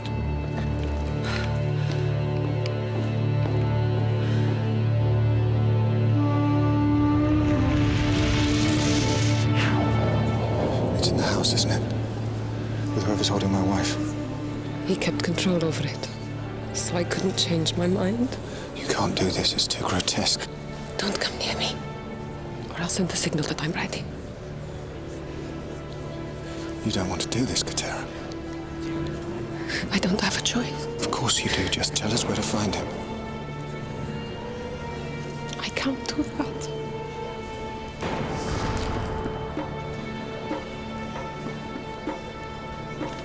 He hit my wife with a gun. He murdered a young officer. He's prepared to kill indiscriminately. I'm doing this for my family. You must have loved them very much. We only care about the ones we love. I think the suffering of strangers can also move us.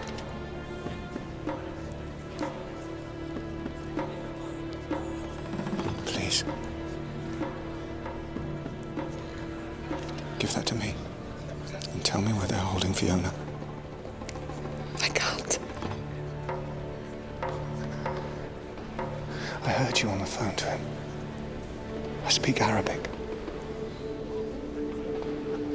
Asking him to show mercy to her.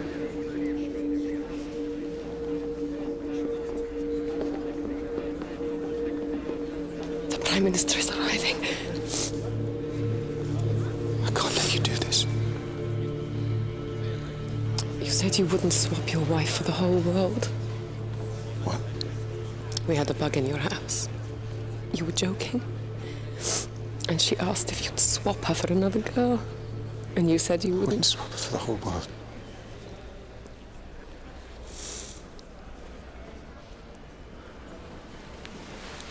You know, the worst people in the world are not those who do bad things, but those who force others to do them. This is Adam Carter. I'm in the Grey Hall with the girl. Do not let the Prime Minister enter the building. I repeat, stop the Prime Minister.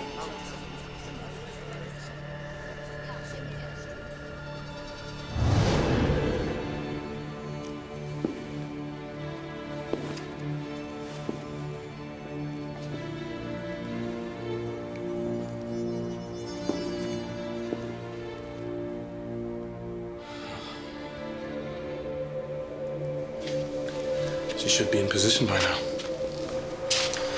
Where's her signal?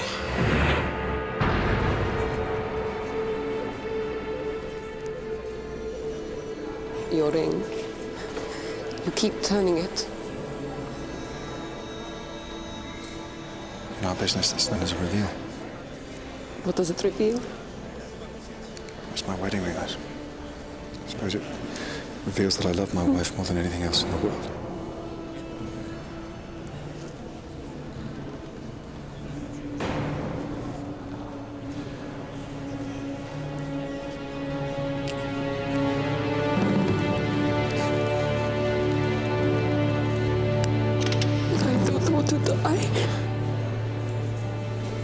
Please. Tell me where they're holding my wife.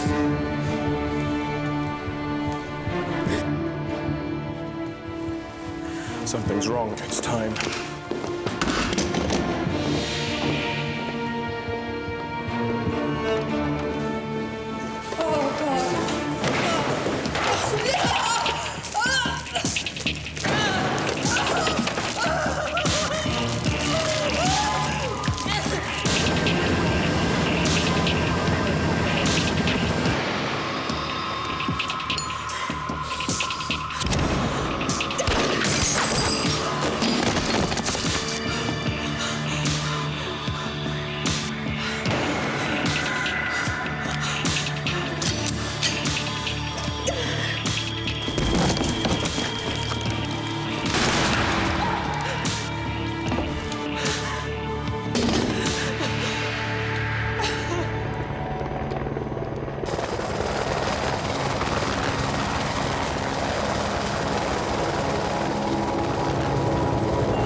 Over here, please.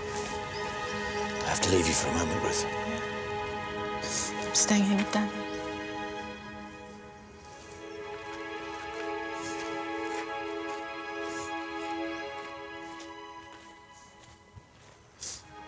Harry's had to leave us for a moment.